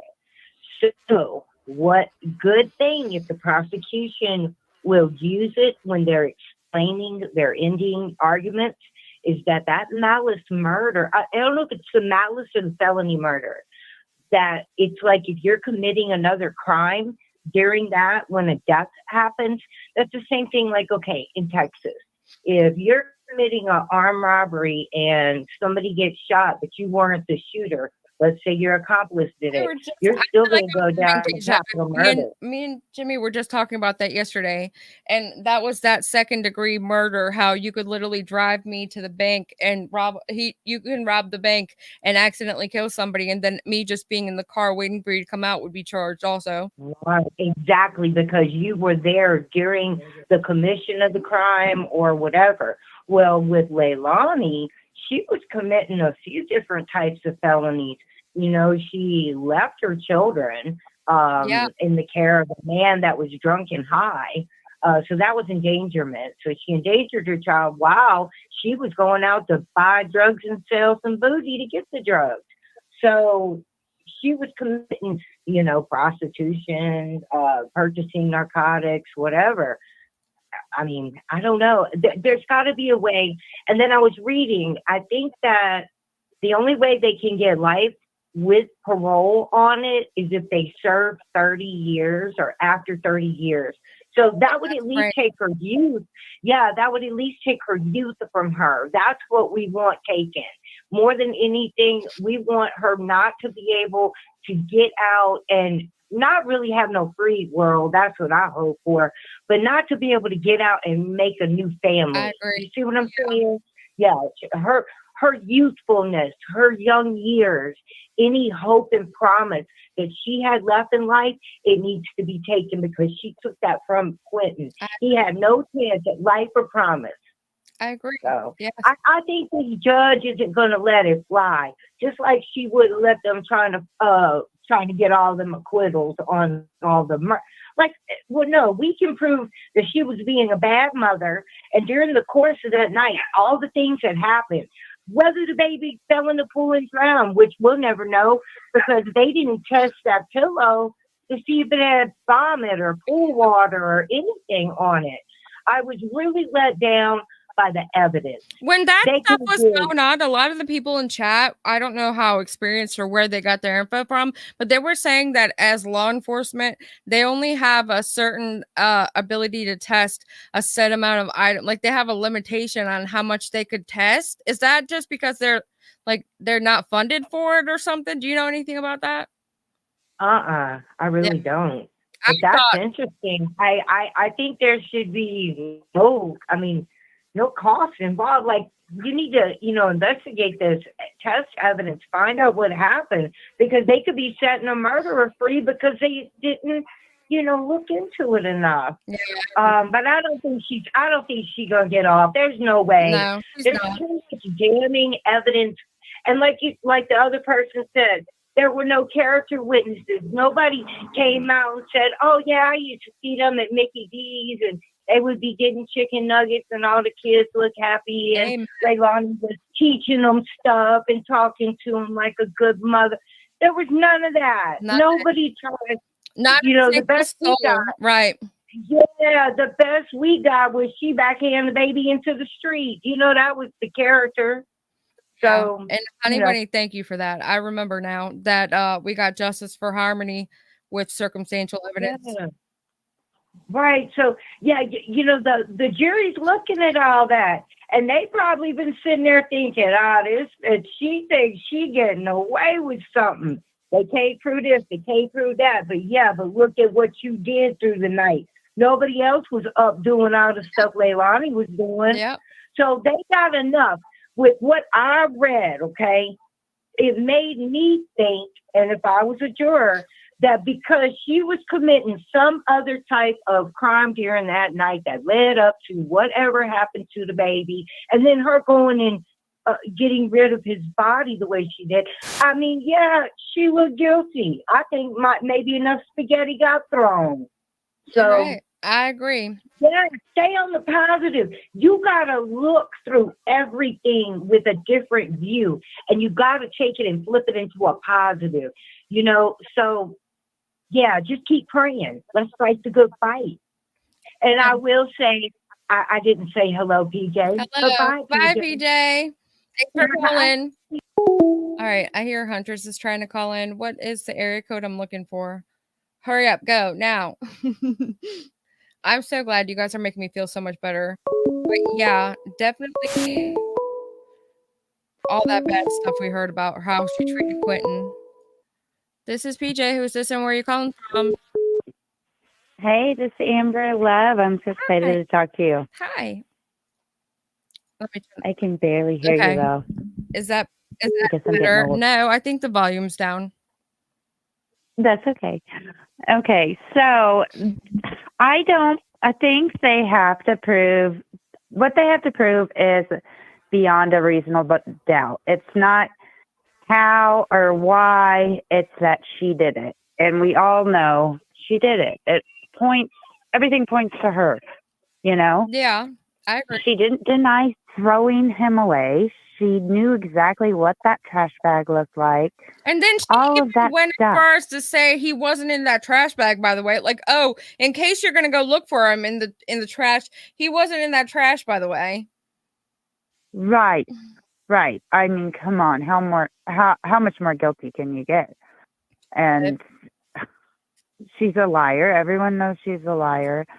And she didn't cry. She showed no emotion. They had to be looking at her and seeing that. I mean, I cried. She didn't. I never met the boy. Witness. Her mama could have gone up there at least as a character witness, like she sometimes was nice to the kid or something. Right. No character witnesses. I'm like shocked they didn't bring anybody, but no, you know, her own freaking boyfriend at the time was wearing a wire on her. That shows he thought she did it, you know, and he loved that baby. I think that's why she did it. I actually had a feeling that it was that case that he loved the baby and that she was either jealous of the baby. That's what I thought at first, because any pictures that I seen them as a family, Quinton was always holding Quinton. Yes, he was. He was. And him saying, Danny, Danny, you know, I mean, gosh, I just can't imagine being that heartless as a mother. No, like, I like cry. I will. If she's not going to cry for her child, I will cry for her child. Like, I cried already. And, you know, either way, she's going to get She's a what she monster. deserves, Yeah. whether this life or not. I pray it's this life. You know, I'm like you. I'm a little nervous because I feel like guys do tend to feel sorry for girls. Like, but I'm praying they see through all of this. And, you know, like I said, they don't have to prove how, because they can't prove how, because she destroyed every piece of evidence possible. Trash, exactly. So it's like, But they have to prove what she did. Yeah. Like, so are they? I heard someone say felony murder. Are they only charging her with felony murder? There were 3 different murders. There was felony murder, murder with malice, and I believe a third one. And then disposing of a body, and then like 14 lying to the public or the police, lying to the police officials. Well, we know she's got at least like 2 of those, you know? Yeah. Like, definitely. I mean, but those are not. Like, because felony murder is. Got those. I mean, I would be mad. She needs to get the murder. She needs life. Yeah. She needs life in prison. Yeah. I like Olive Garden. Sorry. Oh, thanks for calling. Okay. Yes, thanks for talking to me. Bye, not Dolly. Bye, PJ. She tried to tell me bye, Dolly. Get ready to wrap it up because we're gonna get dinner and then we'll do some true crime when we get back later. Okay. My kid has study after school, and we could just grab her on the way somewhere. Okay. You can close out. It's your show. I don't know how to close. Okay. And I'm done. My passion doesn't translate Okay, well to hold on, your say bye to people. everybody. I am.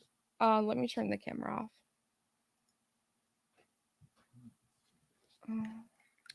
I got a good variety of people and their opinions. Awesome. I feel better because Okay, come on. always late or honey reminded me that we got justice for harmony with circumstantial evidence. Yeah, that's true. You said that he wasn't going to get convicted too. No, I didn't. Okay. Let me turn the camera back on. Bam! Dolly in the house, the Turtle King. Okay. Anyway, guys, Dolly got to eat. Y'all know the routine, right? Dolly got to eat. It's getting late. I haven't eaten since breakfast, and it's about 6 o'clock. I'm gonna go get me some pasta. So around 10 o'clock ish, 9:30, 10 o'clock. I will be back with some true crime for you guys. Thank you to everybody that came by and put up with my ugly ass face today, that has liked, commented, donated, super chatted, and just being here. You guys are absolutely awesome. So, in the comment box down below, let me know what you think about them holding up the murder charges so the jury has a chance to decide for themselves if Leilani Simon is a killer or not. You guys rock. And of course, after I go get dinner and we take care of a little bit of running we got to do, I will be back with you guys. Until then, stay safe, stay blessed. And remember, if nobody loves you, Dolly does. Peace.